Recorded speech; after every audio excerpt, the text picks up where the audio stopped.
This audiobook contains 72 censored sentences and 490 modified sentences to make it suitable for all audiences.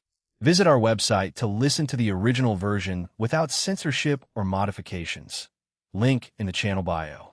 Even Malim could feel it as she was acting weird all day. We are now eating in the same table as Rimuru and the other executives of Tempest. They accepted our presence, as their instinct as a monster from this forest is forcing them to. They felt that if Rimuru wasn't here and their faith wasn't strong enough, then they would be probably prostrating themselves in front of us too. That is why everyone is rather respectful for us, even though they really don't know us.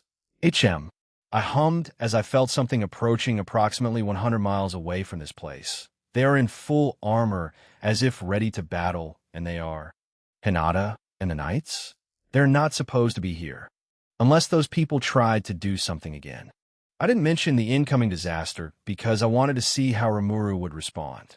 After 20 minutes, Sui finally noticed their presence when one of his Barato clones appeared inside the dining hall. Rimuru-sama, emergency, Sui said as everyone raised their guards. The atmosphere changed into a serious one before Rimuru asked, "What's wrong, Sui?" Sui went to the point immediately without any sugarcoating.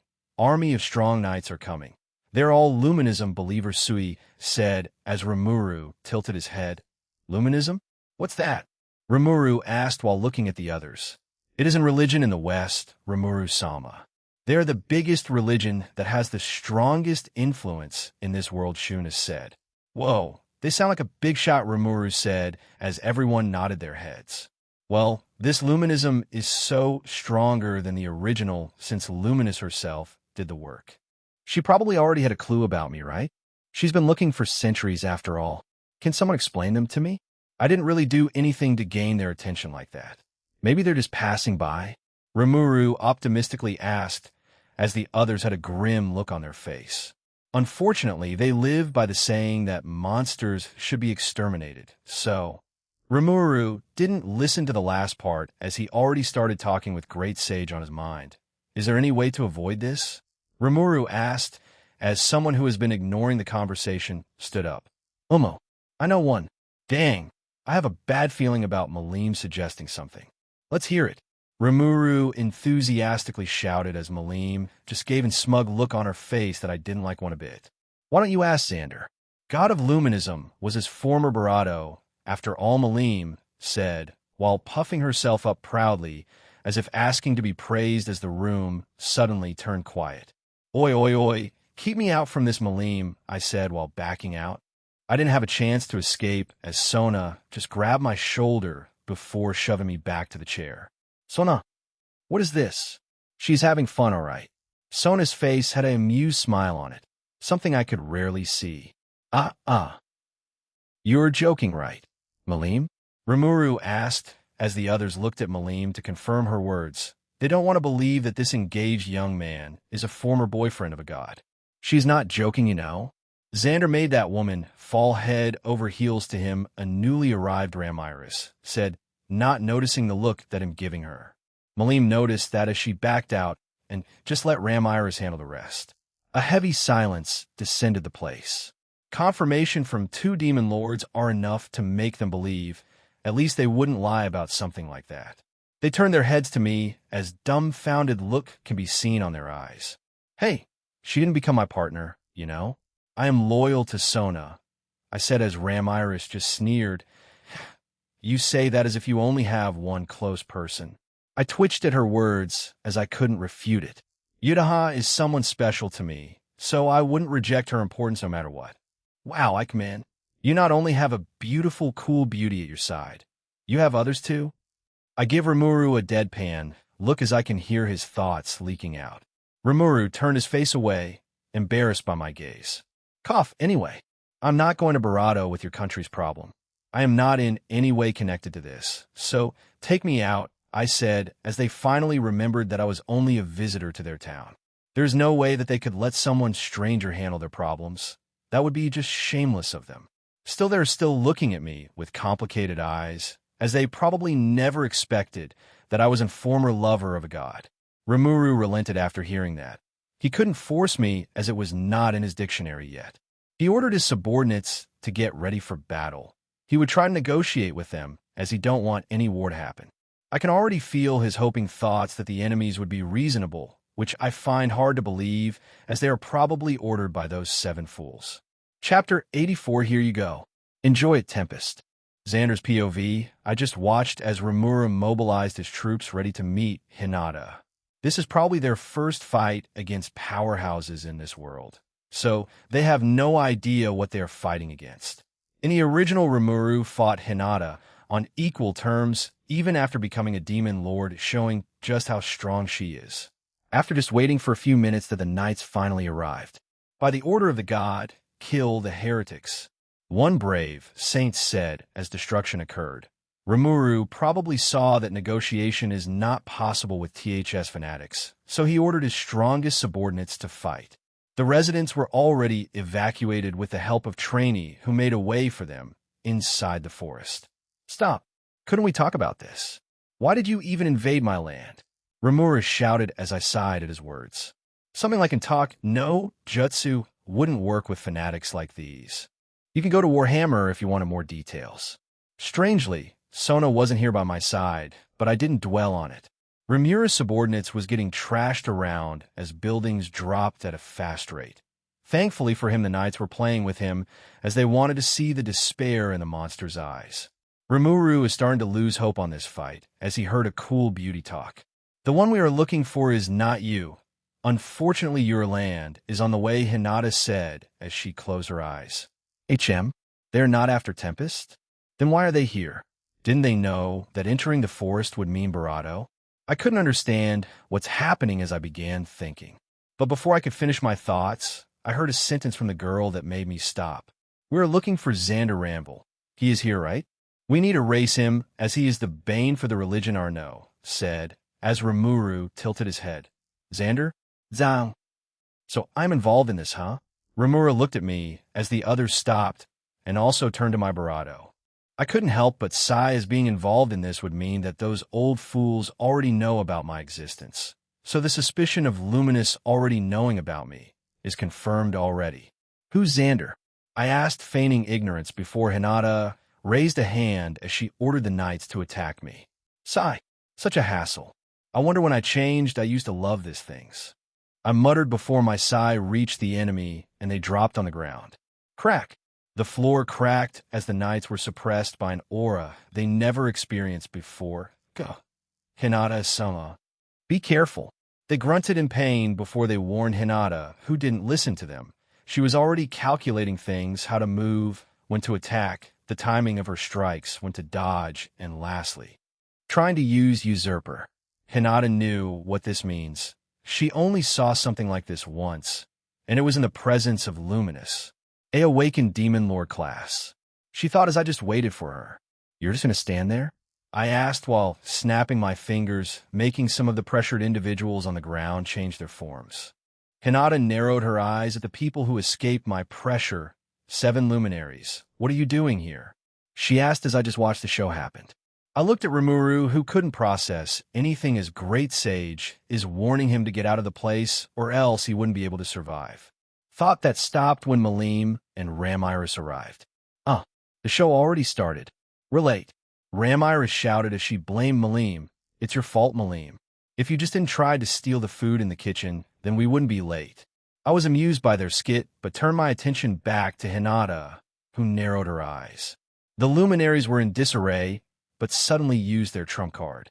The sword in Hinata's hands Barato her to clutch her injured arm. Coup. Hinata glared at them. I see. You couldn't keep your Barato hands to yourself anymore, so you decided to get rid of me, she said as the luminaries laughed. Hee hee. You're a fool, Hinata. You stopped obeying us, so you should be Barato alongside that heretic. One of them said, pointing at me. Oi, oi. Why am I involved here? I was just living a quiet life, you know? I said, shrugging their deadly gaze. Shut up, pest. If you were not here. One of them said as a crazed look can be seen inside the cover on their faces, right? If not for this pest, then we would have Luminous Samus attention all to ourself. Everyone assumed the crazed look as they glared at me hatefully. Whoa, their hatred is intense. Is that how much they loved living long? It's not my fault that luminous attention was focused on me, right? I am simply too dashing for her not to notice, I said, as Rimuru looked at me with dull eyes, saying, "Are you serious?" I just shrugged that. "By the way, did you also lure Sona out?"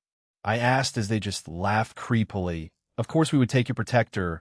Some simple sacrifice are necessary to take you out," they said as I just sighed again. How could they really be this stupid? They know that I am living with the second-ranked demon lord, and they treated me as a normal monster without Sona. How could people fall this low? Your brain probably degraded along with your age, right? I mocked them as they gritted their bravado. Hinata, who was being ignored, just watched as she was slowly weakening. Magic don't works with Hinata's body, as it would automatically dissolve the magicules that would try to enter it. I just simply used my healing skill, bypassing everything and returning her to her peak. Even fatigues and mental exhaustion was taken away as she felt her body literally floating from how light it was. She looked at me with questioning eyes. Why? I just shook my head and didn't answer her. I turned my attention to the laughing guys and yawned. "You're still not out from your delusions?" "I'm starting to get bored by this farce, you know," I said, provoking the fools who just circled me and immediately placed an holy barrier in my place. I looked at the brittle thing with a little smile on my face. A large magic circle appeared on the ground as I looked at it with interest. "Holy Trinity, disintegration," they shouted, as I was amused by its effect. Why did they even place an holy barrier anyway, when this mortal body of mine is still of that of human? The thing didn't even tickle my skin, so I just flicked my finger, breaking the barrier and erasing the disintegration skill. "What? Impossible. You should be weak. That must be a fluke." They couldn't accept my strength as they began denying reality. They tried using the same trick as I got bored of it already. I waved my hand as the skill vanished in the air. Everyone's eyes widened at that. Rimuru turned his head to the person who knew about me, in other words, Ramiris and Malim. Malim noticed his gaze as she said, "Umo, that's one of the reasons Xander is scary. He can literally erase anything as long as he believed on it. He even erased my Drago Nova." Malim explained as Ramiris nodded her head. "You might not know about Malim's Dragon Nova, but it is a simple localized black hole being shoved into a single attack." Rimuru was dumbfounded by what he heard. "Black hole? Isn't that dangerous?" Rimuru exclaimed as I sighed. "Enough explaining, Ramiris," I said as Ramiris placed her hand on her waist before shouting some things about me being cheeky and arrogant. I raised an eyebrow as I felt Sona's presence getting closer. How did it go to you, Sona?" I asked without even turning to her. "Just a bunch of clowns trying to make me laugh," she said as I chuckled. "Well, with our strength, anyone in this world is just a clown to us anyway," I said as she smiled. "We're already strong enough to be able to think like that. The only problem that Sona couldn't take is probably Michael and Ivorage. They're troublesome, especially Ivorage, who is born equal to Veldanava the Creator." I was about to erase those 7 fools when a big gate suddenly appeared. "Found you." A familiar voice rang as I slowly turned my head towards it. "Down, Sona dont-elle." Sona just smirked while nodding her head. Before I could even talk, Luminous emerged from the gate with her head raised. I can see Rimuru being dazed by her beauty as she walked with confidence. "Nice to meet you. Can you tell me who you are?" I asked, feigning ignorance of who she is, but it seems like it was useless. "No use doing like that, Xander. I already know everything," she said with a confident smirk on her face as I stiffened by her words. What are you talking about?" I tried my luck again, but was stopped by her words. "Xander Ranvil. The one who slapped Veldora out of my territory, and the one I fell for." Everyone turned silent at her words as they stared at me, baffled. "I mean, it's not their faults. You suddenly heard someone who trashed the true dragon Veldora long ago." Long time no see," I said while my lips twitched in awkwardness. She smiled in satisfaction on my words as Sona just shook her head. "Let's talk later. I still need to handle these fools," she said before walking to the 7 luminaries who are now trembling in fear. They did this thing to gain the attention of their lovely god, but not in this way. "Illumina-sama, please forgive us," one said as everyone kneeled on the ground. "We were just hoping to help the world cleansed by killing those things. Another one tried to justify it. Out of consideration for our long years of loyalty, we beg you, one said while lowering their heads further in the ground. Normally, this would be a serious crime, but since your main target of this attack was him, a simple punishment wouldn't be enough. Luminous said before they cried and shrieked at her words. They tried to flee but were stuck in their place. Luminous' aura is too strong for them to handle, as they could only stop. Yuwa, I am getting deja vu feeling from this scene, eternal damnation. Luminous muttered before their souls were expelled from their barato and cast into a blazing inferno. Luminous had strengthened their souls so that they wouldn't be barato easily. She also used thought acceleration on them, making it so that in just 1 second they felt as though 1,000 years had already passed. She left those suffering souls barato before stepping toward me. I didn't move as I just looked at her, but I was surprised by her next move. She wrapped her hand around me before muttering, "Drain barato. Oh no, my mana is being drained. Wait. Luminous, let's talk about this, okay?" She didn't reply, as she just strengthened the draining ability. After losing 1% of my magicules and Luminous stopping because of overload, I sighed in relief. Now the spell has taken hold on me. She muttered some really disturbing words. I can now understand how creepy I was to Sona, but thankfully, she seemed to accept how I was. "Itu, good to see you again," I said with a resigned smile on my face, as she returned it with a rare, huge smile on her. "Yes." It's been a long time we began talking as Sona walked in, gaining the hateful glare from Luminous. "You," she muttered before her aura started flaring all around, shaking the nearby structures. "Hell, what a loser. You should be thankful that Xander wasn't the one who dealt with you," Sona sneered at her. A vein popped on Luminous' face. "Shut up, you old woman." Sona was pissed at that as they started bickering at each other, just like how Carrera and Yutahai used to do in the past. Now, I know that Carrera is not mine to control. She has stayed close to me ever since I took her under my guidance. Stop, I said before getting between them, only to get punched in the gut. "Get lost." I stumbled toward Rimura's place, who was only staring at the ground in a daze. I tilted my head before looking. "Oh, an unconscious person has appeared." I patted his head before saying, "Don't worry, they'll fix this." He turned his head to me before his eyes widened in amazement. All of the structures were back to what they were before the battle, and all the fallen slowly stood up. What happened?" he asked as Benimaru stood up from the ground. "He was killed by Arnaud, the strongest of the knights." Malim nodded her head in understanding. "This is Xander's miracle. He could even deny the event that happened." Rimura widened his eyes more at that. "Isn't he more like a god?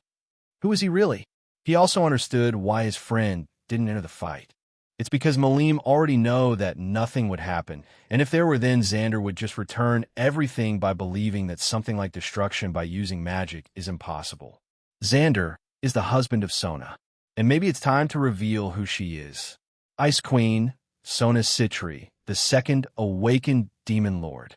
The place turned quiet at that revelations. Sona-sama is a demon lord. Benimaru couldn't believe his ears. "Doesn't that mean that we are living under her territory?" Shuna said while tilting her head. "Right, this land is from Sona. Centuredo Sona was just their unusually strong friend, and now she became something that the whole world feared." Their thoughts were complicated. It was still hard for them to chew the fact that Sona is a world-ending person. I was talking to Luminous. "Well, sorry for getting your memories erased," I said as she shook her head. "No, it's fine. It's that hag's fault anyway. How could she be so childish and provoke the young me that day?" Luminous said, glaring at Sona, who just smirked. "So, did I pass your test, old hag?" Luminous asked with her hand on her waist. "HM. Indeed, you were quite faithful." Luminous' eyes shone at that words then. Sona gave a gentle smile before nodding her head. Luminous didn't exclaim or anything. She was just overjoyed in her spot. Luminous came close to me again as she embraced me tightly. Sona didn't interrupt this time, as it's been a long time since Luminous got this close to me. "Welcome to the family." Luminous, I said, while patting her head. "Roy, Gunther, you two handle the church. It'll live here from now on, Luminous said as the two nodded their heads. Luminous went to Hinata's side. Thank you for coming here, Hinata. You can take the knights and return now. Also lessen your animosity to monsters. I didn't place any rule about eradicating them, or something, Luminous said. What? Hinata and the knights were surprised by that. Hinata looked around and saw the hostile look of the monsters they just killed. She closed her eyes before bowing her head lightly. I know this means nothing, but I'm sorry, she said, as the knights also did the same after some hesitation. They returned to their land with sullen look on their face as they think about the events that happened today. Their god was a demon lord all along. I shook my head at the knights before looking at Rimuru. Somehow, I apologized too. Your town was involved in my problem, I said as he closed his eyes. No, thank you. I know you didn't move immediately on purpose. Thank you for opening my eyes, he said as I just sighed. At least he understood it. Rimuru needed to mature fast because the movement in this world is fast. You might not know that Timo War would just appear tomorrow. That's why he needed to open his eyes to reality in front of him. He was just treating world like how it was on Earth, thinking that everything would be solved if you just sit on one table and talked about the problem. Anyway, we're going back to our house. You need to get more strength to stop something like this happening. There are more danger in this world than you can ever think, I said one last advice before whistling hard. Not even a second before Guinness appeared, towering everything on the land. Ranga lowered his head at Guinness as the bloodline suppression is acting. Everyone could feel their blood tingling from this huge wolf with creepy eyes. Slowly, everyone except Rimuru was on their knees. What's happening? Rimuru asked as the informant too arrived. Guinness is the father of all monsters in this land, Ramiris said. There is no monster stronger than Guinness here, and he is also the king of the forest. That's why your subjects who used to live in this forest couldn't suppress the feeling of submission to him. Malim supported. Sona and Luminous went to his back before he started walking under the watchful eyes of everyone. After Guinness left, everyone could finally catch their breath as they stood up. The first thing they did was prostrate in front of Rimuru. We apologize. Censuredo, the act of submitting to someone else when our king is here is a humiliation to you and a shame to us who couldn't do anything. Everyone is doing this to at least lessen the shame on ourselves, Shuna said, while doing a Dajiza with her forehead on the floor already. Rimuru took a long time convincing everyone to just stop and start training. Their defeat would be a motivation to surpass the strongest beings in this world, and their last goal is to beat Guinness, their ancestor. Chapter 85 Sai. You can have this, guys. Center of the forest, Xander POV. Well, we arrived at our house where we were greeted by Carrera, who is currently making breakfast when she sensed our presence arriving. Luminous was quiet as she simply enjoyed the peaceful ride, staying close to me. Sona didn't complain as she usually appreciates quiet moments at night. Carrera, is this dish ready? I asked as Carrera just shouted OS. Do you want to barato something first, Luminous? Luminous thought for a moment before nodding her head. Even though the thing she wants most right now is to feed on my barato, she can't do that immediately. After that, Luminous just lived with us without caring about whether she was disturbing our nightly activities. Sona and Luminous also had their talk when I wasn't around, because when I came back, they were already friendly with each other. I wonder how a woman's mind works. Well, that is useless thought. No one could know about a woman's line of thinking. We just watched as Tempest build its foundation to becoming a country. Rimuru already talked with us about them building a country on our land, so we just asked 10 of their earnings in exchange. Rimuru thought about for many days before accepting. It was already far too generous for a demon lord to let someone build a country on her territory. Thankfully, the knights didn't disband after hearing that Luminous is God Luminous. They are probably more faithful to Hinata than in Luminous. The woman in question didn't really care about small things, as she was more focused on learning more about our daily habits. Luminous adapted, quickly showing just how obsessed she is to getting closer to our level. Just like Sona, I didn't interfere with her training, and I am sure she wouldn't accept it anyway. In this one particular day, while Rimuru was teaching in Ingrasia, the Tempest was attacked by Pharmus. Everyone trained hard after their defeat against the Holy Knights, so they pushed the enemies back, giving them time to wait for Rimuru, who returned without the duel with Hinata, as she already deemed them harmless to the surroundings. We just watched the show as Rimuru arrived at Tempest and saw the destruction that hit it. He asked if there were any deaths or anything, and sighed in relief, hearing none of them died, only injured. "We're going to have a meeting. Rigger, prepare the conference room," Rimuru said with a rare serious look on his eyes. He couldn't accept something like Pharmus invading his land when it's still not properly built. Especially when looking at the injured people, his rage couldn't be stopped by just a simple compensation. The conference room was finally ready as everyone entered it. Third POV Rimuru sat in the middle as he closed his eyes. "Report the damage," he said as Cheyenne did some secretary work for once. Even though Rimuru was surprised at that, he just ignored it as the time is ticking. After hearing the damage on their structures, Rimura's face crumpled. "How strong is the enemy? Can you fight against them?" Rimuru asked as everyone nodded their heads. "Our abilities are stronger than them, but..." Rimuru gestured Benimaru to continue, but Shuna was the one who finished it. "We had to prioritize not hurting them. Lord Rimuru," she said as Rimuru gained an understanding look. "I see.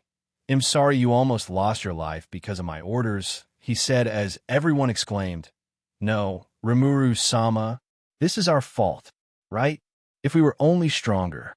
Don't blame yourself. Rimuru-sama." Rimuru smiled at their words. "Thank you, everyone," he said as they returned the smile to him. "Let's start the strategy meeting. I guess I need to tell everyone something first," Rimuru said as they listened carefully. "I'm actually a otherworlder," he said while closing his eyes, not ready to accept any contempt look on the monster's eyes. He opened it and saw them just smiling. "We already expected something like that, Rimuru-sama. Don't worry, we would never blame you for your kind's mistake. We will make them pay by themselves," Benimaru said as Rimuru sighed in relief. "I also need to prepare myself. This will be my first real battle against humans," Rimuru thought before strengthening his will. They talked about what to do as Rimuru assigned everyone to a specific place with the help of Great Sage. They dispersed from the meeting room as Rimuru floated at the sky. He was looking at the reinforcement that arrived from Pharmus. They had been already almost destroyed twice. How could he just sit back and let those greedy pigs conquer his country? They probably heard of their defeat from the Holy Knights, which boosted their confidence in the weak country of Tempest. The evaluation that Great Sage gave made Rimuru feel nauseous. He is finally taking this world seriously while still pursuing his dream of making a place where everyone could be at peace. "Start the operation," Rimuru muttered as every executives heard it. "Understood," they replied. They stopped holding back, massacring the whole camp in their place. The enemies didn't have time to place a holy barrier as they were in emergency recollecting the army. Seeing everyone already placed on their designated position, Rimuru took a long breath. This would be his first time killing a human, and he doesn't feel good about it. Nonetheless, he needed to do it. How could a country of monsters run when their leader is shrinking when it comes to killing humans? Rimuru raised his hand, and droplets of water appeared. He released a small beam that defeated the enemies, moving so quickly that they could not detect the attack. Armors were deemed useless in this attack, as it would only place a Barado in them slowly. Rimura's Barado count increased as his determination was shaken for Barado before getting stronger again. The souls of the Barado were automatically gathered to him as Great Sage kept them in. Skill Merciless has been acquired. Great Sage's voice rang as Rimuru immediately used the skill. Those who lost their will to fight died immediately as their souls rose from their body and went to Rimuru. Even the strongest magician on Pharmus wasn't excluded in the death, as he was not lucky enough to avoid it this time. Rimuru made a magic circle on the ground as it lit brightly. One being emerged from the magic circle as it hummed in delight. It is an honor to be called by you, my lord," the man said as he bowed to Rimuru. "You defend my country in my sleep," Rimuru said as the man simply smiled greatly and nodded his head. "As you wish," the demon said while bowing his head to Rimuru. Rimuru then fell asleep as the demon took his slime form and brought it in Tempest. He sneered at the people who tried to fight against his lord. Kfufu, I can finally serve him, the demon smiled happily. Rimuru already knew the process of demon lordification, as he already asked Xander and Sona about it. He knew about the gifting, so he needed insurance in case someone attacked their country during their slumber. Everyone was alerted by the demon's presence as they took their weapons and raised their guards. Who are you? Cheyenne asked while pointing her large sword towards Noir. I am a demon summoned by Lord Rimuru. I came here to protect the country in his absence. They tilted their heads at his words. Absence. They turned their attention to the hand of Noir and saw their lord in his slime form. Rimuru-sama. They exclaimed before getting close to him, wanting to check what is happening to Rimuru. Don't worry. Lord Rimuru is just in the middle of an evolution. He is far from harm, Noir said as they relaxed for a bit. Please place him here, Benimaru said while pointing at the chair that Rigard took from somewhere. Noir didn't refuse and placed Rimuru's body gently, as if handling a precious thing. After placing it, the world voice suddenly rang, alarming the people in the surroundings. Announcement. Individual. Rimuru Tempest. The transformation into Demon Lord Harvest Festival shall now commence. Upon its completion, related monsters shall be blessed with a gift, the world's voice. Hakura muttered as they just listened carefully. Rimuru fell into deep slumber. His consciousness slipping from his fingers, he could no longer maintain the human form and reverted to being a slime. Failing to reach the darkness he was in, announcement. The transformation into a demon lord. The Harvest Festival has begun. Body reconstruction has begun. Transforming into a new species confirmed. Race. Transforming from slime into demon slime successful. All parameters have been greatly increased. Ability to freely change between material and spiritual body has been added. Species abilities are decomposition, absorption, endless regeneration. Furthermore, with regards to acquired resistances, new ones have been added: physical attack nullification, natural effects nullification, status change nullification, spiritual attack resistance. Holy magic resistance reconstruction has granted the following skills. Now, with regards to daily skills, magic perception, heat detection, super, all faction auditory perception, demon, lord's ambition have been added. End of script. Evolution has been completed. And being but a concept of a unique skill, without having any self-awareness, but for the sake of serving its master, great sage desired to evolve. Announcement. Additional evolution shall be attempted. Attempting to evolve great sage, failure. Attempting again, failure. Attempting again. For what seemed to be an eternity, integrating unique skill shapeshifter success. Unique skill great sage has evolved into wisdom, Lord Raphael, after attempting 1,000,000 combinations. Finally, a result, the Harvest Festival bestowed upon it such a gift. The ability to evolve a skill. To what this world knew as the ultimate skill. That was something thought to be nearly impossible to occur. After many failed attempts, such was the results. That was something desired by the skill in order to fulfill its master's request. But as a mere concept, it felt no joy. It did feel sympathy, however. Censurado, while Rimura's consciousness was shrouded in darkness, in order to fulfill his wish, his skills evolved in silence. But the Harvest Festival did not end there. The gifts Rimuru would bestow were granted to every soul he was related to. That was the festival that accompanied the evolution. A festival where demon lord species evolved into the true Mao. The festivities have only begun.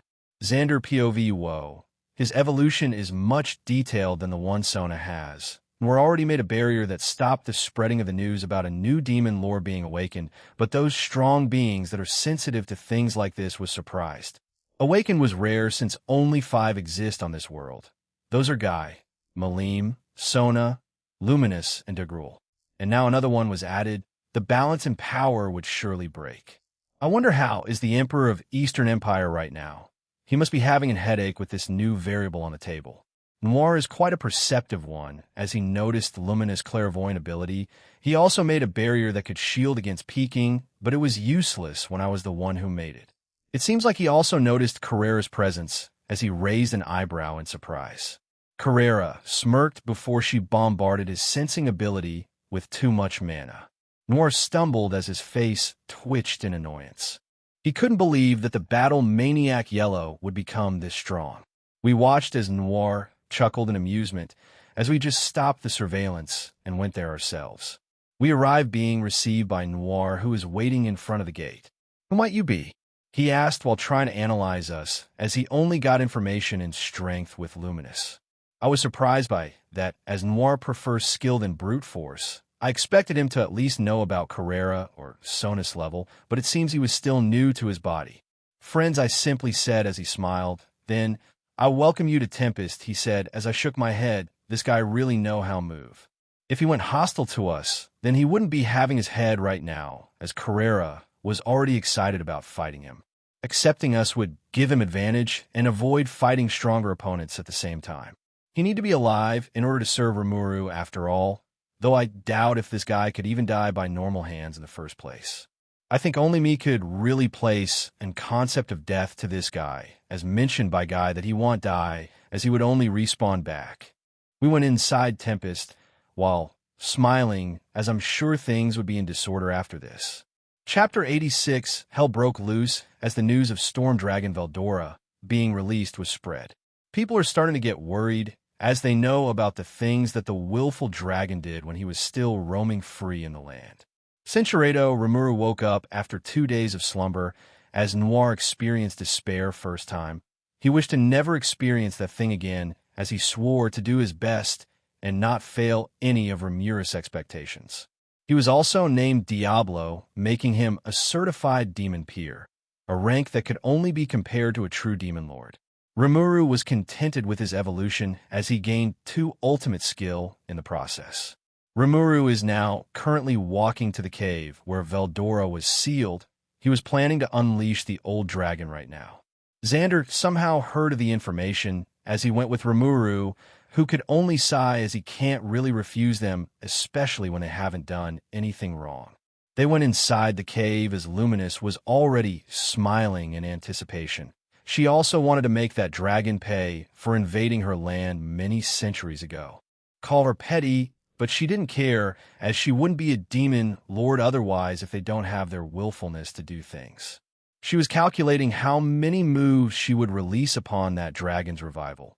Xander can somehow feel her thoughts as he shook his head in resignation. Rimuru started his work as Xander, Sona, Carrera, and Luminous just watched in interest. "Boss, do you want to teach that lizard a lesson again?" "And it just happens that I'm quite free right now," Carrera said, while cracking her fist. No. It's Luminous' turn today. Just let her be. And you already had your fun destroying Blanc and Violet's army just a few days ago, right?" Xander said as Carrera nodded her head. She loved the desperate look on the two's face when she saw playing with them at that time. Sona didn't say anything and just ignored their conversation. She can't comprehend what is so fun about destroying things. Xander already knew about her thoughts as he just snorted. "Destruction is a man's romance, you know?" Sona looked at him with dull eyes as she pointed at Carrera. Rimuru made a clone before he took Veldora's soul and made it inhabit the clone. Yua, Cinchuredo. Her hatred for Veldora is not so strong since she didn't completely Barado her land. She was still angry about him beating her many centuries ago, so she did her punishment until she was satisfied. Veldora is now taking shelter alongside Rimuru, who just smiled wryly. "You lizard, even forgot my name?" "You're really good at irritating someone," Luminous said as she snorted at Veldora, who muttered, "It's not Mealy's." "Then maybe Smith?" Probably Elise." Rimuru slapped Veldora's head to stop him from making his own grave. "It's Luminous," Rimuru said in Veldora's ear. Rimuru then heard Raphael talking about evolving some skills, so he just waited for it. Veldora stopped thinking before he looked at the other guest, only to see the 3 figures that traumatized him all his life after his sisters. "Key, Rimuru, why are they here? Are they here to kill me? I'm already a changed dragon. I won't destroy needlessly anymore," Veldora said desperately, as he really felt pain in every one of their blows back, then not like the stinging pain that Luminous gave just a while ago. Xander shook his head, while smiling wryly as he thought that they really broke Veldora to make him act like this. Though Veldora feared Carrera the most, as she was the one who really beat him to the ground before blasting him away from this forest. Don't worry, we are not here to punish you. And we know you're already in change, Dragon Sona said as Veldora relaxed for a moment before raising his guard again. He needed to be alert in case the three somehow changed their minds. If that really happened, then he wouldn't hesitate to escape and run to other side of the world. Rimuru stood up as he already gained another 2 ultimate skill. Right now, he could already destroy Hinata if he wanted as he relaxed a bit of his pressures. He was always thinking how to get stronger as he don't want that thing to happen again, especially when his subjects almost died because of his foolish rule.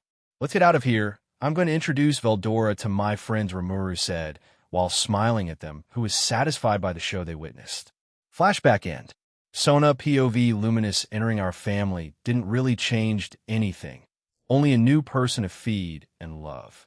The events so far have been amusing to watch, making me wonder if this is the climax of this world. I asked Xander if Rimuru was the child of fate, as he just smiled, confirming my question. So in short, all we need to do is to wait in this forest, since trouble would always come itself to the man favored by fate. Fate. I don't really like that word, as the thought of someone manipulating my life is irritating for me. Xander mentioned once that he wanted to kill the fate on our world, since he said that it didn't make me the protagonist of it. I already knew who the protagonist of our world, as they were always in the middle of trouble before my peerage bested them on their game. Somehow the fate changed that day, as it turned its attention to me. Xander said that he didn't defeat the fate, as it would be far fun to have trouble running at our back, as that would make my team much stronger. Back to this world, that slime already took over Farmus by sending that creepy demon to it. It seems like Carrera and that demon named Diablo are acquaintances, as sparks can be seen in the air the moment they met. He's probably one of Carrera's kind, since he could talk to her like that. Diablo was barato good with his work, as he handled it without any problem. Cinchuredo Gazel strengthened his relationship with Rimuru more when he heard about his rise. His investment didn't go wrong at all. He just hoped that Rimuru would be able to repel those pigeons when the time is already near for them to drop at the sky. Enough talking about Rimuru, as it would be boring. I'm currently with Luminous and Xander. We're going to Luminous land, as she wanted to brag about how beautiful the place is, and she didn't disappoint us seeing how everything in this place screamed extravagance. I wonder how much money was burned making this. There's so much gold and glass. I know that glass are expensive in this world, as only Ingrasia has one. It's not a problem for us to make glass, though. Demonic power is the strongest, all right. Gay, this is giving me creeps, Xander said as his eyes twitched from how this place literally shined from everywhere. This is too shiny, Cinchuredo. Welcome, he's calm, even at the presence of the strongest in the world. Quite commendable. Luminous, can we eat? I'm quite hungry, Xander said, as my eyebrow couldn't help but move. This guy is getting rather too close that he could ask something like this without any shame. Yes. Get ready. They'll make you taste heaven in here.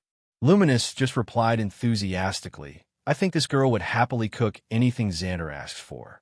The food was barato delicious. It really didn't disappoint us, as Xander was smiling the whole time. Making a pseudo-god of cooking smile is already an achievement itself. Luminous was proud of it, glowing with confidence the whole time. Even though I wished for something barato impressive, I didn't need to, since Xander appreciated me just as I was. I smiled thinking about it, and Xander noticed before he started patting my head in front of everyone, Xander. My face is probably turning red right now, seeing the amused look on Luminous' face. I slapped his hand while glaring at him. He seemed amused by my action as he just smiled gently. How is it? It's nice living here, right? Why don't we relocate and just live here? The food is also much better than that maid there, Luminous said, while sneering at Carrera, who just smirked at her actions. It seems you don't know. My cooking skill is just 1% from Boss Real cooking skills, Carrera said, as Xander dramatically stood up, making me face-palmed. This too. Really do connect with each other. They seem to understood when doing stupid things like this. Show me the kitchen, Xander said with low voice, to make it look cool. I can already tell what he's thinking right now. Probably that he's so cool he can impress anyone. This is so dumb. Luminous was baffled by Xander's change in mood, but still complied. She watched as Xander worked with ingredients, making the probably best dish in the world. Xander didn't take too long before he placed a plate in front of each of us. "Enjoy your meal," he said while having a serious look on his face, which made me shook my head in amusement. Somehow this trait of Xander never gets old. It's still amusing as to how it was before. Luminous was amazed when she saw the meal literally glowing, as if announcing "I'm delicious." Her hand reached for the fork and knife before slicing into it. She was puzzled about why everyone was watching her instead of burrito yet, but she just shrugged it off. After placing a piece in her burrito, she swooned with joy. "I forgot that she is still not used to my food, right?" Xander said while scratching his head. I shook my head before I began eating my portion. Gunther wasn't worried about Luminous, as he already checked if there is any poison on the meal that Xander served. He also knew that Luminous is immune to poison. After Luminous woke up, she stayed in daze for a few minutes before Xander took her, and we teleported back to our forest. I raised an eyebrow when I felt Guy trying to call me. I accepted the call and asked, "What's wrong, Guy?" Guy answered immediately, "Did you already forgot? We have a new one in our ranks. It's time for Valpurgis." I then remembered that Rimuru is indeed an awakened one.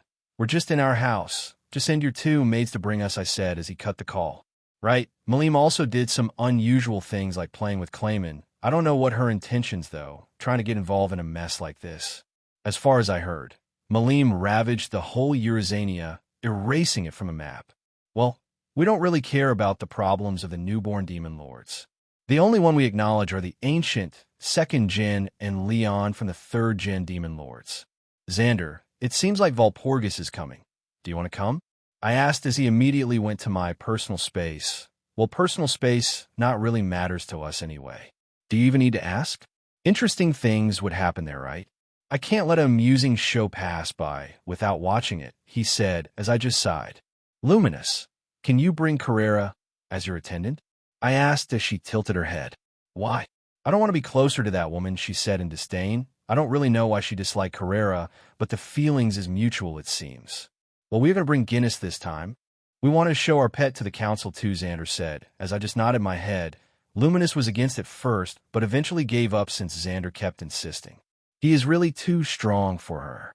Then it's decided they'll bring Xander and Guinness. Luminous will bring Carrera and Lewis with her, I said, deciding everything as everyone got ready. Here we go, Valpurgis. Chapter 87. The Barado of this arc is starting. Look forward to it, guys. Undisclosed location. 3rd POV, the 2nd generation demon lords, are already waiting in this place along with Leon and Fry.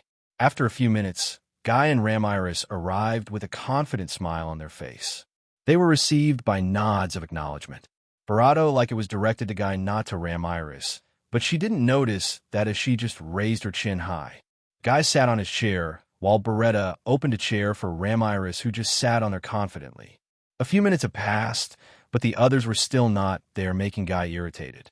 "Darn, where are they?" he muttered while his eyes were already twitching. His aura was already trying to break his body when a gate appeared. He relaxed as Sona and Luminous arrived along with their attendants that is quite huge. Guinness towered everyone in the room easily as his violent aura was wrecking around. Guy twitched his lips at this show of dominance as Xander just smirked at him. Xander opened the chair for Sona to sit as he just sat on the additional chair. Guy made an additional chair for him as he deemed him worthy enough to sit in this circle, even though he is not a demon lord. Guinness stayed Barado him, bearing his Barado. Drool dripped from his Barado and Barado into the ground, forming a large CR. Barado R. Carrion, who was hiding Barado Fry, shivered. This Barado pressure is too strong for him. There were no objection about Xander sitting in there, as he is strong enough to beat all of them, even if they all fight him together. Especially those who witnessed Xander's skill when the world made it for him. A new gate appeared as Rimuru entered along with Diablo and Cheyenne. Diablo could enter the Valpurgis, as he already finished his work of cleaning up the country of Farmus. Rimuru was stunned by the strength of everyone here. Raphael also reported that he could only fight against Carrion and Fry in this room. It didn't take long before Clayman also entered the room along with Malim.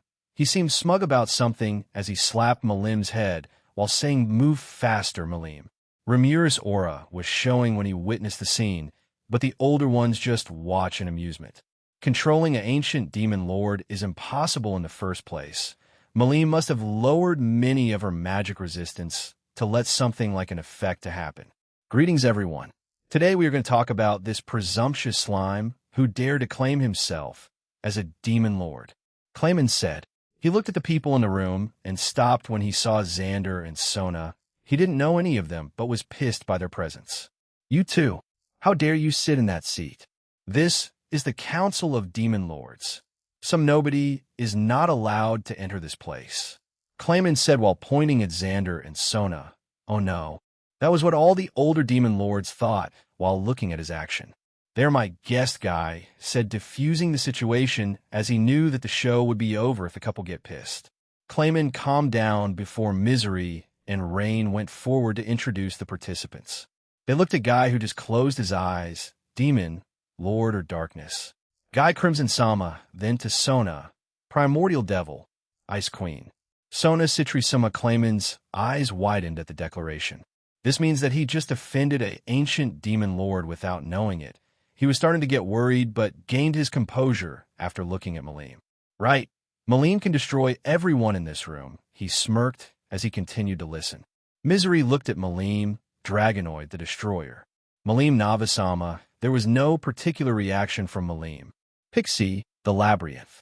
Ramirasama Ramiris smirked greatly at her introduction, but everyone just ignored it. Rain looked at Luminous, Vampire, Queen of Nightmares. Luminous Valentine Sama, Luminous, merely snorted before looking away. Giant, Continent's Wrath. DeGruel Sama DeGruel, just keep quiet and didn't say anything. Fun, Sleeping Lord. Dino Sama Dino was just loudly snoring without even listening to his intro. Rain turned to Fry as she smiled gently. Harpy, Sky Queen. Fry Sama. Next is Leon. Demonoid, Platinum Saber. Leon Cromwell Sama. Leon just nodded his head. And lastly, she turned to Rimuru. Slime, Jura Tempest's leader. Rimuru Tempest Sama. Rimuru nodded his head. Now that everyone has been introduced, the Valpurgis is hereby starting. Guy said as he looked at Clayman, who began explaining how Rimuru did many horrible things that don't really interest any of them. Diablo was slowly losing his patience listening to this fool's rambling. Thankfully, the worst didn't happen as Rimuru threw a chair to Clayman. Is the council just a bunch of politics like this? I thought it was for the strongest, he said, provoking Clayman. Guy smirked as he saw the opportunity. Indeed, we don't care about who killed who. What matters here is strength. Demon Lord Clayman, can you protect your position by fighting this new guy? Guy said. Clayman was lost at first before he began smiling excitedly. He wanted to put this slime on his place. Simple thing. Let's have a fight, slime. Clayman said as Guy grinned widely. He snapped his finger, making a barrier that expanded the space inside. Xander was interested in the barrier as he touched it. Oops, he muttered as a small hole was placed on where his finger touched. Xander raised a finger before slashing, fixing the hole as he sighed in relief when no one saw it. Guy, Malim is fighting. Isn't that unfair? Ramiris buzzed in front of Guy. Guy took Ramiris on the wings. Stop it, Runt. It's her own choice, so we won't stop it, Guy, said as Ramiris thought of something. Then I can also send help, right? Let Beretta in. He will take care of Clayman's puppet easily, Ramiris said, as Guy just shook his head. No, he doesn't need any help. Especially when that scoundrel is there, Guy said as he massaged his head. Who are you talking about? Ramiris tilted her head, not understanding who Guy is mentioning. When I was still in hell, there's only one person who could rival me in strength. That person is that guy, Guy said while pointing at Diablo, who just smiled. Ramiris widened her eyes. Someone could take Guy head on? That person must be special. Ramiris looked at Diablo as she asked, is he the Black Primordial? Guy didn't answer, but just nodded his head. That guy is enough to deal with the likes of Clayman. No need to worry about him, Guy said. Xander yawned while waiting for the battle. They have been looking at each other for some time now. Are they gay? Xander thought. Guy, start the fight already. I'm getting bored, Xander said, as Guy looked at him with dull eyes. Then start the fight. Already guy simply said as Clayman went to his dialogue. Any stepping stone always do before they get wrecked by something. Enough talking. Is that all you can do? Rimuru provoked him again as his face scrunched in anger. Malim, take him down. Clayman pointed at Rimuru as Malim charged at Rimuru. Diablo was about to step in when Rimuru ordered him to keep Clayman in check. He also ordered him to not kill him, as he would be the one who will do it. Diablo has no choice but comply as he began playing with Clayman. Clayman used puppets that would regenerate forever, but left limp on the ground with just one swing of Diablo. Malim and Rimuru started fighting as Rimuru was getting pressured. Each blow of Malim is enough to destroy his whole body. He didn't want to bet on his body still intact after taking it, so he just chose to dodge all of it while eating her magicules using Beelzebub. Cheyenne was playing with the pets of Clayman as her broken unique skill came in play. Everyone watched the battle with interest. They can rarely find something amusing like this to happen, so they just enjoyed the show. The newer demon lords couldn't help but stun when they witnessed Malim's strength. They were also amazed by Ramir's tenacity for keeping up with the girl, even though she is not taking it seriously. Rimuru was trying to find a way to take Clayman's control to Malim, so he didn't do any special attack. Diablo was playing with Clayman as he released his demon lord haki, making the watcher widen their eyes. Another demon lord? They never thought that demon lord classes could be fine just like this. It's as if someone was planting them without knowing how it would break the balance. Clayman began trembling without him knowing. What is this? He exclaimed while looking at his feet that is shaking like crazy. He put a hand on his knee to stop it, but witnessed that his hand is also doing the same. Quite pathetic for a self-proclaimed demon lord. You can't even handle this much, Diablo said, while shaking his head in disappointment. Clayman was enraged by that, as he screamed, "Don't get too full of yourself, greater demon," he said while firing a volley of energy blast at Diablo, who just slapped everything, making it disintegrate into nothing. TCH. Malim, finish that slime already. Take care of this demon for me. He shouted, but didn't receive any reply. Huh? Clayman muttered as he kneeled on the floor. He didn't see what happened as a second later his leg was struck by a powerful attack. Kia, Malim, help me, he shouted, but the response was not what he expected. Why should I? Rimuru is my friend, you know, Malim said while tilting her head. Huh? Clayman was confused. Kufufufu fool. You really live up to your name as a clown. Everyone here know that Malim-sama is just acting. How could you raise your ego like that? What an amateur. Even Rimuru-sama just had to play with Malim-sama's game. Isn't that right, Rimuru-sama? Diablo said. Igriega. Rimuru could only pretend to know when he didn't really know it. What? You knew about it, Rimuru? Malim asked as if shocked that her acting didn't work. She even placed in bell pepper on her mouth just to keep the expressionless look on her face. Oh, of course I know about it, Rimuru said while stuttering. He saw Xander smirking as his face turned red in embarrassment. What? Clayman could only say that as he noticed everyone looking at him with amusement. Clayman's head couldn't form any thoughts for a while before he began cackling like a broken man. Ha. You really pushed me to my limit, Clayman said before taking something. It was a ball that contained 10,000 souls. He absorbed the souls as his body went to a transformation. The voice of the world also rang announcing his rise to awaken Demon Lord ranks, but just temporary. Everyone raised an eyebrow at that, as Carrion and Fry felt that they might lose immediately to the current Clayman. Diablo just chuckled at this fool, as the mere thought of challenging Lord Rimuru is already a sin itself. If Rimuru didn't order, then Clayman might have died 1,000 times today. Rimuru didn't interfere with his evolution as he wanted to make Clayman no despair.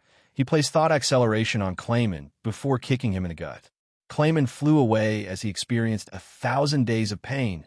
Kua, you worthless slime, he said before Barato, some energy spheres that have the ability to destroy towns easily. Rimuru raised his hands before all those energy orbs were absorbed by his ultimate skill. Even after evolving, you're still such a weakling, huh? Clayman Rimuru said, making the clown angry. You dare to insult me? It'll destroy you. Taste my greatest secret technique. Demon Blaster. Clayman shouted as the gathered magicules in front of him flew at a supersonic speed towards Rimuru, who just raised a hand before absorbing all of it. This can't be. It should be impossible. Clayman began denying everything, as even after the awakening he still couldn't do any damage towards Rimuru. Kafufu. Did you think that a mere gathered energy is enough to graze Lord Rimuru? Diablo sneered at Clayman as he became even more enraged. Sadly, he couldn't move his body as his exhaustion caught up to him. Rimuru walked to Clayman before placing his hand at his head. Goodbye, Clayman. Rimuru said, as everything about Clayman was sucked towards Rimuru. The room stayed quiet for a few seconds before Guy started clapping. That was quite a magnificent show you gave us. And since you defeated Clayman, you can have the title for yourself, Guy, said as Malim and Ramiris smiled widely. That's great, Rimuru. You are now one of us. Ramiris said while flying towards Rimuru. Umo, that should have been expected. It's Rimuru we're talking about.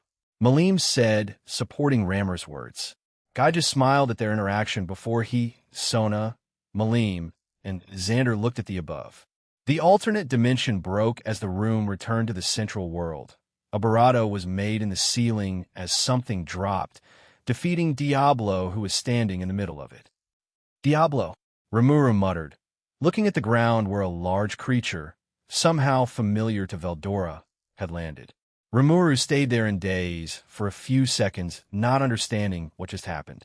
Diablo, who already revived himself and returned to the central world, was about to inform Rimuru that he is alive when Xander stopped him. Back away. You're going to stop his evolution, Xander said, as Diablo widened his eyes when Rimurus magicules rampaged all around. Rimuru looked up to Velgrind with a blank look in his eyes. Velgrind saw that as she just smirked. How cute. Did I just stomp on your friend? She taunted before Barato, a blast of magic that Barato the entire room. However, Rimuru remained standing and unharmed. Raphael instinctively used Uriel to stop the magic, sensing that Rimurus' thoughts were unstable. Diablo shook Xander away before getting closer to Rimuru. He wanted him to grow in his own way, not by manipulating him. Diablo kneeled in front of Rimuru. Rimuru-sama, I have returned light, somehow returned to Rimurus' eyes when Diablo said that as he looked at him. Diablo, he asked. Yes, death is something that is vague to me, because I don't die, Diablo said, while placing his hand to his chest. Please calm your mana down, Rimuru-sama. It's going berserk, he said as Rimuru noticed what is happening. Huh. Oh, you're right, Rimuru, then reeled his magicules as Diablo sighed in relief. When are you going to stop chatting, Bugs? Velgrind said as Rimuru looked at her. This is bad, he muttered while his lips twitched. Chapter 88, third POV Ho. You've gotten quite bold. Velgrind coming here without any forces behind you. Did Xander's beating mess with your brain that you couldn't make a thought properly? Guy said as Velgrind's body began emitting flames. She couldn't accept Guy insulting her like this. Shut up, Guy.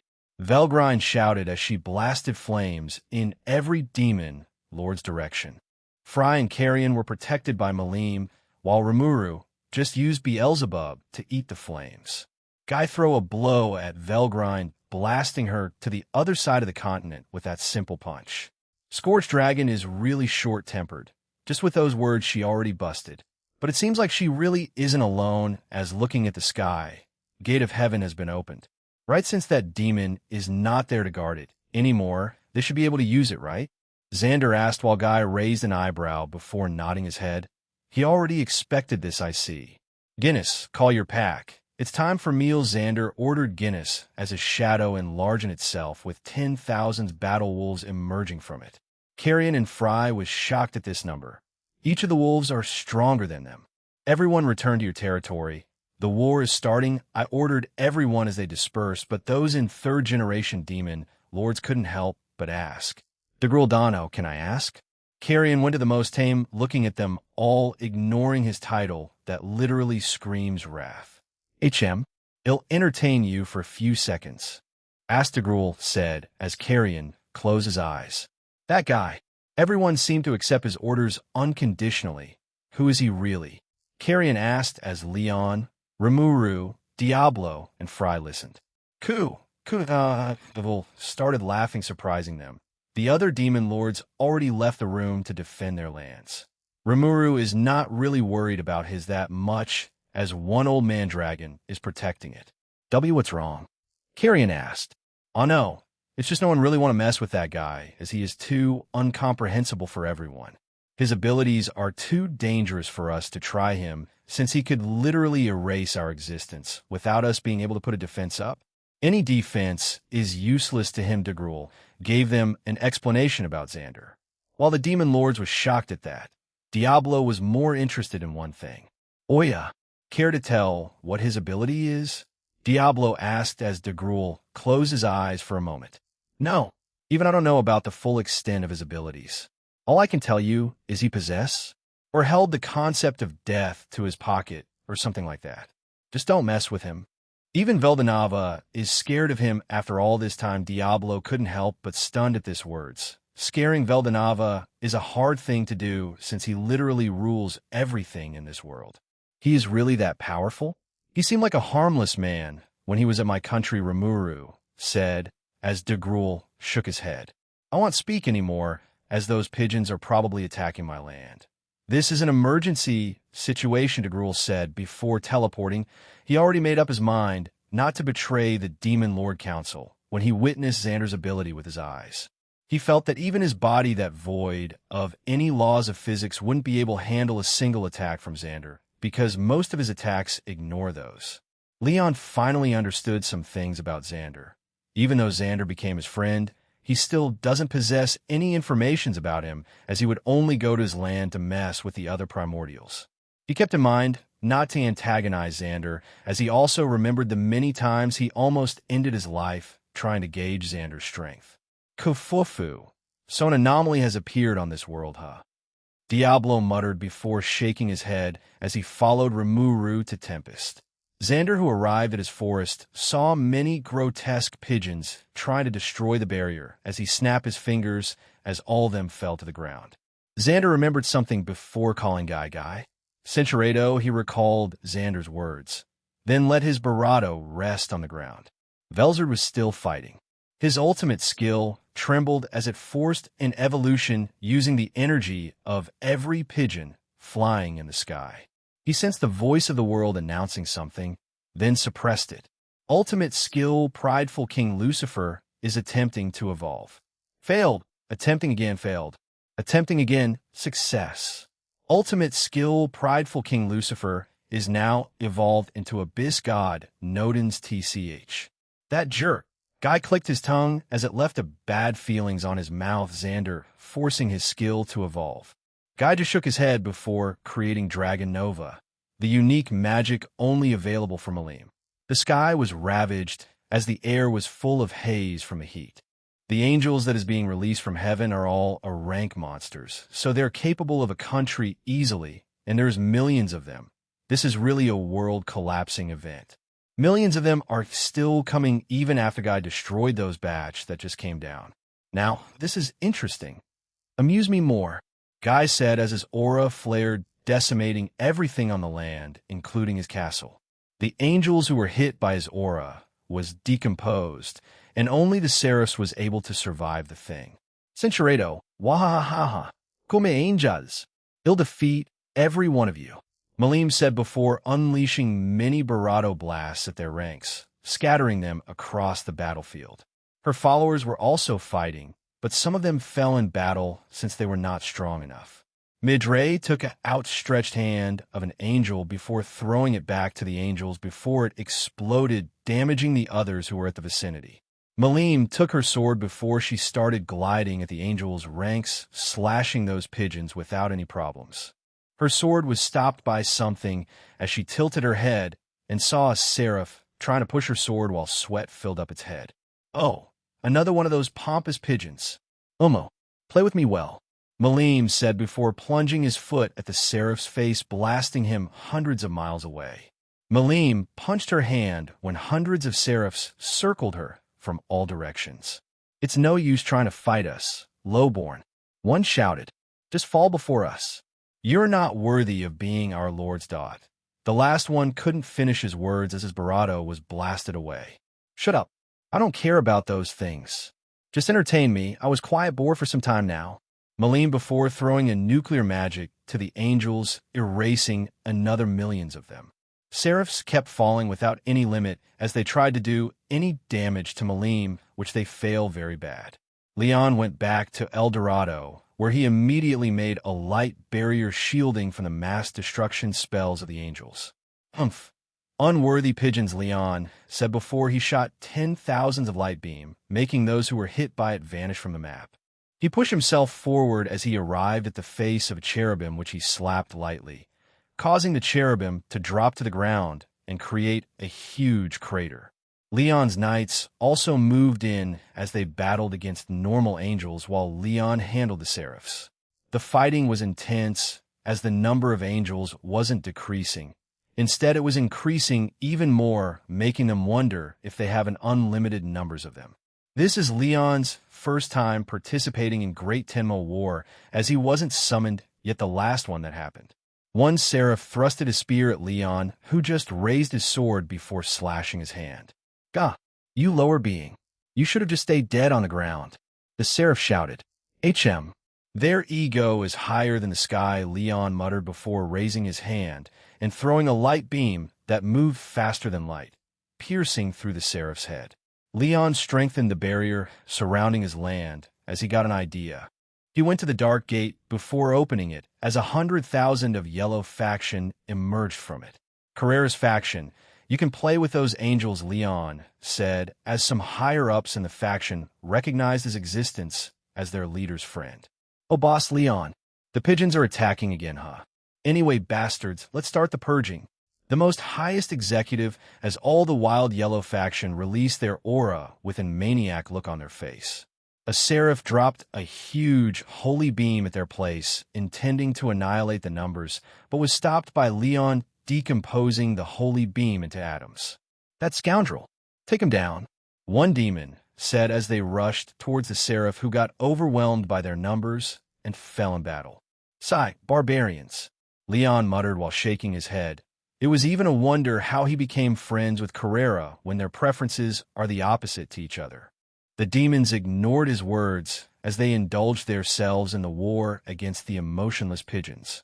The only fun they had is fighting against seraphs, since their prideful personality was fun to see being broken until they're only begging in the ground. Leon continued fighting when he heard a telepathy. Centuredo Hinata and hero Chloe Aubert, who was confused to why everything in this timeline seemed diverted from the original. She wondered who made the change in history, as she now has no perception to what will happen in the future. Chloe was already released by Sona before the Valpurgis even happened and sent her to Holy Land of Rubrios, as she seemed familiar with it. "I want thank you for helping us," Luminous said after defeating a seraph. She obtained an ultimate skill, so she is strong enough to handle powerful opponents. I expected this. Don't worry. I am just doing this because I like it," Chloe said while smiling gently. "I don't really understand you." Luminous shook her head as she avoided a fatal attack from a seraph before touching it as it exploded. Luminous waved her hand as millions of angels fell to the ground. "Accursed flies! You dare to invade my land!" she shouted before unleashing her power at the batch of angels that never stopped falling from the sky. Chloe took her sword before slashing toward the sky, striking down the angels as they descended. "You're strong. Unbelievably so," Luminous commented her skill, which is not even half of her true strength. Hinata didn't interfere with their conversation, as she was focused on instructing the knights. Hinata felt someone was behind her, so she raised her sword before she was blasted away from how heavy the swing is. Luminous didn't do anything as she just watched. She can't always pamper Hinata, and Hinata also knew that. That's why she immediately stood up and raised her guard against the seraph who stood in front of her. "Foolish creature, you shall know despair for disobeying the will of our Lord," the seraphim said before they started a clash. Each of their swing brought destruction to the land, but didn't damage any building in the empire, as it was protected by a barrier. The believers. No fanatics on the ground saw what is happening, as they marched towards the angels bringing items that could shot disintegration spells. God is fighting against heretics. We shouldn't stay here on the ground. For the will of God. One man suggested as they gained their fanatic eyes, bring the heavy weapons. One woman said as thousands of heavy weapons were brought from the warehouse. Where is the Barado unit? They shouted before the Barado unit was also placed on the ground. This is our war. We shall not tarnish our God's name with humiliation. Show your best. Sacrifice for the emperor. God, they shouted. For the God. Their war cry was heard as Luminous gained in head ache hearing it. She made the religion to find Xander, and now this happened. She didn't expect that fanatics would be born from her religion. They're even burning the angels now. Wait, why are they collecting those? Luminous thought as she saw them gathering the items before displaying them as decorations. Trophies. They shouted again as Luminous was starting to feel uneasy about her followers' actions. They struck down their foes while claiming the Barado as spoils of war. Do they intend to build a skull throne with that many? Luminous watched their actions. Barado did not seem to frighten them as they rushed toward the angels and unleashed their weapons. There were even items that she had never seen before. Luminous shook her head before returning her attention to the battle in front of her. She won't let this accursed beings to stain her land. De Gruel is now currently facing Dino in the Barren Lands. What is it, Dino? De Gruel asked with a grim look on his face. Now don't pretend that you don't know, De Gruel. Whose side are you on? Dino asked, seriously erasing his lazy stature as he raised his guard. De Gruel closed his eyes for a moment before talking. For how long I have been a guardian of that gate. I never lost my faith towards Lord Veldanava, De Gruel said. Then it's decided. But before Dino could complete his sentence, his face received De Gruel's fist as he was blasted in a speed of light. Cool. Why did you change your mind? Dino asked while standing up. Wiping his Barado, it's simple because I fear death, De Gruel simply said as Dino released a long sigh. You do know that I fear him too. I just can't betray my own kind so. Dino took his two swords from somewhere before assuming a stance. De Gruel also assumed a punching stance as their battle that shook the whole land started. Chapter 89. Fry returned to her land with Carrion as he wanted to help her in defending her land. Carrion has no land anymore as Malim ravaged it to the ground. While Rimuru also returned with Diablo and Benimru, they saw Veldora in his dragon form burning angels left and right. Rimuru-sama, it seems fun. I want to enter it, please. Cheyenne said, while looking at Rimuru with hopeful expression on her face. Fine, just don't get too carried away, Rimuru said, while gesturing her to do as she likes. Kufufu, she really has no points for being a secretary. Secretary shouldn't be, that crude Diablo commented. Still, those pigeons really have the nerve to try destroying Rimuru-sama's land. They must be dealt with severely, Diablo said while shaking his head. Oi, that's too much, you know. Rimuru couldn't help but form a Tsukomi on his head when he heard Diablo's words. Benimuru was already flying in the sky, cooking tens of thousands of angels using his black flames. Hundreds of Sui were using their thread bisecting the angels into small pieces as Hakuru was flexing his swordsmanship by slashing many. Shuna was also throwing AoE demonic skills anywhere using her unique skill. If Xander was to choose a skill from this verse, then it's got to be Shuna's one, since it could literally create unique magics. Something that is only available to her. Though Xander would choose Yuki's skill more than Shuna's one. Shuna used law manipulation and controlled everything on the land above her. Every angel began falling as the gravity betrayed them. And this is not a bona fide one. Don't think highly of it. Rimuru immediately placed one, using Uriel, making it indestructible as he joined the battle. With each swing of his sword, thousands of angels would perish.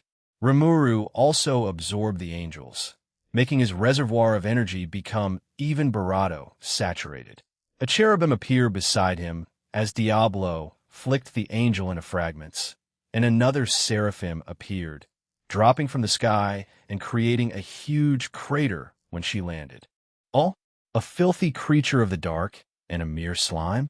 Quite an unusual combination, the seraph said while raising her lance. Diablo was pissed by her words as he walked towards her calmly, that it's almost creepy. The woman couldn't move for a second seeing Diablo's glare, but the moment she did, she was struck down with a devastating blow. "No!" the seraph cried out as Diablo overwhelmed her. You." Finally, Diablo delivered the finishing blow, ending her suffering after a long year of pain. Ramirez's lips couldn't help but twitch at his action, but stopped when he saw Veldora returning to his human form before raising his hand to the sky. "Everyone on Tempest, lend me your power. You'll defeat the evil using your will," Veldora said as a blue sphere appeared above his hand, growing slowly, but the energy it possessed is so potent that it is already shaking the space on the vicinity. That old man. How shameless Rimuru deadpanned at Veldora, who then shouted, "Spirit Bomb!" He threw the blue sphere, making a huge explosion that made everyone's ears ring. They could only hear white noise for a while before their sense of hearing was fixed. "Hey, old man, do your thing properly," Rimuru shouted. "Kuahaha!" As expected, no one could handle the power of the Holy Scriptures. "Then let's try another," Veldora said as Rimuru had a bad feeling about this. Veldora spread his hands before shouting, "Almighty push!" It was silence for a second before a strong force started pushing everything, destroying anything that it runs to. Because of how much energy Veldora placed on that action, even the whole Tempest was destroyed, leaving only a huge crater that made Rimuru kneel on the ground, lamenting that he even released Veldora from his stomach. Veldora muttered before his instinct screamed at him to run. He looked above and saw a huge stone size of the country dropping on the place. "Barato, Veldora, is this your doing too? How many references are you going to do?" Rimuru shouted at Veldora, who just widened his eyes. "This is not my doing. Did Madara come to this world?" Veldora said as the Chibaku Tensei was in process. The stone was already dropped, erasing all the angels who were hit, but what weirded them out was the huge stone didn't drop completely in the ground. Instead, it started flying all around, destroying millions of angels that were being dropped from the gate. The stone began speeding up as it circled all around the world, raising the sea level each time it appeared over land. Many saw the moon circling the world at a speed that made them question how it could even do something like that. The friction from the air sliding past the stone was so strong that it created a blazing light in the sky, powerful enough to drive the angels away. Rimuru and Veldora could stare at it slack-jawed, while Diablo placed his hand on his chin with an amused look on his face. Guy, who was still battling the angels, saw what happened as an excited grin appeared on his face before he created another one and made it circle around the world too. He thought that this stupid idea is probably from Xander, so he just followed it, making 2 moons in the sky circling around the world. They experienced many eclipses during that time, as the view amazed everyone. Malim also saw what was happening, so she threw a dragon nova towards the 2 moon following it. It looked like its trail. The moons and supernova circled for a few Barato times before they dropped at one place. The Easter Empire, to be exact. The 3 supernatural things Barato, everything in the Empire, leaving only Rudra. No Michael and his trusted subordinates, who were shocked at what happened. Senchuredo Rimuru could only stare at his empty land before an error occurred, like a broken PC, before the place was fixed like nothing happened. Even the people who were Senchuredo by Veldora just respawned like it was nothing. Rimuru saw a paper floating in the air, which says, "I probably damaged your land. I'll fix it." From Xander, Ramirez's lips couldn't help but twitch at what he read. He finally understood why DeGruel is so scared of the man. This is just so broken. Raphael reported that she couldn't analyze what happened, as it says that it follows the natural order of the world. This means that the event where his country was ravaged was erased in history. The potential threat of Xander just broke the limits on Diablo's dictionary. Even he, a person who was born in the beginning of time, couldn't comprehend what just happened. Veldora shivered when he felt Xander's power. It gives him a trauma after he remembered the beating that Xander did to him. It was too much for the pitiful dragon who was being passed for beating at that time. When Xander returned to his land, he immediately forced Guy to evolve so that he can balance the power scale in this war. He was just erasing angels for a few minutes before he got bored and got an idea. He took the moon on his storage before shrinking it. He then made it smash those angels while making a fire in the sky. That was quite a fun experience for Xander. Sona has no choice but to lower the temperature of the world to stop the fire from burning even further. But what she didn't expected was that another moon would shot out and started following the first one. Xander also did something to stop that guy from doing something unexpected. He defeated Yuki Kagarizaka since his role in this world is finished, along with Maria Bel Rosso, the troubled child who has an unhealthy obsession with conquering the world. Well, she's a nuisance anyway, and removing her from the picture would not matter. Sona's Barato twitched before lowering the temperature of the atmosphere, even Barato. But everything was destroyed when a literal supernova followed the two. She looked at Xander with hateful eyes before dropping her control, making the people look for a shade because of how strong the heat is. Sona, I guess it's time for you to evolve as well. Xander suddenly said as Sona raised an eyebrow. Xander stared at the air for a second before the voice of the world suddenly rang along with his menu. Control skill acquired. Individual. Sona Citri will undergo a transformation. Using the energy of cosmic being, Sona Citra's body will be changed. Reconstructing body. Failed attempting again. Failed attempting again. Success. Species Primordial Fiend has been upgraded into absolute embodiment of Ice Ultimate Skill. Divine Ice King Cthulhu attempting to evolve itself. Attempting to evolve. Failed attempting again. Failed attempting again. Failed attempting again. Failed sacrificing the 100 million of souls being held by the individual. Xander Ranvil. Attempting again. Success. Ultimate Skill Divine Ice King Cthulhu is upgraded to Ice Concept Imiths. Sona's body was glowing in blue and white as mist gathered all around her body.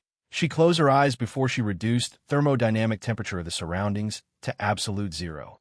Atoms are always in constant motion even in lower temperature.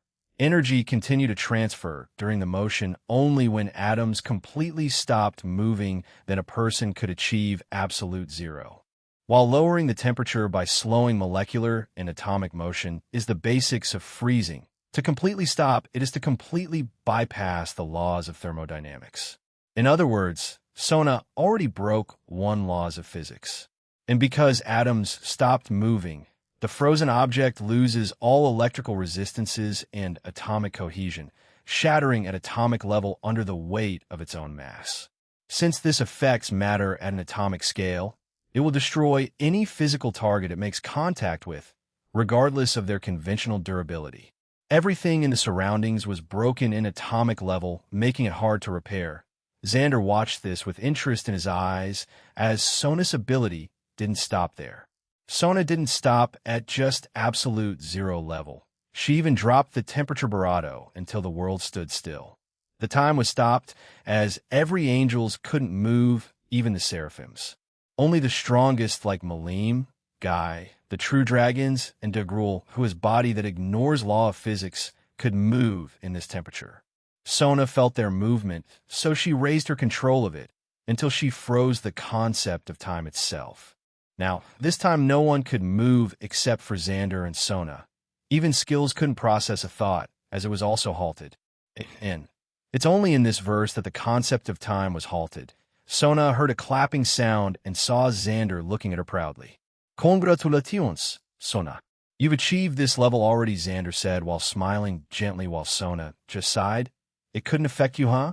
Xander just giggled at her words. You do know that I am outside the concept of time, right? Xander said as Sona just shook her head. Now what shall we do? Xander asked while Sona pondered for a moment. No, it would be too boring to fight them in this state, Sona said before releasing her control, making the time moved again. Every strong being in this world widened their eyes at what just happened. They knew that time was froze to conceptual level that even they couldn't move on it. Darn, Sona has surpassed me again, huh? Guy muttered before frantically shaking his head. He wouldn't acknowledge something like that. His pride wouldn't allow it. Malim's eyes shone at what happened. She wanted to resist against something like that. She swore to train harder again after this war. She felt that her ability to destroy a solar system easily is not enough anymore, as she craved for more strength. Xander fixed Ramira's place, as he thought that he is the one who ravaged it to the ground before an idea somehow entered his brain. He went in the middle of world before placing a barrier on it. He expanded the space inside, so it would be as large as a whole galaxy inside. Xander smiled in satisfaction before he clapped his hand, bringing all the participants of Guy and Ridera's game. This includes Michael, who is now inhabiting Ridera's body. Michael was confused as something bypassed his ultimate defense and teleported him in this place. Now that every participants are here, Xander projected what's happening inside the barrier to the people outside, making it look like a show. Tatsuya tried to put a hole on the barrier using his bullets that is equivalent to hundreds of hydrogen bombs when exploding. But it was useless, as there was no dent could be seen. He just returned to his position after Michael ordered it. Good day, everyone. The climax of the Great Tenmo War would happen in this circle only. The war would start by Guinness, Xander said as he touched Guinness' body, making it larger than the sun. Everyone who was watching was scared at Guinness' appearance because it was too creepy and his aura was oozing, giving them goosebumps just from looking at it. Guinness took a long breath before releasing it. Wow. The fighting immediately started as Guy created a star before throwing it at Ridera's forces and causing it to explode, destroying vast regions of the solar system. Ha ha ha! Guy was laughing loudly as he struck down Seraphim across the battlefield. Velzard also turned dragon as she flapped her wings, freezing hundreds of thousands of angels. They are ants in front of a true dragon. Now that Velzard also enters the frame, Michael is now in a tight spot. Michael finished the spell of the gates before he smirked widely. Foolish creatures. Take the wrath of our creator, he said before gates opened above him, as the Insectars and Phantoms have arrived. Both were races that conquered many worlds. They were all war-hungry, so their intention in this world is destroying it. Bunch of lowlifes have gathered in one place. This is such a disgusting scene, one newly arrived 6-paired wings angel said, while sneering at the demons. This would be worth destroying. I would love to see the despair in their eyes when they realize that they wouldn't be able to win another same rank, angel said eagerly. The other 6-paired angels just stayed quiet, observing the rare scene while secretly looking down at everyone in here. The Insectars just stayed quiet while their aura was breaking everything in the surroundings. They also had an excited smile on their face, ready to confront the challenge they would experience in this world. The war started again as the Insectars began ripping the demon ranks as they deemed them too weak. Xander has no choice but to bring the other primordials here to level the ranks. Violet and Blanc, who were just staying in their world, were surprised when they were suddenly pulled into something. Before they could say something, a voice suddenly rang. You are now called. Testarossa and Ultima, they widened their eyes as their powers skyrocketed, while their aura unleashed devastation across the Insectars. What on earth are you doing? Guy asked while looking at Xander, who is naming primordials leisurely, as if it's not a problem. Raising our ranks? Look, they are being overwhelmed without any resistance, Xander said while pointing at a greater demon who was taken down by an insector. The insector smiled before getting close to Xander, who just flicked his finger, erasing millions of them in a single move. See? The 3 primordials' lips couldn't help but twitch. It would have been realistic if he just didn't flick his finger. Testarossa and Ultima has a complicated thoughts about this, but just shook their heads. Now fighting against those races are more fun. The war continued before halting for a moment when a large screen appeared on their eyes. It was Xander, who is kneeling in front of Sona. Sona widened her eyes at Xander's action as Luminous just stared in jealousy. Now that every race in this world is here, I shall now do what I have prepared to do for a long time, Xander said, as everyone widened their eyes. Does that mean Xander customized the whole war just so that he could do this? The Insectars, Angels, and Phantoms were enraged by that possibility as they gritted their teeth in anger while throwing all strong abilities to Xander. Xander didn't care about it, as he just believed that they were logically impossible. Every attack vanished as the place turned quiet. Sona, We've been living for a long time, but I never did something like this. We spend our time in peace, not caring about anything, just enjoying each other's presence. There are many happy times. There are also unfortunate times during our life in the forest, but there is nothing that makes me more happy but just being by your side. We already experienced things that would have broken a normal relationship to pieces, but we stood still stronger than we ever. Shoot, I forgot, everyone said, slapping their heads. You're terrible, Xander. Xander swore he heard Guy mutter a curse somewhere.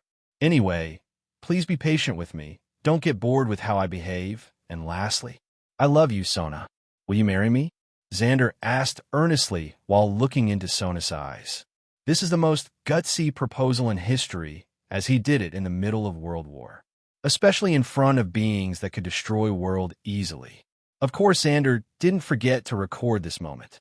Sona closed her eyes before taking a long breath. The moment she opened it, a tear was already threatening to fall from her eyes as she smiled gently. No, the whole place turned quiet. Tomorrow's chapter would be the last one in this arc. I hope that I entertained you with it. Chapter 90, longest chapter so far. Read the chapter slowly, as this would be the last chapter of Tensura arc. Xander stopped on his place. He froze without knowing what to say.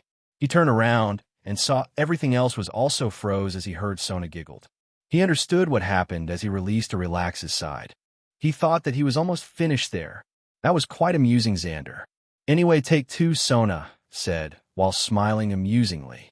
Xander shook his head before his expression turned serious. Sona released the time freeze as she smiled gently. Yes, I would love to, she said as the world was invoked with clappings and cheerings. While the humans were cheering, the races in this place were raging. They couldn't accept the fact that a mere human has the guts to do a proposal while they were in the middle of their battle.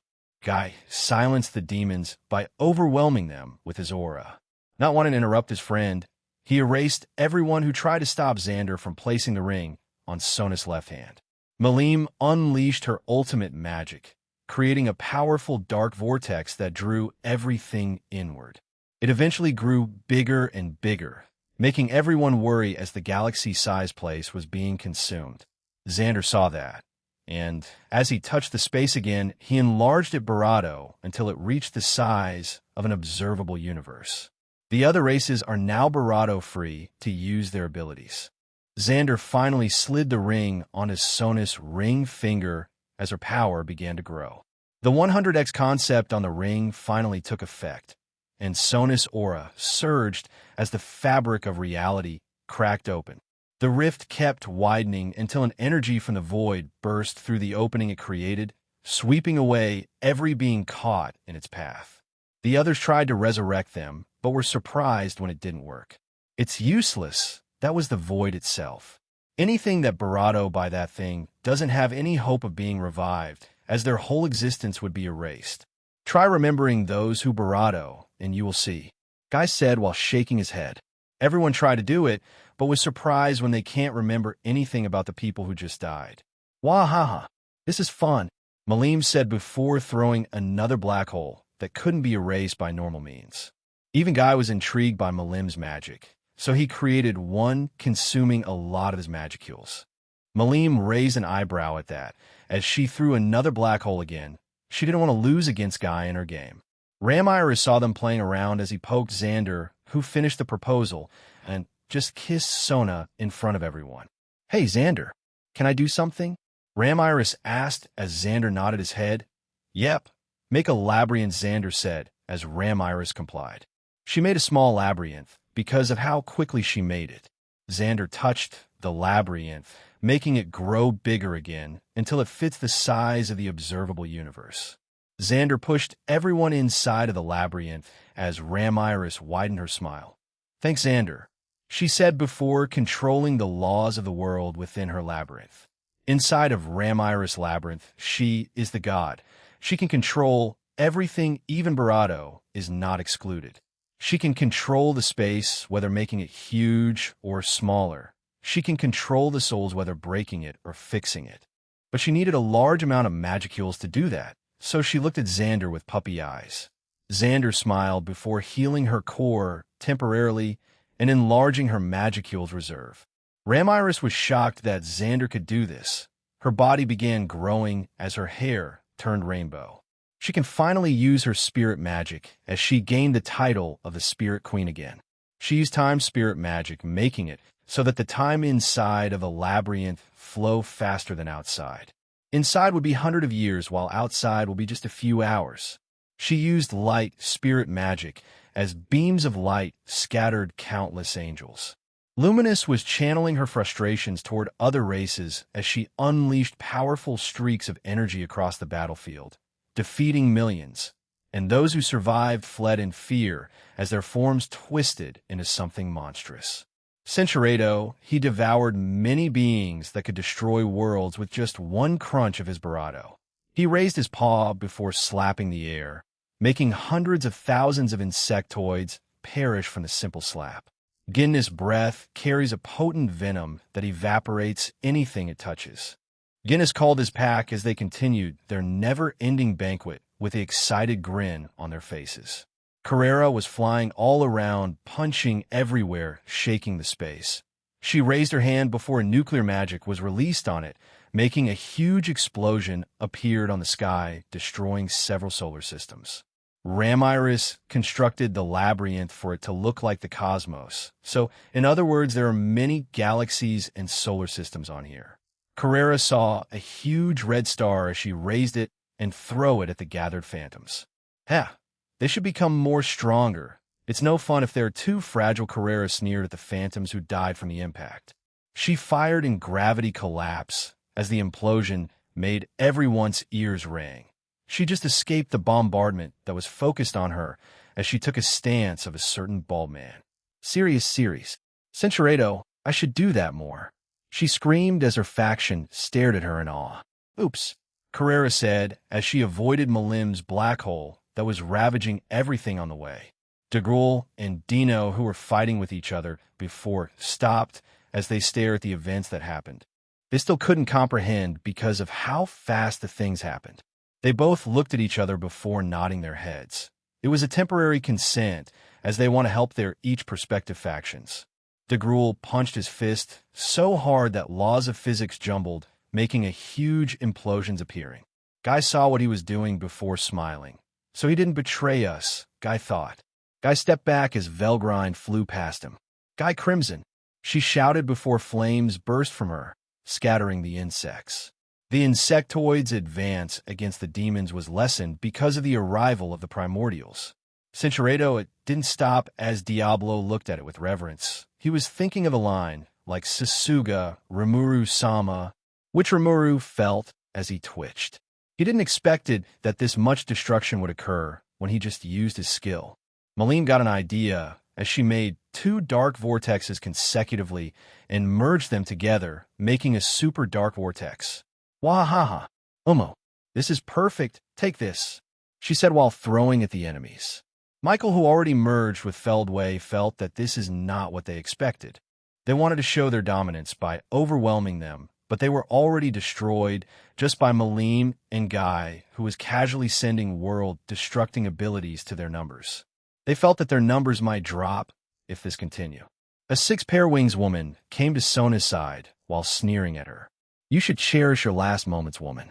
That should be the best moment of your life, Gracia said, while raising her sword. She wanted a nice fight with this woman as she seemed strong. The space twisted before Gracia appeared before Sona. While raising her sword, she intended to test Sona's strength by giving a weak slash first. Her sword cut through the air as a large sword aura escaped her sword. Sigh. Centuredo 1 insectoid appeared as Leon's face crumpled because of how heavy the fist he received. Another ant? The insectoid said while Leon spat to the space. Leon didn't hesitate and immediately used Metatron, as he would be in disadvantage if this keeps up. A magic circle appeared before the insectoid as 36 pairs of light wings emerged from Leon's back. In the wings, millions of photons light shot to the insectoid as it merely grinned. Leon was shocked when the insectoid was still standing without any noticeable injuries, only some bruises. That tickled me, Barato, the insectoid said as he struck Leon, blasting him toward many planets. Leon immediately stood up, a few cuts visible Barato, and raised his sword as he tried to stop the insectoid's fist, but was thrown to another planet, destroying the previous one. Leon twitched his body as he felt he couldn't move anymore. He was about to give up when he heard a voice. Leon Niken. Don't give up. Leon perked his ears when he heard that voice as he immediately looked around. He saw a girl fighting millions of phantoms alone while waving her hands at him. Leon widened her eyes as he muttered Chloe. The magicules on Leon's body broke his limits as his skill began reacting to his emotions. Ultimate skill Metatron is evolving. Attempting to evolve. Success. Ultimate skill Metatron was upgraded to Ultimate skill Neb. Leon used his new ultimate skill as he slashed his sword into space as an aura of light appeared and slashed everything towards many light years away. Even the insectoid who was toying with him earlier couldn't keep up with his new speed as Leon's speed surpassed time. He was just erasing everything in the cosmos without even the enemy knowing. Guy saw what's happening as he whistled in amusement. Leon also became strong. I need a level to fairness, Guy said before trying to create something. Everyone who was fighting stopped for a moment when they felt chills in their neck. They looked at Guy who was creating something and saw Abomination appearing before him. Xander shook his head before placing barrier to everyone he knew as the foolish move of Guy could become a double blade. Guy gave the finishing touch before smiling satisfyingly. Thank you for the barrier, Xander. This brat is cool enough to destroy billions of them, right? Guy said while patting the merged creature formed from various animals combined into one. You're full of it, Guy. Do you know what you just did? Xander said while sighing. Guy tilted his head and looked around. He grinned maniacally when he saw every enemy shouting in madness from what they saw. They have no resistance to madness inducement. No, there is no resistance to madness inducement, except for another Eldritch being denying it. What's that? Their Barato fragile Guy said as his tone screams of sarcasm. Sona raised her hand before the Eldritch monstrosity was frozen in everything. Even the concepts that the being controlled were frozen as well. Velgrind was angry that it couldn't fight Guy, so it changed its target to Xander, who was just leisurely watching the show. Velgrind unleashed a fierce fiery breath that reduced millions of phantoms to ashes. The blazing wave surged toward Xander, who simply waved his hand and erased the attack as if it were nothing. Xander grinned, then dashed toward Velgrind and Barato one of her horns with a powerful strike. Gah, you jerk! Before she could even finish her sentence, Xander struck her before the battle escalated into a fierce clash that shook the whole cosmos. Velgrind grew, even Barato enraged as they clashed with Xander, but she couldn't keep up with him as he evaded every move she made. Xander noticed that as he made his Barato grow until it was the same size as Velgrind, Xander struck the Barato with a powerful open-handed blow, sending her flying through the area and destroying everything she hit. After that strike, Velgrind seemed to begin crying as Xander made a clicking sound. Tisich, she was freed from the mind control, huh? He said before walking away, clearly bored of what just happened. Velgrind flew again, but this time her target are the phantoms and angels who were under control of Michael. Ramiris, who was watching everything, was annoyed by the constant release of insectoids, so she raised a hand before a black, incomprehensible ball appeared in it. She threw it at the wormhole, where they were generating insectoids and closing it after. She is sure that her primitive magic should have done the work of annihilating everything there, as primitive magic is unavoidable. Even ultimate skills are useless against it, and the one she threw was an annihilating magic, in simple words, eliminating everything. Centuredo, the wall of ice, didn't even shake as Sona changed the properties of the ice from X to meaning literally indestructible. Sona then made an ice block as Zelenus' arm was froze. He immediately stepped back. He shook his arm to remove the ice, but was surprised that he couldn't. Centuredo, she froze every magic circles as they broke before getting erased in existence. Sona raised her chin while crossing her arms under her chest. Do you think that you could handle this king with just that much? Zashu, Sona said before hundreds of ice weapons appeared behind her. She added the concept of Barato on them to make it look like a noble phantasm. Zelenus raised an eyebrow before he began fleeing, as he could feel that every weapon shared the same strange property as the one that had frozen his hand. He flew for a few light years before raising his hand to throw a powerful strike. The powerful blow barado many solar systems, scattered many stars, and barado the ice weapons that Sona made. Sona just smiled, since she hadn't really placed too much attention on the weapons. Zelenus took an archdemon before hurling it at Sona, who simply froze it. Sona waved her hand, as the whole galaxy where Zelenus was located was frozen to bits. The atoms who stopped moving couldn't transfer energy anymore, so it just broke to atomic level. Zelenus escaped from the galaxy before the freezing even happened, so he was safe, but not for long, as his body stopped moving before he saw Sona walking towards him carelessly. Sona touched his body as it turned into ice powder, making Zelenus panic in his mind. He tried using his powers, but it was no use, as Sona willed the ice to freeze his whole existence, soul and all. Zelenus slowly turned into powder as he began thinking why he fought this woman. Sona saw that he is already dead, so she just smiled before waving her hand. She changed the property of the fire that is swimming in the cosmos, so that every time it burned, everyone would froze instead. Billions of phantoms and insectars didn't expect the sudden change in property of the fire, so they were frozen with no resistance. Xander smiled at Sona's work as he then thought of a nice idea. He opened a portal to the world of DXD before taking Yutaha from there.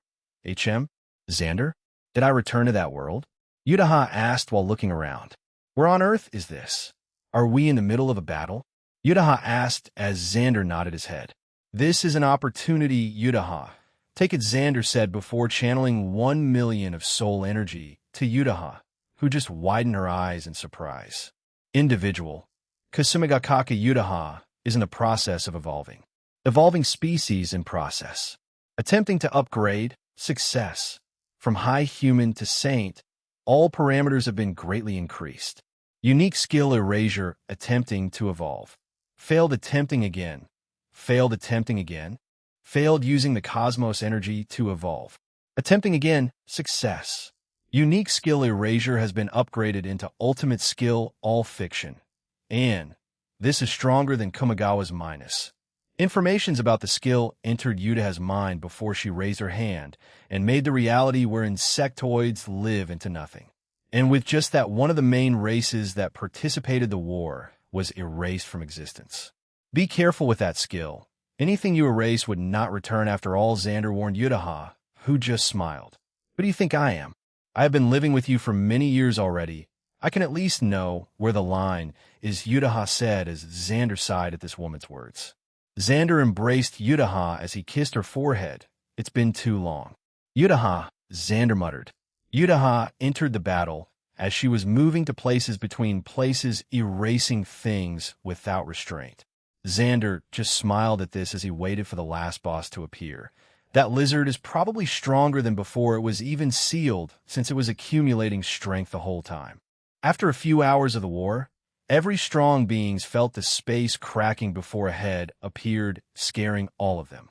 Even the head already spread an aura of destruction. They were scared to see the real body of a lizard. Oh, a bunch of bugs are partying here without inviting me. Barado has arrived. The Barado said. His whole Barado slowly appeared from the Barado as galaxies were Barado under the influence of his aura. He made a Barado dramatic Barado that annoyed Guy and Xander. You probably fought this lizard before, right? Xander asked as Guy sighed. That creature is tough. Even Veldanava couldn't do any major damage on him. He just shrugged everything off, Guy said as Xander gained a huge smile. I want to see if he can handle some of Sona's attacks, Xander said, as he gestured Sona to attack Ivorage using concepts. Sona did it, and was surprised when the concepts didn't even bother Ivorage. His aura destroyed them before they could even get close to him. Sona made an ice using her conceptual ice manipulation and made it so that it would freeze the concept of destruction when it hit Ivorage, but just like what happened earlier, his aura destroyed the thing. Fool, concepts and such don't work on me, Ivorage said before flying towards Sona and slashing his claw. A barato in reality was made during the slash as Xander just raised a finger before dropping it. What? Ivorage stared dumbfoundedly. He was back to where he was just a minute ago. How? I am outside the time and events. Ivorage shouted, unleashing a devastating shockwave across the battlefield. Aurora, that guy became even stronger, the man said while shaking his head. He was not scared because he knew how powerful Xander was. Even though Ivorage embodied the balance of Veldanava and was an omnipotent being, he still could not escape Xander's abilities. Yudaha moved her hand intending to erase Ivorage, but was shocked when her ability didn't work. I embody Barato. Causality is just a fragile thing to me. Ivorage said before he unleashed a devastating beam that could overcome anything in existence, even abstract concepts, Centuredo. Queen of Spirits Ivorage said before sneering. He raised his aura as the new universe began shaking. It is threatening to be destroyed. Xander rushed to Ivorage and punched him in the face as the lizard flew hundreds millions of light years away. Ivorage stood up again and struck Xander, who was sent flying and knocked away several stars in the process. Nice. This is great. Ivorage said before the clash of two powerful beings began.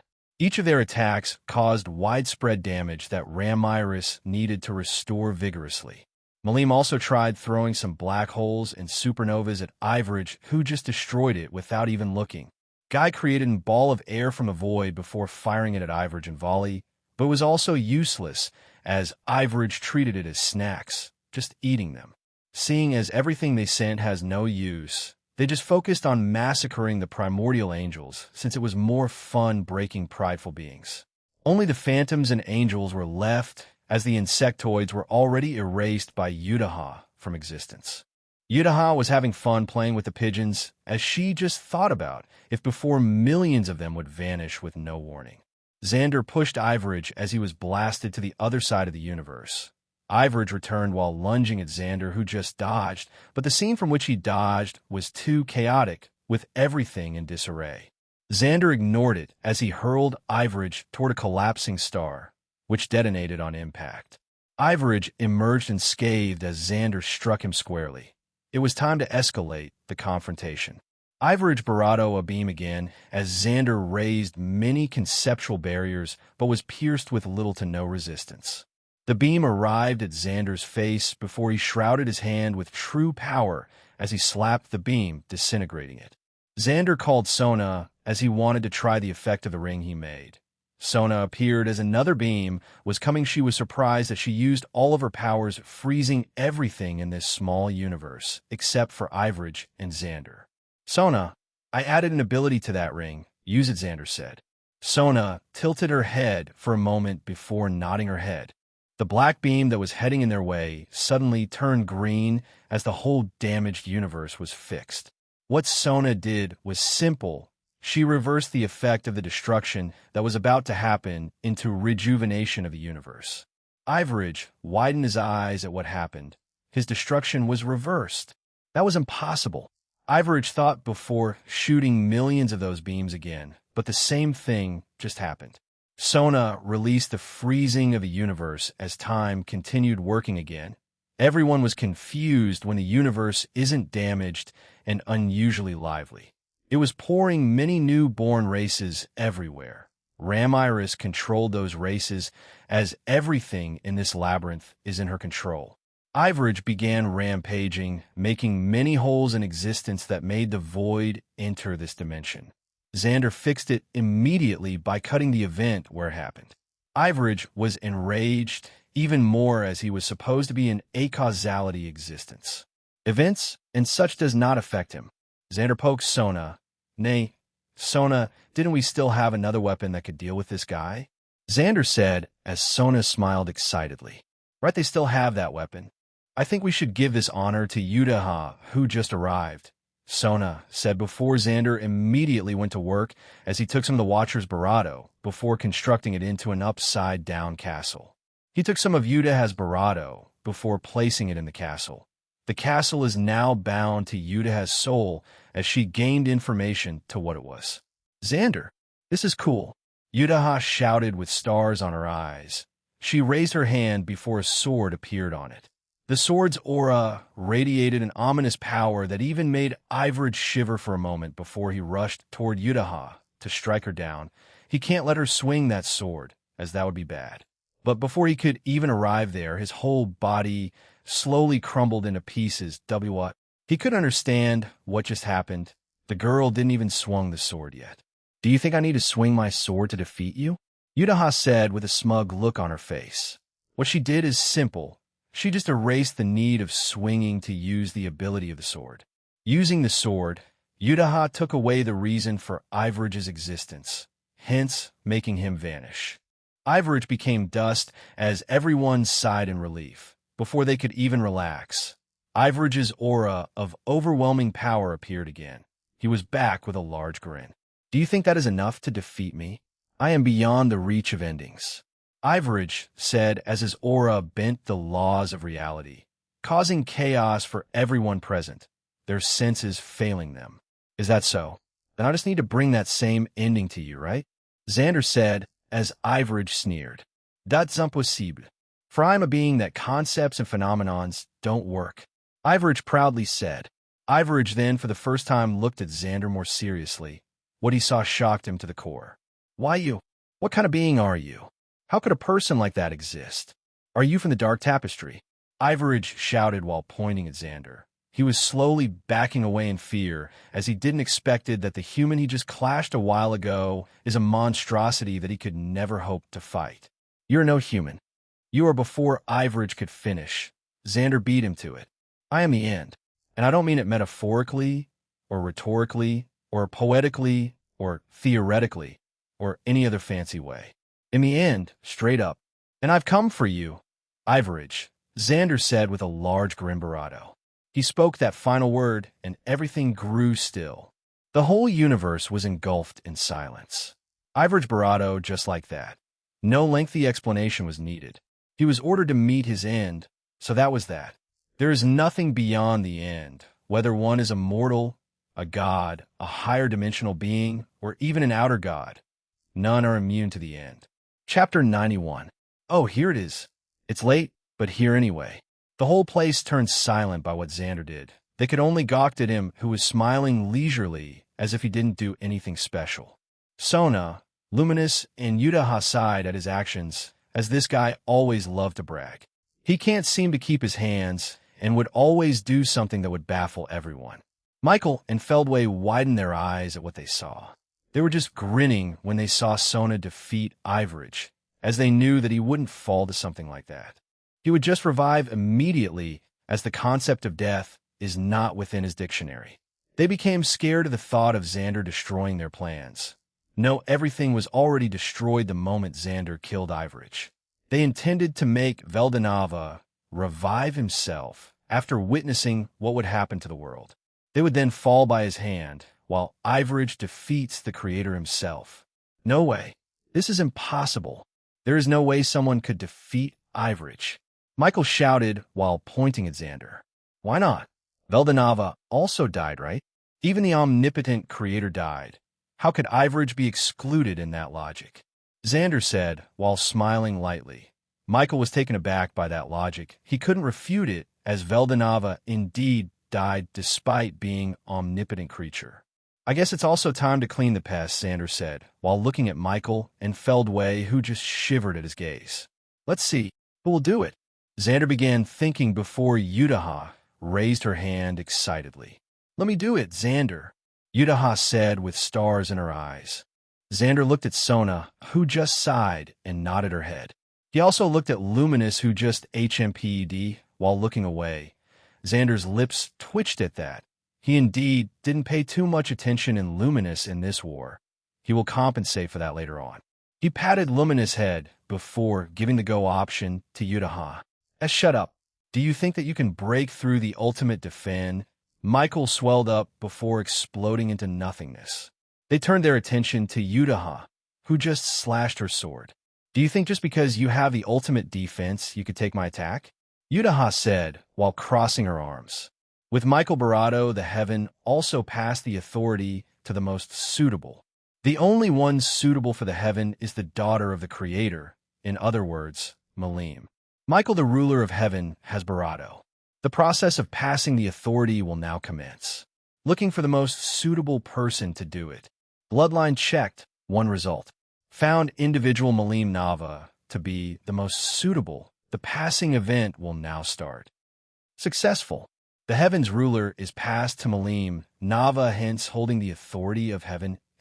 Malim could just stop flying as she tilted her head.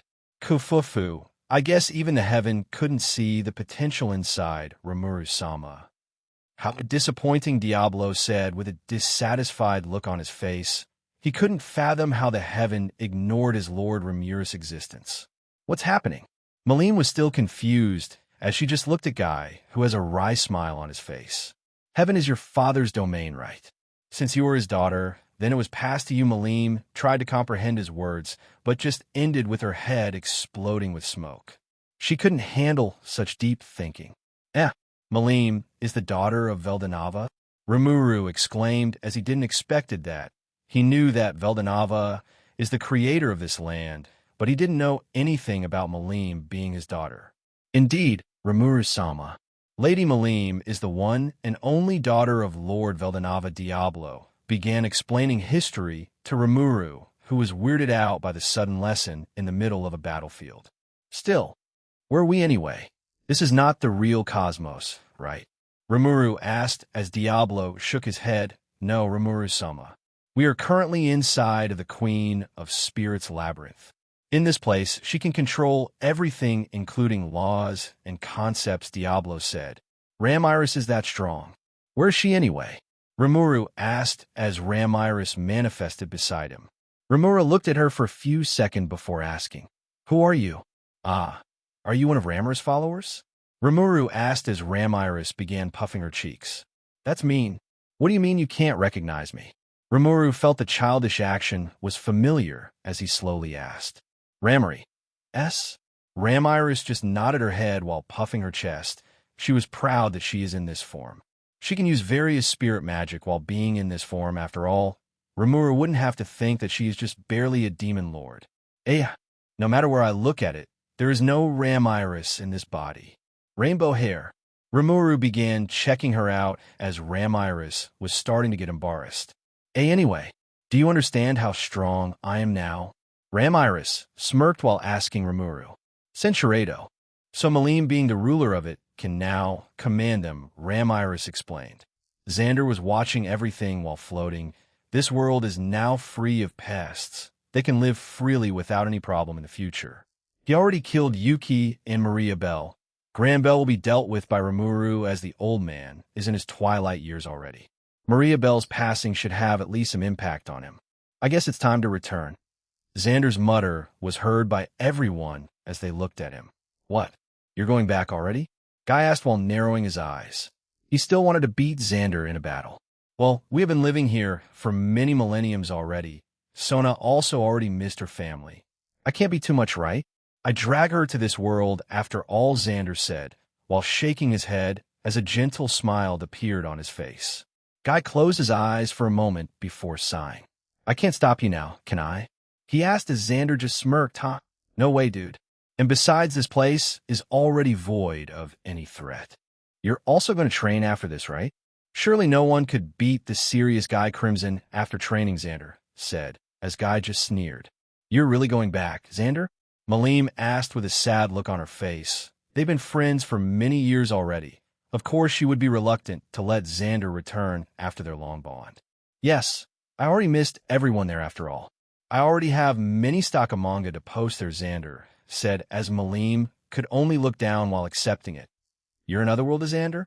Rimuru asked as Xander never really mentioned it. And all their actions reeks of something any person in this world would do. We didn't really mention it to you, right?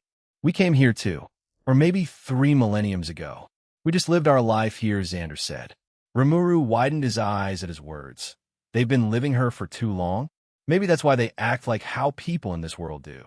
Anyway, since you're going to leave already, can you at least mention your ability, Xander? Guy asked as they never really understand it deeply. Only the vague information that he could erase something. Okay. As a farewell gift, I suppose. My ability is called Endless Nine. I can't deny anything as long as I believe that it doesn't exist. And the limit is probably nothing? I can erase concepts, phenomenon, and even abstract things, Xander explained as Guy's face turned dark. He was wondering how to counter that ability. The real one was limited to Battler's modern line of thinking. Xander's logic is different from him, so him thinking that modern cars are impossible is still valid. The others were just shocked by his ability, especially Rimuru when he felt that the ability was somehow familiar. Report. It is based on Battler Ushinomiya's ability. Raphael's words made him remember that certain fiction that has various hacks that surpass even this world. Rimuru twitched his lips while thinking about it. Then how about Yutaha's sword? Ramiris asked as she was clearly interested on it. She was even hoping to study it with Beretta.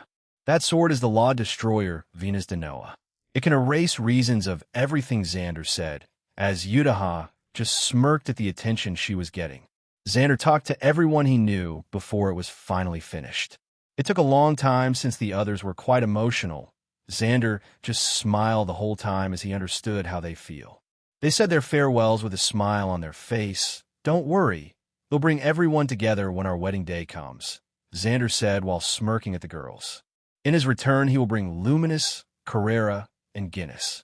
Of course, Carrera isn't his woman, but she has been a loyal maid for so long.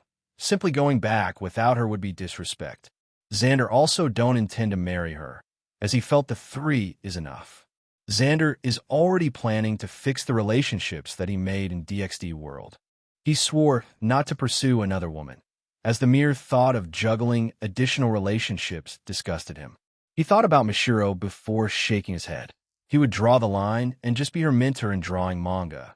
He would not cross that line, as dealing with extra romantic entanglements was troublesome. Even right now, the willful 3 already give him enough trouble. So what would happen if he added another? Omo, that's a promise, all right. Malim pumped her fist and nodded. Xander chuckled and patted her head. He also threw a stack of manga to Ramiris, whose eyes widened at the pile of holy scriptures. Xander took a bakken before slashing it in the air. A dimensional portal opened as Xander gave them a one last look before entering it. The girls also followed him shortly as the portal closed after they all stepped on it. The place turned quiet before they just smiled. Who is going to live in their house? Guy asked as 2 people raised their hands. Guy raised his eyebrow at the unusual 2. Wait, when did they leave hell? Diablo, I thought you already sealed all of the gates? Guy asked while looking at Diablo. They are probably teleported by that lord from the underworld, Diablo simply said as Guy nodded his head. Then we'll leave it to you. Violet and Blanc, Guy said. Xander POV, we finally arrived at DxD. I looked at the girls who seemed to be surprised by the scenery below us. I can see Sona looking at the world with a melancholic look on her eyes. She probably missed her whole family and peerage right now. Though I doubt it was that much, as her sense of time is rather skewed after she evolved. Mere 1,000 of years is too short for her now. She also has experienced many things during our living in there. Sona experienced more wars than Seraphal did. She also led many of them during our visits in human land many years ago. I sensed a fluctuation in the space as I saw Great Red and Ophis greeting us. They probably know where we came from and how long we have been out. I shooed them away as they returned to their place. Luminous, Guinness, and Carrera widened their eyes at the 2 beings who has the same power level as Ivorage from before know. Great Red and Ophis is stronger than Ivorage, as Ivorage's destruction concept is probably just the true one. It was too weak for a real destruction. Meanwhile, the 2 holds of theirs. I smiled greatly when I sniffed the familiar air of the DxD world as I teleported us to Underworld. The girls raised an eyebrow at the current realm they are in. Xander, what is this place? Luminous asked while looking at the purple sky. This is Underworld, the home of the devils, Sonus race, I explained as they just nodded their heads. They are more tame than I thought. Well, this is good since unnecessary troubles are not needed. Though I doubt it would be long before the real trouble would come, as fate seems to deem Sona as its new child of fate. The girls just kept quiet while Sona walked towards the mansion with short steps. She was readying herself in front of her family and peerage that she didn't see for too long. Before she could even reach the door, a blur already appeared and tackled Sona to the ground. Sotan. Sarah Fall screamed while tears were falling on her cheeks, making Sona stunned. She thought that she would be the one who would react like this, but she forgot about her sister who is so devoted to her. Nei Shaoma. I'm back, Sona said while slowly hugging Seraphol. Seraphol widened her eyes, surprised that Sona initiated the barato on her own. Cinchuredo, too much so. Lady Citri has tears gathered beside her eyes as she received Sona, who ran to her. Lord Citri joined the fray and also hugged his daughter. I miss you, Mother, Father, Sona said, trying to control her emotions. The others who heard of Sona's return immediately went to Citri territory. It's been a week since Sona left the world. That might be just a short time, but in DXD, where events happen every day, it was already long. Rias already went to Kyoto and fought the hero faction. Sona's peerage arrived, as they also tackled Sona into a big hug, releasing he restraints they kept to preserve their images. Sonaj-sama. Sona just embraced them back with a matured smile on her face. If before she would reprimand them for doing something like this, she didn't do something like that now. It's because she thought that it's too much to be angry for them, just because they didn't take care of their images. I can somehow hear Sona's monologue in her head as I just shook my head. I looked at Carrera and Luminous, who were already ready to return in their world after looking at this cheesy scene. I bonked their head as they looked away embarrassed. Well, Guinness is rather calm in this situation. He didn't release his aura or even try to look everyone like his prey. It seems like he learned a lot from Carrera's beating. Yudaha was just watching while embracing my hand, gaining Luminous attention. Sai, I just hope that they wouldn't fight for stupid things like this right now, as that would really ruin their reunion. They seemed to understood my thought, as the two backed down without saying anything. This is getting weird. We don't need to speak anymore to converse. Well, this is rather useful, but I should still do something about Azazel and Ajuka, who is looking at me with stars in their eyes. Chapter 92, Citri Mansion, Xander POV. I went to Ajuka and Azazel, who were waiting for me. It's been a long time, you two, I greeted them as they just smiled. It's long for you. You was just lost for a few days, Azazel said, while waving his hand. Right. Xander, tell us about the other world. Ajuka said as he couldn't hold his curiosity about the new thing. Azazel also supported him as they pressed Xander for an answer. But before they could get even closer, Cinchuredo, they slowly looked up and saw Guinness grinning while looking at them as if they were delicious food. I chuckled at their reactions. If Fenrir was already feared in this world, even with just his meager strength, then we don't have to say anything about Guinness, who can literally swallow this whole world if Great Red and Ophis is not in here. Strength is not that much in this world. Issei even shocked many when his capability of destroying a planet was revealed. How could it be compared to Guinness that can eat a whole planet while thinking they are just appetizers? See, can you introduce us to your friend? Xander?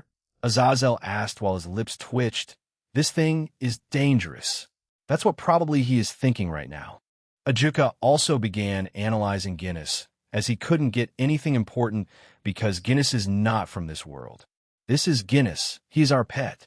Sona was rather sad that Fenrir was, so we adopted one, I said, while caressing Guinness' soft fur.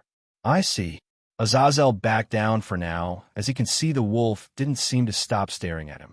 Be careful about this guy, though. He was just eating planets hours ago, I said while giving them a mischievous grin. What? Oops, it was probably too much as their gaze on Guinness quickly changed. Yeah, he probably thinks of them as easy barato. I wonder what could satisfy this guy. Sona supported my words, as everyone was even barato shocked. Igriega yore yoking, right? Ajuka asked while stuttering. It was incomprehensible that such being exists. No, though, just be careful with everyone we brought. Each one of them could destroy a solar system easily. They might even win against Great Red if he just didn't upgrade his strength, I said before they began to fear the girls. Carrera and Luminous just snorted at their gaze while wondering how Xander became strong in this weak world. Zhang, that's too much to handle. Please stop now, Xander, Azazel said while massaging his forehead.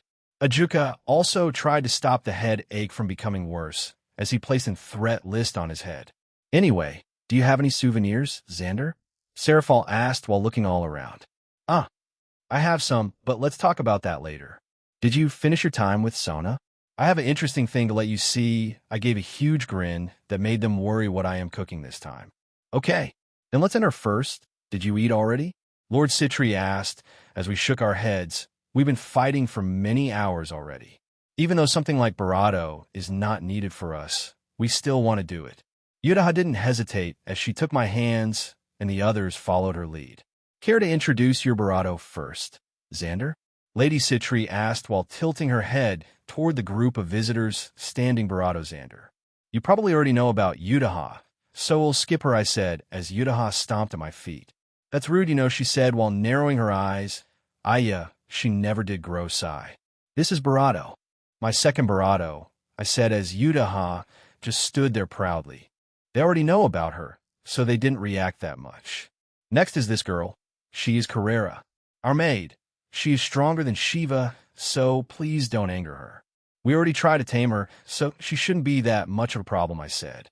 Their eyebrows twitched at my words as they just looked at the Yankee girl who was giving them a small grin. Joe, nice to meet you, Carrera said while raising her hand. They nodded their heads at her, trying not to talk to avoid offending the girl. And lastly, the white-haired girl with heridochromatic eyes is Luminous Valentine. She is my third companion. I introduced her as she seemed dissatisfied with my intro, but still nodded her head for formality. About what you said earlier, is it true that they can destroy solar systems? Azazel asked carefully while avoiding the gaze of the girl who raised their eyebrows because of Azazel's doubt. Our solar system might be even too small for them to play, I said as they shivered. Their faces slowly turning pale while wondering why I brought such scary creatures in this world. Don't worry, though. They won't do anything that would bother either me or Sona, I said, assuring them, which didn't. Work as they were still scared about the possibility of these girls rampaging because they are dissatisfied with something. I'm worried of what would happen if I let them watch the video. Should I stop it? I asked while Sona just nodded her head. She doesn't want her parents to pass out in shock once they witness the war they just fought. We enter the mansion of Citri, where I can see Luminous nodding her head in approval. She probably thought that we were still going to live in a small house and was at ease by how big this is. I chuckled at her actions as we enter the lounge room. Azazel, have you ever heard of Evia Told? I asked as Azazel widened his eyes for a bit. I guess he does have an idea of what is it. Did the invasion got advanced? He asked while looking at me worriedly. Nah, nothing like that. I was just asking. And don't worry about them. I think Sona or Yudaha could probably handle them, I said.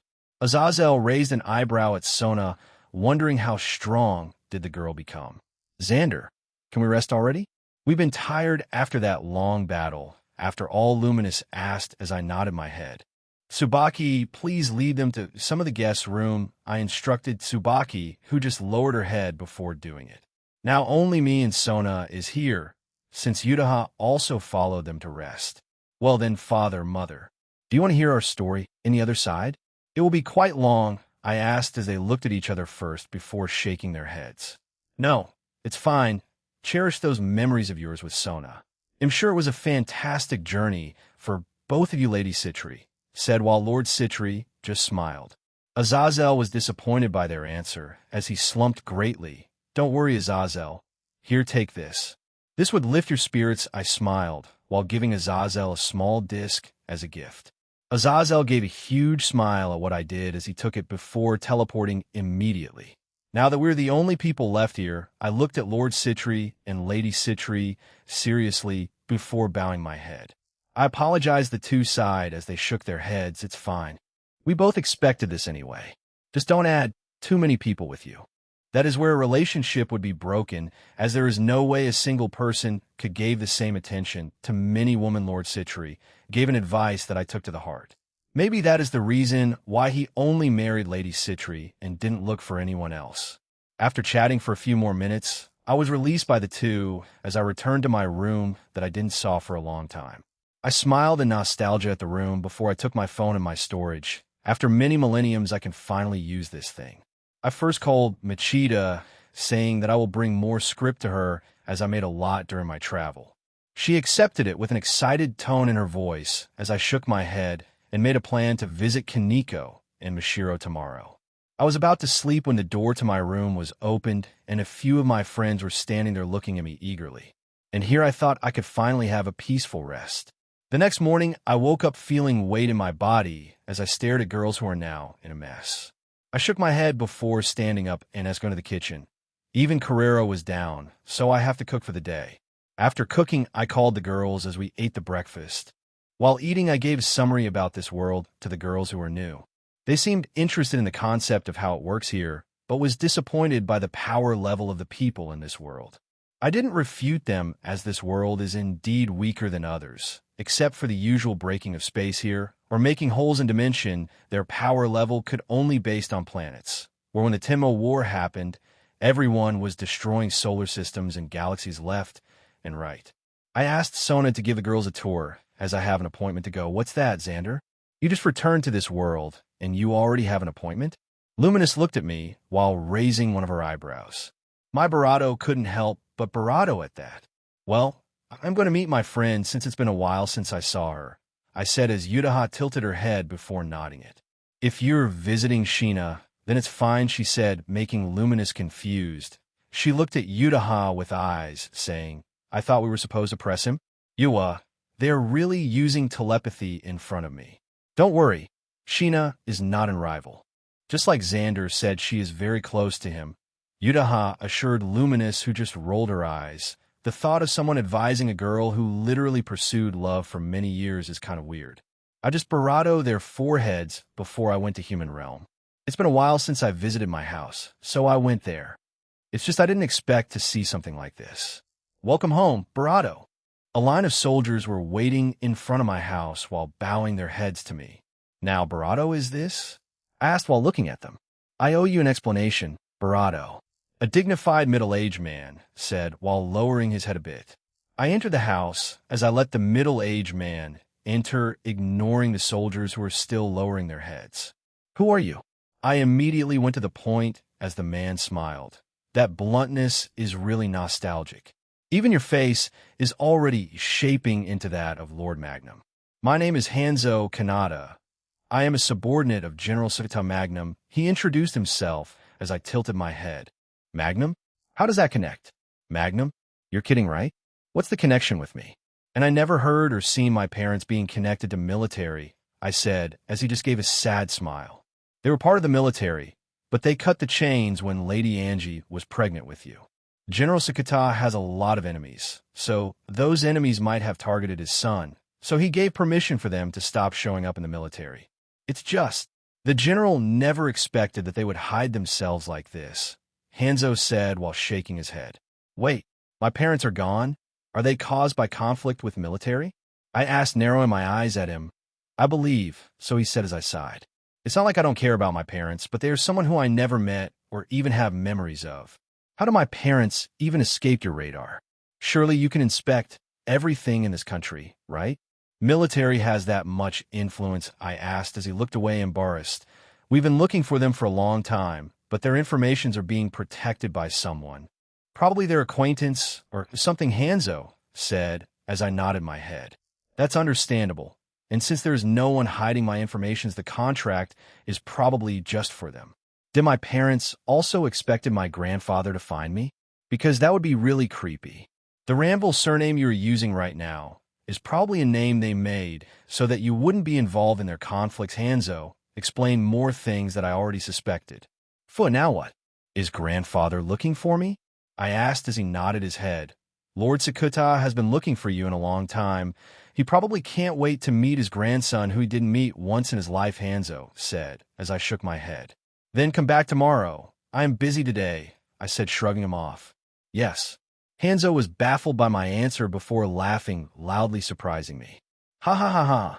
That attitude is exactly the same, he said between his laughter as I just shook my head before holding his nape and throwing him out of the house. Hanzo was surprised by my strength, judging from the way his eyes widened.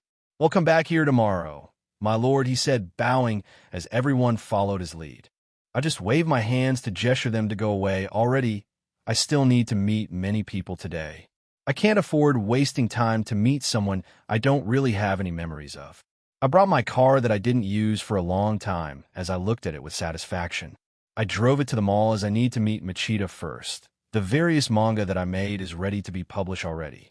I arrived at the designated place and saw Machida playing with her phone. Machida-san, what are you doing? I asked as she looked at me before sighing. Cleaning up your mess, she said vaguely as I tilted my head. Did I do something wrong? I questioned, wondering if I really did something that needed to be take care of the company. Did you forget already? You made that post where you complimented your surname, right? People are rampaging right now, as they said that they were forced to witness Nightmare Machida, explained as I remembered that I did indeed watch that movie with Eruri. Aren't they overreacting? It shouldn't be that bad, right? I said as she just shook her head. The company who made it is already bankrupt. Your sister-in-law is scary. She sued them while taking all of what the company have, she mentioned as I smiled. Well, they shouldn't have messed with the devil. Anyway, here's the manga that I made during my trip, I said before laying down 5 different mangas. Code Geass, Attack on Titan, Dr. Stone, Demon Slayer, and lastly Death Note. Machida stiffened when she saw many treasures being laid in a cheap table. Are you sure you can handle this many? She asked as I just shrugged.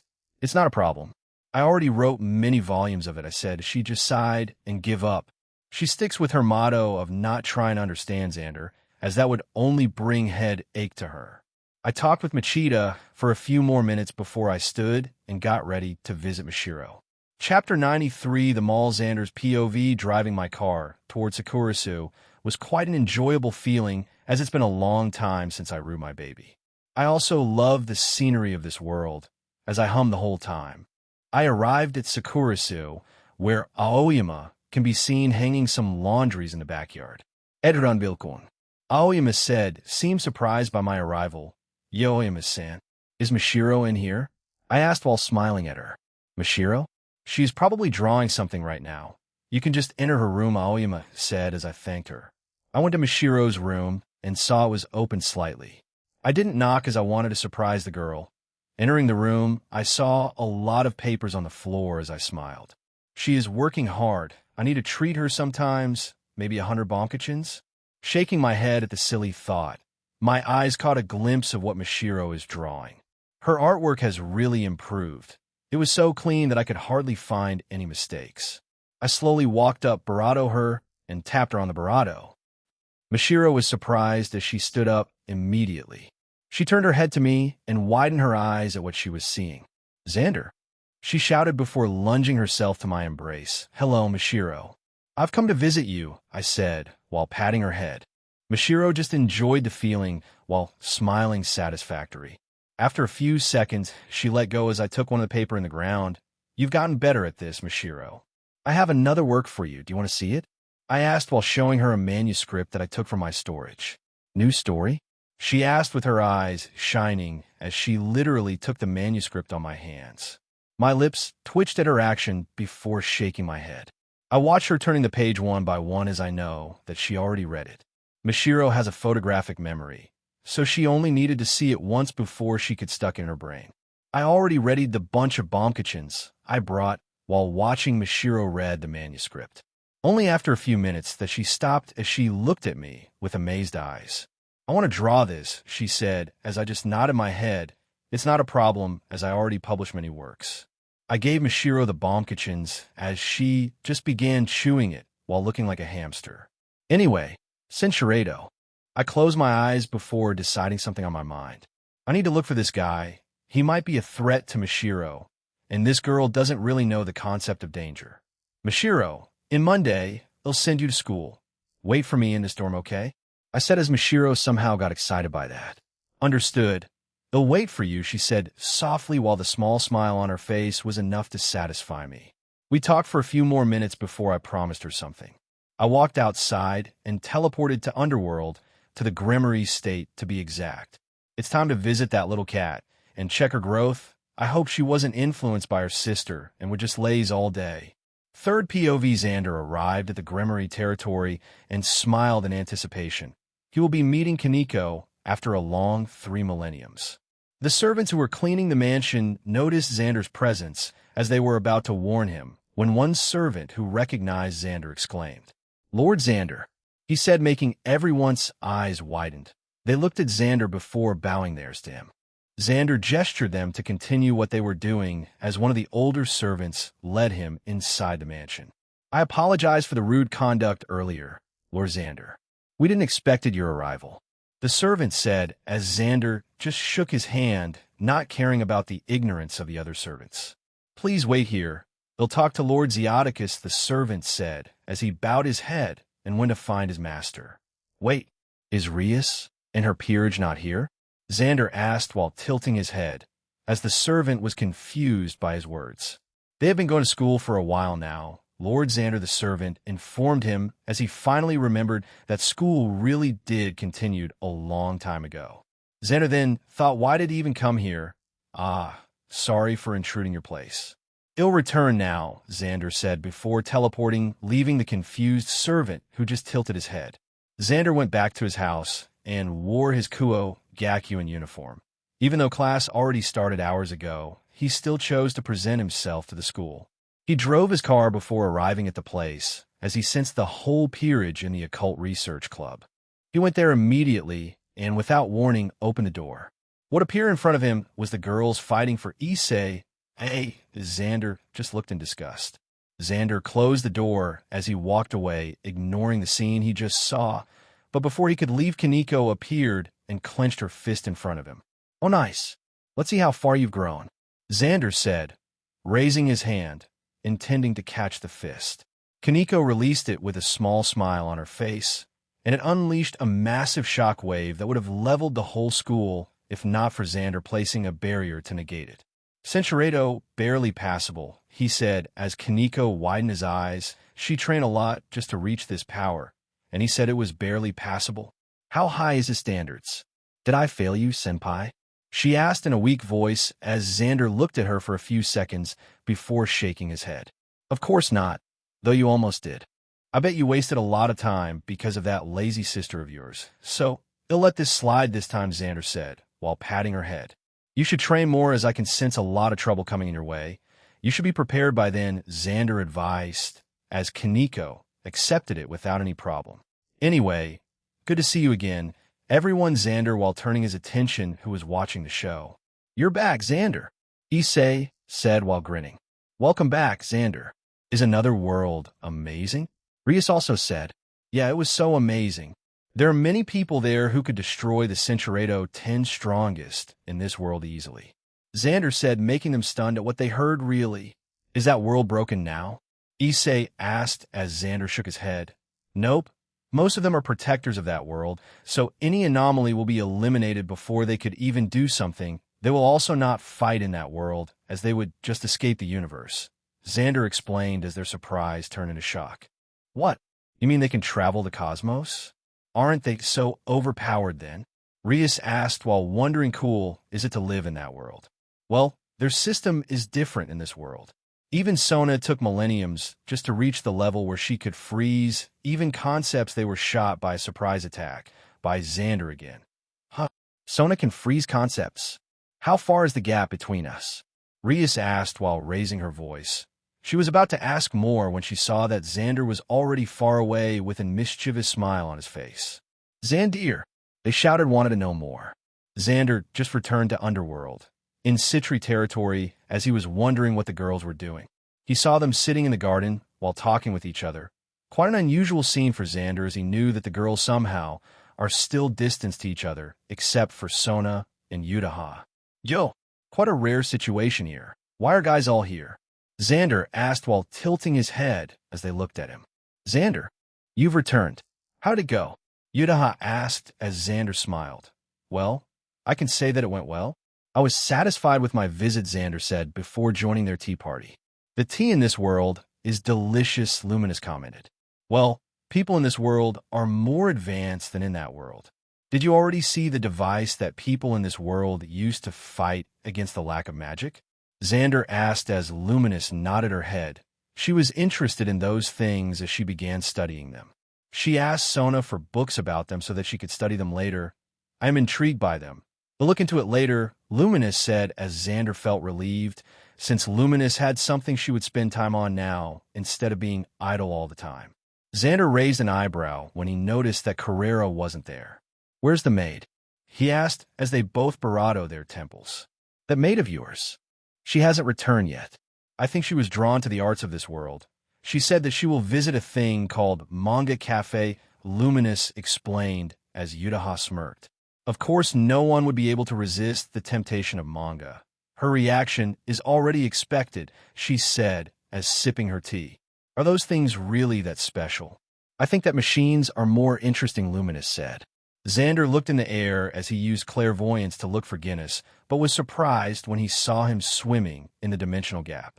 This is just too convenient, Xander shook his head. Guinness became the new owner of Dimensional Gap as Great Red destroyed the clone that he placed in there. Why did Guinness live? All right, there is still that table that showers foods there, right? That place is indeed the best place for them. Who doesn't get full, Xander thought, as Guinness turned at him before bowing his head. Xander, is there someone strong in this world? Except for those two, that is. I bet they're stronger than that black dragon you killed, Yutaha asked, as she recalled how troublesome that dragon is. Even her Law Destroyer sword couldn't permanently defeat it. Well, there are some gods in a nearby dimension. They're going to invade this land in the future. So we could just wait for them, Xander said as an excited look appeared on Yuta's face. Then let's wait. A few decades is just short for us anyway, she said as the others nodded their heads. Time became something that is vague to them, especially Sona. If she got tired, then she might accidentally sleep and wake up many millenniums later or so. Xander already gave them a ring on their own so that they wouldn't be jealous of Sona. They loved it as Xander poured his emotions in making those. They can somehow feel it. That's why they appreciated it. They were also amazed by the effects of it. They bet that they could now tank any attack that was thrown to them. Not like it would do any damage anyway. They've become something broken. Any physical attacks are already ineffective to them. Magic attacks are also useless unless they're the same class as an origin skill. Sona, when are you going to return to school? Xander asked as the girl froze. School. Sona muttered in a weak voice. She forgot about that as she was living so freely in the past.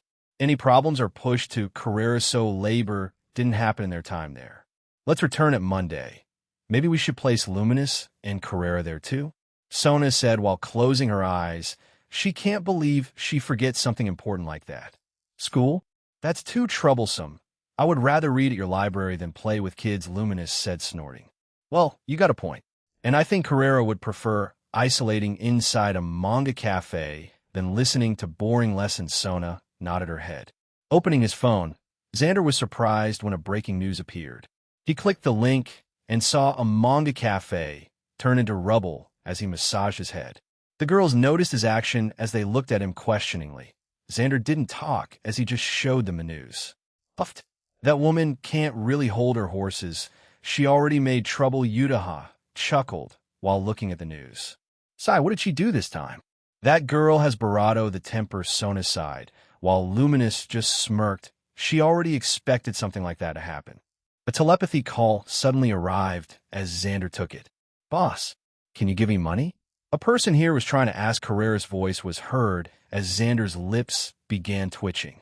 By any chance, did you destroy that establishment? Xander asked as Carrera's confused voice was heard. Huh? Should have I not do that? The guy was asking for money. Who does he think he is?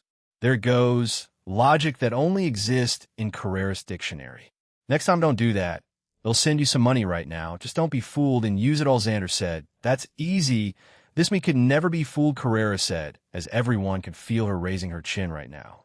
Carrera cut off the call as Xander sighed, before throwing a lot of money to Carrera. He is not short of it, and can even make a pool using his money. Though he only gave Carrera one stack of cash, it was enough to buy a lot of things. Xander shook his head before he opened his Twitter account, where he saw his last post being bombarded with criticism from the fans. They were saying something about Xander being cruel for putting them in such a difficult place. He wrote a tweet that says I made 5 new mangas, look forward to it, and posted it.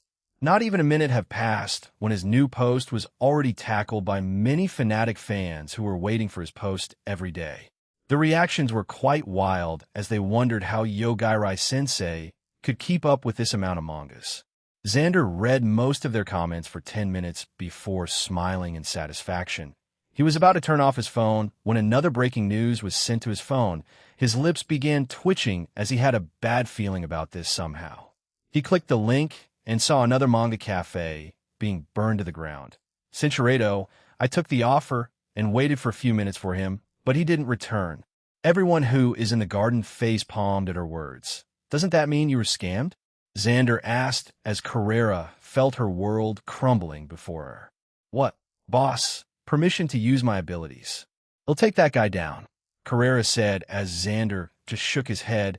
He limited everyone's strength as it would break the world if they somehow lose control of it. Xander looked at Yutaha, who tilted her head. After a few seconds, she felt the seal lifted as she smiled. The reality where the thief ran away from Carrera became nothing as soon as Yutaha said that. The man suddenly appeared before Carrera while still holding her money in his hands. Carrera didn't care about the people who were watching as she quickly subdued the man, prompting onlookers to turn away from the scene. The reality where people saw the cruel scene became nothing, Yutaha said once again as the world somehow glitched as the people vanished and they were doing other things. They seemed to forgot what just happened. It's really inconvenient ability, Luminous said as she looked at Xander seriously. Cinchuredo, want to come later? Xander asked as Yutaha shook her head. They're not free right now. Father was being called by his superior as something big happened. I think they will meet someone special tomorrow, Yutaha said as Xander just accepted it. It's getting late already. Ready yourself, Xander, Yutaha said while smiling mischievously. Everyone stood up and led Xander toward the game room, as it was time for their planned activity. Xander could only sigh before an excited smile appeared Barato. No matter what you guys do, you will still lose, he said, challenging them. We can see later. Sona smiled. Chapter 1:15 Hakanawa Academy. Third POV. The time for the third battle has finally arrived. Medaka prepared to win this battle, as winning this would mean that she will win against her contest with Kamagawa. Though she is rather nervous, as Xander is her opponent, he is the most nerve-wracking enemy that she could ever dream of, as she never understood any of his abilities. All she knew that Xander excelled at everything that she could imagine, whether strength contest or even wits. Everyone is currently gathered in the designated place with Chujibaru standing in front of everyone. The third battle of the election match would be held today. Challenger Ranvil-sama, please pick a card, Chujibaru said, while showing 13 cards with labels on them. Xander thought for a moment before arriving at a decision. Then, I choose Dragon. Fight among two dragons sound cool, right?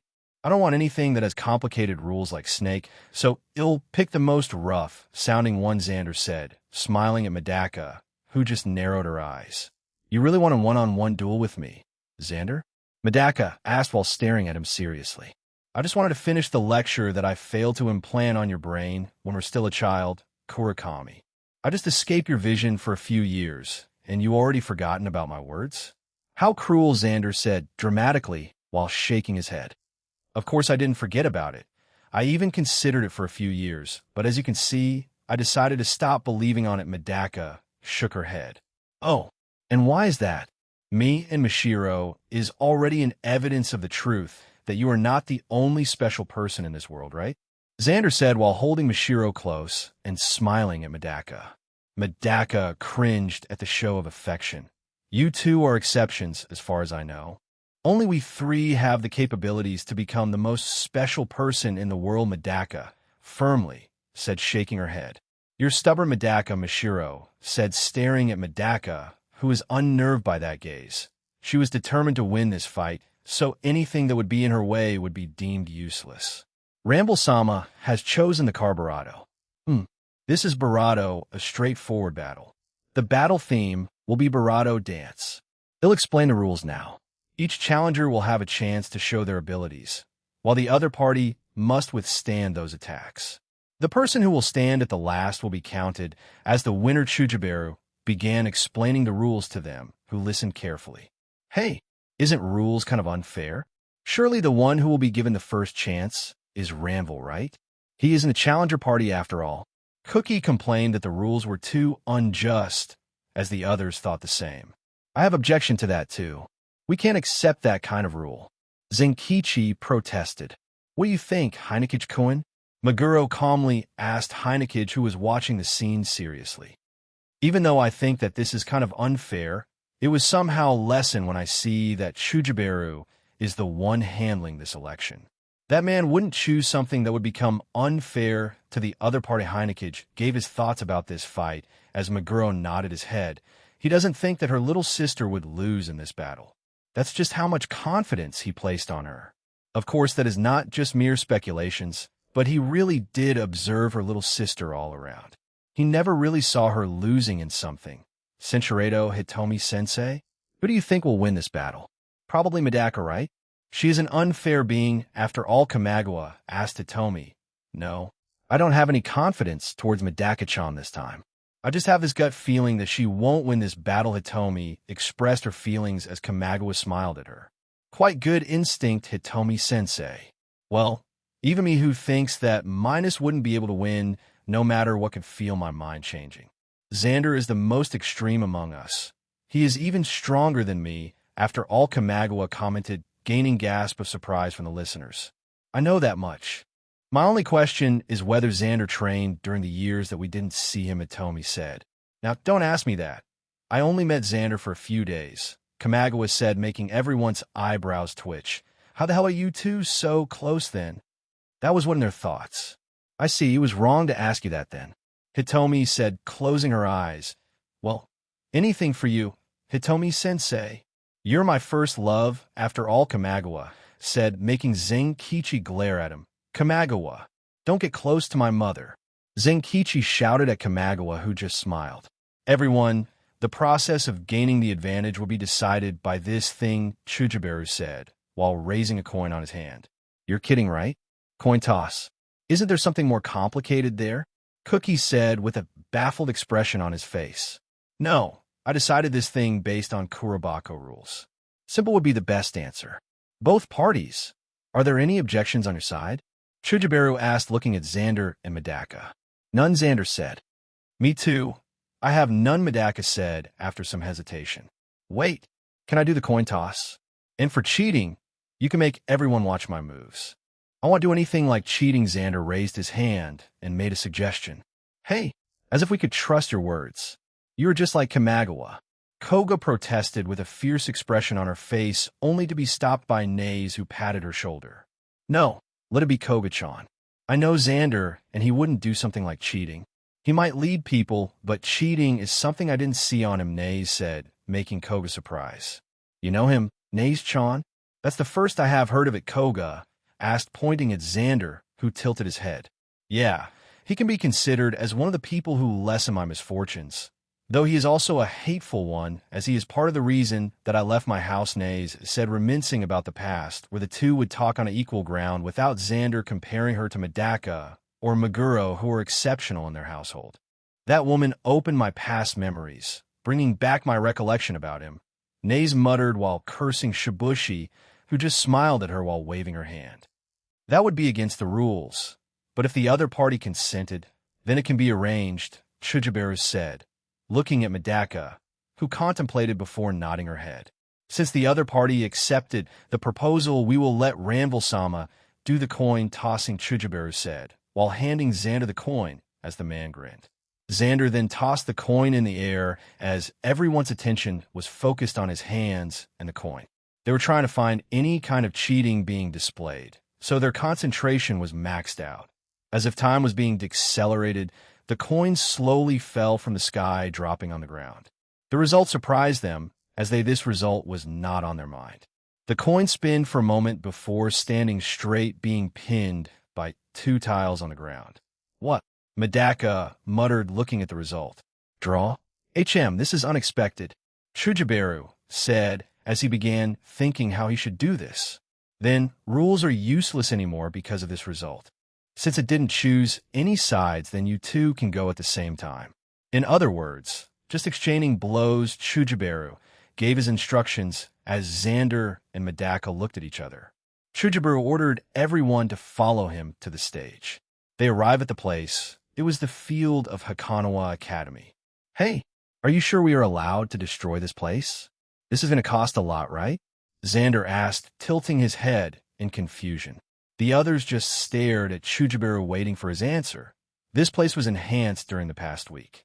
It can now hold tank bullets, and so please don't hold back. As for the repairments, the chairman mentioned that he will handle those, Chujibaru said, as both players went to the middle of the field. It was a huge field befitting of the grandiose of Hakanawa Academy.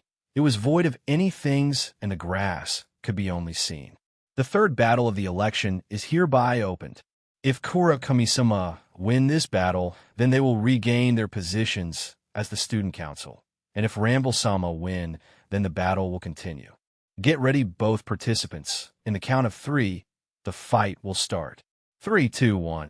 Before Chujibaru could say the word, a large explosion already occurred as Medaka rushed towards Xander. Xander raised his arm before deflecting Medaka's punch to the side. Ho, you've gotten strong, Kurakami. Show me more of your improvements. Xander grinned at Medaka, who got challenged by that. She began throwing a lot of punches that created a lot of craters on the field. Xander was just leisurely parrying all of the attacks as a smile was planted on his face. I gotta admit, this much strength in just a few years is rather amazing, but that amazingness could only be considered for normal humans. This is pathetic, Kurakami. Did my absence cause you to laze around and do nothing? It seems like I need to teach you in this section too. Xander said as he raised his fist before shoving it at Medaka's face. The punch was too fast that she couldn't even react. She only realized what happened when she was already 50 meters away from her initial spot. She touched her face in disbelief as she caught her breath. It's not only her that was surprised, as the other viewers also couldn't hold their shocks. Even Kamagawa, who was the most casual in this fight, showed some emotions upon seeing that. What just happened? Cookie asked while looking at the others, only to see them in the same state as him. Xander probably punched too fast that she couldn't even see it. This is bad. His power grew too much in just the few years that we haven't seen him. Naze gave her theory as she bit her nail in frustration. At this point, they might lose since this is Xander they're talking about. Everyone understood the situation from Naze's words. Then, considering that Xander is stronger than Medaka-chan, can we conclude that she will lose this fight? Koga asked that question as everyone glared at her. Heek! Koga squealed before hiding behind Naze, who was unnerved by their gazes. You might not know, Koga-chan, but Kurakami Medaka has a transformation state that she called Mars Mode. She still hasn't used it, so we still don't know who really has THR upper hand between them, Naze explained as Zenkichi and Cookie nodded their heads. That's right. Medaka-chan wouldn't lose to Xander when she used that ability. Even Kamagawa was forced to quit school after taking a beating in her Mars Mode, Zenkichi said proudly, but his eyes turned wide when he saw Medaka being pummeled by Xander. Gah! Xander! Medaka grunted in pain as she shouted at him. She used Kurakami Phantom and immediately arrived at Xander's side, only to be hit by a dropkick that planted her to the ground. Aya, you can't beat me if you just use brute force like that, Kurakami. What about your techniques? Xander asked, dodging another blow from Medaka. No, I know that using techniques are also useless against you. I already tried that a lot when I was a child. Medaka said, grabbing Xander's hand as she tried to pull it. She widened her eyes when instead of pulling Xander, she was already in the ground with Xander pinning her on ground. Cinchuredo Xander, get on your knees. Medaka said, using the weighted words of Mayanakaju that she copied from him. Weighted words is the ability to control others by influencing their hearts. The ability took effect as Medaka waited for results. She gasped in surprise when she saw tilting his head in confusion. Hey, did you do something? I felt a tingling feeling just now. Nah, maybe I was bitten by a mosquito, Xander said, smiling at her. Medaka gritted bravado. She opened her arms before special spheres appeared on it. She threw them towards Xander with supersonic speed as Xander just watched amused. That special technique and the ability to use it came from Unzen. She copied it from him during their past fight, so she is using it now at full power. The projectiles rotated at the ground before creating large craters wherever they landed. One of them flew towards Xander only to be deflected by him using the back of his hand. What? Even Unzin Kun's special attack couldn't do any scratch on him. Just how durable that guy's skin is. Cookie commented upon seeing what happened. Xander is super strong, Mashiro simply said, gaining the attention of others. They thought that since Mashiro has been with Xander for too long, then she must know most of his abilities. Mashiro, can you tell us Xander's ability? Zenkichi asked. Mashiro looked around and saw their hopeful eyes directing at her. She understood that everyone is wishing for her answer, so she gave a gentle smile, then responded. Okay, about Xander. He is the strongest person in this world. And he has no weakness, Mashiro said, as they fell comically when they heard her words. How did those words explain anything? They thought while staring at Mashiro, who tilted her head. What's wrong, guys? Maybe you want some of these, Mashiro said, as she conjured in bonkachins out of nowhere, surprising them. All fiction is not your ability? Zenkichi asked, getting closer to Mashiro, only to be planted in a barrier. Xander is too overprotective to me, so don't get close to more than 3 meters, please, Mashiro explained, while smiling at Xander's care. You should have said that first, Zenkichi exclaimed while pointing at her. Anyway, what really is your ability? I never saw you doing something before, as you were always behind Xander, Zenkichi asked, ignoring the loud explosions from the fight between Xander and Medaka. Xander said not to tell others so, no. Mashiro said, as Zenkichi's face scrunched. His headache is getting worse. Then, can you at least elaborate Xander's ability? Zenkichi tried his luck again, but was surprised when he got a positive answer. Xander can do anything. I know that Medaka also could do that, but the difference among them is while Medaka could copy 120 of the opponent, Xander could dive deeper into the other person's ability. He can even order them using one of his skill called control. Mashiro explained. Everyone gasped in shock hearing her words. This means that the thing that Medaka is most proud of could also lead to her downfall, since Xander could also do the same. This is bad, this is bad, this is bad. Hey, Sheena, can you explain more about this control thing? Nei said, looking at Mashiro, who tilted her head. Okay, Xander can basically control anything in this world, whether people, ability, or even abstract things like soul, mind, concepts, and as phenomenons. Mashiro explained it simply as the others stepped back in shock to her words. Oi, this is too absurd. How could an ability exist? Zenkichi muttered while gritting his teeth. It's perfectly normal, though. Doesn't that person has the same dangerous ability? Mashiro said, pointing at Kamagawa, who just smiled. Oh, please don't get me involved in Xander's mess. I'm just living an innocent life here without disturbing anything. Kamagawa looked like a sage while saying that. Shut up, Kamagawa. Zenkichi shouted at Kamagawa, who smiled in return. Anyway, can you tell us anything that could help us win against Xander?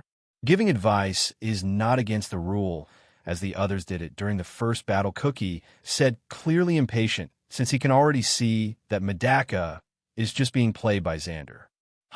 Is there? Mashiro's words gave chills to their spine as they comprehended it. Does this mean Xander is an immovable being after all? That was what on their thoughts before a voice entered their conversation. Of course not. Xander Ranvil has a weakness too. That weakness is already in front of you, people, the woman voice said as they turned their attentions towards it. Nobody noticed Kamagawa's eyes widening as his minus aura erupted from his body. How? Could release one of the seals? Kamagawa asked in a rare, normal monologue. Era, you've been quite happy for a few days already, Kamagawa-kun. You should have expected something like this to happen when you accepted that man's presence, the voice said, as everyone was alerted. They raised their guards before Zenkichi asked the question. Who are you? The woman merely smiled at his question before answering. You can just call me Anshin, the woman said before looking at the air. Nice to meet you too, readers. Chapter 94, Somewhere in a Distant Universe. Inside a closed dimension. A being with no definite features. Only light forming the figure of a human can be seen yawning. He's been watching this universe for so long that he was getting bored. Boredom is something no one could escape, especially for beings like them that could destroy space-time continuums using just their thoughts. This plane has become rather bland. Should I look for other ones? It muttered as its face turned bugged out. Its featureless face somehow looked like grinning when it witnessed what just happened in the other universe close to this one. How intriguing. Someone defeated a great old one? I can't even inspect it. Should I look at it? It thought as its hand glittered. The world around it changed, as the light-filled room became a large bare lands.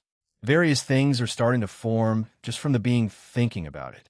Let's begin the test with this new monster first, it said as a human-looking monster was formed.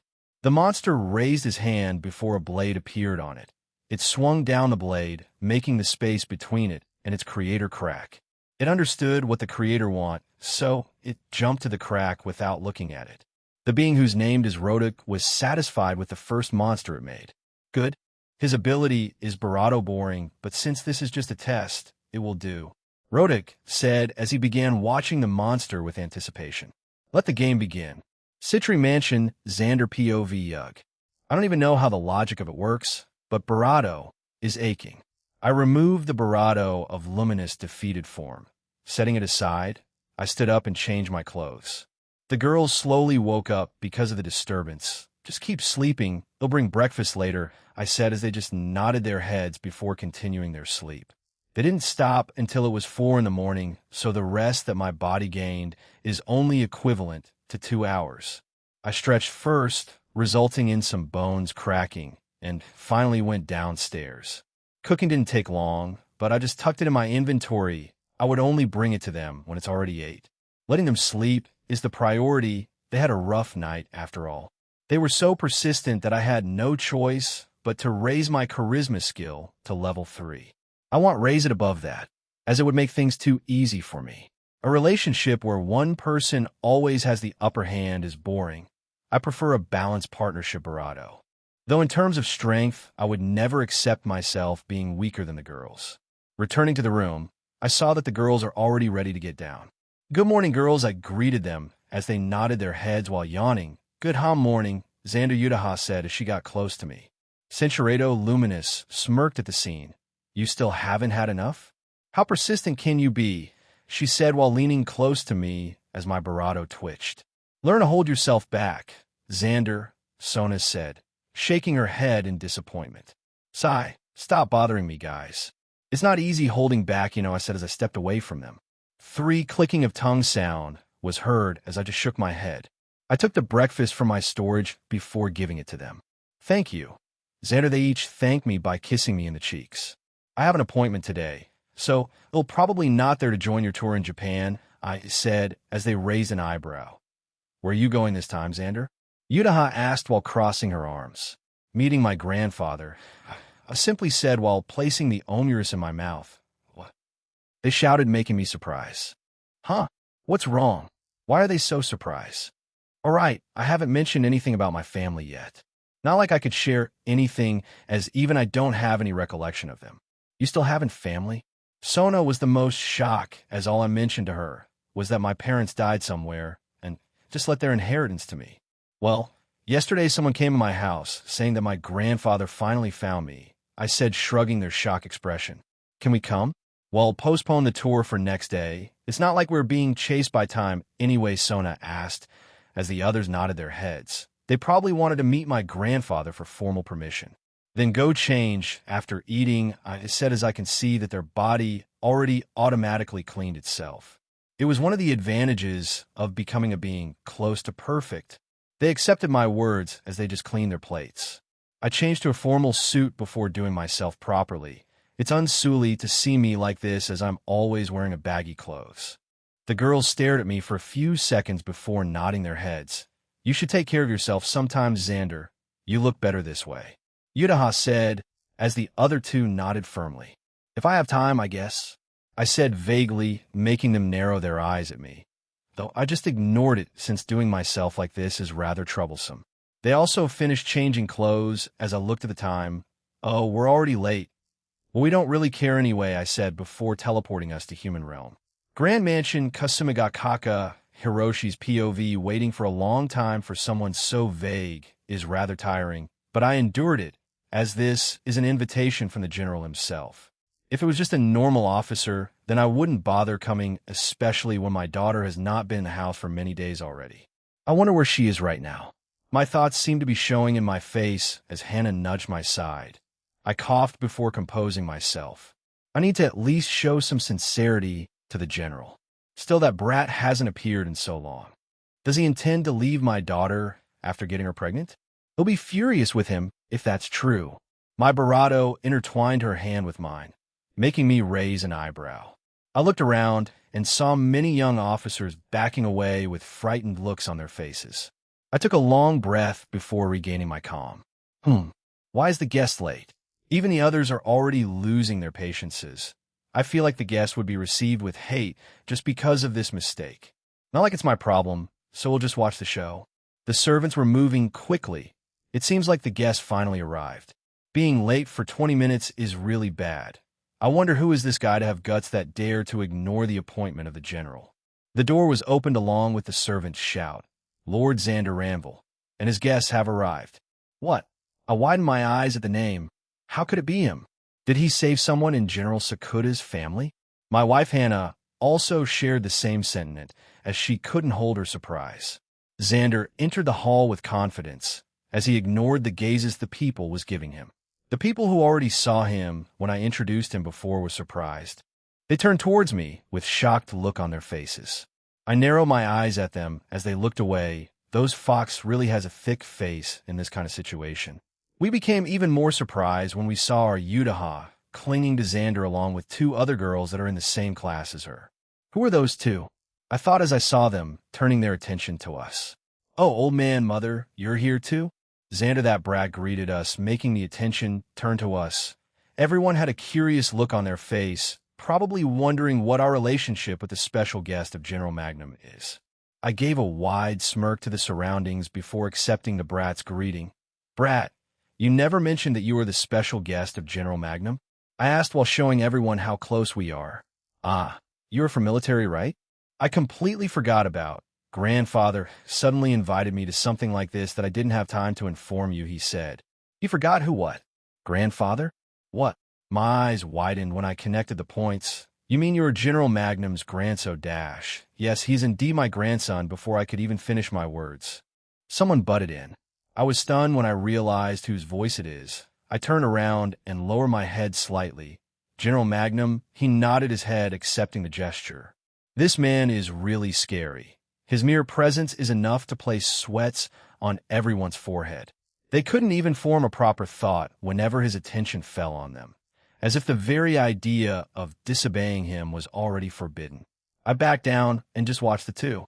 Still, that brat really has some guts, looking that monster in the eyes without backing out. After a few seconds of staring at each other that made the room heavy, General gave a wide smirk before laughing out loud. Ah, you're a gutsy brat, just like your father. Then let's proceed to the real test, General said, before I planted my feet on the floor, while shielding my wife from the pressure that General released. My lips twitched as I tried hard not to fall on the ground, which everyone is doing right now.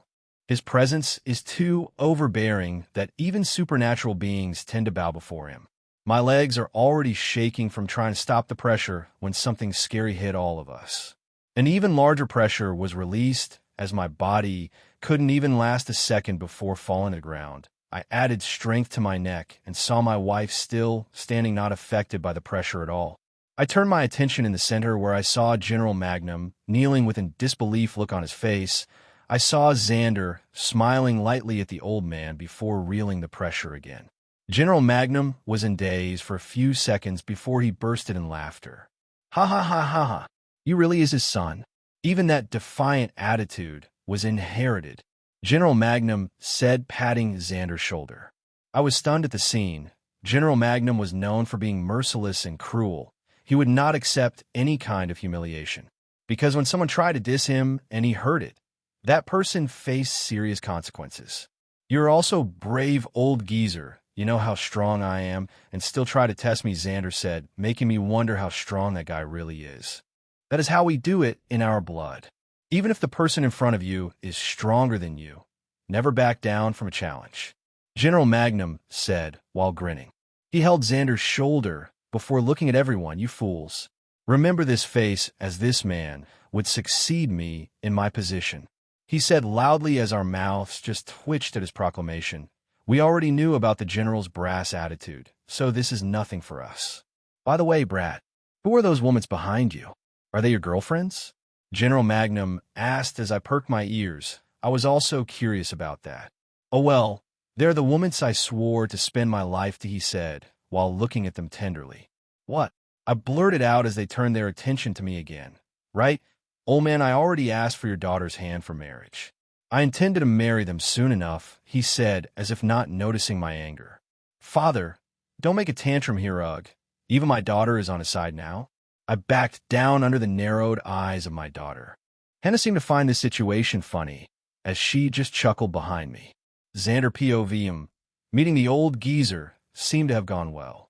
He doesn't even doubt for a second that I am not his grandson. Does I really reflect my father's image that much for him to accept me immediately? Well, not that it matters, as nothing would have changed anyway. I will still stay at Underworld. I am sure that the geezer is part of supernatural world, so he probably know about Underworld. We'll just inform him later on so that he would not make a ruckus because of not being able to find me in the human realm. I sighed as I looked at the girls who were clearly enjoying themselves despite the looks they were getting from the others. Sona is a noble devil, so she was used to attention like this. Same goes for Luminous, who is literally a god figure in that world. I don't know if Yudaha already experienced things like this, or she was just thick-faced, but either way works for me. Some youngsters also tried to hit them, only to faint on the floor, as they couldn't handle the pressure that the three emits. After seeing those seen, nobody tried their luck again, as they figured out that they're also special if the young heir of Magnum Clan chose them. HM? The four of us looked up as we felt something trying to enter this world. It's been a long time since someone tried to do something like this. I wonder if someone wanted to attack me again, and what did I even do to gain their hostility like this? It matters not, as they also bought entertainment to us. I smirked at the girls who returned the gesture as we teleported away from the party. Monster's POV, the monster who was just recently created, was currently traveling between dimensions using the space that he sliced. His speed is something no ordinary creature could perceive. Even the gatekeeper of dimensions couldn't hold him, as he would just escape before it could even reach its hands. It is currently heading towards a particular small dimension that gained the attention of its creator. He understood the purpose of his existence the moment he was made. It might be frustrating for others to be used, but it was the highest honor for him to be used by the creator. Because it's only been a few seconds since he was born, his whole existence is still forming. His features are slowly showing, while his personality was contorting into that of its creator.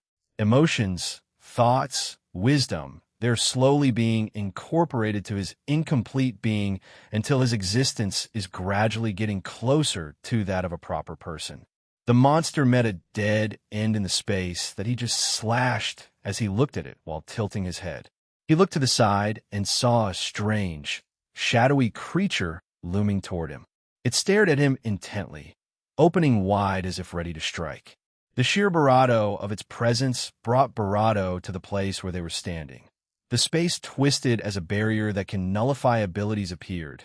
The weird being made the barrier to stop any attempts of retaliation, only for it to be sliced in half. The weird being was confused for a second before continuing the action of swallowing the monster, as its instinct was urging it. The strange being was stunned by what happened to the monster, as a piece of it suddenly fell away. The strange being stood frozen in shock at the unexpected result. It was a being that could consume worlds as if they were snacks, and now it was damaged just like that.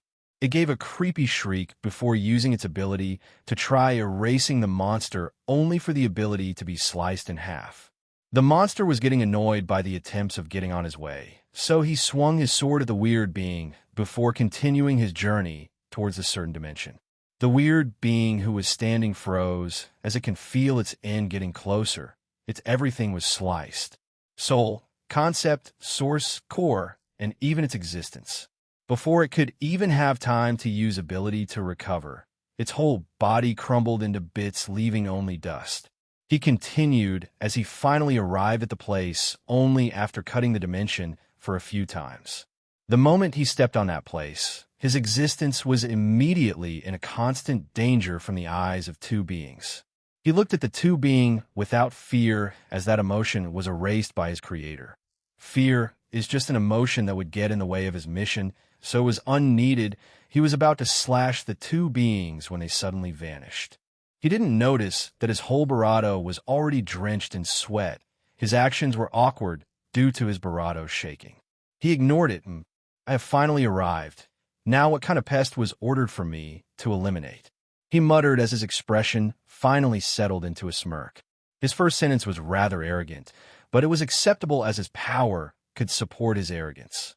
The monster that finally became a man looked at the puny world as it immediately detected the anomaly that its creator wanted to erase. This should be simple enough, he said, as he was about to teleport to the man when the target deliberately warped itself in front of him. The man sneered at his actions. "Fool, you sent yourself to your grave?" How brave of you! His sarcastic words didn't have any effect to the target as it merely stared at him. "Who sent you?" the target asked, though the man was frustrated by the audacity of the question at such a critical moment. The man shook his head, focused on his objective. He clenched his fist around the blade that appeared in his grasp. He swung the sword in front of him as a part of time was sliced. He entered the world of time as he looked at the complex, various calculations about time. He knew that if he touched something in this world, it would make a huge impact to the real one. He sliced one part of the huge clock near him as the world outside began creaking. The timer turned for a few seconds. The man grinned widely when he saw what happened. He swung his blade again as two parts of the clock was sliced. As if in a bug, the world turned faster while decelerating. He sliced some things at the same time that made the world return to the past and jump in the future, making a huge contradictory to the concept of time. He looked at the target who was glitching for being showered by this distorted time as a huge sneer appeared on the man's man.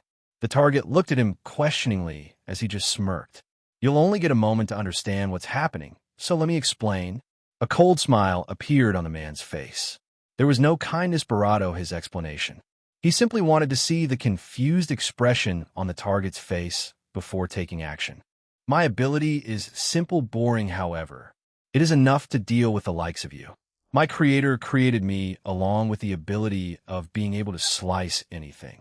When I say anything, I mean literally anything, whether time, space, or even events."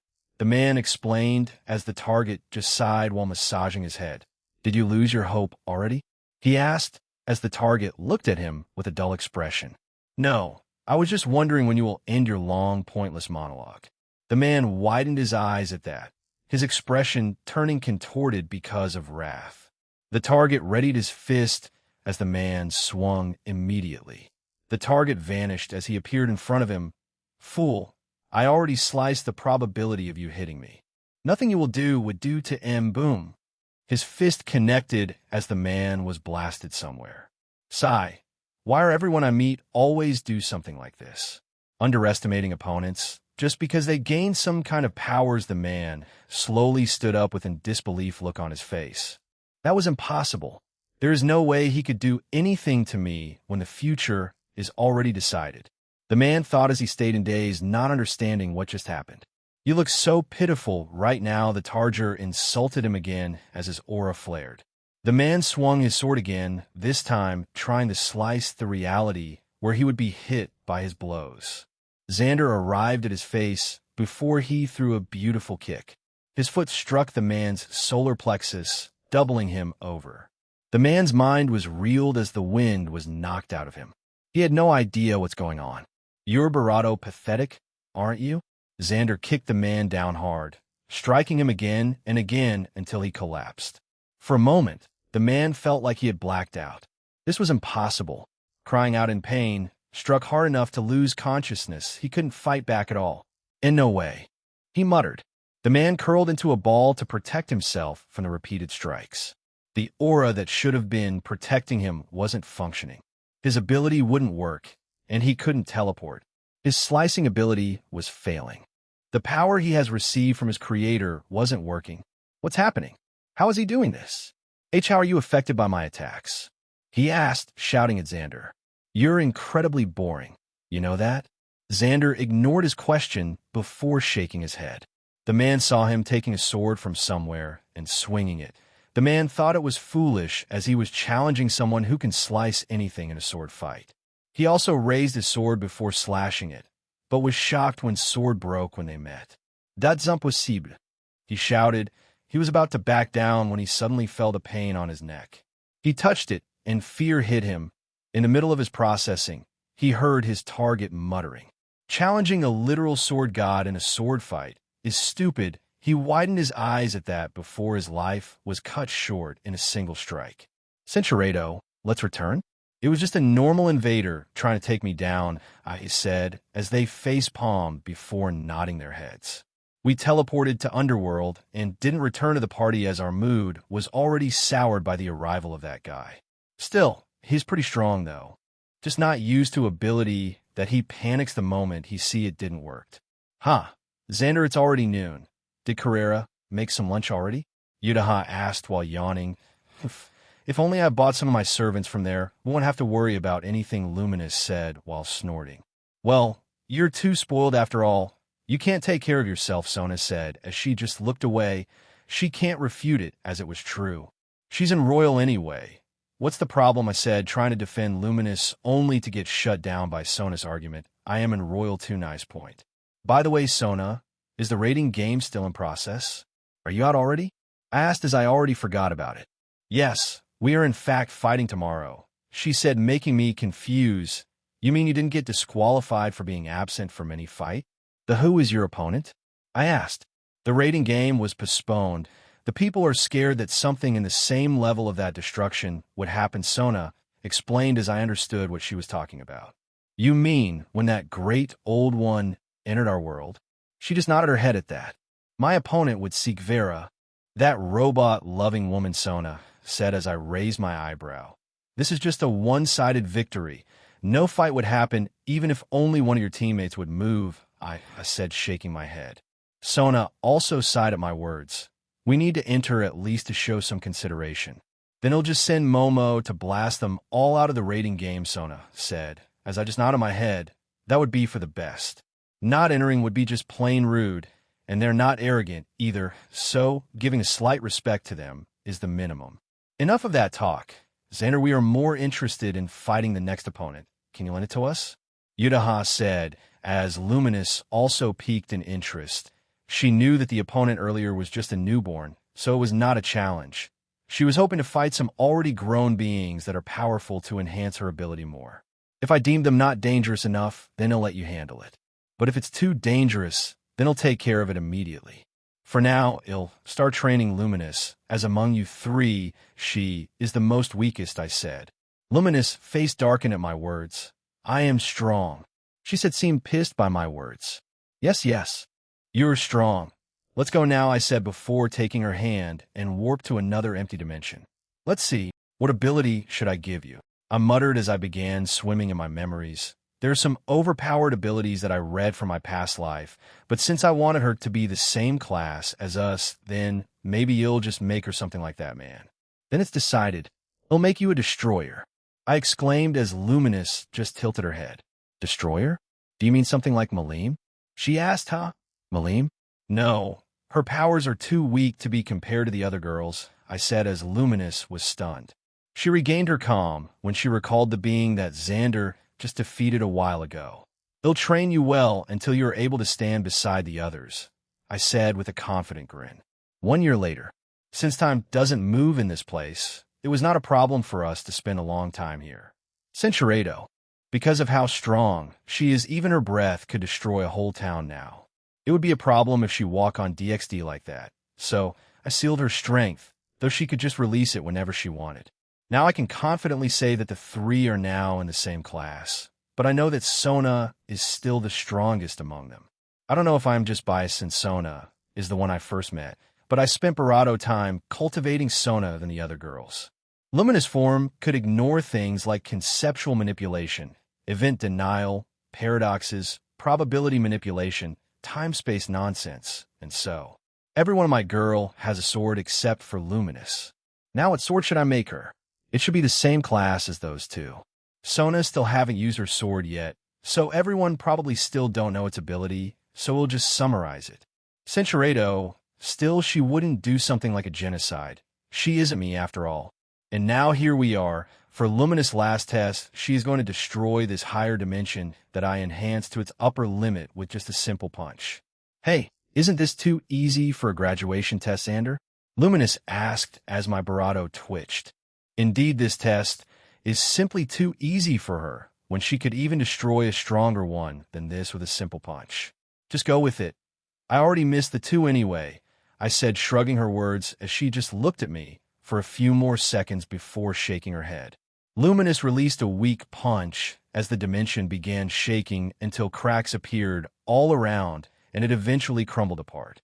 I sealed her strength again after that and warped back to DXD World where a second didn't even pass.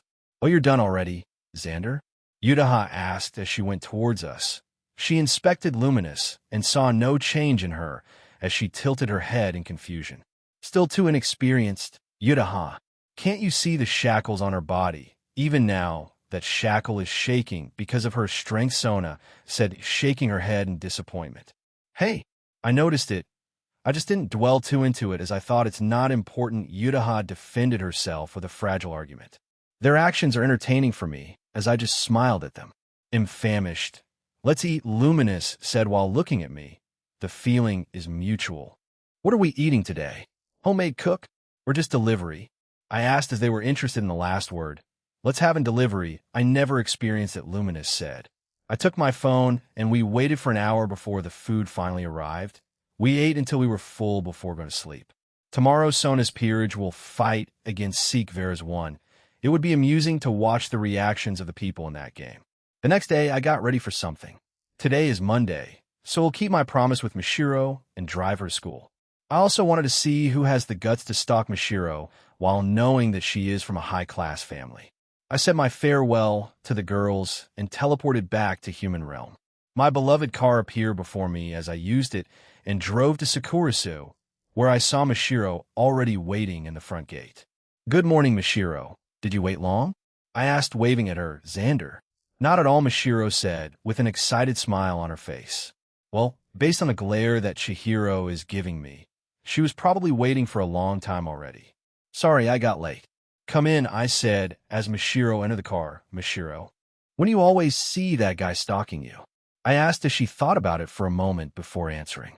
"In the alleyway where I used to use when going home. I felt a creepy presence there looking at me, so I just stopped using that lane," she said as I asked her to point out where it was.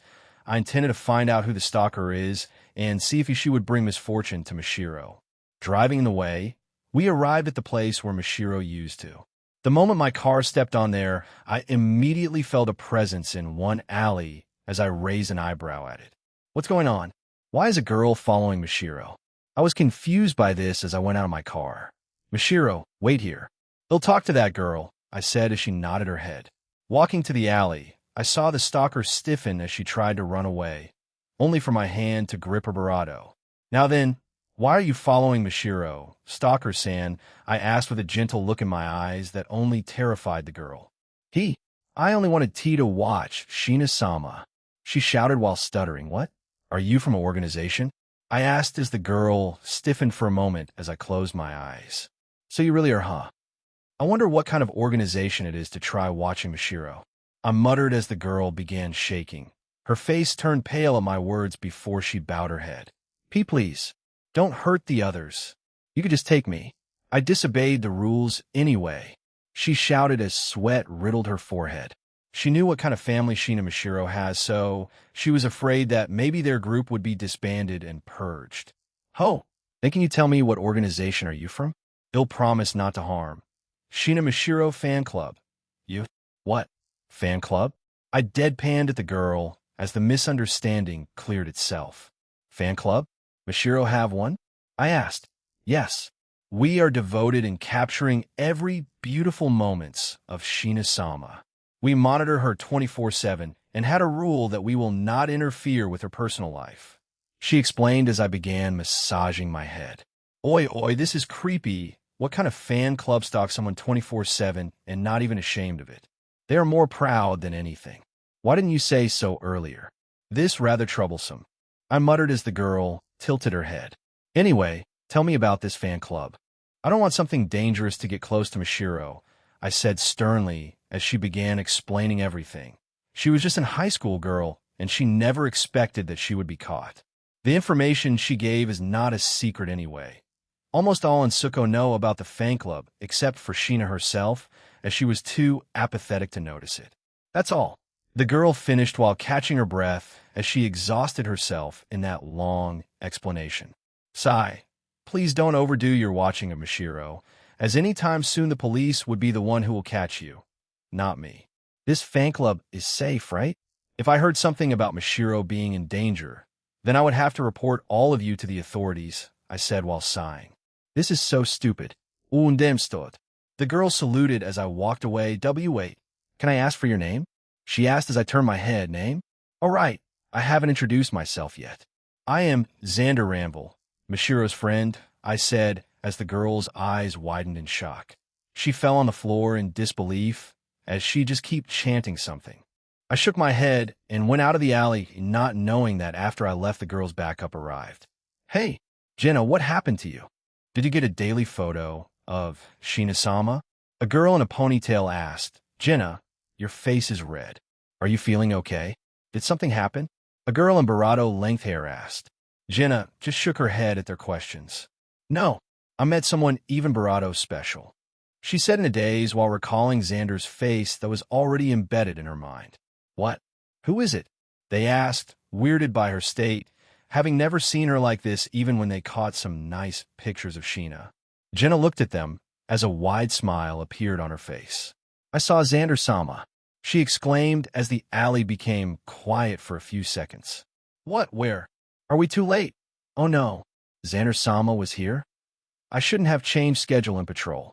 They were shouting different words, but the meaning are all the same.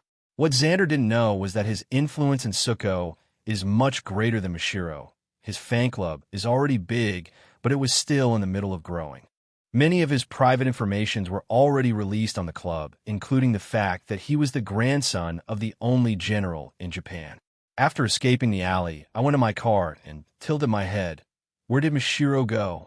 I was confused as I looked for her presence and saw it was already far away. Centuredo, those bastards! I shouted as my aura erupted from my body, destroying a big part of Japan. The world shook as if scared while tectonic plates began crashing with each other. A massive earthquake slapped the earth as every supernatural creatures were alarmed by it.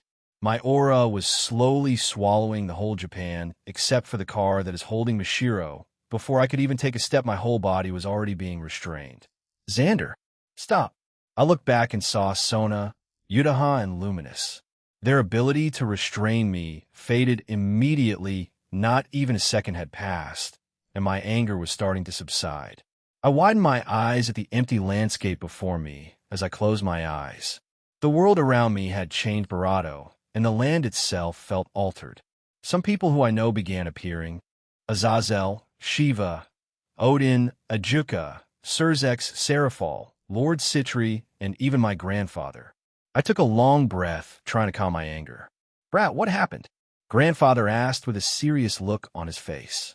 The others were surprised by his presence. They never expected to see this senile old man in this place, calling me Brat. That old man is still alive, huh? I thought he already kicked the bucket, Azazel said, looking at Arnold. Why is he so close to Xander? Are they connected? Ajuka tilted his head while asking. Stop, it's not the time to talk about this. The whole Japan vanished. Even the gods in it were also erased from existence. Surzex stopped them as they shook their heads and began looking at the situation more seriously. I looked at Grandfather before shaking my head. Nothing. Geezer. Anger just consumed me, I said as he sighed. You should probably control that. The most special thing any person could do is not conquering a country or so. It is to conquer yourself. A man can become greater if he can control everything about him. I bet those fools in the back couldn't do it, even if they lived for millions of years, he said, sneering as they were pissed by his words. Oi, Brad, just because you look like an old man right now doesn't mean you're smarter than us, Odin said with dark look on his face. The mood was lightened by their bickering as I looked at Yutaha. Yutaha, please, I said as she just waved her hand. In a blink of an eye, the whole world returned to what it was as the Japan magically emerged from nothingness. Everyone was shocked at what they witnessed. Wah, how did that happen? Azazel asked. Sotan, what is that girl's power? Serafal asked. Shiva was also shocked at the showcase of ability. It was an ability that even he couldn't comprehend completely as it was too high above him. They looked at Sona waiting for her answer while Yutaha just raised her chin at the attention. Sai, stop showing off Yutaha. That ability was simple. She just erased the reality where Xander's tantrum happened. So the universe adjusted and returned everything to what it was. The event was already erased, so all the damages that happened also vanished. Sona explained while reprimanding Yutaha, who just looked away. I twitched my lips as she called my anger a tantrum, but just sighed. I looked at the others before lowering my head a bit. I apologized for the inconvenience. Please let us handle this, I said as a complicated look appeared on everyone's face, but still accepted it. Everyone teleported as I sighed in Exploration Chapter 96 Japan, 3rd POV Sona. Luminous and Yutaha went to Xander's side as looked at him worriedly. What happened, Xander?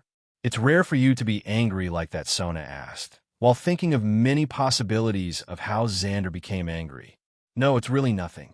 My pettiness just appeared all of a sudden, and everything went boom, Xander said, trying to make it look like a joke, but the girls just sighed. They looked around and began sensing all people until they found a certain car driving somewhere with a girl inside it. Carrera didn't hesitate and rushed toward it, blocking the car's path and bringing it to a stop. Joe, why didn't you invite me to the party? She said as she cast a powerful spell, leaving only the girl Barado. She took it before bringing it to the girl, who just raised an eyebrow. Is this what it is, Xander? Luminous asked while Xander just looked away, ashamed that he immediately lose himself in just a simple thing that he could have solved himself. You are still immature, Xander Yutaha said while smiling mischievously. She can use this event to tease him later on. Oi, it was just an accident. And things like outburst is normal. Isn't that right, boss? Carrera defended Xander, which made Yutaha glare at her. You jerk. Carrera smirked as sparks appeared in the air. Luminous was just watching, amused by their antics. Stop. You're going far, Yutaha. And Carrera, don't defend him. His powers are too strong for him to be just careless. He needed to control it. Xander, remember this event and try to control your powers more carefully in the future, Sona said, reprimanding everyone as they just sighed and follow her instruction. In their relationship, Sona is the mediator, as Luminous would prefer watching than interfering. Sigh. Understood, Xander said while sighing. He is not immature enough to not accept his responsibilities when he is indeed the one who lost control. He could not blame it on the people who kidnapped Mishiro, as he could have solved it easily. They smiled when they heard his words as they returned back to Underworld. Xander drove Mishiro back to Sakurasu and let her sleep for the day. He also teleported to Underworld and slept in the bed to rest his exhausted mind. While Xander was sleeping, the raiding game continued. There are many people from various places watching as they were interested in the peerage who mostly destroyed the Greek gods. The one who will handle the match is Azazel himself, as he has more experience in this kind of thing. The raiding game of Citri and Agars will now start. Anyone who wanted to stop the game can now show themselves, Azazel said, as no one appeared. Everyone were already waiting for this match, so anyone who would try to do it will be hit by gazes of hatred. Everyone was confused when the usually informal Fallen was being formal, so they looked at him only to see large eye bags under his eyes. Azazel didn't sleep after watching the thing that Xander gave him. Even though he only watched an episode of it, he was traumatized too much to even consider sleeping. Centuredo replaying all of those unsettling moments in the back of his mind. He was just hoping that Xander wouldn't send him another troubling message, as he feared the worst might happen. Even the thought of it made Azazel Barado. Azazel shook his head before continuing his job, seeing as no one objecting. Then the game will start in a few minutes, Azazel said as he sat back on his chair. He was rather interested in this fight as he wanted to know more about the Citri peerage. It was already known by everyone that they're the main reason why the Greek god's invasion didn't work perfectly. I hope they will at least show some good showcase of powers in this fight. Azazel thought as he placed his hand on his chin. He was already calculating of the possibilities that things would go wrong this time. Everyone turned their attention when they saw Luminous, Udaha, Carrera, Sona, and her peerage entering the place. They squinted their eyes when they can't feel anything from the girls. Their gazes ultimately led to the uniform bracelet they are wearing, thinking that it was an artifact that can hide a person's level. The old devils who saw the beauty of Carrera, Udaha, and Luminous couldn't help but smirk with anticipation. They were already thinking of some plans to snatch them from the Citri family, not knowing that Xander already owned them. The three noticed the gazes of the old geezers as Carrera smirked before releasing a percent of her aura. The whole place suddenly shook before cracks appeared all over the place. Every devils that was close to them kneeled as their body couldn't hold the pressure. They widened their eyes at the phenomenon as they couldn't comprehend how something like this could happen. Their breath became erratic as they were slowly collapsing from the pressure. They looked at Carrera with despair in their eyes as the end drew near. Carrera was satisfied with her work as she reeled back the aura she released.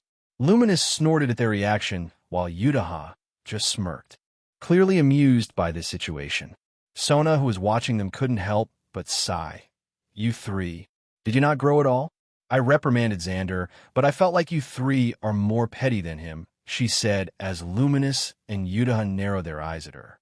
Sona didn't move away as she looked at them in the eyes before they finally looked away.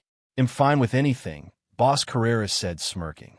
The peerage just watched the interaction, seemed happy that Sona gained some friends. In the middle of their conversation, Sikvera arrived with her peerage as she went to Sona's side. Sona, good to see you again, she said, smiling at Sona, who just returned the gesture. You too. Are you still obsessed with robots? Please don't bring that up here, she said, downhearted with her hobby exposed. Anyway, I came here to let you know that even if your peerage is strong, we want back out, she declared while pointing at Sona, who just smiled. Then I hope you good luck, Sona said. Azazel saw them finally finishing their talk as he did his job. The two parties are finally here. We shall now commence the rating game between Citri and Agars.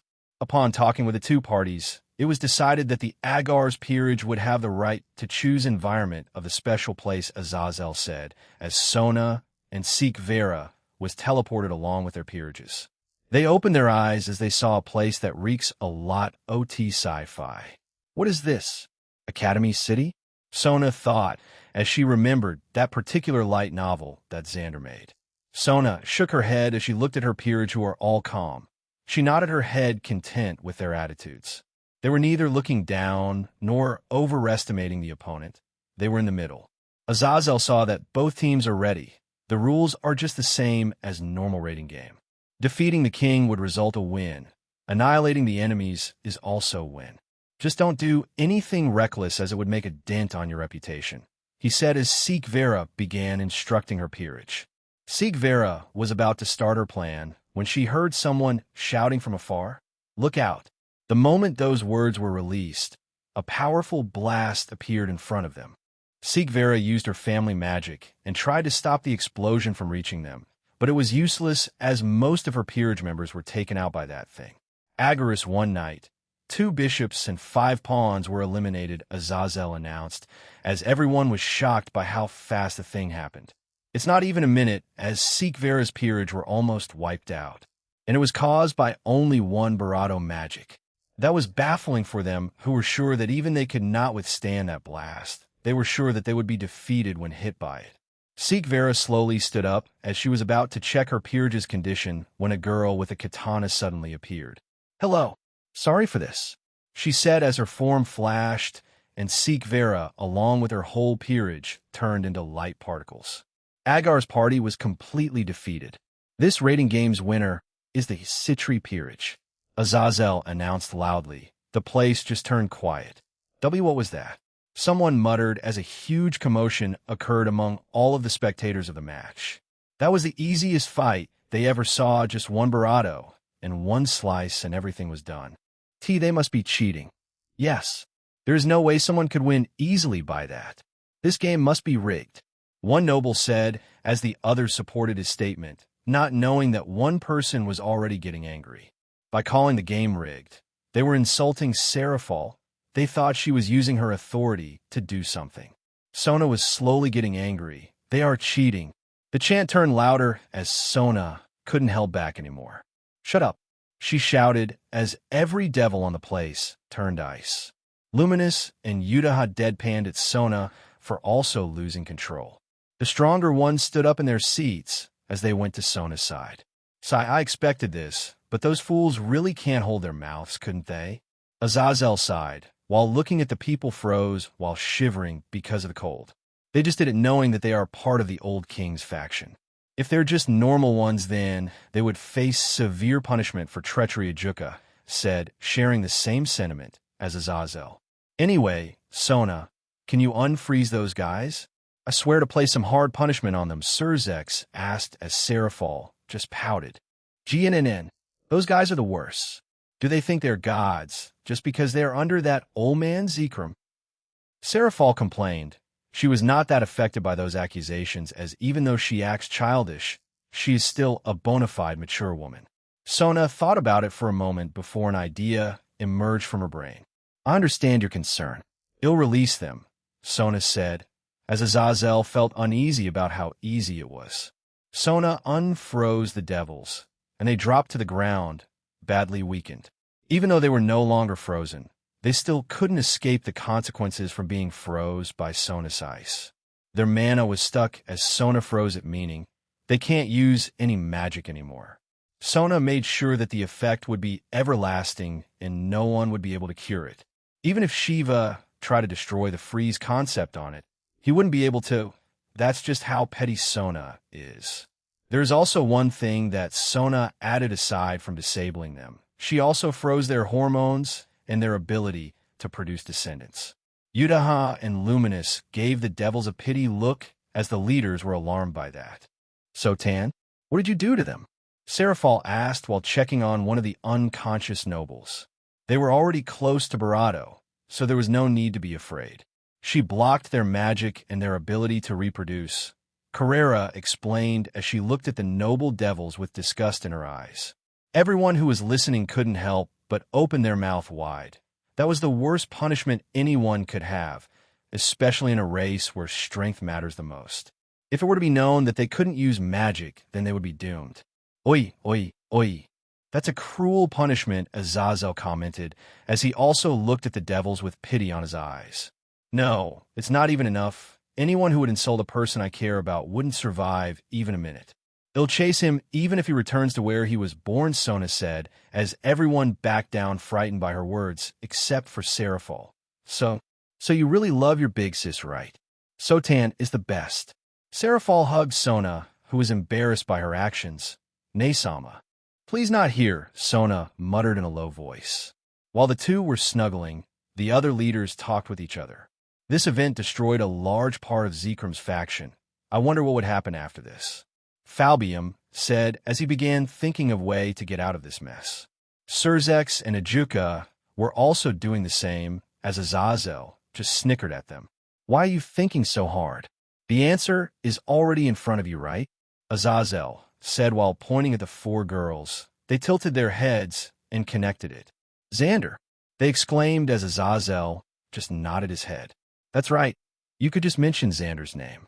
I'm sure he would accept it, as his woman was the one who started the mess. And I bet those old fools would be scared when they hear of that name, Azazel smirked. They considered his suggestion before deciding that using it would be advantageous for them. They will need to apologize to Xander later, but solving this problem is the most important.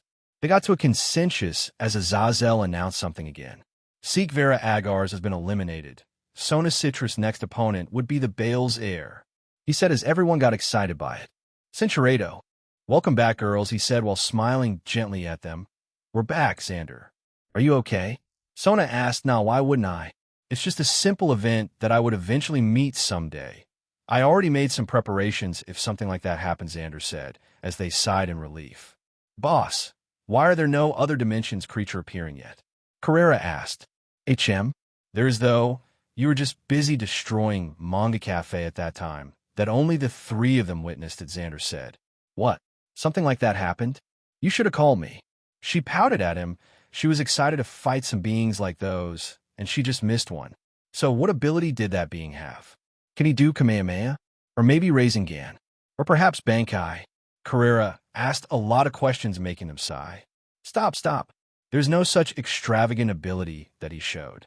It is just the ability to slice anything. I'm sure that guy could even slice fate, but he is too narrow-minded to think of that, Xander said as Carrera grinned excitedly.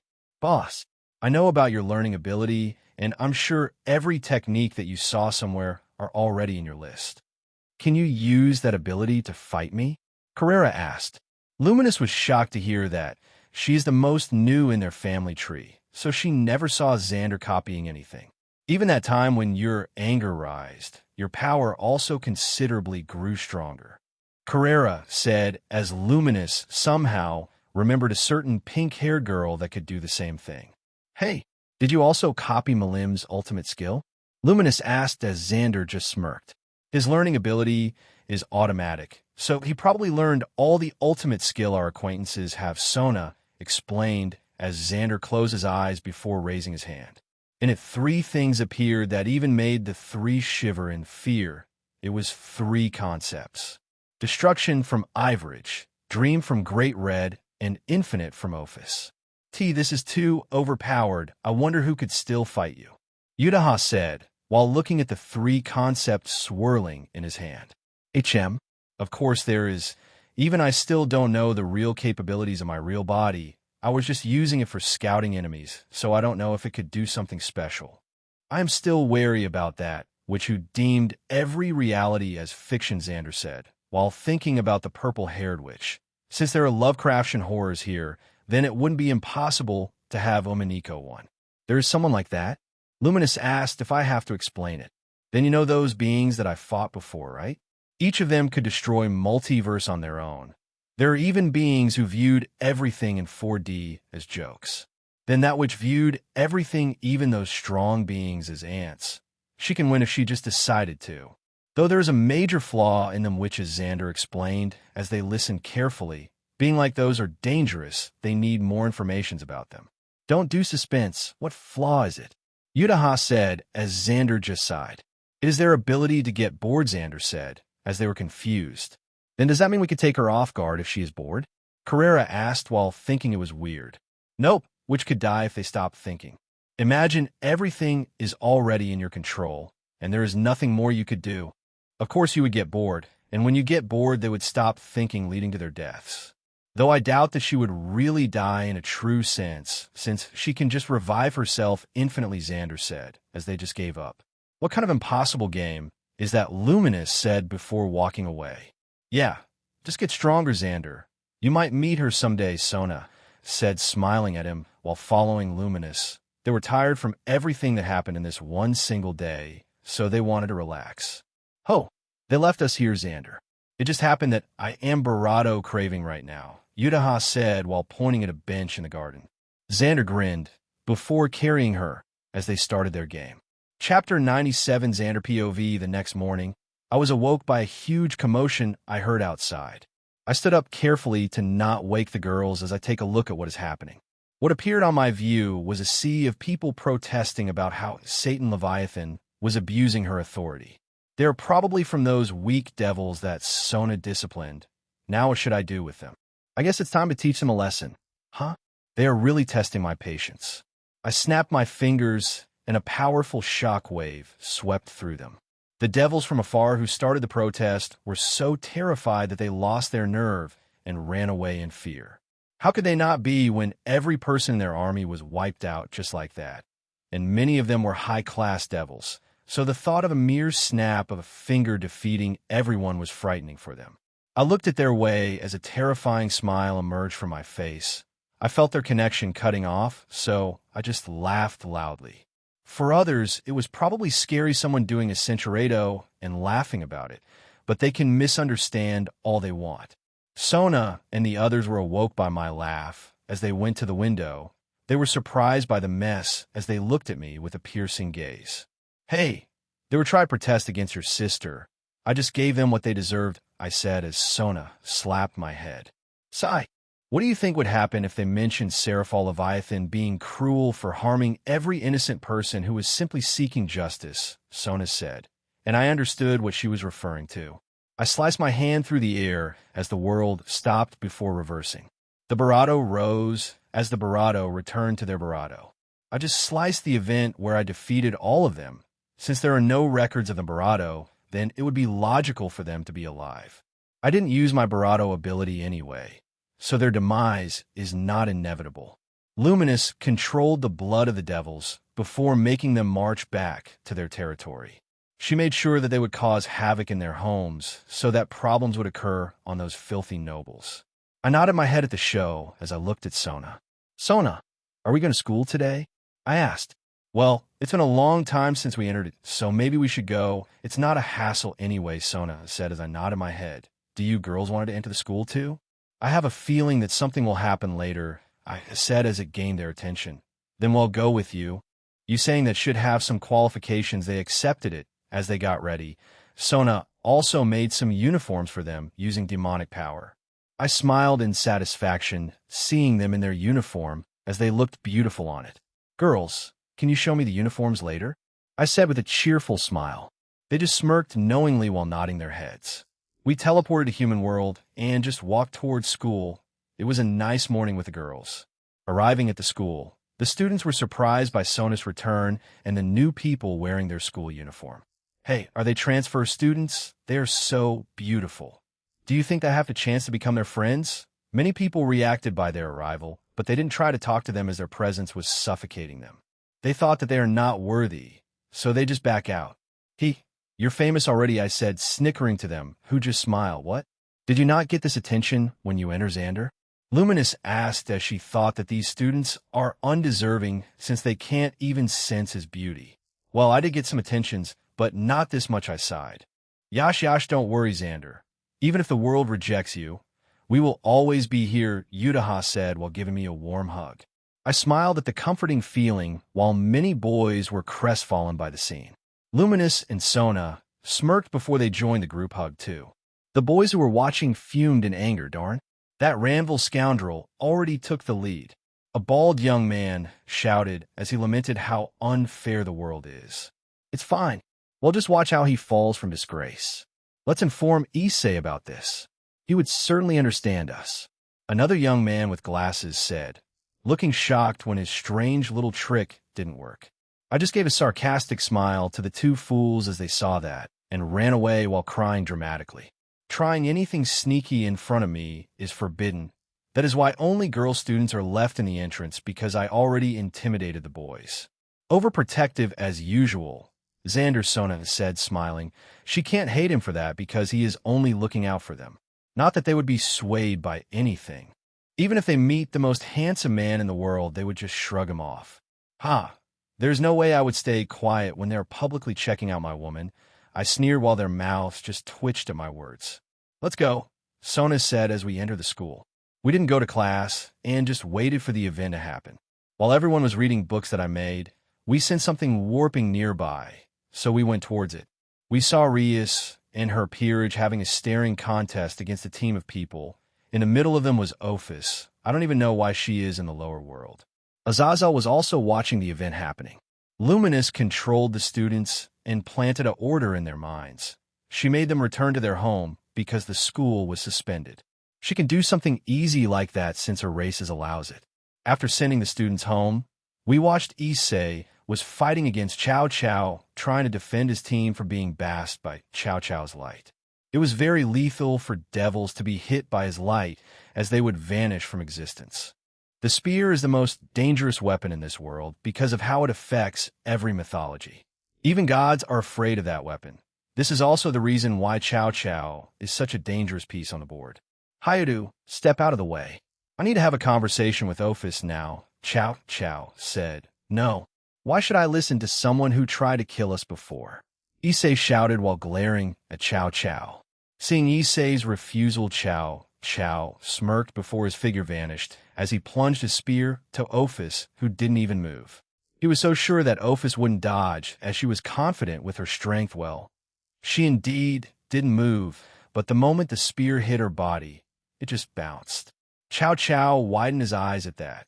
The last time he saw Ophis, her strength is not this much. Ophis, did you grow stronger? Chow Chow asked while looking at Ophis, who just stared at him with bored eyes. What? She became stronger? Azazel exclaimed as he didn't really witness Ophis doing anything against the outer god that invaded their world. No matter, we will fulfill our objective today. George Do It Chow Chow said, while gesturing towards George, who just smirked. Something warped in front of everyone that made Issei scared to his wits. What? How did you release that thing? Azazel shouted. He couldn't keep up with the surprises that he encountered today. That being is dangerous, especially for beings with a connection with dragons or snakes. It says it is the poison of the god. It says it is the evil intention of God, a forbidden being that made the people of Eden eat the fruit of knowledge. The first crime that was judged by the dead god of the Bible and still continues to affect.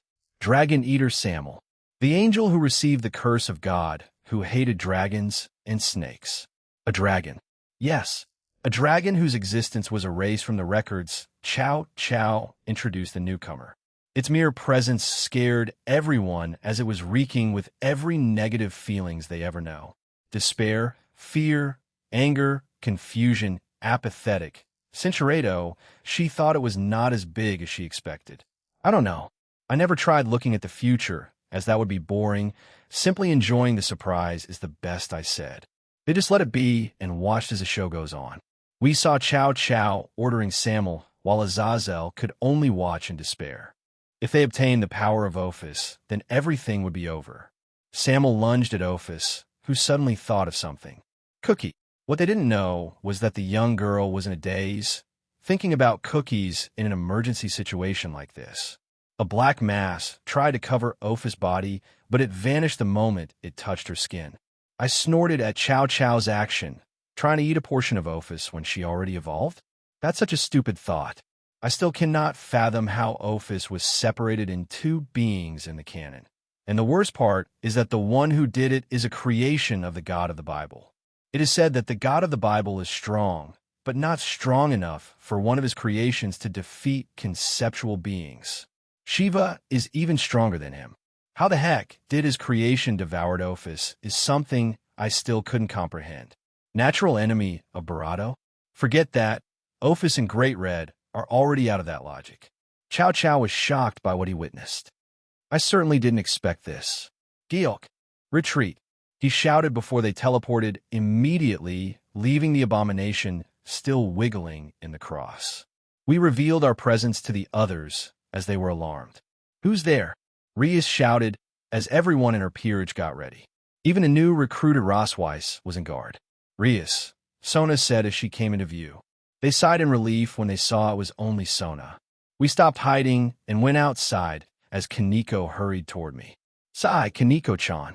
You need to be Barato careful. What if I broke a bone when your overwhelming strength hit me? I said as they deadpanned at me. Kaneko didn't reply before she punched me in the stomach. The fist broke mini sound barrier during the motion before hitting my stomach. I just smirked while placing a barrier to stop the shockwave from destroying everything behind us. Boom! I stood in my place without even feeling a sting from her punch, while Kaneko just pouted at the result. She knew that she couldn't do damage to me, but just proceeded to punch anyway, hoping for some luck to happen. I looked at the surroundings and saw everyone baffled by what they saw. Kaneko's strength is on par with Issei, so me tanking it was shocking enough for them. Do I need to inform them that I literally defeated an outer god before? Why are they so shocked? Luminous looked at me with a scrutinizing gaze. I can already feel her thoughts about me screaming with this guy really loves to brag. I shook my head and looked at Azazel, who was deep in thought. Oi, Azazel, that thing is from Cositus, right? I asked while pointing at Samuel, who is currently being played by Luminous and Utaha. They were messing with it, as I saw Luminous attacking Samuel. Utaha then reverted the Barato back as Samuel could only scream in pain. Azazel was frightened by what he was seeing. Wait, Samuel is indeed locked in Cositus. I was just wondering how could he be released, Azazel said. Since Hades is already dead, who is handling that place right now? I asked as Azazel grinned. After Hades' death, his throne was taken by his wife Persephone. I don't really know how someone who have no connection with death could move that place, but it seems like she already studied it during her life with Hades, Azazel explained. Huh, there's still a Greek god roaming around? I was confused as after the war, the devils didn't hesitate to hunt every Greek gods in the face of Earth. She is smart. She went under the roof of the Roman mythology by being Pluto's wife, Azazel said. Oh, does the Roman myth want to be erased from Earth too? Sheltering a troublesome woman like that? No, they're not that stupid. Knowing who I am and the Greek myth's downfall, they should probably know about how risky it is to take her. How did she force them to accept, is the question now, I concluded as I stopped thinking about it. Thinking too much is bad for the health. I just did the thing that only I would do. I used my powers as my face appeared on every pantheon in the world. Every supernatural being are now watching me live. I walked towards Samuel and began my thing. Hello, every magic creatures in the world.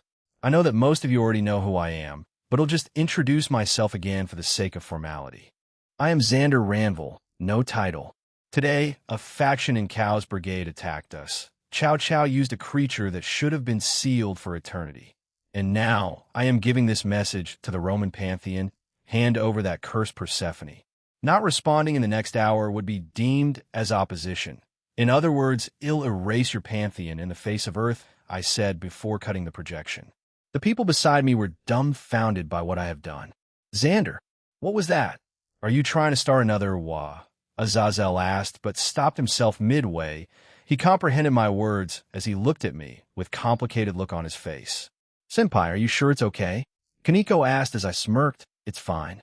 Even Sona could erase this world easily by herself. How could they do something about me? I said, patting her head to reassure her. Xander, can we join your fight too? Issei asked, looking at me straight in the eyes. Nope, this is a fight I started. I don't want to involve anyone else in it, I said. Issei sighed at my words before returning to Rias's side. Sona, can Xander really do it? She asked. Rias never really saw Xander do something special before, because every time she was there ready to witness something special, Xander would just kill the enemy without any flashy show. I am quite worried, Sona said, pushing the glasses between her nose. Right? It's normal to be worried in a situation like this. Centuredo, he trains me every night. I couldn't help but grow to keep up with him. Rias blushed lightly at Sona's words. She didn't expect her to already step on that line. I looked at their interaction with a peaceful smile on my face. I looked at Luminous and Utaha, who were still playing with Samuel. They were clearly interested in that hybrid. Should I bring it home? Nah, he's not that special to be groomed by us. Since the interesting event won't come, then I just need to pull it over, right? I said, grinning at the two, who just smiled. You're really wicked, Xander. Messing with an whole pantheon just to have some fun. We love that part about you, though, Utaha said, as Luminous just nodded her head. I patted their heads, making the girls smile in bliss. Xander, can we watch the show? I wanted to see something special, Azazel said, with hopeful eyes. I just gave him a disgusted look, making him kneel on the ground in emotional pain. Ouch, that certainly hurt, he said. The emotional damage was great. Don't worry, you're my friend anyway. Here, this is a new piece that I made. You can watch it first before others, I said, as I handed him a box of CD that has a name attached on it. Euphoria Azazel was immediately interested in my words as he took the CD. So this guy clearly didn't learn a lesson, huh? And just like that, the war with the Roman pantheon started. The devils were not afraid, as only I threatened the Roman pantheon. There were no mentions of devils on it. Chapter 98, DxD World, 3rd POV. Various gods were baffled by Xander's threat. They never thought that someone would have the guts to anger the most dangerous being in the world. In North, Odin was watching the show with serious look on his face. He knew about Samuel, and bringing it up could lead to disaster. He was already looking for the reason why the Roman pantheon took Persephone as one of them. He sent Hunger to scout what happened. That crow is stealthy enough to not be caught during the scouting process. Shiva was meditating with a worried look on his face. He wondered if it was the time that the strongest being in the world would mess with it, just for fun. He already predicted something like this. Those strong beings are prone to boredness, so the only salvation they have is to mess with the world. Meanwhile, the most frantic ones are in the Roman mythology.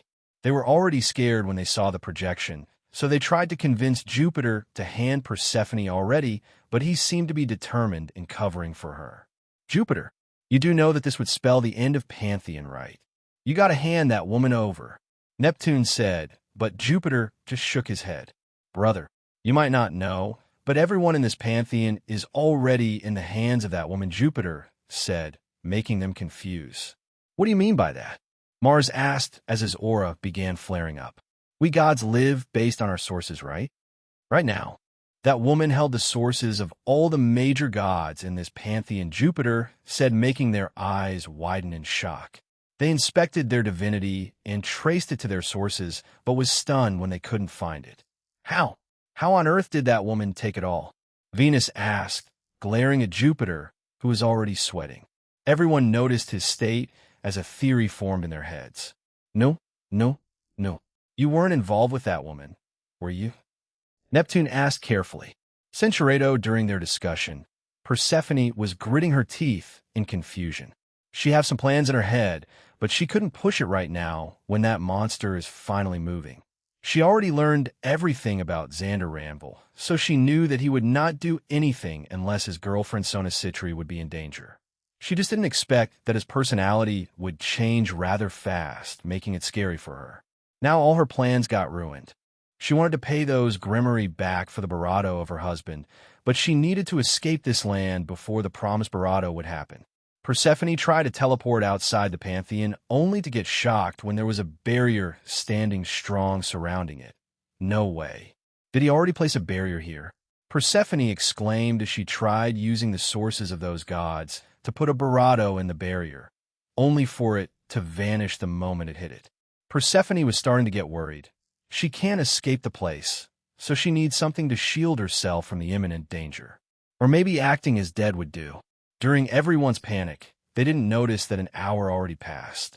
They only know about it when Xander's face appeared all over the world again. Ding! Time's up.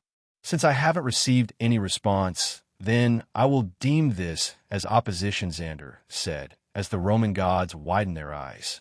Wait. We will give her to you. They tried talking to the projection, but was surprised when it replied. No way.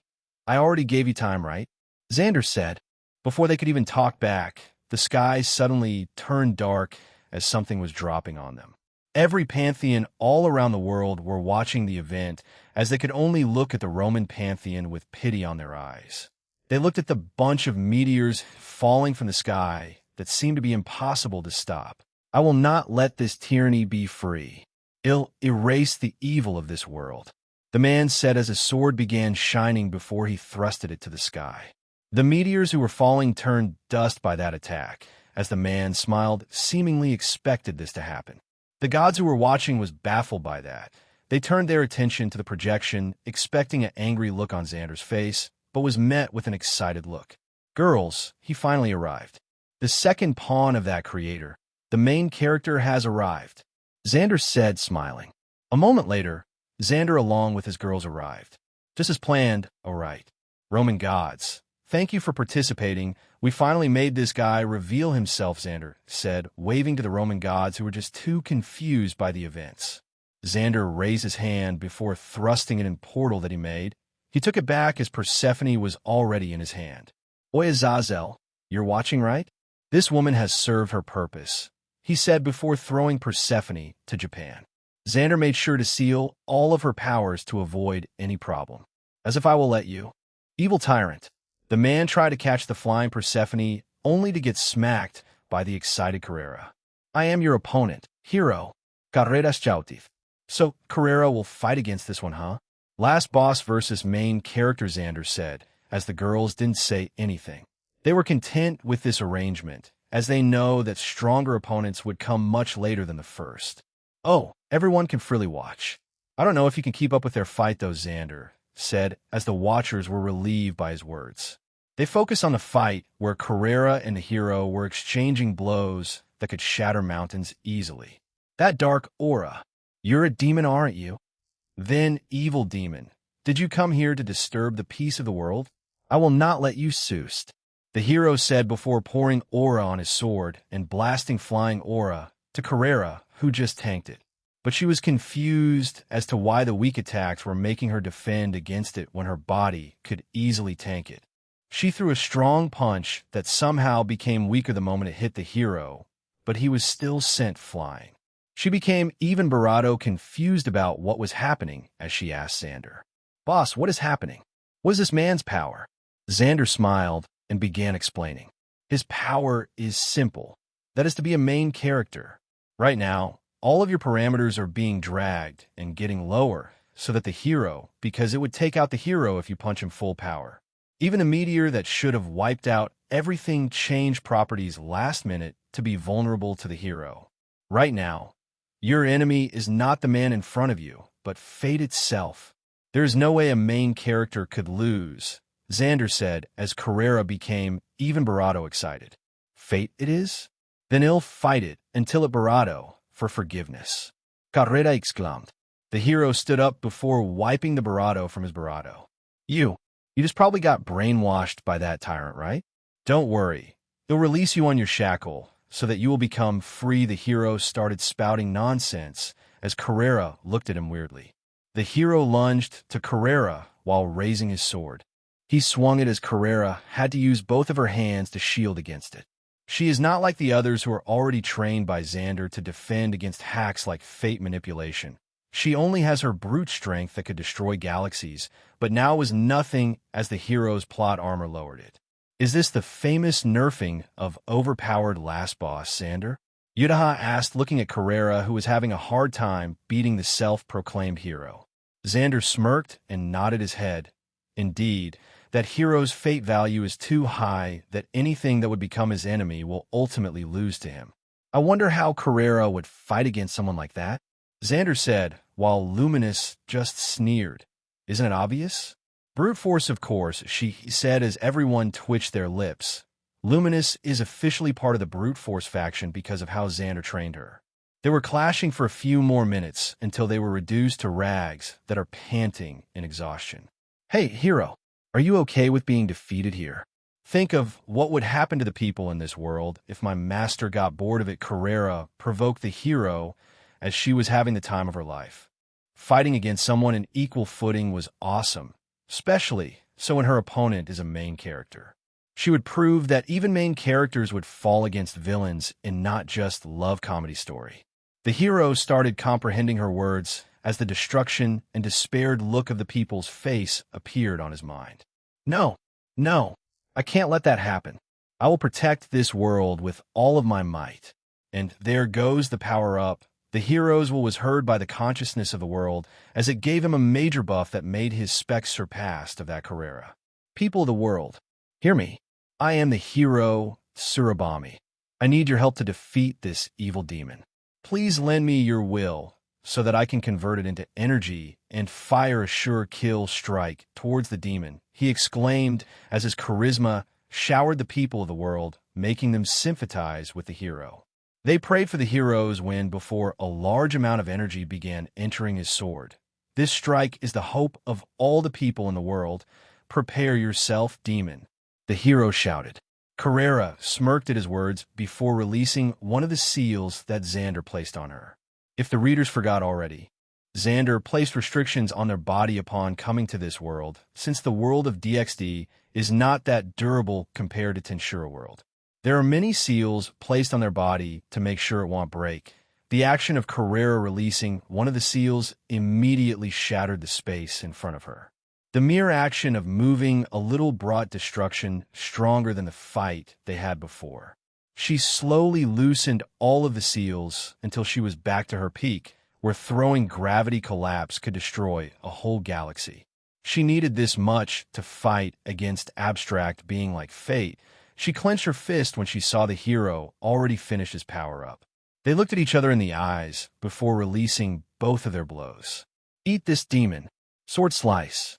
The hero and Carrera's blow clashed before a large explosion appeared on Earth. The whole place was gouged out, revealing the inner core of the Earth as the dust settled in.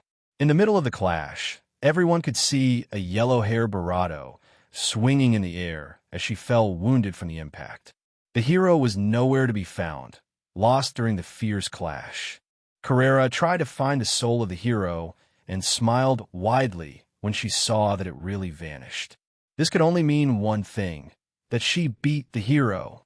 She defeated the hero and ignored fate, who were trying to make the hero win. During the release, Carrera felt something disturbing her control, and she almost let the blow disappear. She held on and summoned greater strength until she was able to shake it off. She smiled before collapsing from exhaustion. Xander caught Carrera and looked at her with a satisfied smile. "You did a good job, you incompetent maid," Carrera smirked before fainting. "Well, everyone, the show is finished, so you can go already," Xander said as he removed the projection. He asked Yutaha to fix the world as she just erased a record where the two fought. Normally the hero would be revived if she did that, but nothing happened as Carrera removed all traces of that man, erasing every record of his existence. They returned to the underworld after finishing their fun, and Xander and the others were now looking forward to the next arrival. Higher Dimension Rotark saw the show as he just shook his head in disappointment. This has ended bad as well. Even fate couldn't hold even against the weakest of his subordinates, huh? He muttered while sipping the tea that he made in this bare land. He sent that man to test if abstract things could do a thing against them, but it seems that he was too naive to think of that. The man couldn't even hold for an hour before he was erased from existence. That was really a disappointment for Rotark. He began thinking of what to make next since his last one ended as a failure. An idea appeared on his head as his featureless light figure gained in dark smile. A cult would do, he muttered before creating thousands of normal humans that has the ability to warp reality if they have the same thought. He pushed a single thought inside of their heads, and that was creating a perfect god. He sent all of them to DXD World and rubbed his hands together. Now this would be interesting. I wonder how will he handle against a perfect god that has no weakness, he muttered. The reactions of the people who watched the scene was strong. The battle shook the whole world. The gods could only pray that Xander wouldn't place his attention in their prospective pantheons. Even knowing about Xander was already a considerable risk for them. There were no merits in meeting him, so they secluded themselves from the world to avoid him. If they knew he existed, they might think about him. If they thought about him, they might think that their powers as God is enough to handle him. And then what? If they try to harm him with their powers, then they would be sensed immediately and ended. Just the thought of it scared them. There are even pantheons that erased all of their records and memory about Xander, but it was useless, because if they ever caught a glimpse about him, then they would never be able to forget it for the rest of their lives. Xander's reputation soared again, making those who are not acquainted with him frightened.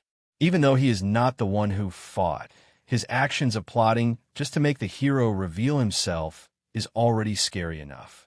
This means that he wouldn't hesitate to destroy a whole pantheon just to make his wish come true. That thought terrified them, and they wished no contact with Xander if possible. His subordinate's power is already that strong. What would happen if he himself fought? That question was bugging everyone's mind as the world finally returned to peaceful. Chapter 99, I made everything up in this chapter, so I'll accept other explanation of perfect. Sona POV waking up from the explosions outside is not really the best way. I stretched myself as I looked at the window, only to see large beings wreaking havoc. One of it was pounding the barrier of the Citri territory while the citizens just watched it as if watching a show happening. I shook my head at their correlseness, but still happy that they trusted our family's barrier enough for them to not be panic. I woke up the others. Wake up. Something is happening. I tapped her Barado, making her grumble in annoyance. Huh? What is it, Sona? It's still early, Luminous asked while yawning. She still wanted to sleep, Barado, because she had been moving around all the time during her stay in this world. Another event is happening. You want to participate in it? I asked as they immediately stood up. Event is something they're seeking for, so hearing another one appear immediately made them energetic. What's the agenda today? Yudaha asked, looking around for the place. Huge monsters have appeared. I wonder if there is something that can do some challenge to us, I said. Huge monsters? Luminous tilted her head before looking outside the window. She saw a weak monster trying to break the barrier with all of its might, but failing to do it. It'll pass. Seems weak enough. He'll continue sleeping, Luminous said. I shook my head before looking at Xander, who was smiling. I know that smile of his. It means that something would happen again. Okay, Luminous is out. So Xander, what is the real enemy? I asked while gently smiling at Luminous, who was alarmed by my words. Wait, you mean that this is just a warm-up? You should have said. So, she said, standing up from the bed. Xan seemed amused by her actions as he patted her head. Luminous just pouted while I sighed at their actions. The real enemy is a secret. It will be boring if you know about it.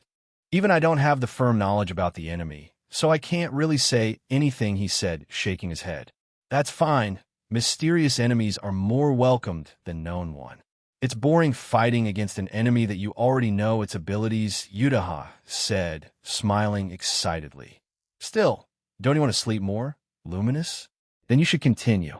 Those weak beings doesn't warrant your attention, Yudaha sneered at Luminous.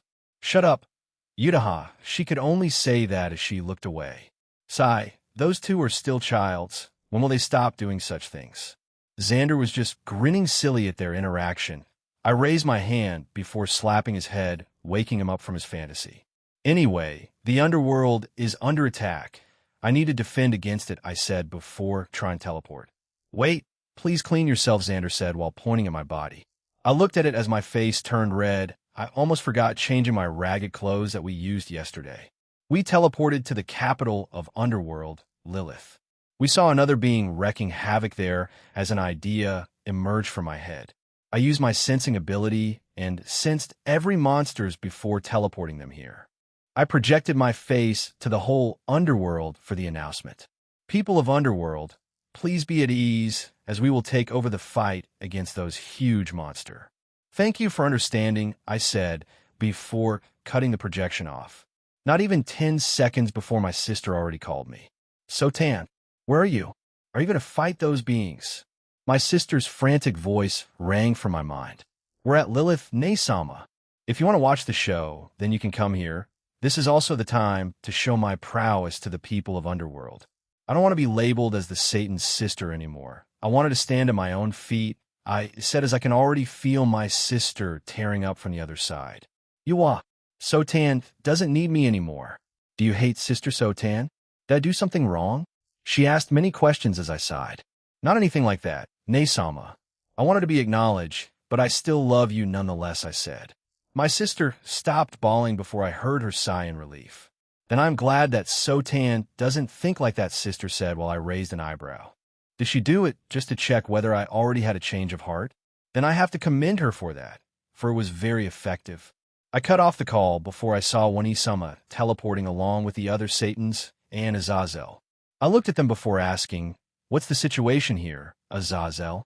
I asked, looking at the strange man whose face looked like it had gone through terrible suffering.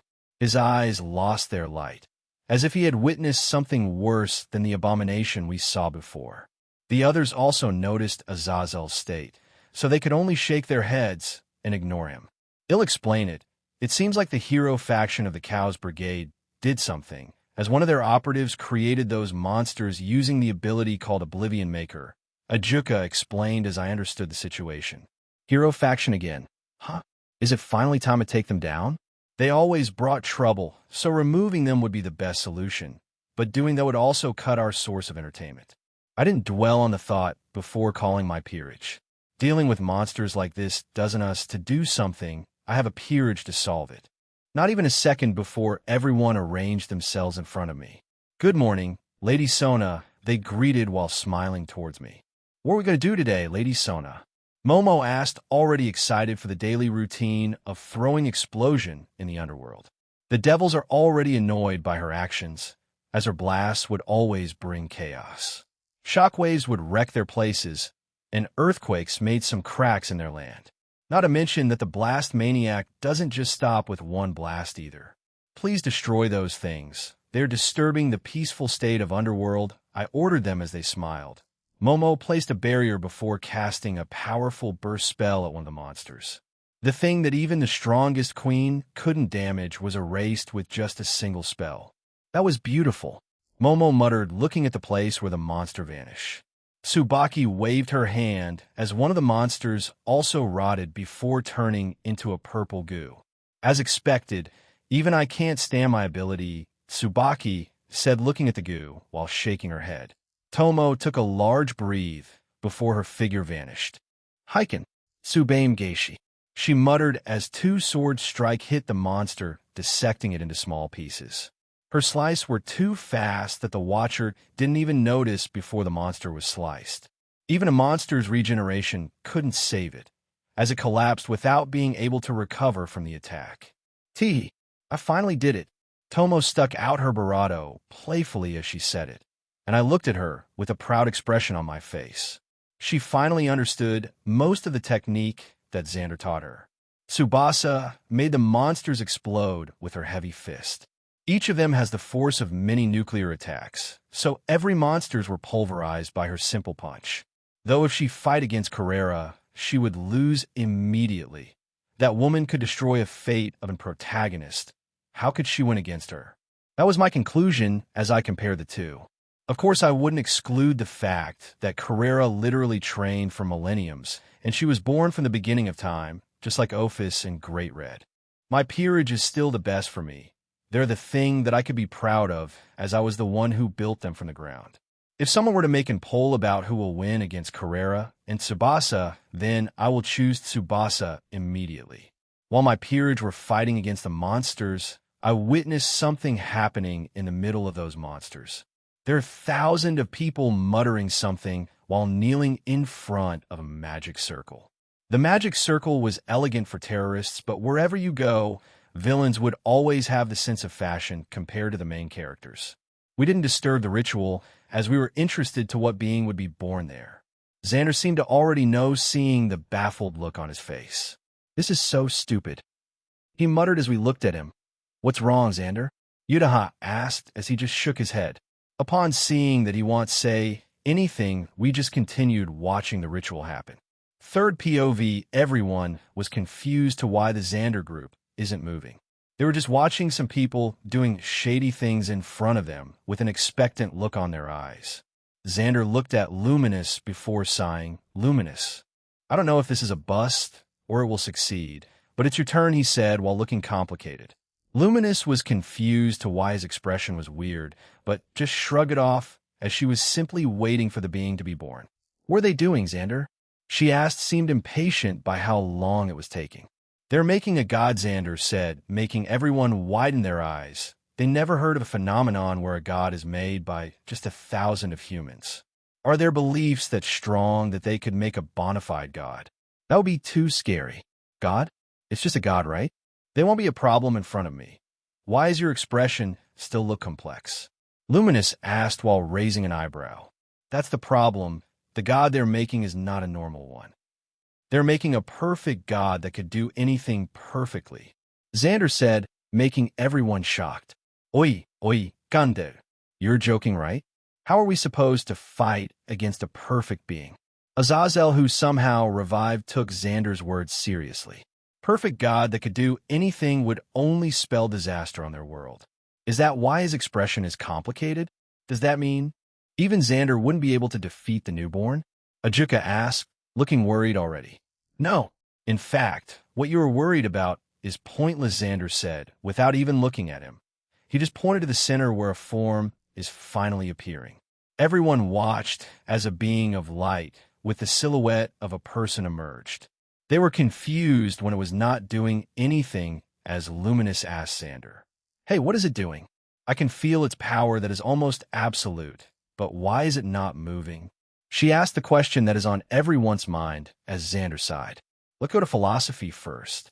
Do you know that every being has a purpose and has a crave for doing something to complete something? He began talking about philosophy, making everyone confused to where he is going. Nonetheless, they still continue to listen as they were still clueless to what is happening. Everyone nodded their head, while Xander continued to explain. When you complete something, you felt a huge accomplishment and same quality of helplessness. You want to know what to do, so you just look for the next object to complete. That's how every being works. Even those in higher dimension followed that rule.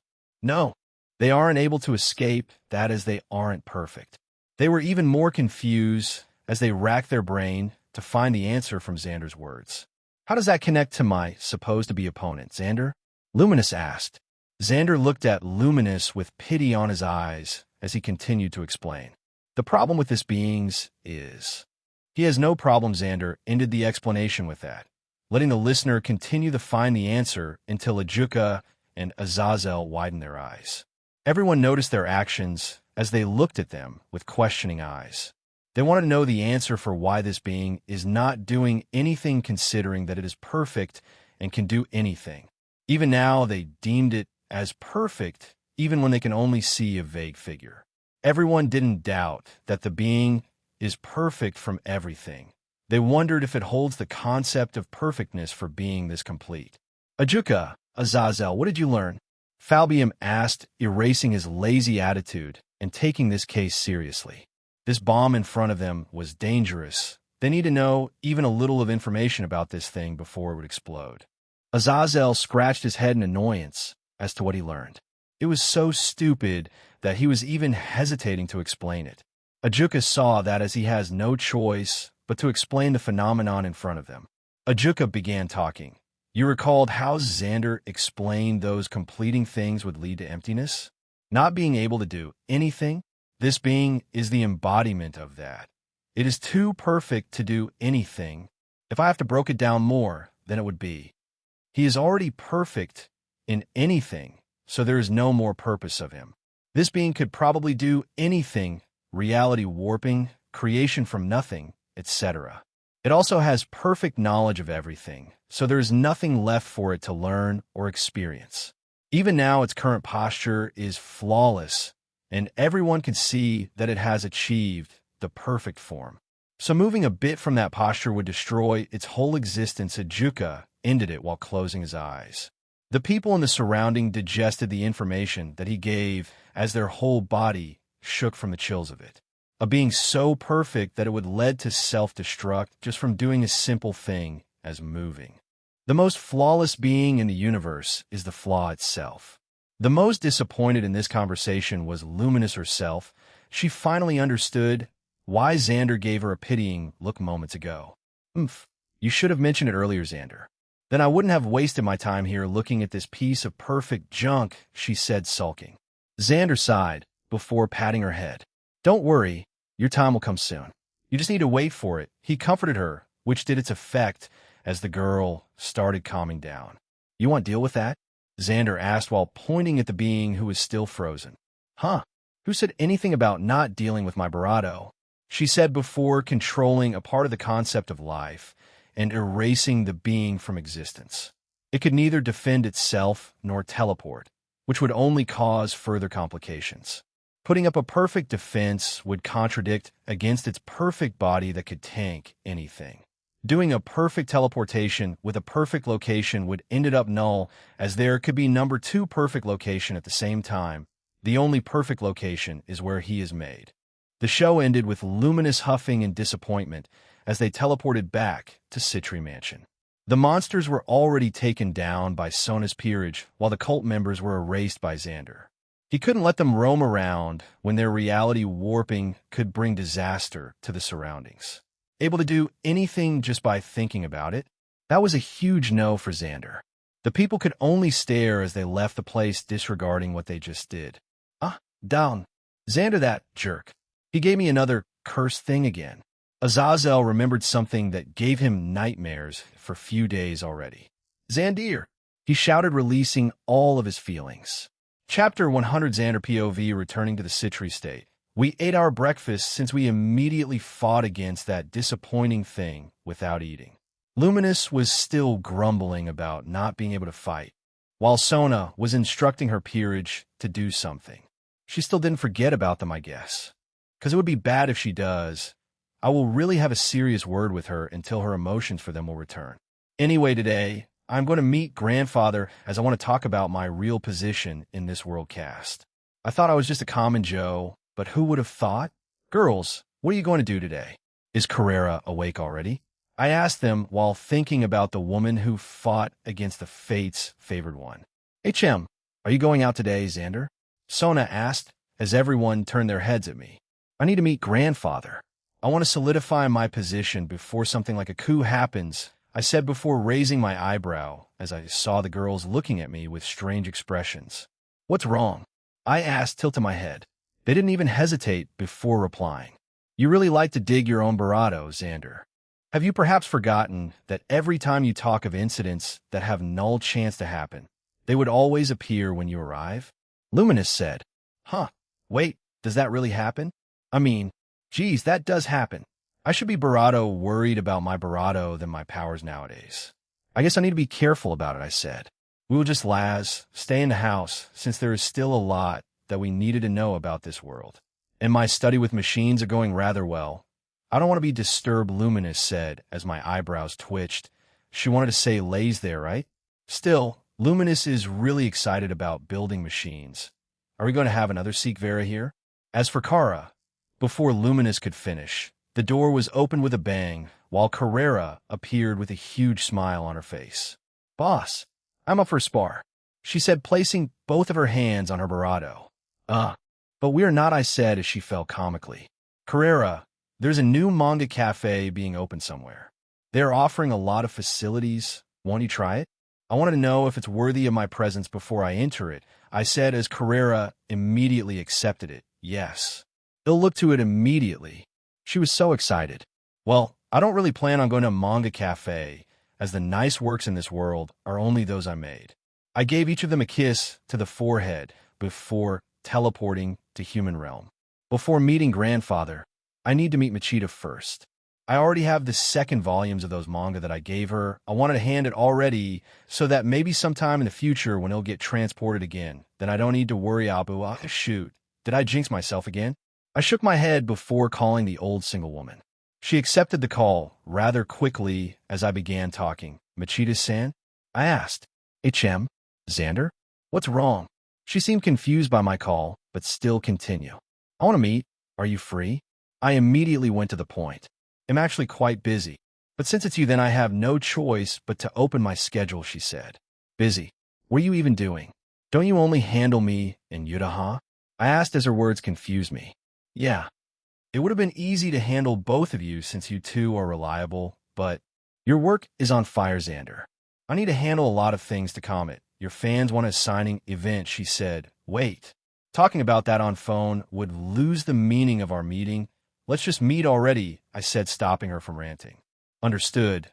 Then let's meet at the cafe where we last met, she said as I began driving toward the place. Arriving at the place, I ordered some meals since it would take time before it would be cooked.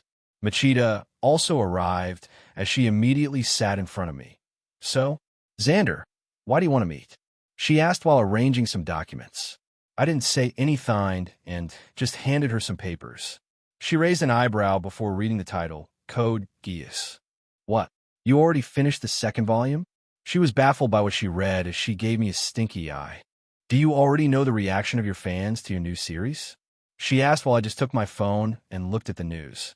Emergency news. Mangaka Takatu Ogarai-sensei is currently releasing 5 series together. Revan 32. Is this real?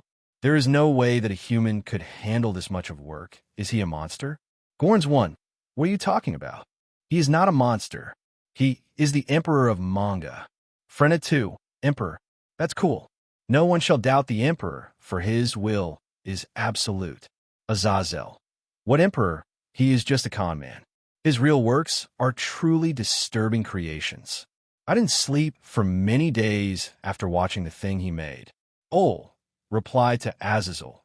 Deserved Julak. Deserved X49 Bernie. Deserved X716.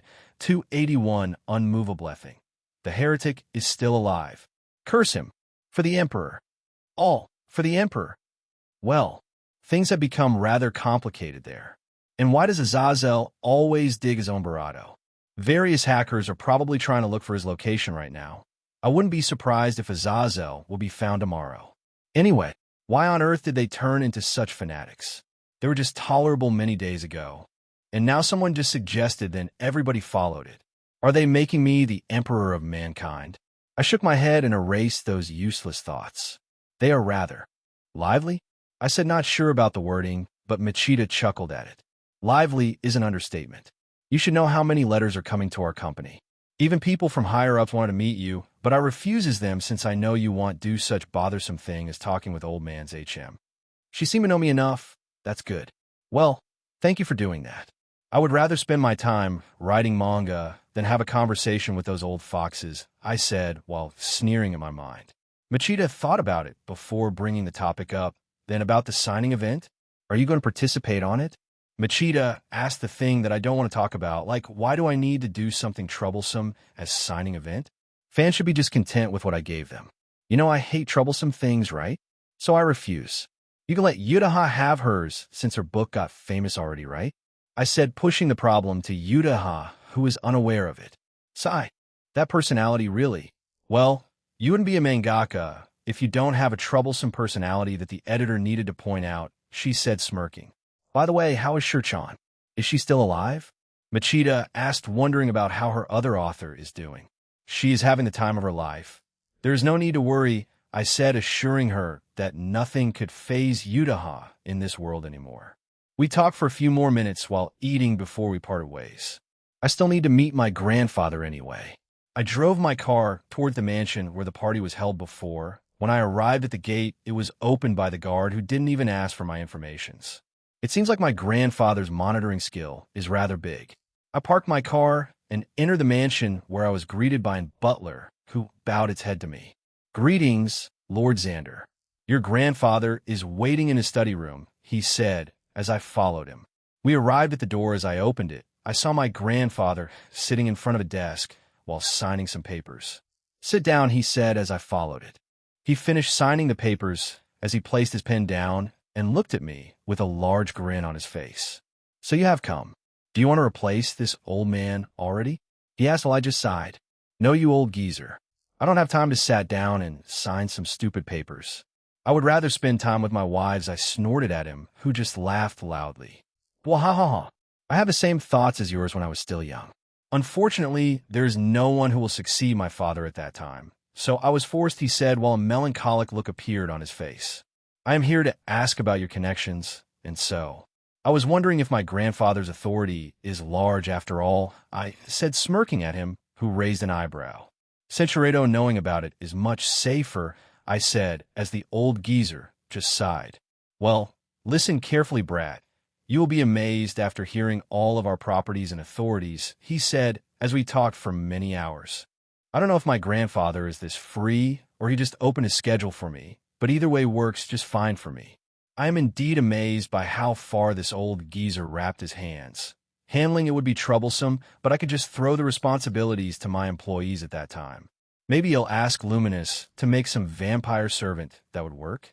Third POV after talking with his grandfather. Xander teleported to Dimensional Gap where he saw millions of foods floating in it. They aren't even rotting, even if they have been here for so long. The moment he arrived there, he was greeted by Guinness and the Battle Wolves who were munching the unlimited food that the table showered them. Good job protecting this world, Guinness. Xander complimented the wolf, as he knew that he has been protecting it from the aliens that wanted to invade it. Today, Xander is going to make a sword for Carrera, as Luminous doesn't need one. Her whole body is a very lethal weapon itself. If she punched, then Laws would twist it beyond repair. Even right now, her body is stronger than Carrera, who is known for her brute force. I think Carrera doesn't need any sword. She is Barado likely to choose a difficult path than something simple, Xander muttered before an idea surfaced in his mind. All the targets are elusive anyway. Why should I back down when it comes to Carrera? Xander said with an eager expression. Barado. He made something appear out of thin air and began shaping it. He turned the concept of destruction into a large lake that looked beautiful on outside, but once you step on it, everything about you would be destroyed. Life, source, soul, identity, mind, body, basically it would devour everything about you.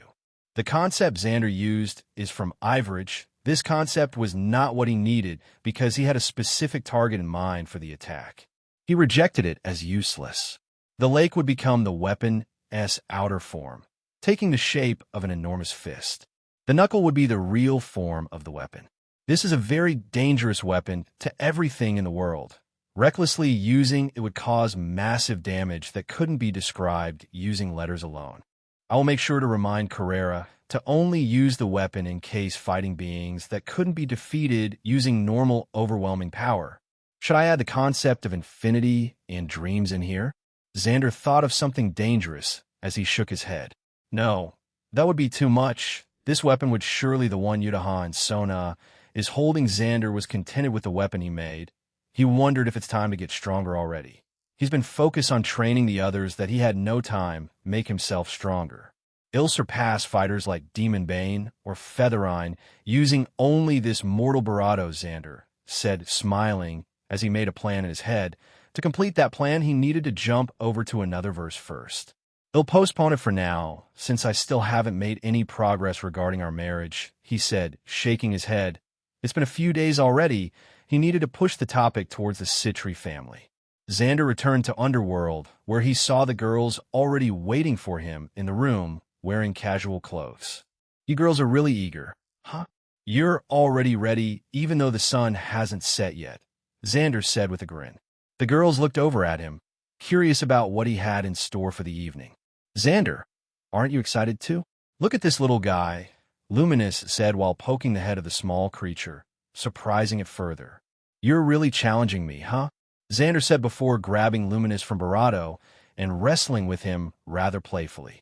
Cinchuredo, Xander was completely focused on the girls as he paused what he was saying to Yutaha before asking, "Are you guys ready?" The girls just smirked before they continued their argument, which lasted the whole night. Chapter 101, Another Rough Night. Well, I don't know anymore. I should probably avoid the Barado genre when making a new work. Dimensional gap, unknown POV, arriving at this dimension is easy. How could there be such a fragile world boundary? All I had to do was speak, and it crumbled on its own pathetic. What could Lord Roduk want with this measly universe that doesn't have anything special? Understanding that Lord's thoughts is something impossible, so I just gave up on it. Floating in this space was somehow relaxing, so I wanted to sleep for a bit, but this dog suddenly appeared out of nowhere and tried to attack me. Get lost, I shouted as the dog vanished from this dimension. The dog's action soured my mood, so we'll just finish my job before resting somewhere.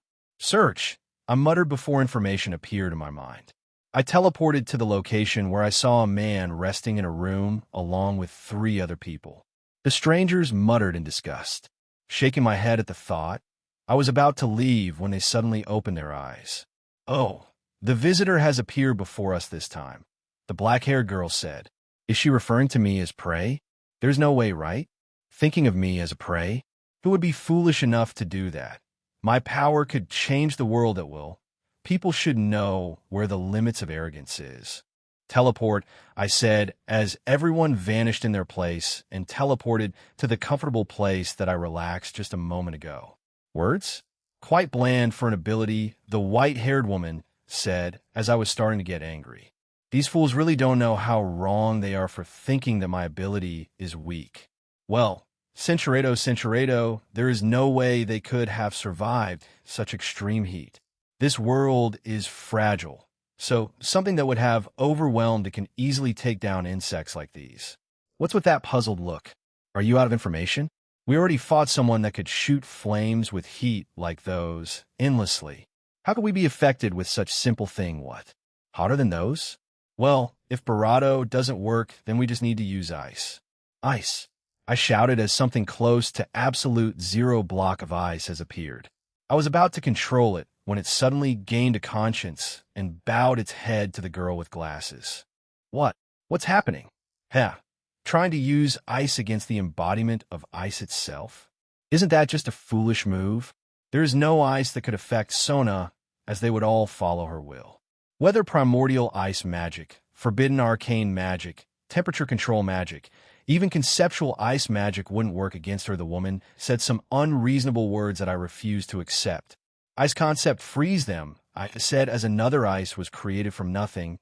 I ordered it to freeze them, but it didn't move. This is the problem with being that has too much pride. They can't take something that is beyond their understanding. This is also the reason why you are weaker than humans, the black-haired woman sneered again as my anger rose to the roof. You there! How dare you speak to us like that? You should simply follow the guidance of those in charge. My frustration grew. Power, energy, focus, resolve, overwhelming bravado.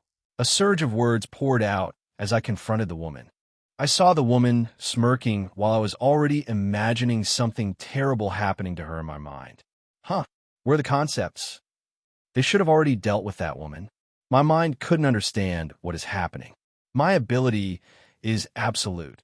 Anything I say would be created along with what I have in mind. With all of those words I released, that woman should have vanished from existence. Confused, right? I admit that your power to create anything, even concepts, with just your words. But sadly, I am your worst enemy to have the woman began talking nonsense as I closed my ear to stop from hearing it. There is no way. Defeating them should have been easy. This is impossible. My ability is simple. That is to turn everything into nothing. All those concepts you just launched at me simply turned into nothing. What? That kind of ability is impossible. There is no way that it exists. Even concepts turning into nothing. Your power is certainly amusing, but I can need to think to do something about it, the woman said as a sudden dread washed over me. Spatial disruption. Time freeze. I shouted, trying to use my ability only to fail. My face turned pale as I was slowly being overwhelmed by the emptiness of this place. And no, please, don't hurt me. I pleaded as the woman just sneered. Why did you make me? Rodic? This is an impossible mission in the first place. My thoughts shut down as I rested in an eternal sleep. Third POV, Yutaha smiled in satisfaction while the others just looked at her weirdly. What was so satisfying there, Yutaha? You didn't get any epic battle, right? Luminous asked. Yutaha smirked. It was certainly satisfying to break the ego of prideful beings. That one is not that bad, but still arrogant, Yutaha said, making everyone nod their heads because what she said was true, though they wondered when Yutaha gained that habit, breaking prideful things, that is. Let's go back, everyone. There's nothing to do here anymore, Xander said as they nodded their heads. The fight was simple and direct. Nothing too flashy that could have bravado the whole multiverse. It was just Yutaha trashing against the newly arrived being. They warped back to Underworld, where Xander immediately went to meet Lord Citri and Lady Citri. They accepted his request without any problem, as they prepared the lounge, since Xander looked like he has something important to talk about. Right now, they are staring at each other before Xander broke the silence. Father, Mother, I want your help, he said, making them surprised that there is something that even Xander couldn't do, because as far as they remembered, there was no time where he was in need of help. You're rather serious today, Xander. What is it? Lord Citri asked while sipping his tea. He did that to prepare himself for the surprise that Xander would reveal. I want to marry Sona and the girl, Xander simply said as the married couple immediately realized what he is talking about. Are you sure? The world is still in chaos right now. We don't know when another weirdo would appear and try to destroy the world, Lady Citri asked, worried. That's why. If I delayed it too much, then I fear that there would be more chaos and I wouldn't have the time to prepare the wedding. This is the reason I am coming for you two today, he said, making them understood the situation. If they indeed delay it, then there would be no knowing when another problem would rise. You're quite in a hurry, huh, Xander? Lady Citri commented while placing her hand on her cheeks. Well, I've been living with Sona for many years already. Constantly holding the urge to marry her is too much even for me, Xander said with an embarrassing smile on his face. He is not ashamed to admit, but still embarrassed. Lord Citri and Lady Citri smiled gently at that. They already witnessed their lives on the other side, so they know that they already look like a married couple even though they are still new to the experience. The couple stared at each other before nodding their heads. We understand. We will begin the preparations for the wedding. What kind of wedding will you do? Lord Citri asked.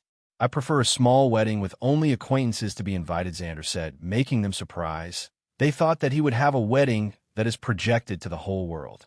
That is what they realized about Xander in the short time they watched him.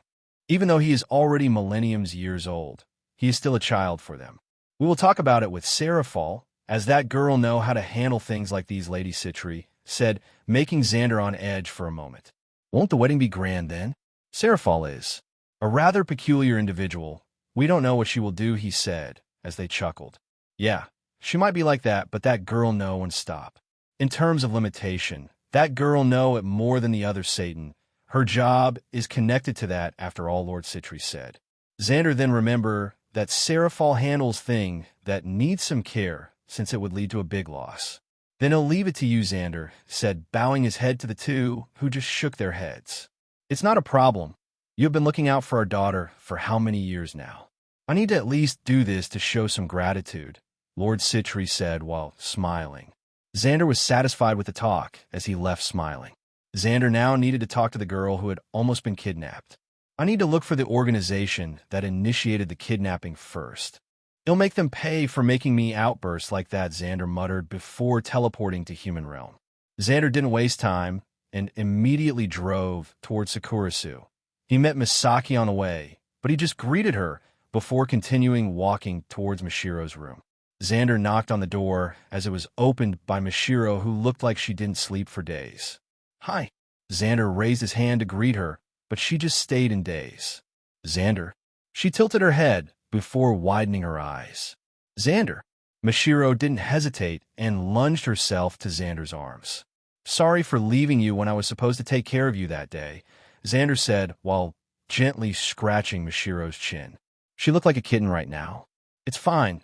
Not the Barado, Mishiro said, making Xander raise his eyebrow. You mean something like that happened when you were young?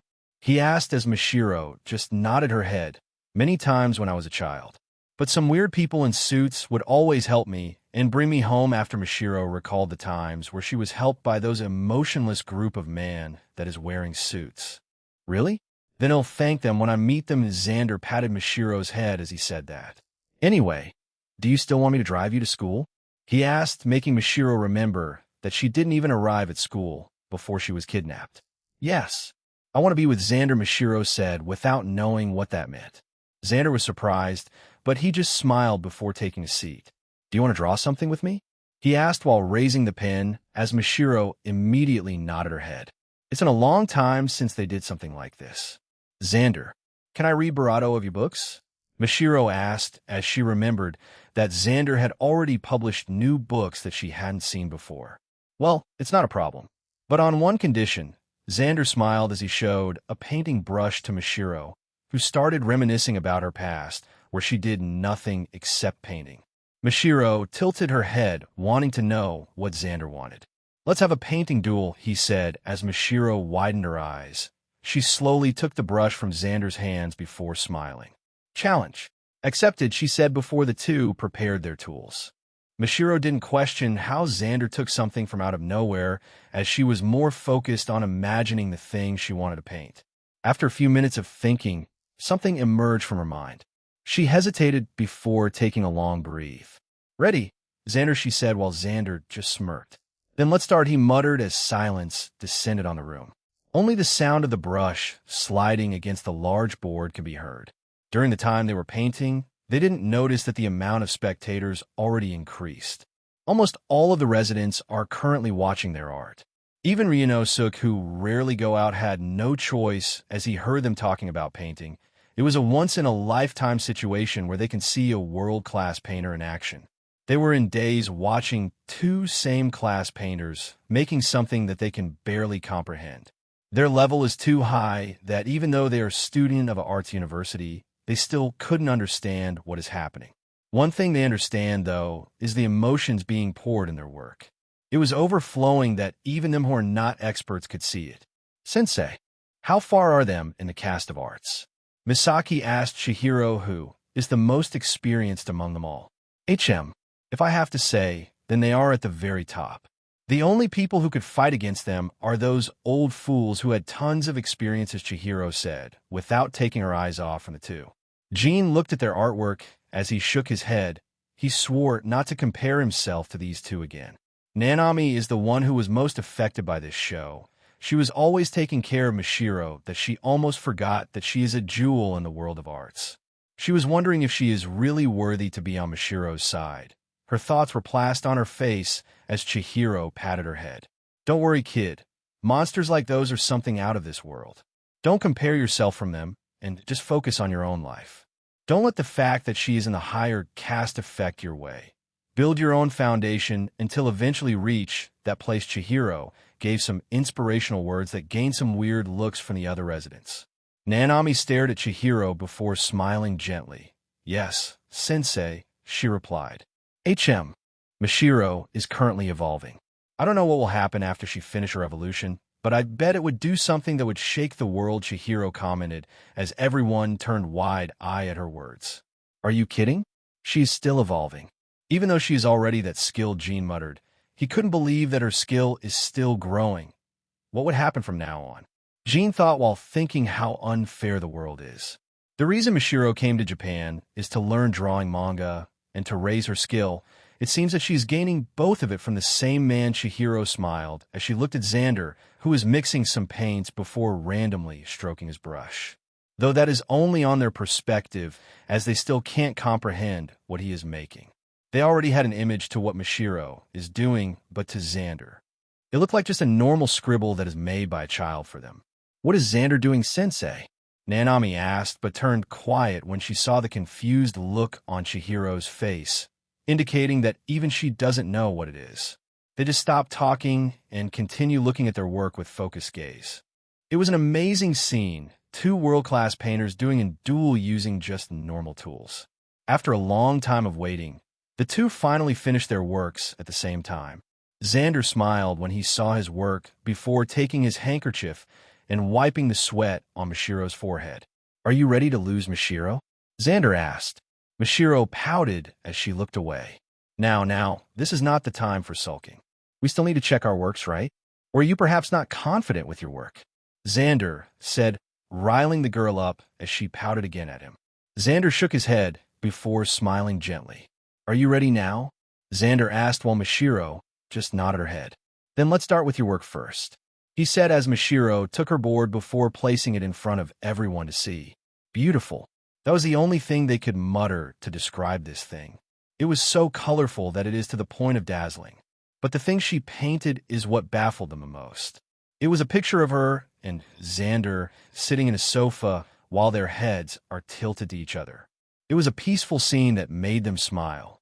The two were quite close in the picture that it wouldn't be a surprise if they were misunderstood as a couple. They were in their own world, but Xander was the only one who understood just how much love Mashiro poured on the painting. He sighed before taking his own picture. Initially, I just wanted to let everyone see this, Xander said as he revealed to them a beautiful scenery that couldn't be seen somewhere in this world. It was a scenery from the world of Tenshura. Everything in that place is beautiful except for the barren lands. The watchers were amazed by his work.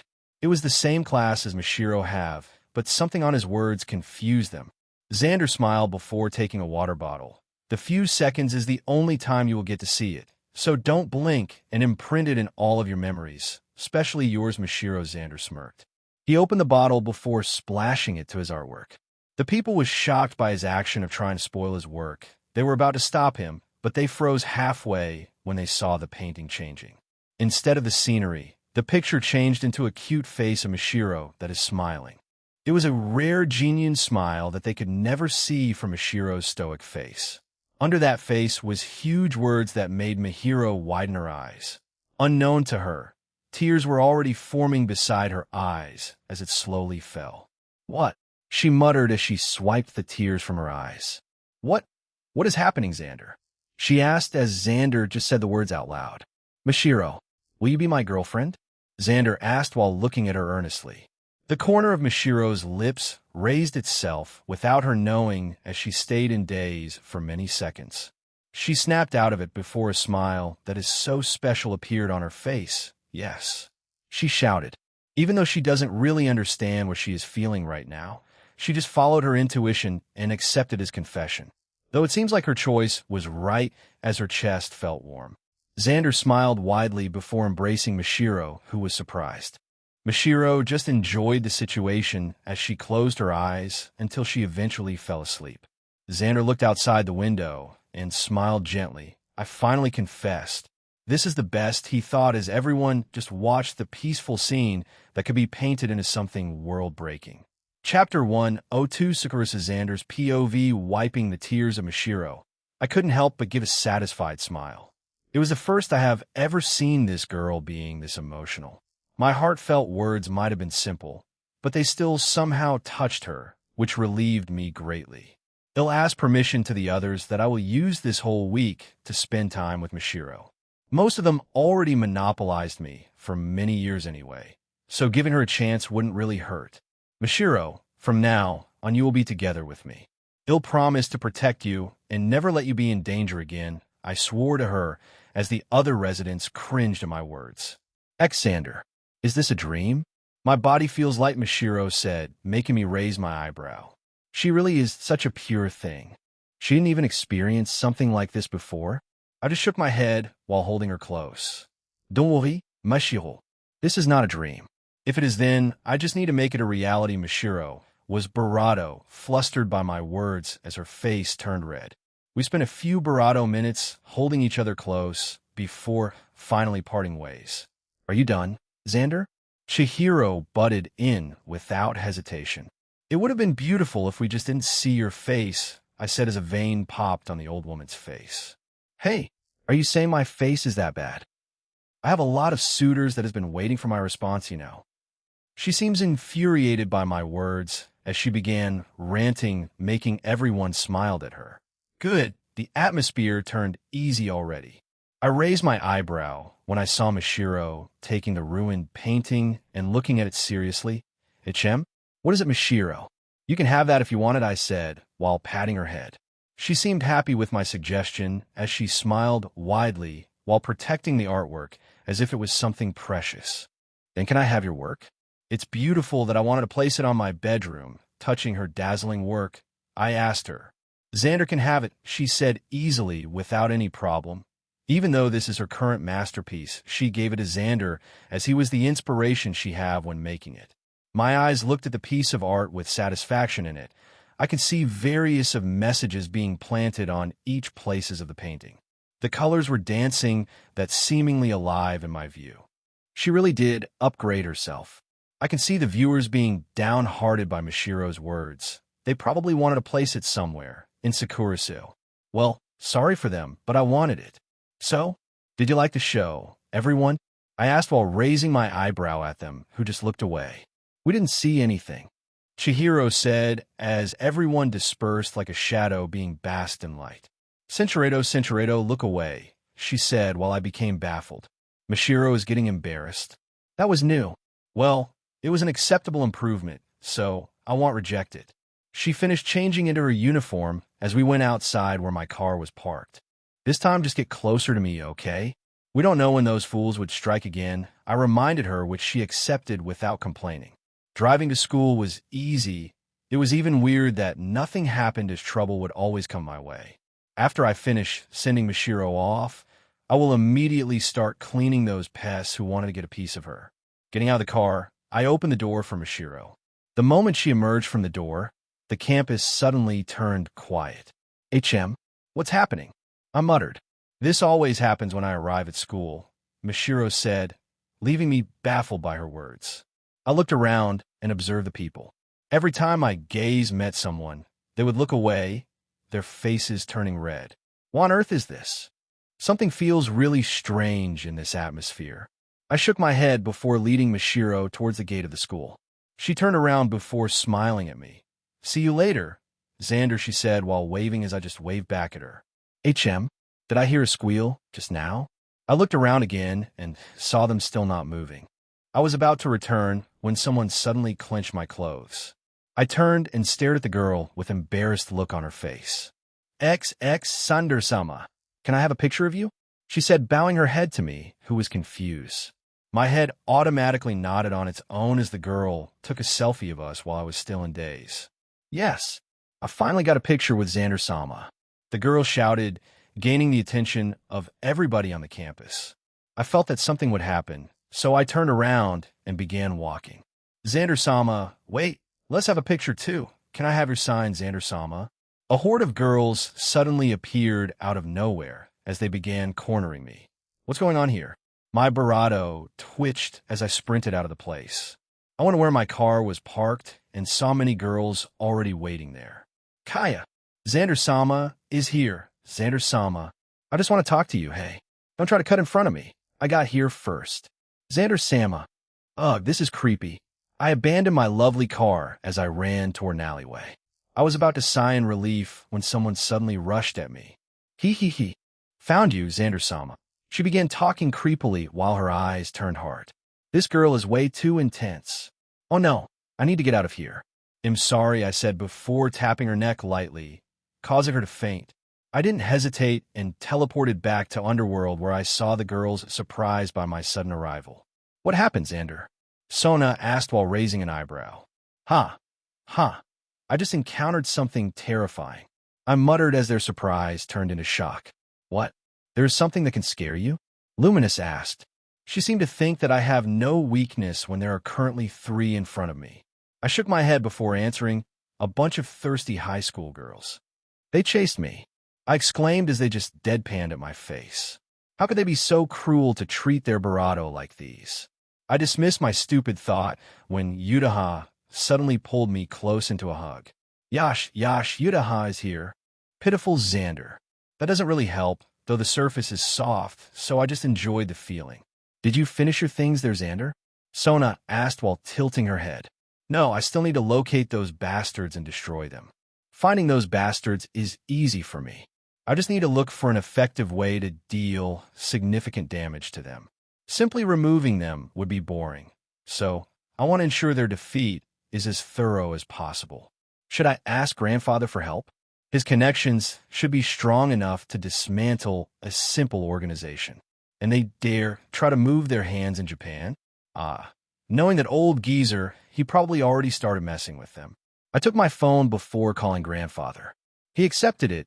Old geezer, what happened to the organization that tried to kidnap Mashiro? I immediately asked. Those fools? They're already destroyed. We're currently looking for those people with connection with it, while we already burned those from the higher-ups. Someone in the military let those fools enter, so I just plucked it out from the caste system. Well, figures. That's how my grandfather works. No need for mercy because it would only cause trouble later on. I cut off the call as I sighed in disappointment. Too bad. I wasn't there to witness their downfall. Well, we can't do anything about it when that old geezer himself did the work.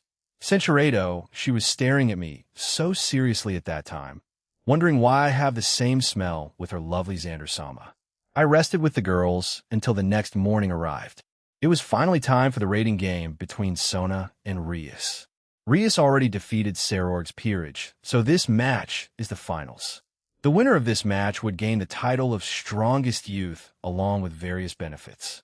Sona seemed to be excited with this match, since it's been a long time when she and Rias battled, and it would always led to her defeat. Right now, she is confident that she could beat Rias' entire peerage without even blinking, but that would ruin the fun. She planned to play with her and slap her with the reality that the world just doesn't run along with her whims. Sona prepared as she called her entire peerage. Lady Sona, they bowed their heads at her. Upon raising it, they were surprised when they saw a smile plastered on her face. You've really changed, Kaicho Tsubaki commented as Sona just smiled at her. People do change, Tsubaki. Please don't held yours just to keep up with me, Sona said, making every member of her peerage stiffened. They were afraid that if they changed, then Sona wouldn't accept them. What they didn't know is that Sona already passed that phase. She is not petty enough to stop their change. Third POV Sona and her peerage teleported to the designated place. The place was filled with many beings from various pantheons. Each of them are strong on their own. They are here to watch the most interesting thing that would happen after thousands of years. Of course, the 3 factions sucked a lot from them, just to let them watch this game, as their only allies are the Norse pantheon. The gods were quite excited when they saw Sona arriving, as they already heard of her feats. Sona ignored their curious gaze as she just walked towards Rias, who was waiting for her. Sorry to keep you waiting, Rias. Sona said, smiling at her rival. Rias also returned the smile. No, it's fine. Still to think that we would face again like this.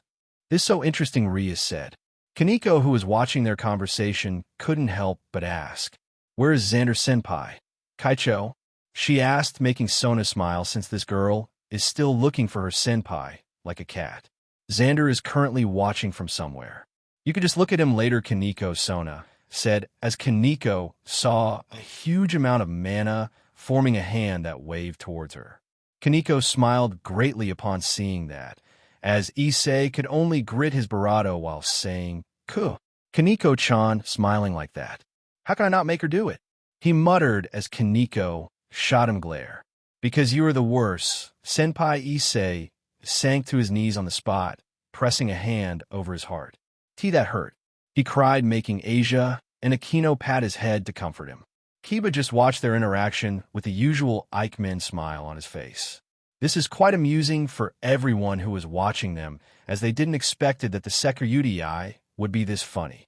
He looked like a fool, but they acknowledged the strength that they can feel from him. Sona's eyes passed Issei, as she was surprised when she felt an aura of a strong being from Issei. Hayadu, did someone contact you from somewhere? She asked seriously while Issei's body stiffened. He indeed meets something on his dream. It was a being calling herself Shikigami. Upon seeing Issei's slight movement, Sona concluded that he really did meet someone. Can you tell me who is it? I can sense her aura lingering around you, Sona said, as Issei contemplated whether to tell her or not. Shikigami didn't really say anything about not revealing her existence, so Issei just sighed before talking. Many days ago, I dreamed of someone called Shikigami, Issei said, making Sona scrunch her face at him. Shikigami? Is there someone with names so stupid? Sona thought.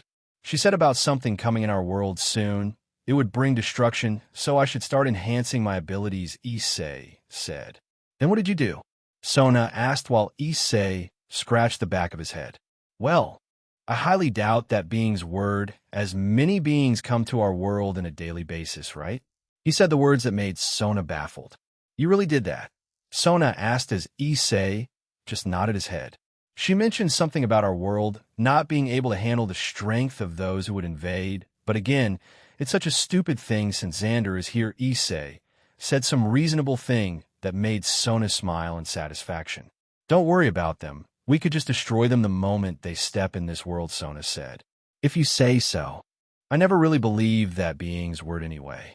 Though I still respect her, since she holds the power that I want.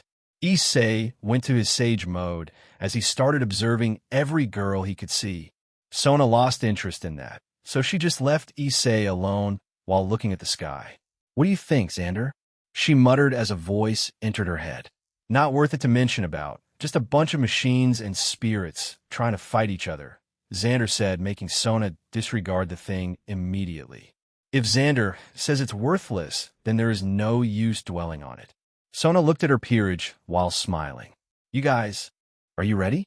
The enemy for today is not something to be underestimated, Sona said, making the viewers look at her with weird eyes. She was saying something incomprehensible for them. What is so dangerous about Rias and her peerage when your peerage alone could defeat gods easily? In the gods' eyes, Sona's words were sarcastic to the other group. If Sona were to be asked who is the most dangerous member of her peerage, then she wouldn't pick Tsubaki. She would immediately pick Rhea, as her ability is the most overpowered among them. Tomo might be able to do something equivalent to a true magic, but it still falls before the versatility of decomposition. Imagine fighting an opponent that could mess with everything around her. You would instantly lose the moment the game starts. Rhea's thought process is the most fastest among all of the members, except Sona. She can comprehend millions of information every millisecond without any problem. So planning when the fight till hasn't started is an easy thing to do for her. Sona and Rias got ready while the viewers were already quivering in excitement. They were hoping to see some kind of epic battle today, to replace the things they exchanged just to have a seat on this fight. Azazel, Michael, and Surzex would be the commentator of the game, while Ajuka would do the referee job. Both sides got ready as the world around them changed. Unknown to everyone, This game would change the movement of the world. Chapter 103 Rating Game Area, third POV. Both sides were ready, so Ajuka didn't hesitate to start the game. The rating game between Gremory and Citri will now start. Both parties please be ready for the teleportation towards the special place, Ajuka said. Rias and Sona readied their peerage as they nodded towards Ajuka, who began the spell. Their both peerage vanished from their place as they teleported to the artificial space. The two were surprised when they arrived at a barren land without any structure for many kilometers. Before they could ask, Ajuka's voice rang. Upon talking with various leaders, it was decided the battle would be front on. This land is the most perfect place for that, he said, while the two just raised an eyebrow. They won't back down to any challenge, so this is nothing for them. They just stared at each other while giving a challenging look on their eyes. The rules of this game is the usual rule. No destroying the rules, or such as that would lead to a penalty that not only would result to ruining your career, but you wouldn't be able to participate in any rating games again, Ajuka explained, as the viewers were already impatient. They were interested in the whole Citri peerage, while only curious about the Sekigudii in the Gremory peerage. Rias, being basked in the spotlight, didn't notice the biased look from the viewers, but just smiled confidently. Then the rating game shall now begin, Ajuka exclaimed as both parties already began talking to their peerage. Rias gave instructions on who to fight so that they wouldn't lose. It's not like she wasn't confident in their strength. She was just being careful because she didn't know the real capabilities of Sona's peerage right now. Sona didn't do something like that as she only ordered them one thing. Don't lose. To be honest, Sona doesn't really care about this rating game, as she know that even if she only sent her peerage, it would be enough to win this. Sona's peerage didn't slack during the long time that Sona wasn't there. They trained that their strength in the past is just a joke for them now. That's why even though Rias' peerage experienced a lot of adventures, she was confident that her peerage wouldn't lose to them. They finished preparing as they looked at each other. Are you ready, Sona? Rias asked, giving her a confident smile. You should be prepared, Rias, Sona said while adjusting her glasses. Rias didn't hesitate and immediately barado a pod at Sona's peerage, destroying the whole place. That move was the signal for the fight to start. Momo raised a barrier to stop the pod, which did its job, while Tsubasa got ready to blast some enemies. She sprinted towards them, but was intercepted by Kaneko, who suddenly appeared and tried to punch her. Tsubasa dodged the last second before smiling. This is going to be fun, Tsubasa thought as she assumed a punching stance, putting Kaneko on high alert. Tsubasa released the strike, unleashing a massive burst of energy that shook the area. Kaneko widened her eyes as she escaped the blast just in the nick of time.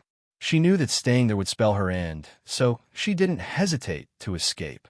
Phew, I'll use it. It'll make Senpai proud, Kaneko said before she was enveloped in light. As her tails increased to 2, Kaneko trained with Barado just to reach this level. Barado mode, she muttered as strength grew from her body. She gained an amazing ability that is lethal to any beings connected with the word evil. In simple terms, she became the purifier of devils. Be ready, Senpai, she said, looking at Tsubasa, who just gave a huge smile to Kaneko. Kaneko blurred as she appeared beside Tsubasa before launching her fist at her. Tsubasa smirked while maneuvering Kaneko's punch, but the moment her hand made Barado with her opponent, she felt the same searing pain as when the Barado clashes with the Big G. During that millisecond of hesitation, Kaneko's fist found itself embedded to Tsubasa's side, making the blue-haired girl fly. Kaneko didn't hesitate to chase after Tsubasa while she was still flying and try to drop a chop on her, though it was deflected by Tsubasa, who started to take things seriously. Their clash brought a lot of Barado to the land, as the viewers just watched in awe. Each of their punches brought shockwaves that could destroy mountains, if there were any. Of course, Tsubasa is still not using her full power, as that would end the game immediately. Kaneko gave a strong kick to Tsubasa, who received it with a kick on her own. It was so strong that it shook the whole place, making Ajuka worry that it might not hold on. Kaneko punched the ground so hard that it disrupted the balance of all the participants of the game. Using that time, She dashed toward Tsubasa and gave her a huge punch. Tsubasa controlled the flow of the punch and redirected it to the other participants who got annoyed by it. Surzex, Michael, and Azazel started commenting on the battle. They focused on the most heated fight in the place. This is certainly an amazing battle. Kaneko and Tsubasa's punch are so heavy that destroying mountains is not a problem for them, Azazel said, while a small smirk was presented on his face. Their footworks are also amazing, as even though people could only see one step, they already did thousands of them in a second, Michael said with his usual kind smile. This fight is intense. You can literally see the chaotic mana appearing in the air, Surzex commented. Do you think participant Kaneko would be able to beat Tsubasa? Michael asked the two, who just shook their heads. Kaneko might be strong, and her powers is the bane for every devils. But Tsubasa is much more terrifying than her. Based on what I observed, that girl could control universal energy as if playing with it, Azazel said, giving a serious look at their fight. Right. Even though it pains me to say this, but Kaneko has no chance on winning this one. Her enemy is simply too dangerous for her. That first punch that she threw is something normal to her. And the weight of that punch is equivalent to tens of nuclear fission, Surzex said, making everyone who was listening shocked. That was too absurd even for them. The mere thought of a girl could control every energy in the universe was too much for them. They wondered if she can control supernatural energies like mana, demonic mana, or even divinity. The gods who were watching shivered on the spot at the thought. Oh, there's a fight that has the same intensity of the other one. HM. Azazel commented while looking at the fight between Kiba and Tomo. Their swords clash as Kiba kept growing every second. Tomo is still not using any of her abilities. Just simple sword swinging is enough to already put pressure at Kiba. Kiba thrusted his holy sword at Tomo, who just deflected it. Even though their battle is bringing a lot of damage to the surroundings, Tomo is still treating it as a game. Kiba's swordsmanship is not worthy for Tomo to use her abilities. Her sword skill is originated from the strongest sword user after all. How could an unorthodox swordsmanship be strong enough to handle it? Kiba raised the sword before slashing it down, making a huge crevice open under the sword of his. Tomo just shrugged the attack. Is that all you can do, pretty boy? She taunted Kiba, who was pissed by someone underestimating his sword skill. As a swordsman, it is an insult for him to not be taken seriously by the enemy. So he began using his speed as a knight. He dashed towards her, leaving many afterimages before launching a powerful strike. His sword was brought down, but it only passed through Tomo harmlessly. What? He exclaimed as he was so sure that he already got her. He thought that she was letting her guard down because she got a higher skill than him. He used a surprise attack, but it failed when his sword only cut an afterimage. Hey, did you forget? I am a knight too, Tomo said as she struck Kiba in the face with her barato, sending him flying. Kiba stood up, but before he could barato, Tomo's knee sent him flying again. Kiba stumbled back, clearly hurt from the blow. He clenched his sword hard as his determination to win against this fight sword. H-A-A. He shouted while swinging the sword at Tomo, who just smiled before taking a large breath. Be honored. It'll just one of my ability to fight against you, she said as she turned into lightning. Her barato couldn't be seen by human eyes anymore with her sword reaching Kiba. A moment of silence appeared before Ajuka announced something. Sona Citrus Knight has resigned. The viewers' eyes widened at the announcement as they couldn't believe that she lost. How did that happen? She is stronger than him, right? Their voice of complaints was heard by the commentator.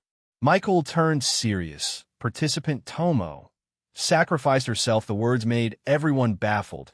They couldn't comprehend what she is doing until they heard a few barato announcement. Sona Citrus' whole peerage, except for Tsubasa, has resigned. Ajuka announced, stunning everyone. What is the meaning of this? One of the viewers asked. They still didn't witness the other's abilities.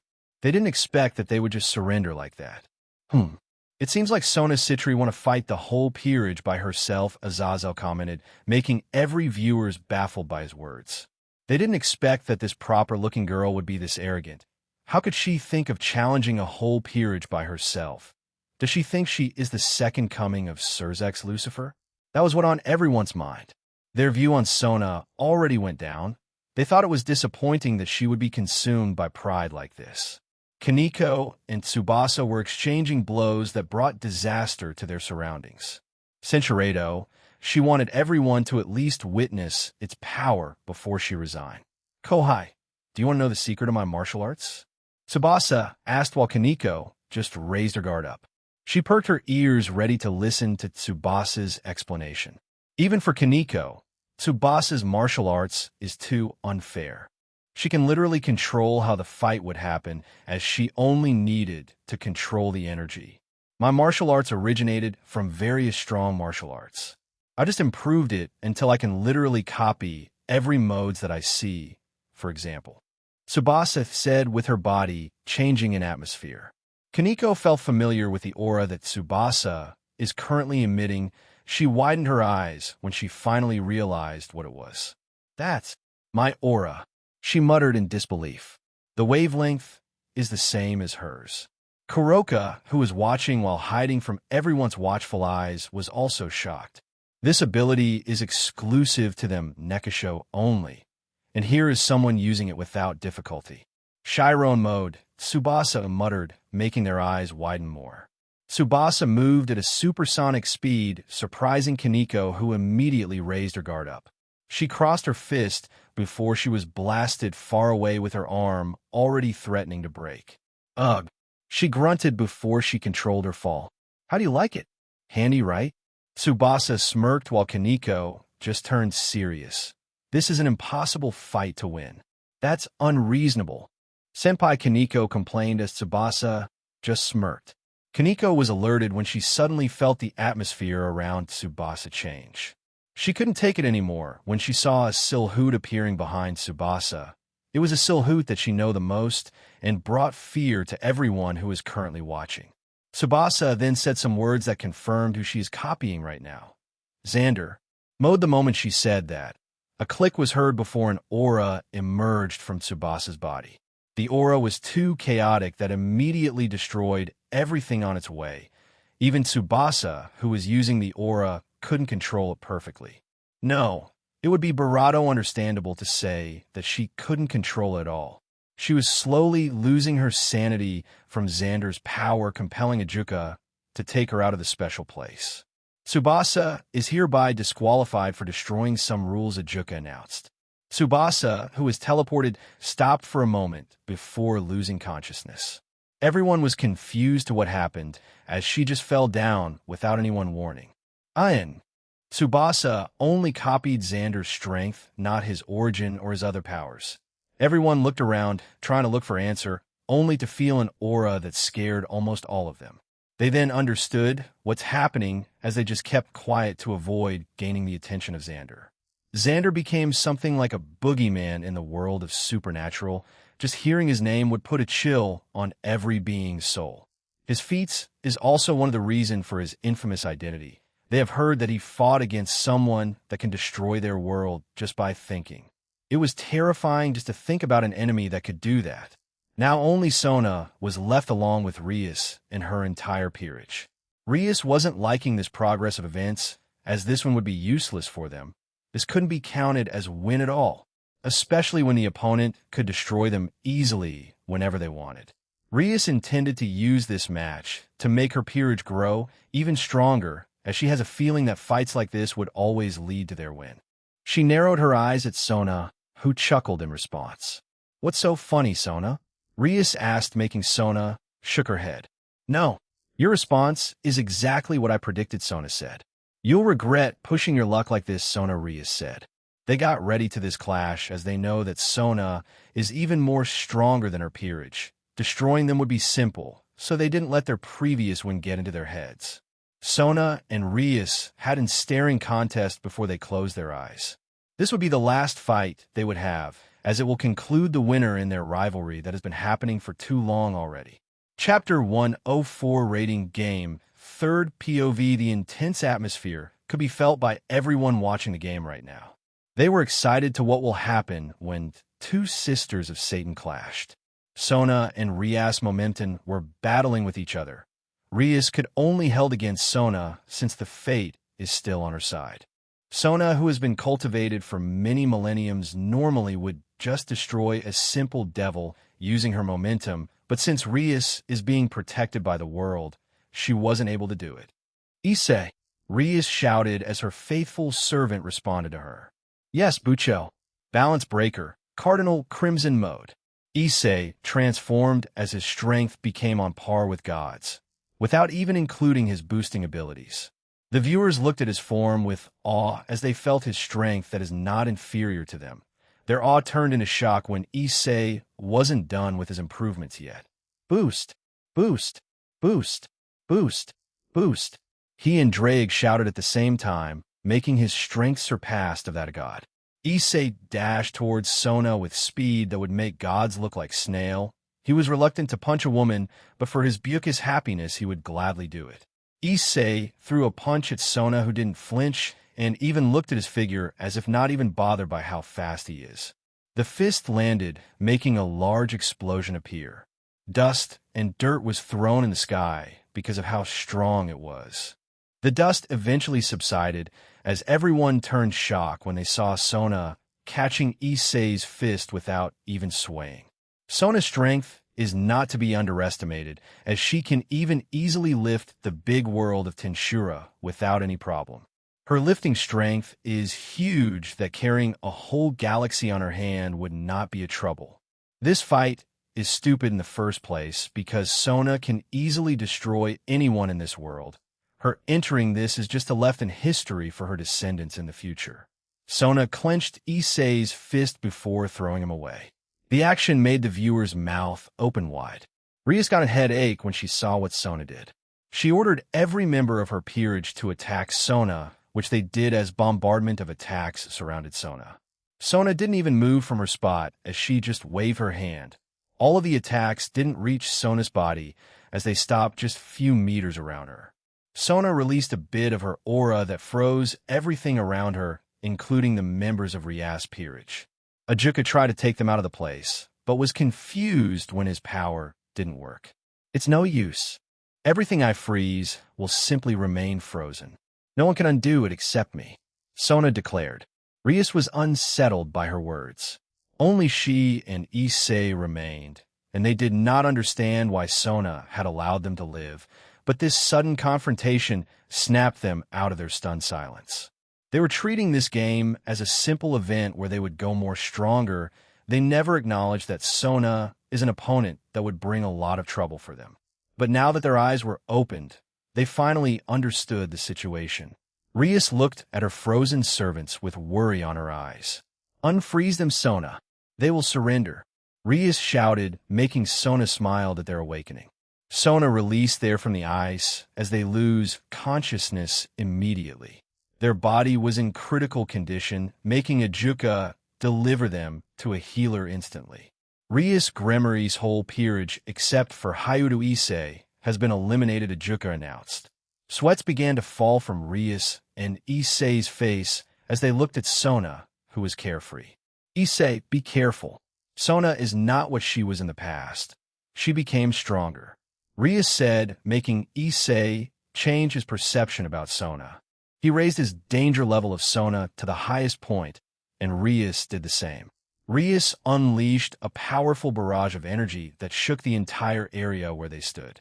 Issei also began boosting himself, with Drake telling him to be careful about this battle, as even he could not analyze Sona's level of power. Issei fired Dragon Shot at Sona, who just blinked at it before it froze and broke to atomic level. Sona was just playing with the two, while the viewers could only scratch their heads, trying to comprehend what is happening. The power of the both should be enough to trash against any normal gods. They might even reach the level of a chief, but somehow every attack they released became something that is easy to break in their eyes. Rias was getting desperate as none of her attacks are getting through any of Sona's barrier. This is really unnerving for her, who has been with Sona since they were little. She didn't expect that her childhood friend would surpass her in terms of strength when she already surpassed her in intelligence. "Issei, give me a boost," Rias shouted as Issei transferred the boost that he had on stock. Rias felt a surge of energy flowing through her, bringing a confident smile to her face. She raised her hand before making an pod that looked like an Easter dragon. Its ability to destroy was enhanced by Issei's boost, making it very lethal to anything. "Eat this," Rias exclaimed while the dragon began moving as it flew towards Sona, who just smirked. "Foolish, do you think that just because you have that, you could defeat me?" she said while freezing the dragon on air. "That boosted gear is such a hassle," Sona said with Issei trying to use his ability again only to fail. "What?" He tried again and again only to have the same result as the first one. "What's wrong, Issei?" Rias asked worriedly when she saw Issei not moving and only muttering something. "Bucho, I can't use my boosted gear." "Oi, Drake, answer me." Issei knocked on his boosted gear only to be ignored by the dragon inside. "It's no use. I just froze your concept of boosting after all. You won't be able to use it for the rest of your life unless I release it." Of course that dragon is included in the package, Sona explained as everyone stopped thinking. They just let the show go on since thinking about it would just give them migraine. Issei could only use the boost that he have so far and try to fight Sona with it. Rias is also getting pressure by Sona. No matter what she does, it would always lead to being freeze. Even the Fate, who is helping her, couldn't do anything because Sona would just freeze its attempt to make her win. Rias' desperation lead her to making a lot of thoughts. Why is this happening? How is Sona this strong? Aren't we the main character?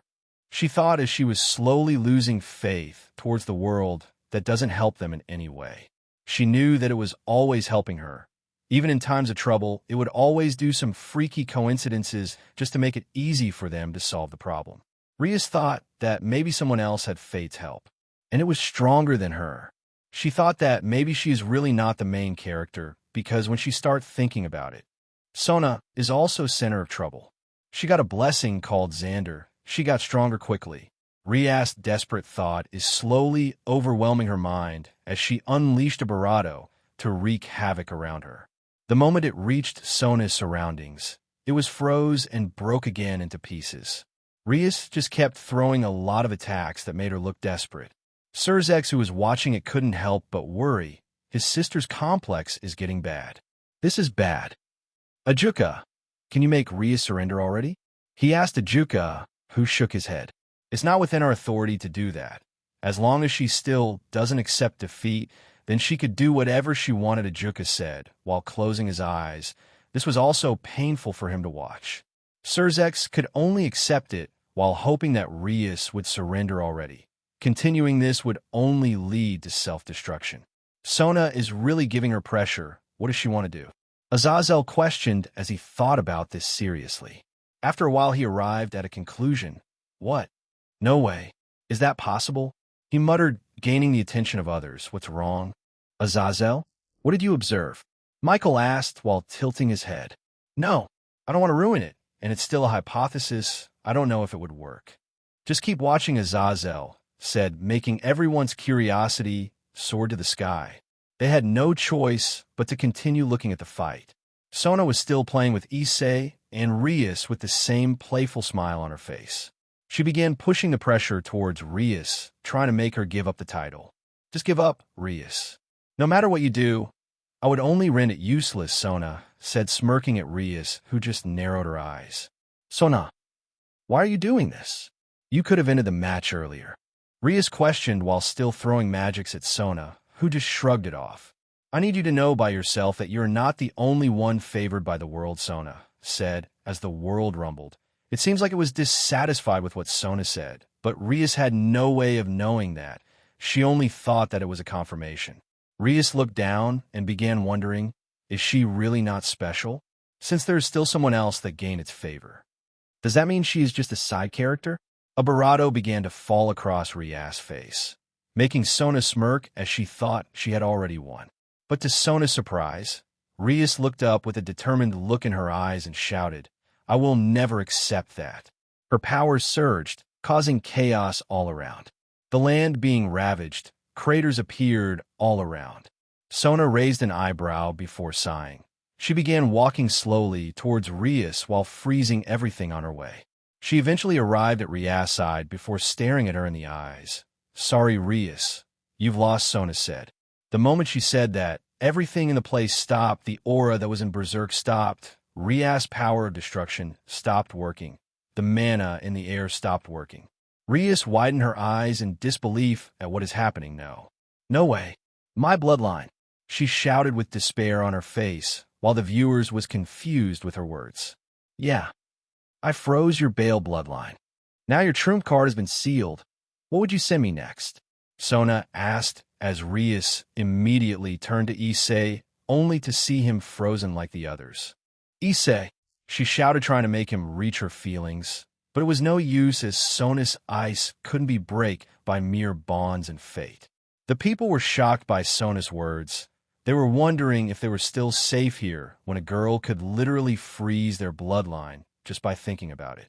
Rias despaired when nothing was going to her will. It was as if the world was determined to make her lose. She kneeled on the ground as she could only stay in daze. She never expected that she would lose badly like this. Her will to win has been lost.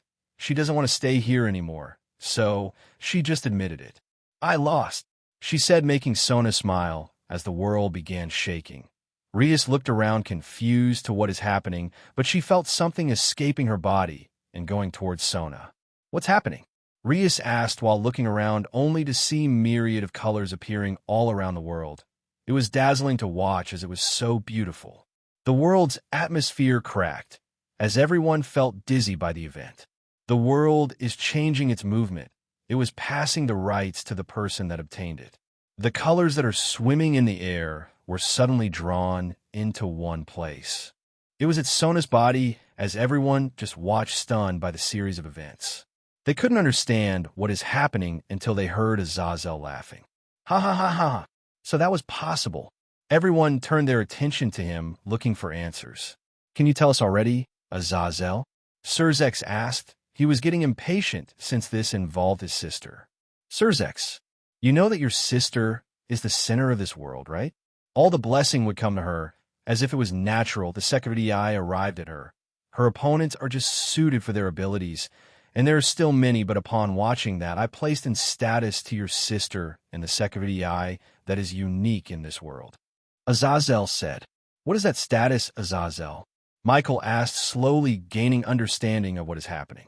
Azazel closed his eyes for a second before answering. I call it protagonist, he said, as everyone widened their eyes. Ajuka just closed his eyes as he already arrived at this conclusion when Azazel started giving examples. So, you mean to tell us that what is happening is? Ajuka said, yes, that title is being handed to other else. Sona Citri forced Rias Gremory to realize that she is not the main character of this world, as she just gave up. What she didn't know is that was the trigger for the world to change its favored one. She abandoned the thought that she is the main character, making the world pin a title of sub-character to her. And Sona, who win against her, gained that title. Right now, Sona Citri became the official protagonist of this world, Azazel explained. The place turned silent as they tried to comprehend what Azazel is saying.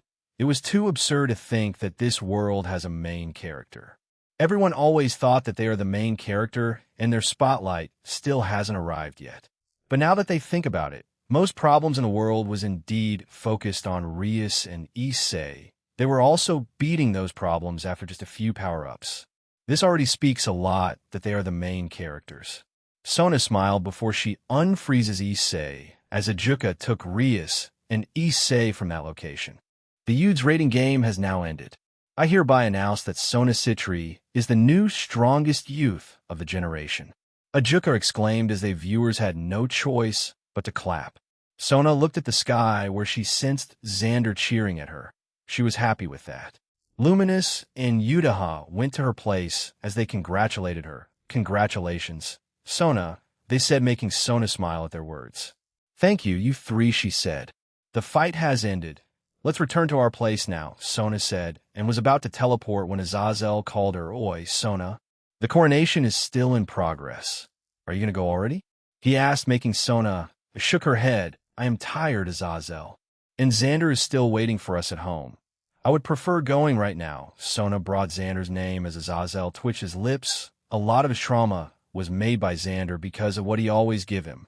It was some works that are close to being abominations. Azazel backed out with a depressed atmosphere around him. Now that he remembered it, he wouldn't forget about it for a few more days. Sona and the others teleported back to Citri territory where they saw Xander waiting for them. Congrats, Sona. You really did well there. Forcing Rias to surrender, Xander greeted her with a smirk on his face. Isn't that expected? That was just for my entertainment anyway. Sona said, making everyone shook their heads. They finally understood why she insisted on entering a fight that she could just end with a simple thought. How about fate? Does that creature think she could manipulate events Barado freely when it is inside you? Luminous asked while narrowing her eyes at Sona's Barado, only to see a frozen lump of energy. The energy was too dense for a simple spell, so she concluded that it was the Fate's influence. That creature deserved it. This world doesn't need a thing manipulating it. It could just do whatever it wants. Yutaha sneered at its state. That's enough chatting here. Let's enter already, Sona said before they just entered the mansion. Sona was also congratulated by her parents and the servants.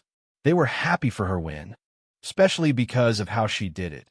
Now they can officially say that Citri is not inferior to Gremory. The superiority that Sona showed made the devils happy as it was in their nature.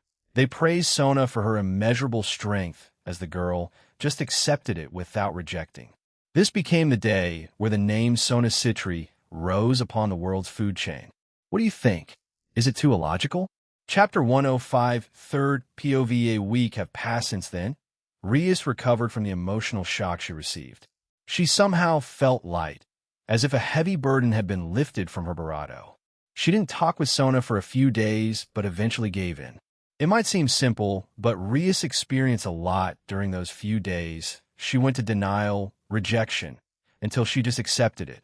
The burden of the world was too much for her to carry. Even though they have been having time all the time, they were finally released in their fate of protecting this world. Rias was satisfied with that, as she continued going to school with the others with no problem occurring so far. It's only logical since she is not the main character anymore. There is no need for improvements if you're just a side character that would only be seen after 20 chapters or so. Xander spent the whole week staying with Mishiro after informing Sona and the others about his plan. He wanted to go in another world with Mishiro to strengthen their relationship. The others didn't reject it, as they know about the time gap between worlds. Staying for centuries on the other would just result of few days passing here. The wedding plan is not even ready yet, so playing on the other side is not a problem. Xander already informed Mishiro about the supernatural world, as the girl just accepted it without even being phased. When Xander asked about it, Mishiro mentioned that in the mansion she lived before, there's some weird creatures that is always by her grandfather's side. She most got the inspiration of her works from them, as they were too magical for her. She is used to the presence of magical beings that she didn't even flinch when Xander conjured a fireball in front of her. Mishiro was also informed about their world travel, as she was extremely excited by the thought that she immediately accepted it. Today would be the day they would travel to the other side. Xander somehow felt that something will go wrong. This instinct of him helped him many times, so he didn't dare to ignore it. Just thinking that maybe Mishiro would be separated from him already made his blood boil. He has weird instinct of trying to protect Mishiro. Maybe it was because she was too cute for him, or that she was too defenseless that automatically made her in the list of his protected ones. Mishiro and Xander were being sent off by Luminous, Sona, and Yutaha. The world Xander is wishing to go would be included in his plans, as he would become a human being after gaining the ability of that man. So, when are you going to return? Yutaha asked with her usual haughty attitude that made Carrera glare at her. She still didn't like Yutaha, even if they have been together for many years already. Probably just a few hours or so. We won't be long there like what we did in Carrera's world. That world is modern anyway. Mishiro can handle herself going there, Xander said, assuring the others. They were thinking that Xander might be out for too long, leaving them lonely. They're always in check with Xander, as just being not with him for a few hours would already lead them to worry. That's why his words made them relieved. We're going now. Goodbye, everyone, Xander said as he gave each of them a peck on their forehead. Mishiro saw that as she pouted, leaving Xander with no choice but to do her too. First, it'll give Mashiro an ability that could help her survive, Xander thought before an ability emerged from his head. It is a dangerous ability that could lead to the user's death if used wrongly. But with Mashiro's apathetic personality, she wouldn't be swayed by others. Okay, we'll make it right now, Xander said. Warping reality around him, Xander placed the ability on Mashiro's soul. It was an ability called Visionary. The effect is simple. Anything the user imagines would become reality. The side effect of this ability is that if the user imagines their own end, they will vanish immediately. It was too powerful that using it recklessly could cause massive damage. There you go, Mashiro. I placed a seal on it. You can just unseal if you want to use your ability. Just don't overdo it, since it is dangerous. Xander reminded her, which she just accepted. Mashiro then imagined a bomb kitchen as it appeared in front of her. She widened her eyes before opening it. It tasted exactly like what she ate before.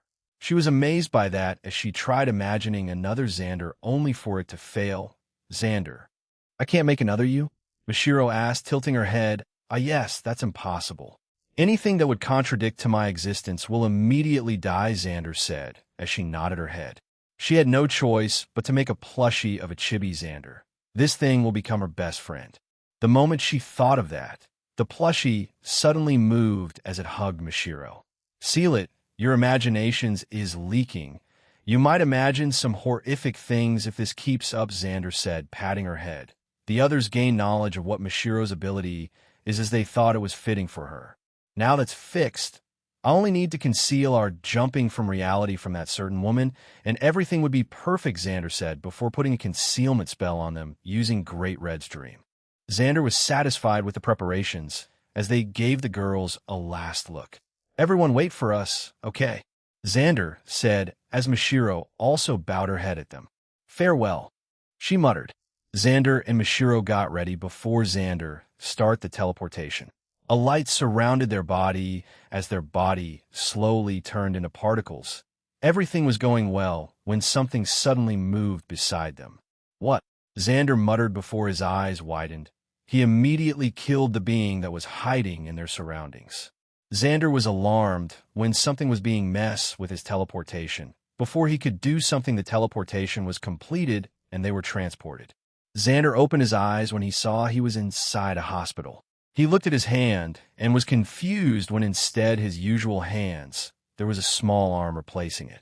He looked at the side and saw Mashiro, who was also looking down at herself. She was still carrying the chibi plushie of Xander as she took in her new appearance. Mashiro, are you okay? Xander immediately asked, looking her over with concern. Xander POV, now this is weird. How did Barato turn into that of a child? And where is this? Did I still get transported to that world? I confirmed my thoughts when I saw another young child, probably 2 years old, playing with toys all by himself. I looked at Mashiro before nodding my head. We will try to fit in this place. Mashiro, just follow me in what I will do. Don't try to get close to anyone that is bigger than your current size, I instructed her, as she just accepted it without hesitation. I got closer to the child. Boy, what is this place? I asked as he tilted his head. I don't know. Mama just brought me here, he said, making me facepalm. Why did I even think that asking a 2-year-old child would work? Before I could even talk again, the door was opened with a little girl with purple bob-cut hair appeared. She looked at us with bored eyes before getting close to us. Hey, what are your names? She asked with a haughty attitude that I didn't bother since she is still a child. I am Hideyoshi Zenkichi, the boy said, smiling greatly at THR girl. HM, Shina Mashiro simply said. Xander Ranvil, 2 years old. I also introduced myself based on the body that I am currently occupying. The girl looked at me before saying, then, Xander, marry me. She said some absurd words that made Mashiro alarmed. But she was relieved by my words. No way, I said, as her whole reality seemed to have some cracks on it. The shock seeped to her body as she looked at the ceiling in daze. How about that guy there? I suggested while pointing at the clueless child who just tilted his head. No, I had enough. Let's just play, she said before looking at the puzzle that the other child is solving. Why are you having a hard time solving that? Such a simple test should be easy to solve, she said, while taking the puzzle on his hands before solving it. The child was surprised by how easy she made it, as he began clapping in awe. That's awesome. he said. The girl seemed to sense that we are not amazed by her actions, so she asked, "Why are you not clapping? Are you not amazed?" I shook my head at the child. "No, it's just like what you said. It's simple, right?" I said as the girl's eyes shone. "Let's play," she said as she took our hands before she placed some toys from somewhere in front of us. I scratched my head in wonder, should I do this? I looked at Mishiro and saw her already began playing. The little girl seemed to be amazed by her actions as they began playing together. "Hey, what is your name again?"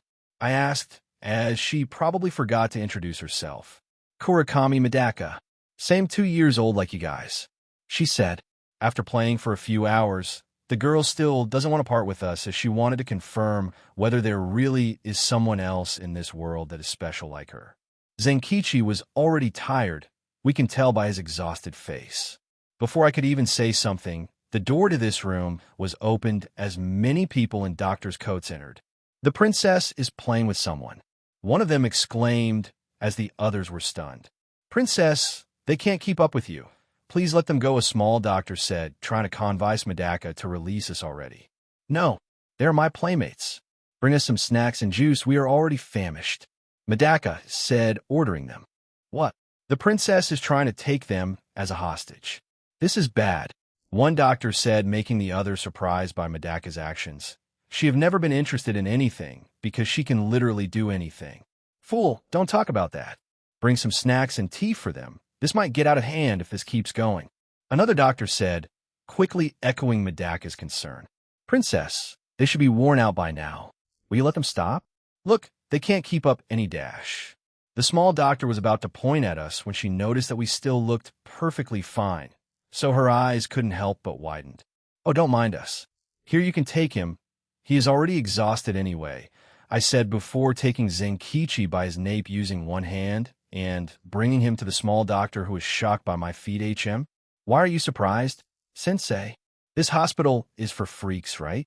Things like this should be normal," I said, smirking at her, who just shivered from my words. The other doctors were also stunned as they tried to recall any of my informations. "Who is that child? I don't remember seeing him before. Do you have any data about him? He seemed to be new, and he is also a monster."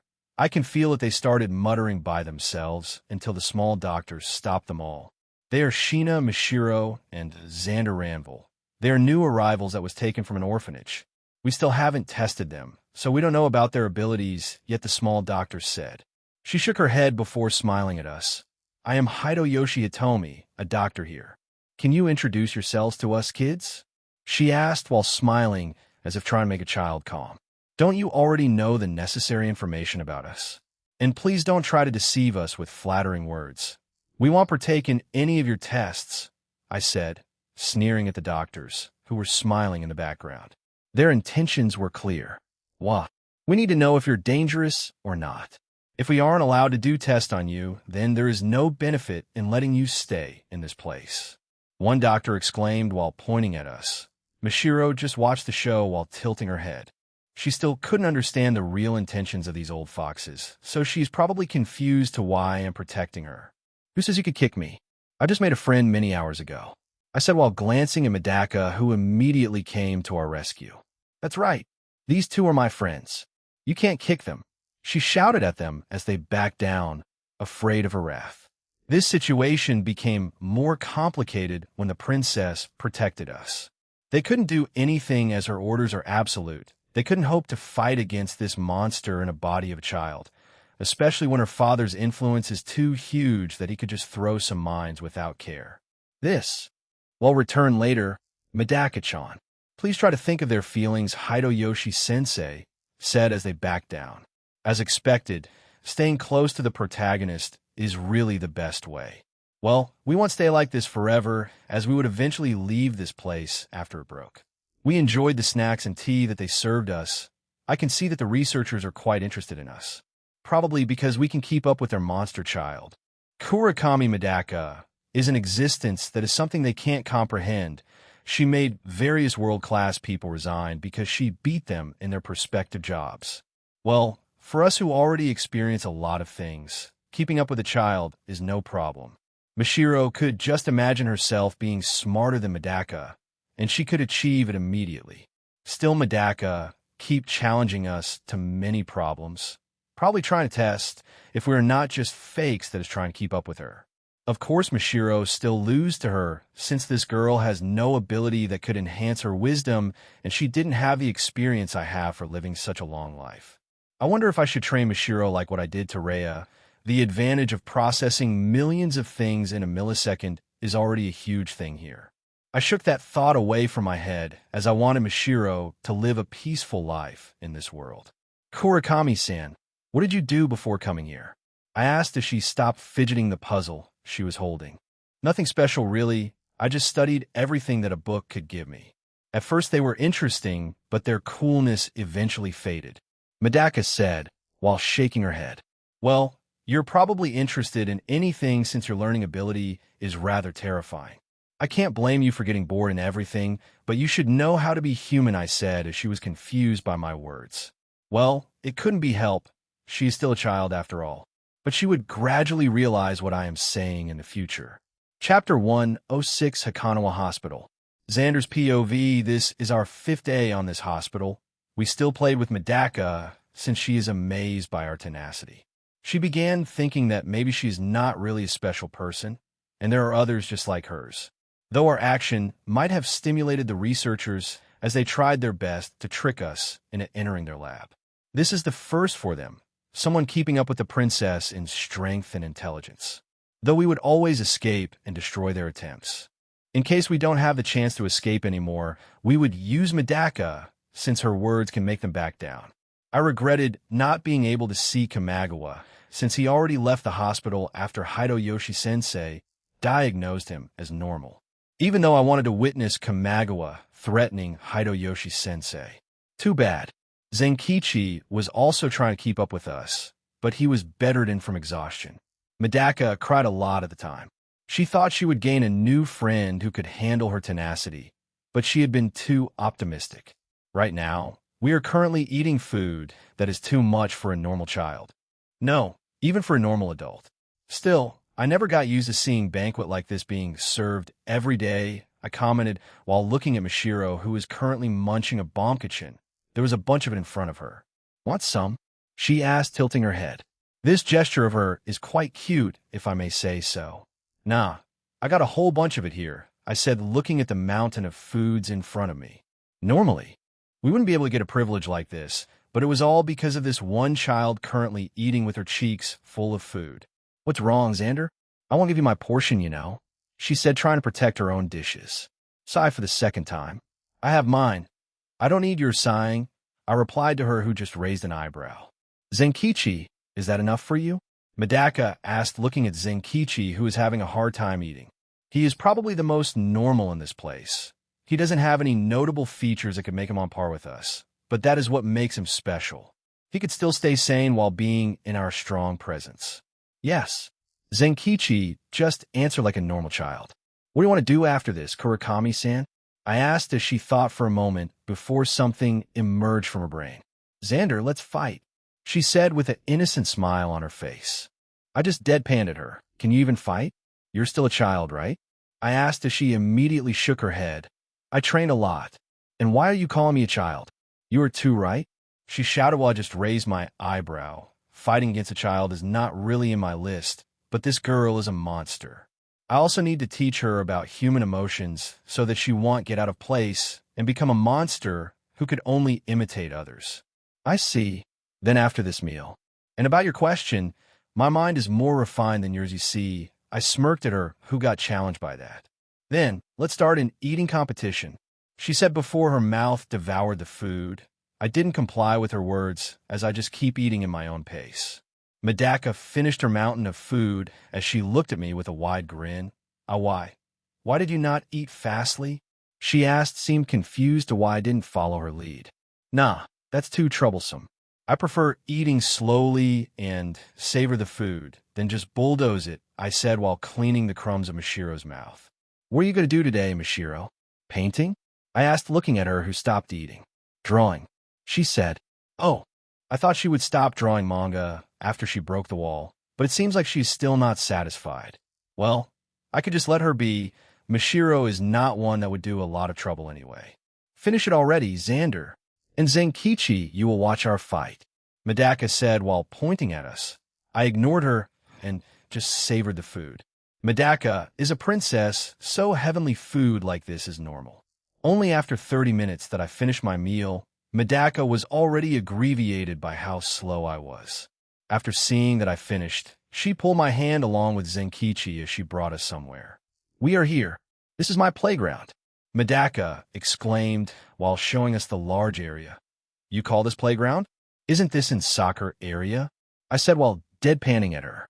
Yes, my father made this thing for me, she said as I just gave up. I looked at my side and tilted my head when Mashiro was gone.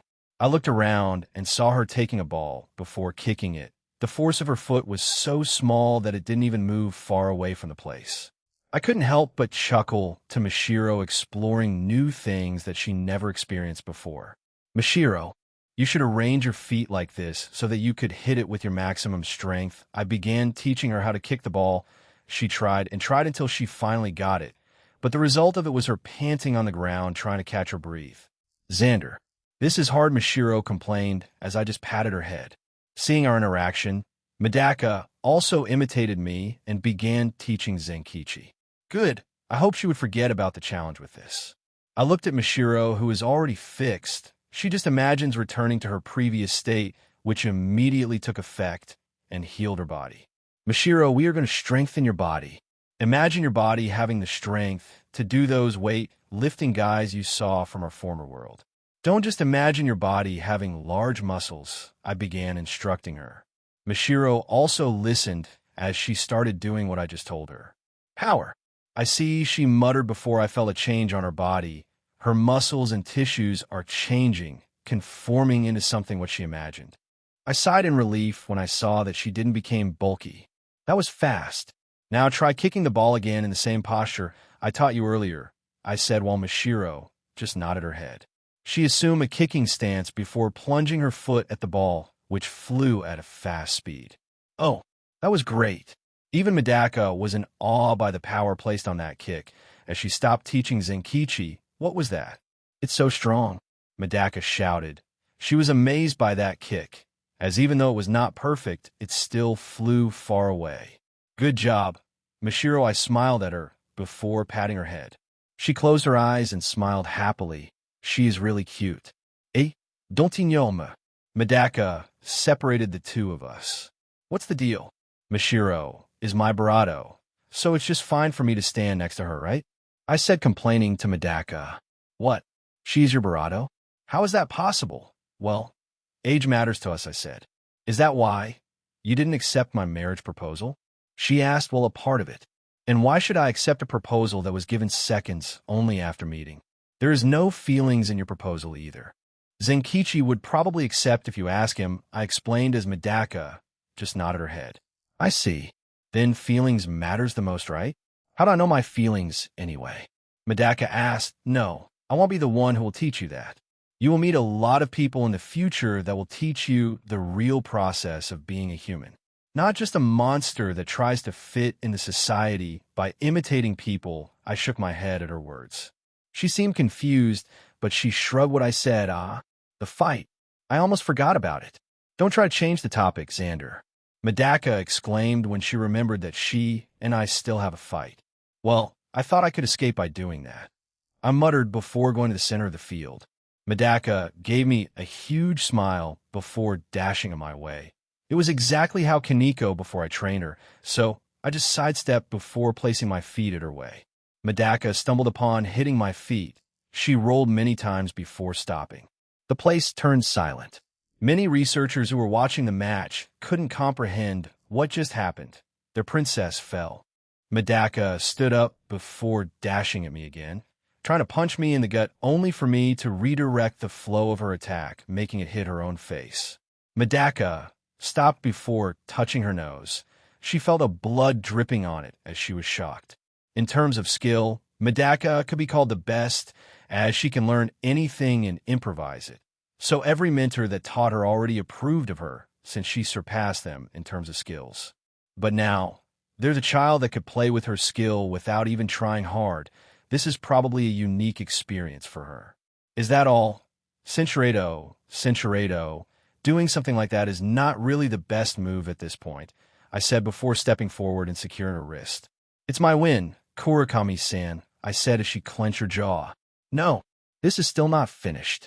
She tried to break free from my hold, but it was hopeless since my strength far exceeded hers. Soon after I secured her, several researchers arrived on the field. They observed the scene with keen interest in their eyes. This is unheard of. Princess lost to someone in terms of strength and technique. Let's list this phenomenon. That young man might be another monster like her. Then we need to keep an eye on him, but won't this contradict to what the director wanted, right? He wanted the princess to be isolated so that he will accept all of his feelings for her. They kept talking even though we can literally hear them from here. I released Medaka from the pin as she just sat down with a smile on her face. I went to Mishiro, who smiled at my win. Nice move, Xander, she said while hugging her plushie. I smiled at her before taking a bombkichin from somewhere and giving it to her. Xander-kun, are you okay? Hideyoshi-sensei asked while checking my body for injuries. She might have thought that I was just putting a facade and hiding my true state. No problem, Hideyoshi-sensei. Kurakami-san is quite formidable for a child, I commented as she sighed in expiration. I know that I might have caused a huge commotion by being stronger than Medaka, as she is literally the protagonist of this world, but I don't care. I had enough hiding. Surely showing myself is not that hard, right? Xander, can I also do something like that? Mishiro asked while looking at me with curious eyes. Yep, just imagine yourself having reflex like mine. That would solve the problem, I instructed her as she loosened her seal and began imagining herself in my position during the fight. She imagined that she would have the same reflexes as I have. The effect immediately took in as I gave a light punch towards her, who just stepped back. Wow, this is nice, Mishiro muttered before going towards Medaka. Fight me, Kurakami, she said, making Medaka smile widely. Then I won't hold back, Medaka said before charging in. Not even a second later, and Mishiro was on the floor with Medaka standing over her, catching her breath. Well, it was to be expected. Mishiro has the strength of a bodybuilder and reflexes like a god, so there is no way a child could beat her. How did you do that? Medaka asked between her breaths. Yeah. How did you do that? Zenkichi also asked with stars on his eyes. He seemed to treat this as a cool show. Can't blame him. He is still a child in this time anyway. I imitated Xander, Mishiro simply said before going back to my side. Xander, teach me how to do that. Zenkichi said while looking at me hopefully. No, your body is still not mature enough to handle too much stress. Maybe when you grow up, I said, smiling at him. Go. Okay, Zenkichi could only grumble while accepting it, even though he really wanted to learn, but since they said it's bad for his health, then he won't push it. All that moving made me hungry. Let's eat, Kurakami-san, I said as she nodded her head. Yeah, I'm also quite famished. Hey, you bring us some foods. Make sure it's delicious, Medaka said, while pointing at one of the researchers. The researchers backed down as they returned to their respective offices, while the one pointed by Medaka went to the kitchen. This is how we always spend our time here in Hakanawa Hospital. Chapter 107, Hakanawa Hospital. Hideyoshi Hitomi POV. What's happening for the past 2 weeks has been a surprise to all of us researchers. We didn't expect to meet another batch of monster beside Kurakami Medaka. Their learning skill is on par with hers, while the boy's wisdom is visibly much higher than the two girls. I wonder if Zenkichi-chan could stay sane staying with them. I am getting worried here, I muttered, gaining the attention of other doctors. We understand your feelings, Hitomi-sensei. Placing that boy among them would lead to his inevitable demise. They're just monsters, one researcher said, as I couldn't help but agree with him. My son is only a normal person without any particular abilities or so. At first, I want to take my son from those three, but it seems like Xander could see my worry as he started lowering the level of them to make my son enter in their party. He is practically keeping my son in his group. I can take Zenkichi-chan there directly, but I doubt that would end just like that. That child is really terrifying. He can read adults as if they are open books, and has a strength that made Medaka-chan look like a child. Well, she's a child, I said as the others immediately nodded their heads. They share the same sentiment towards Xander. Xander's aura might not be chaotic, but I felt like it was more dangerous than Kamagawa-kun had. Hitomi-sensei, should we separate them already? I am getting worried about Director Tsurabami's silence about this matter, one doctor said, making me sigh. Indeed, there is still that obsessed guy. Why is he still not saying anything even after his beloved Medaka-chan is being led by others? No, let them continue. This is for the good of Medaka-chan. She needs to become a human, I said, shaking my head at their suggestion. I will just wait for that eccentric old man to make a move before doing something. Xander POV Mashiro and I are currently sleeping in a single room when it was suddenly opened by Medaka pulling Zenkichi along. Xander, Mashiro, time to wake up. It's breakfast time. Medaka shouted before she began pulling the sheets that is covering us, woking Mashiro in the process. Stop. We are still sleepy. Let's do it later, I complained while yawning, Xander. It's too loud. Mashiro also took the ride as she complained. No, today we are going to do something. I already had a bad feeling about this. Today, we will sneak towards the other facilities of this hospital. I never visited them before as they always kept me in check. Medaka said, clearly proud of her suggestion as she even raised her chin. Then what makes you think they will let you go? I asked, looking at her with weird eyes. Xander, water, Mashiro asked, so I gave her a cup of water that I took out of nowhere. Medaka shook her head at my question. This particular day is special as they would always have a meeting with father, and this time Medaka said, gaining my attention. This father doesn't mean Kajiki, right? Medaka, you have father? Mashiro asked. Huh? Of course I have. There is two of them. Medaka seemed to be happy with the thought of having two fathers. Huh? Give us some time to change from our pajamas. Get out, I said, while gesturing to the door, making Medaka confused. Senshirado, why are we kicked out? I could still hear Zenkichi asking with innocent voice. Only after a few seconds that we went out of the room. Where are we going today? Mashiro asked, strangely excited. I heard that there are other abnormals in this hospital. I wanted to meet them. Medaka shouted now. Now, this is rather amusing. I wonder who will be unfortunate to encounter us today. Then let's go already. We don't know when those doctors would come back, so we should hurry, I said to them before Medaka began leading us to this huge hospital. We saw some facilities, and each of them has an abnormal name pinned on them. We were just walking when someone suddenly appeared in front of our view. Huh? Why are there kids here? Princess, what are you doing here? The man was surprised as he began chasing Medaka, who had no choice but to run, leaving us three. Xander, do you know this place? Zenkichi asked while looking around. This place is not good for child since the eerie atmosphere here is making him uncomfortable. Don't worry, we will eventually find the exit. Or Medaka will just fetch us later. For now, let's just look for something interesting here, I said before walking again. We arrived at a room that has an air full of troubles. Hey, are you sure we should enter this place? Zenkichi asked, worried about the bad feeling he was getting from this room. Don't worry, look. Even Mashiro is doing fine, I said, assuring him while slowly raising his immunity to aura like this. It would be nice if he could stomach Kamagawa's presence in the future. We knocked on the door 3 times before opening it. What appeared on our view was another young child with pink hair being tied by a ribbon. She seemed surprised that someone has come to visit her. What? Another friend is here? Zenkichi said before trying to get close to the girl. He was about to touch her when I took him by the nape. Stop. Zenkichi, I said as the girl seemed down by my words. Why, Xander? She looks so lonely. Zenkichi asked while tilting his head. He can see that the girl has longingness for comfort. Mashiro, can you make this room negate any superpowers here except for ours? I said some words that confused the two childs in front of us. Mashiro nodded her head before doing exactly what I said. I released Zenkichi from my grip. You can spend time with her now, I said as Zenkichi smiled greatly. Hey, what's your name? Zenkichi asked, looking at the girl who just backed away. Don't get close.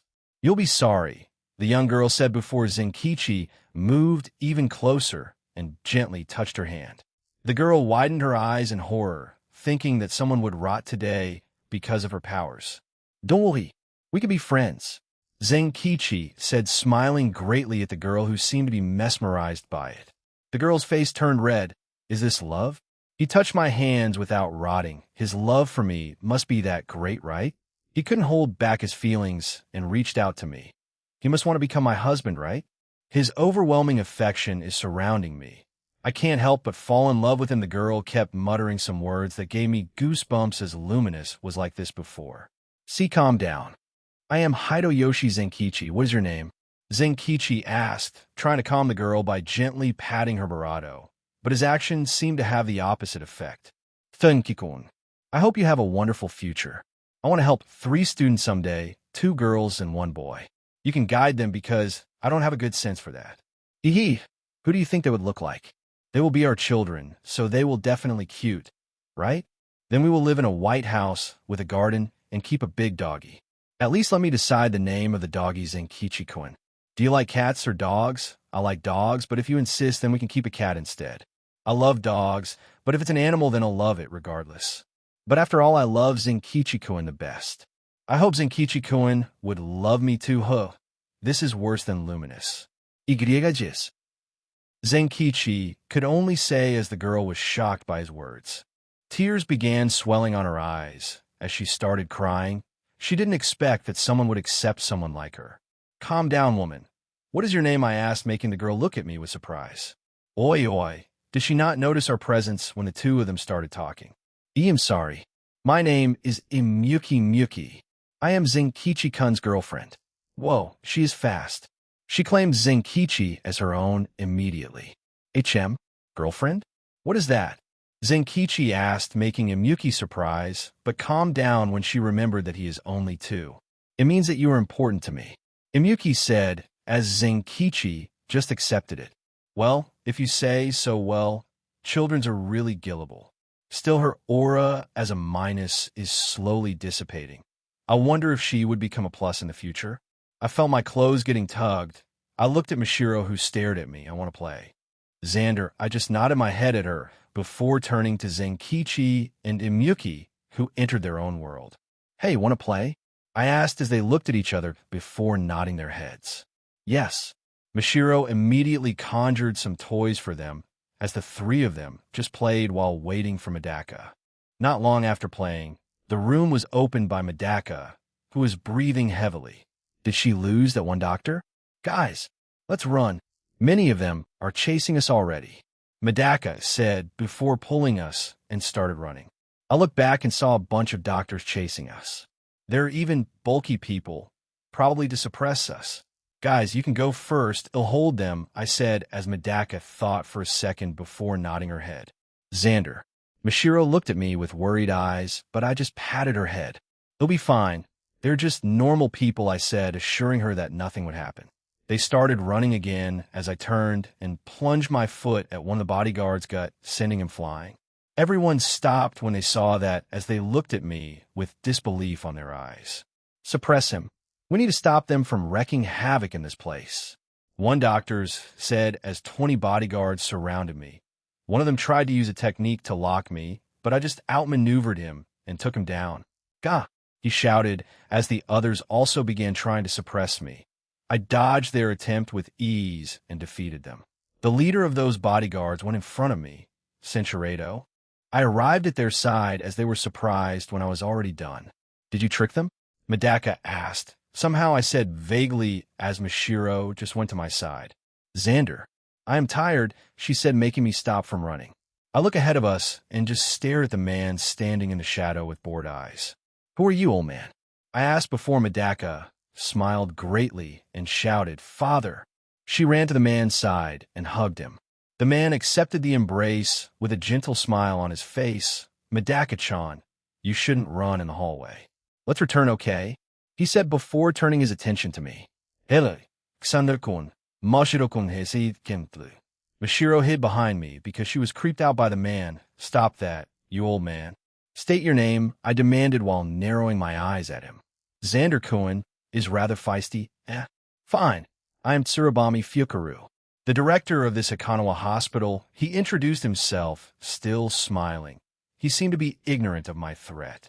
Then, Tsurabami-sensei, get out of our way, I ordered him as he just shrugged it off. I know about your capabilities, Xander-kun. And I can confidently say that you will lose to me, he said before trying to use styles only for me to pressure him until he had no choice but to kneel. His eyes contained surprise as he looked at me. We will return now. Please get out of the way, I said, smiling gently at him, who nodded his head. He never understood why I was angry, because that man never experienced anger. He is incapable of experiencing the emotion of anger, so it was a vague feeling for him. Even though he never experienced anger, fear is still a fundamental emotion for him. Right now, he is feeling a fear that couldn't be explained by words. I want him to experience it so that he won't do anything stupid in the future. Thank you. We are hungry. Please get some nurse to give us some meals, I said, patting his head, who could only nod his head while shaking. Medaka seemed to be surprised by my actions as she tilted her head. Why did you do that, Xander? She asked innocently. Well, I couldn't blame her, as she is just a pawn in this awful game of his. I just taught that man a lesson. He needs to fix himself before I come back to him. I just said some words that might be confusing to her, but she would eventually understand it in the future. HM, have they been doing that since getting out of that room? I asked Mishiro while looking at Zenkichi and Imyuki, who were holding hands. Yes, they're quite close to each other, Mishiro nodded her head. This little guy is more gutsy than me. I could never do that at my age. I smiled before shaking my head, throwing that thoughts away. Imyuki, do you want to always be with us? I can arrange it, I asked while thinking about Tsurabami. He is a blessing while I'm still living here, since his words are absolute. I'm sorry, but my mother will pick me up tomorrow. Imyuki said as tears slowly gathered on her eyes before it turned into loud sobbing. Zenkichi was confused with her reaction, but did the thing that his mom would always do. He patted her head until in conversation appeared on his head. Miyuki-chan, please marry me. He said the words that Medaka said during their first meeting. Oh, he is really special. Proposing when you don't even know the real meaning of it, I said, smiling amused by this series of events. I already broke the possibility of Medaka and Zenkichi being a lover with this, but I feel like they would stay friends. Oh, really? Imyuki asked with her eyes widened at Zenkichi's words. Zenkichi scratched his head. I don't really know what that word means, but yes. He'll marry you, he said, smiling at Imyuki, who cried again, making Zenkichi stunned. Hey, Senshirito, yes. I promise that I will marry you, Zenkichi said as they crossed their pinky fingers to each other. This is quite sweet for me to watch. Blooming relationship between two childs. I looked at Mishiro, who watched it with shining eyes before taking her hand and clenching it. Don't worry, Mishiro. We won't lose against them, I said, smiling at her, who became happy with my words. HM. She nodded her head cutely. Chapter 108, Hakanawa Hospital. Third POV. Xander and Mishiro has been living in this world for 2 months already. Mishiro was getting close to Xander while slowly understanding human emotions and such. Xander was rather grateful that the one who messed with his teleportation spell did it, since this is probably the best way to make Mishiro easily fit in the society. She can learn everything again, but this time with Xander on her side that could help her in case there is something that she couldn't understand. With Xander being her emotional support, she could surely live as a proper human being this time. Just like Imyuki said, she was taken away by her mother the next day after they played. She cried during their farewell, as she couldn't believe that after she got her happiness it would part with her immediately. Imyuki didn't lose hope as she believed in the promise that Zenkichi made. Kurakami-san, once you grow up, you should inform Zenkichi about the promise he made. I am quite sure that he would eventually forget about it, as he is still a child, Xander said, as Medaka thought about it. Understand. They'll talk to Zenkichi once we grow up, she said before taking a book and began reading it. Xander, we are out of bombkachins. Can I use my ability? Mishiro appeared out of nowhere and asked Xander, who just nodded his head. Thank you, she said before disappearing again. HM? Xander. How does Mishiro do that? Vanishing in our view anytime she wanted, Medaka asked Xander, who smirked at her. You're not the only one who has an ability in this world. You had the ability to copy anything, right? Why don't you try doing it to Mishiro's ability? Xander taunted Medaka, who took that as a challenge. Fine. He'll copy her ability and use it much better than her, Medaka said. The three of them are currently being watched by researchers who got excited when Xander mentioned something about abilities. They already know about Medaka's ability, as she never tried to hide it. But they never got any information about Xander and Mashiro. Every time they arrive at an answer, it would always break because they would show new things again to them. So, do you think that the little monster is going to talk today? One of them talked, asking the others, bah, as if that kid is super dangerous. I bet he can sense our peeping eyes right now, another one mentioned as they nodded their heads. Right, he is too cautious while showing off at the same time. His threat is the most scary thing. It's as if he could do anything while being better than the princess in the process, one doctor said, making them agree. His strength is the most terrifying one. I can still remember him raising that guard and slamming his body to the floor. I wonder what kind of parents he have to gain such strength, even when he is still a child. Another one mentioned the thing that they are deliberately avoiding. They could still remember their fear soaring at that moment, especially when the kid narrowed his eyes at them. We can't isolate him too, as we already done that many times already. It would always just lead to loss of our hospital, the same guy said, making them scrunch their heads in annoyance. Their wages got cut during that time because of how foolish their actions were. They eventually gave up restraining him since it seemed impossible given how the little monster broke free from their tests. They even made a paper puzzle, and upon solving it, they would obtain some information about the person who answered it, but the thing they received is so ridiculous that it almost made some of them laugh. Name: Xander Ranvil. Age: a child. Blood type: super red, almost crimson. Living place: crappy hospital. Ability: Cinchuredo. What did that kid do that even director Tsurabami backed out? In handling him, one of them questioned as Hitomi shook her head. Oh, you know something, Hitomi-sensei? They asked while looking at her. You might not know about it since it was erased from all records, but I was there to witness the event happen. This might be unbelievable, but Xander forced director to kneel with just his word, Hitomi said, making them shock. What? That director was forced? Was he caught off guard? I can't believe that someone like the director could be forced to move, especially knowing about the abilities that he made, one doctor exclaimed. Right? It should be impossible for a human to fight against Director Tsurabami. Everything would be turned against the user when he will move, another one said, but they didn't shrug Hitomi's words since she is one of the most trusted doctors in this hospital. They also witnessed the miracle that the boy made, so it's not hard for them to swallow the truth. Then his threat must be raised to the upper limit. This is not just a mere simple case, after all, one said, as they nodded their heads. Still, this is probably the first, the old doctor said, making them confused. What is? They asked, looking at him. You know, a child being treated like this. I know about the threat he possessed, but I still can't accept the fact that a young child managed to make us all alert, the old doctor said, making them stunned by his words. Indeed, we have long experiences with us, but we are still afraid of this young child.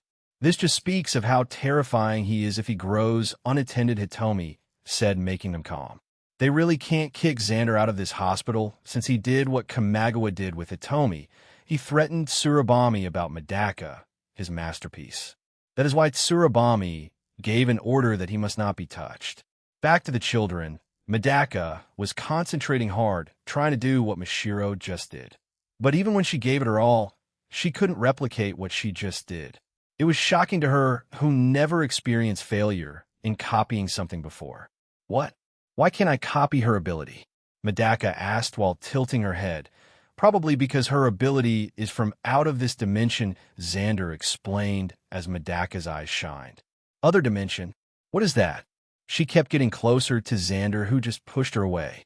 It means that her ability is stronger than yours, resulting of you not being able to copy it, Xander said. I see. Then I just need to get stronger, right? Then I'll be able to do what Mashiro did. Medaka arrived at that conclusion as Xander couldn't help but sigh. Anyway, you said something about doing unique today. What is it? Xander asked as Medaka remembered that she indeed wanted to do something today. We're going to my house today. I'll introduce you to my family, Medaka said, smiling at Xander and Zenkichi. They got interested in her proposal, so they just listened to her. We have been friends for too long, but I still didn't introduce you to my family. I just thought that doing it much earlier is better, Medaka explained. Are we really going to meet your parents, Medaka-chan? Zenkichi asked, strangely excited about it. Yes, my father also want to meet you guys, Medaka said, while Xander just yawned. Then let's go. Staying in this hospital is too boring. I wanted to breathe some fresh air outside, Xander said, before calling Mashiro from somewhere. Mashiro arrived as they were finally gathered. Let's go outside. There's a car waiting for us there, Medaka said, as the others just nodded their heads and followed her. They saw a luxurious car being parked. Medaka ordered the servant to open it before she entered. She gestured the others to also enter as they just did what was instructed. The seat was comfortable as Zenkichi immediately went to sleep after sitting for a few seconds. Zenkichi is sleeping again? He needs to see the view outside. It will he beautiful Medaka was about to wake Zenkichi up when Xander suddenly slapped her outstretched hands. Don't disturb him. He is not as sturdy as we are, after all, Xander said, while Mashiro nodded her head. She supported Xander's words as rest is something that is absolute for her. Okay, Medaka gave up immediately before she took a toy from somewhere and challenged Xander for the first one to finish it. The game ended with Xander's win, but instead of sadness, there was only joy in Medaka's eyes. The experience of losing is something special for her, as it was something she rarely obtained. With her knowledge and power, she could do anything that she wanted. Solving a quiz that is meant for university students is not even a challenge for her. Mashiro, how did Xander become so smart? Medaka asked Mashiro, who just tilted her head. I don't know. Xander never told me, Mashiro said with confused look on her face, wondering why Medaka is asking this before an understanding look appeared. Do you want to beat him? Then it's impossible, Mashiro said, shaking her head. Why? We won't know if we don't try, Medaka asked. Mashiro's statement is rather confusing for her, because Xander never wants to lose. Every time he'd do something, he would always win. That was all what Mashiro could explain, as Medaka could only accept it. They arrived at the place where a huge front yard could be seen. It was a magnificent view for Zenkichi, as he never seen something like this before. Mashiro has the same castle in the past life, and Xander already lived in many castles during his time in Tenshura World. What? You're not surprised, Xander, Mashiro? Medaka asked, looking at both of them. Well, let's just say that we lived in something similar before, Xander said, while Mashiro just nodded her head. Really? Then you must be rich before. Zenkichi exclaimed. I don't know, maybe? Xander said. Xander took Mashiro's hand and stepped away with him for a short while. They returned with their clothes changed. The silk is much better than the previous one, and there are a lot of jewels decorated on it. Why did you change? Cinchureto Papapa? Medaka-chan, did you miss father? He said, running towards Medaka, who just dodged him. The man crashed to the side before slowly standing up. Oh, ouch. That hurt, Medaka-chan. Do you really need to do that? Papa, the man said. Father, compose yourself. My friends are here after all, Medaka said, while pointing her hand at her father. Papa, Medaka-chan's friends? Hello, young childrens. I am Kurakami Kijiki, the head of the Kurakami household. The man introduced himself to them. Zenkichi, Xander, Mashiro introduced themselves by pointing at one people while saying their names. I see. Medaka-chan gained quite an interesting friends. I see, Kijiki said while inspecting them. Before you enter, you need to change furs. Kijiki couldn't finish his words as he saw the outfits of Xander and Mashiro. He inspected it before raising his eyebrow in surprise. Worth at least 2 million yen. How did you get this, Xander-kun? Kijiki asked. The hospital gave it to us, Xander simply said while yawning. Kijiko nodded his head as he ordered the servant to change Zenkichi's clothes. In this mansion, no one can enter when your cloths value doesn't reach 100,000 yen. Kijiki explained the stupid rule with proud look on his face. Medaka didn't need to change, as her clothes are always luxurious. She just watched Zenkichi being changed before going inside the mansion. Now that everyone is good to go, let's enter, Kijiki said, while leading the children inside his home. They entered the huge mansion, where they saw every pieces of things that was inside was extremely expensive. Old man, are you the type to show off? Xander asked while looking at Kijiki. Papa, not at all. Everything here is from the past head of the household. I need to keep everything, including the rules, to pay respect for them, Kijiki said, smiling. Mashiro, don't get away from me. Okay, We don't know what would happen here, Xander said to Mashiro, who just clenched his shoulder. Zenkichi was looking at everything in awe as every item was literally shining. Medaka-chan, you can handle them, right? Kajiki asked as Medaka just nodded her head. Then please lead them from now on. I still need to finish some of my work, Kajiki said before walking away. Medaka then started giving them a tour at the place. She showed them many places that made Zenkichi awe. Medaka-chan, are you an only child? Zenkichi asked as Medaka stopped. Right, I still need to introduce you to my sister and brother, Medaka said before grabbing Zenkichi's hands and running toward one place. Mashiro followed them, but Xander stopped as he looked at one of the servants. Who sent you here? Branch family? He asked as the servant stiffened, clearly an amateur. I apologize, Lord Xander. I am from Shirnui village. I was sent by Obi-sama to give you a proposal. The servant bowed his head while apologizing. Oh, Shiranui, huh? I see. Let me hear her proposal, Xander said, as the two began talking. Not long after, Xander returned to the three side as he saw them talking to a young man. Who is this? Xander asked Mashiro, Medaka's older brother. He's Barato, strange, Mashiro explained while pointing at Meguro, who embraced his sister tightly. Oya, Medaka-chan, you have another friend? You should introduce him to me, Meguro said, while looking at Xander with a gentle smile. Yes, he is Xander Ranvil, and this is my brother, Xander. His name is Kurakami. Meguro Medaka introduced both of them to each other as Meguro's eyes turned serious. As a young man who pursues knowledge, he already knows about Xander's existence. He is an anomaly among anomaly. He can easily surpass Medaka in terms of everything, and that already speaks a lot. He returned to his gentle smile before saying, Nice to see you, Xander-kun. I hope that you will stay as Medaka-chan's friends in the future, he said, trying to see what would Xander say. Well, that depends on how she would grow. I can't be with someone who would only lead to my downfall, right? Xander said, smiling at Meguro, who was unnerved by that. As a friend, shouldn't you try to guide them to their best path? Meguro asked again, No, I don't really want to mess with their fates, since I'm sure it would go berserk if I do that. I'm just following the script that the fate wrote. Xander said some words that made Meguro confused. Fate, huh? Do you believe in fate, Xander? Meguro said, Well, I fought one before, so I couldn't just say, I don't, Xander said, alerting Meguro. Ever since they started talking, Meguro couldn't find any lies within Xander's words, so the thing about fighting fate scared him the most. You're kidding, right? Meguro asked in disbelief. Who knows? I might be. Xander made it more complicated by answering like that. Oni-sama, I still want to give them a tour.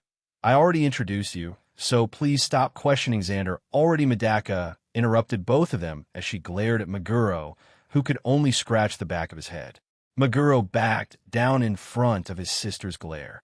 He intended to analyze more information from Xander, but it seems like Medaka is getting impatient already. We'll just look for him next time.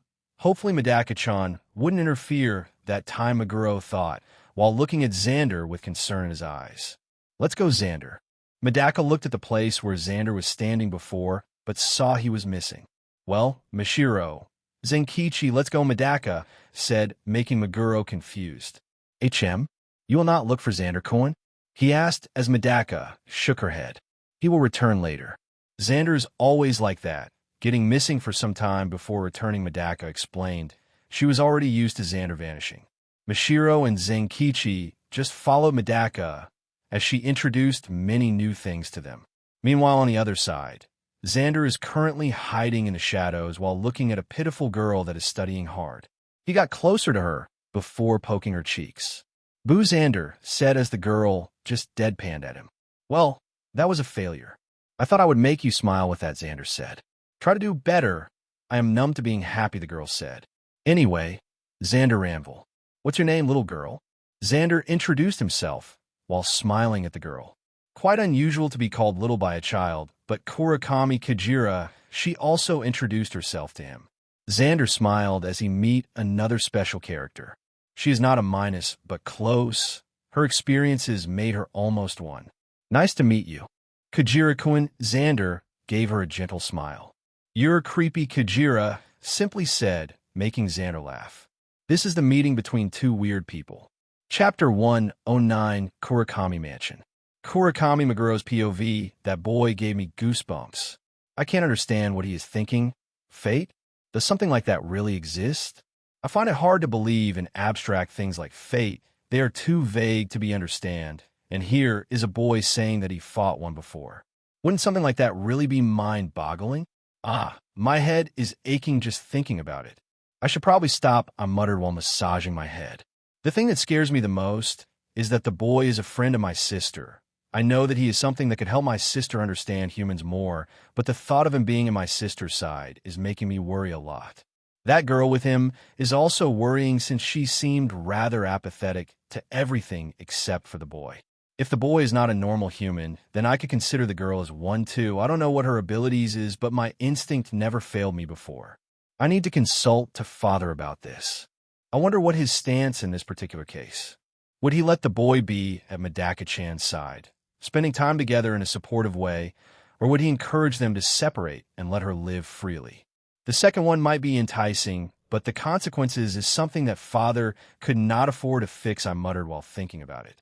If father forces them to separate, then Madaka-chan would live ignorant for how a human being really live. I stopped thinking when I saw I was the only one in the hallway. I remembered that Xander just vanished as I became worried. If he is an assassin, then his target would be the most vulnerable one. Then that person is Kujira-chan. I immediately went to my sister's room and opened her door with a bang. Kujira-chan, are you okay? I shouted only to be dumbfounded when I saw both of them talking with a smile on their faces. Huh, Aniki? What are you doing here? My little sister asked, seemed dumbfounded by my outburst. I can feel my gaze heating up from embarrassment. Those two's gazes are too intense for me to stay sane. Ho, your brother is quite protective of you, huh? Kujira-chan the boy said, making my lips twitch. I stopped for a moment when I noticed how he called my sister Kujira-chan. I asked, looking at my little sister, who just smiled. What's wrong with that, Aniki? He seemed to understand my situation better than anyone, so letting him use "it is already acceptable, Kujira-chan," said as I was alerted by that. What does that mean? I carefully asked while looking at Xander warily. I wonder what this child planted in my precious sister's mind. I mean, he mentioned something about his readers complaining that he doesn't get that much spotlight. I don't really understand it, but he understands me better than even you, Kujira-chan, said some hurtful words. Still this little boy know my little sister better than me? That's an insult for a siscon like me. Anyway, what are you doing here, Xander? Shouldn't you be with Madaka-chan and her other friends? I asked, bringing one of the things that Kujira-chan doesn't like. Knowing that Xander is a friend of Madaka-chan, I am sure that she will change her mind about him.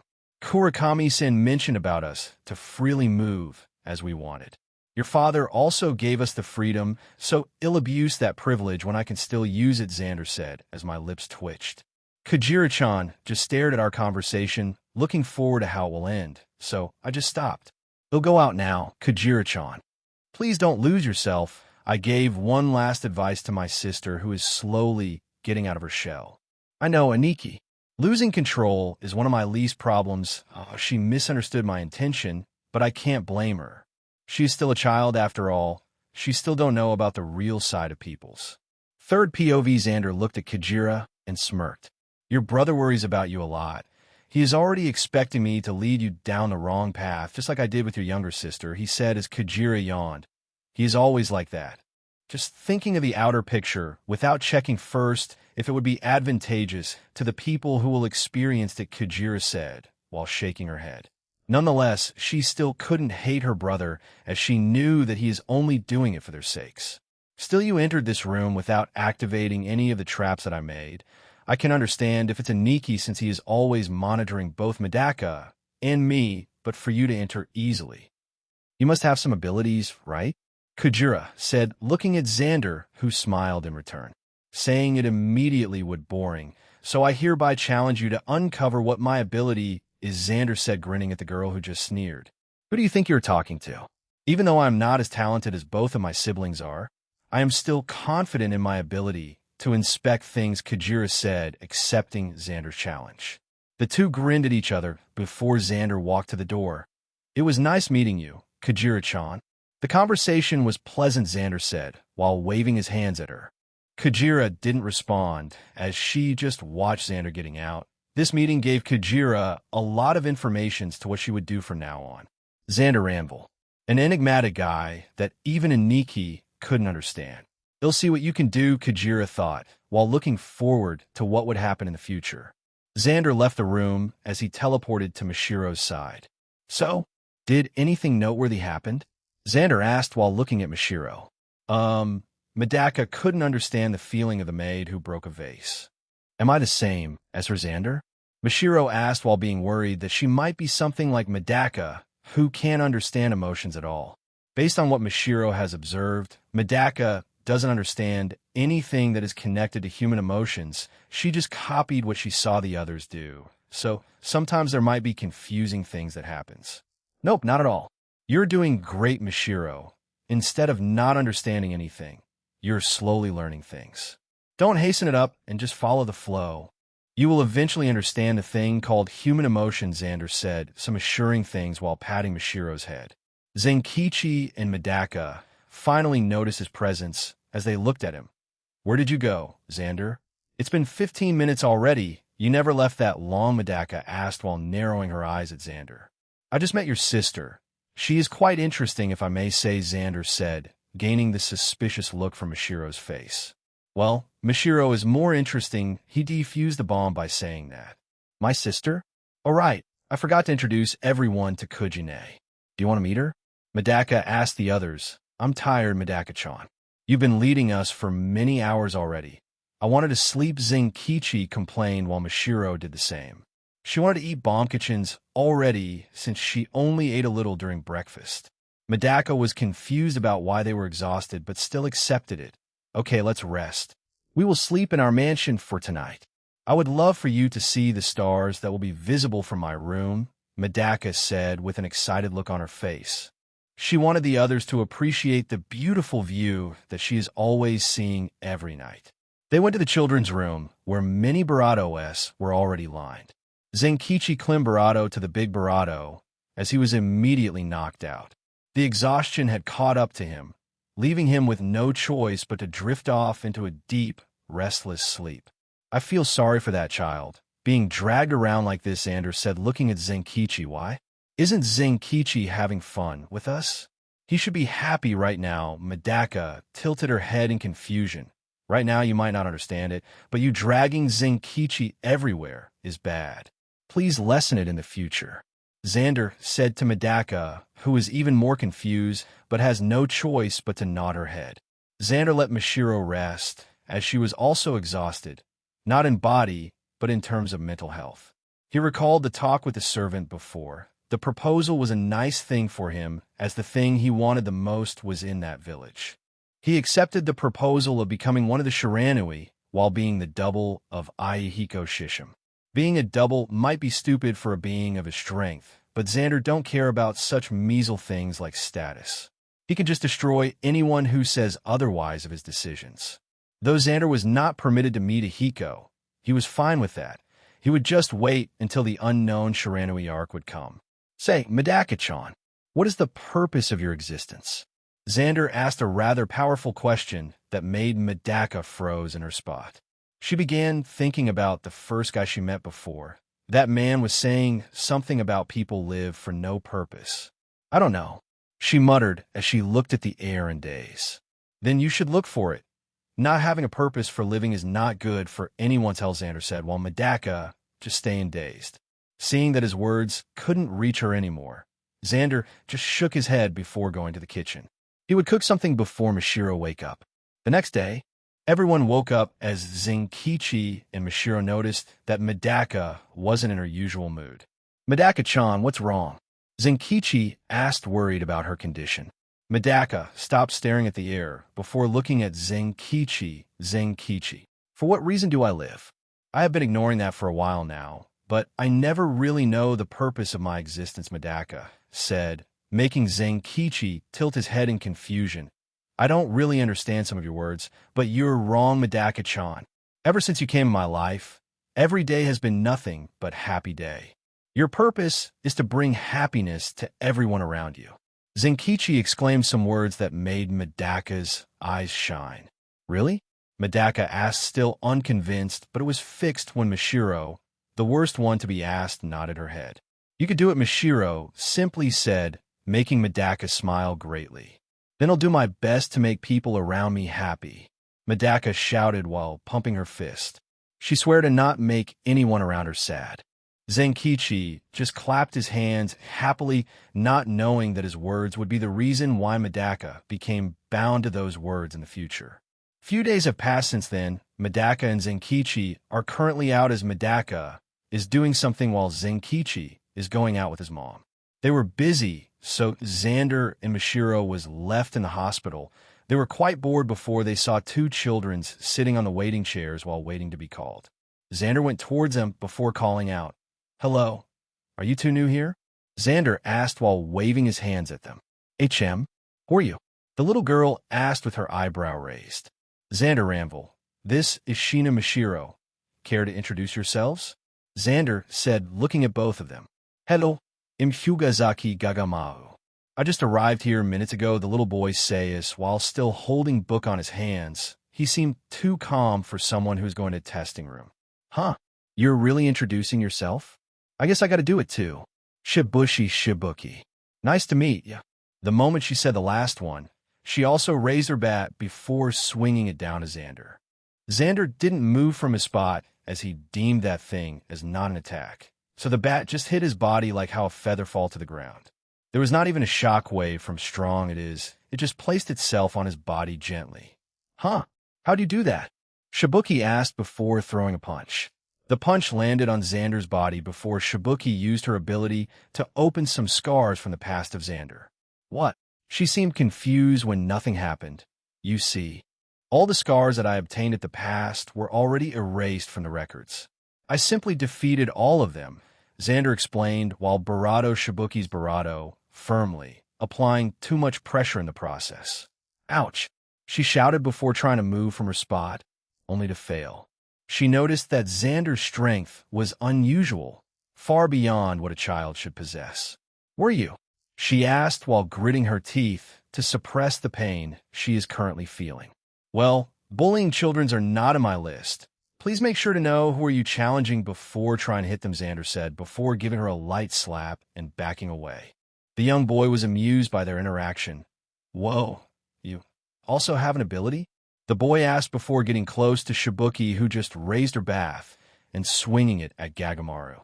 Gagamaru was forced to kneel by how heavy that swing is, but there was no visible damage on his body. Shibuki was confused again as she tilted her head. "What did you do?" Shibuki asked. "I simply redirected your blow to somewhere else. That is my ability. What is yours?" "He mentioned something about scars, right? Is it connected to that?" the little boy asked, looking at Shibuki, who was pissed by how calm they were. "TCH. My ability is to open the scars of everything, whether physical scars or mental scars. I can even do this."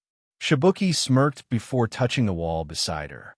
Not even a second before cracks appeared all around, making the hospital collapse in the process.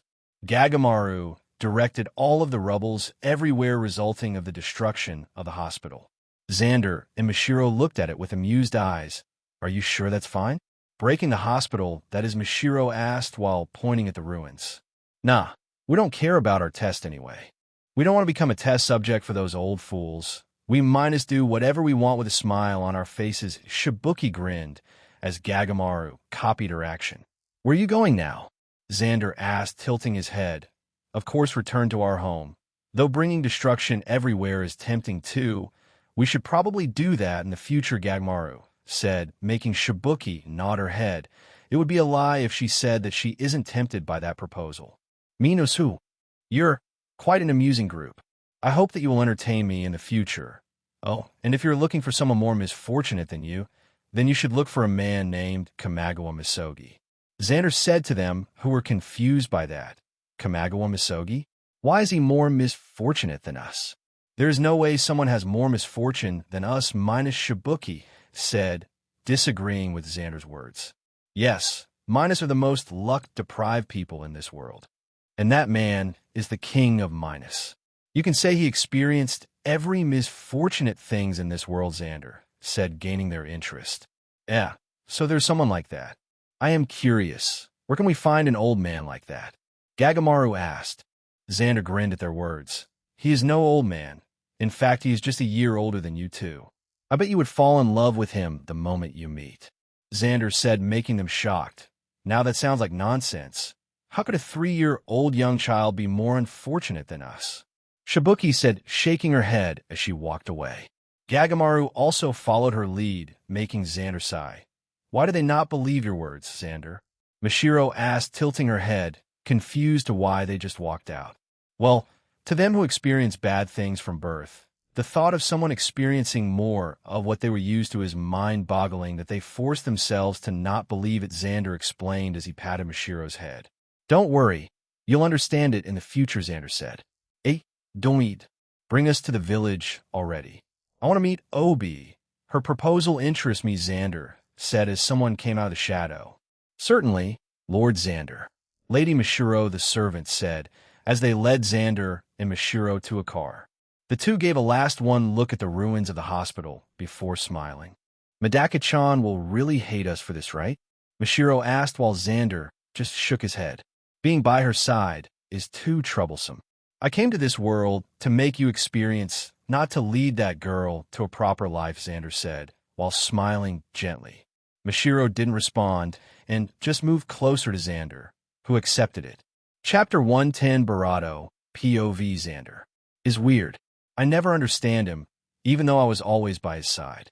I wonder if I am just too numb to understand how he feels, but I got my answer when I spoke to his close friends. Just thinking about the others made my mood bad. Is it natural to think bad of others? I still can't understand these feelings of mine. His other girlfriends also mentioned that they also couldn't understand Xander. Only Sona has been able to even just a little. Hearing that made me really relieved. I was thinking that I am the weird one for not being able to understand him.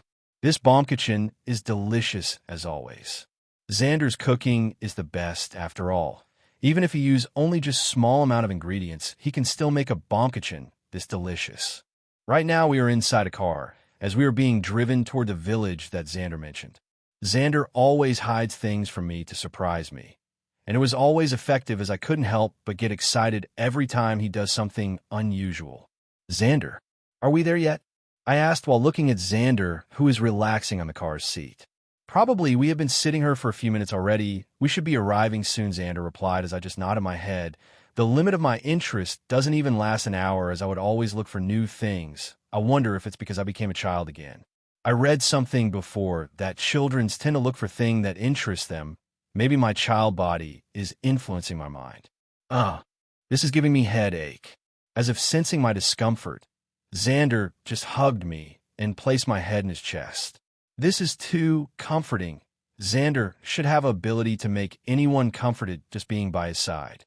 I also observed that with his other girlfriends, they became docile when being with Xander. Xander, I'm looking forward to know more things with you, I mutter, as Xander just smiled before patting me head. Me too, Mishiro. I look forward to being your guide to this adventurous life, Xander said some words that confused me, but didn't dwell on it. I just focused on relaxing my body in his embrace. I don't know when we will arrive, but I should just enjoy this feeling. Xander POV, we finally arrived at the village. We didn't do the test, as they knew that I would only bust through it. Doppelgangers are nonsense. There is no way that my abilities could be copied. We saw a village that looked like from the past Japanese era. Houses that are built with woods, people wearing kimono, and some hairs like samurais. Sensordo Xander-kun.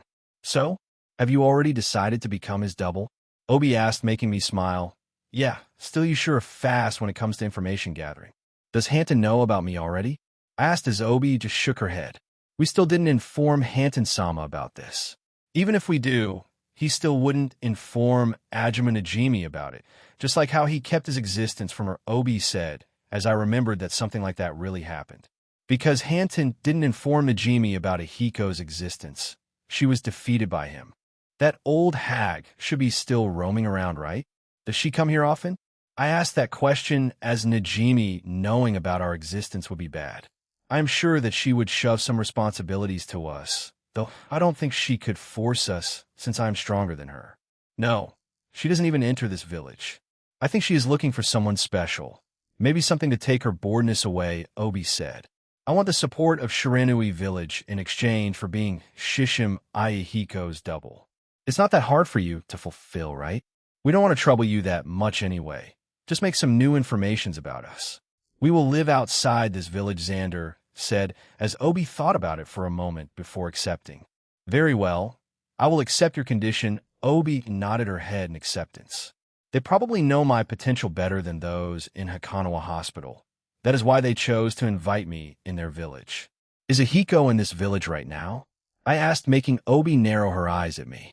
Indeed, but please don't break the condition that was placed on you. You meeting with him would lead to nothing but destruction, Obi said, as I just grinned. Well, they're not wrong, as I wanted to fight against a human being, since fighting with these fictional characters can also make me bored. Well, waiting for a few years is not a problem for me anyway. I smirked before reaching towards Obi and patting her head. Huh. She was dumbfounded as she could only stay in daze for a few seconds. I reeled my hand and began walking towards this huge town. Mashiro, let's tour this village. There might be some food that we haven't seen before, I said, as Mashiro followed by my side. This is a nice village, Xander. I can paint a lot of things using this as a reference, Mashiro said, making me smile. Then paint all you want. We have all of our time anyway. We can just leave if you are bored already, after saying that I took her hand and gently led her toward a stand of skewers. Obi finally snapped out of her dazed state as her eyebrows twitched. She can't believe that she was treated like that by a person younger than her. Well, she don't know that I really am older than her. Just younger than Hanton, as that man has been living for 5,000 years already. If I didn't know anything about Shishimahiko, then I would have chosen Shiranui Hanton as a target, as the ability to make skills infinitely is rather tempting. Well, even with his ability, he still couldn't handle someone like Ayahiko, so he is out of the question. He might be versatile, but I prefer on the destruction side more than being on the creation. Many years later, third POV after Xander and Mashiro went missing, only Zenkichi was left on Medaka's side. They were sad by their loss, but still continued to push on life. Kurakami Medaka became the student council president of Hakanawa Academy. She placed in suggestion box where she would accept any request from anyone 24/7, 365. She gained this attitude of helping everyone because of Zenkichi's words when they were a child. Zenkichi might have forgotten it, but Medaka remembered it clearly. She became more of a monster that Meguro predicted because Xander and Mashiro wasn't on her side. She'd completely forgotten all of Xander's words about being a human being.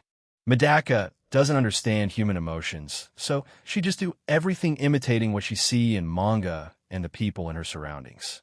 Medaka, Zenkichi, and the others are currently walking in a hallway going towards the first floor when they were shocked by what they witnessed. What?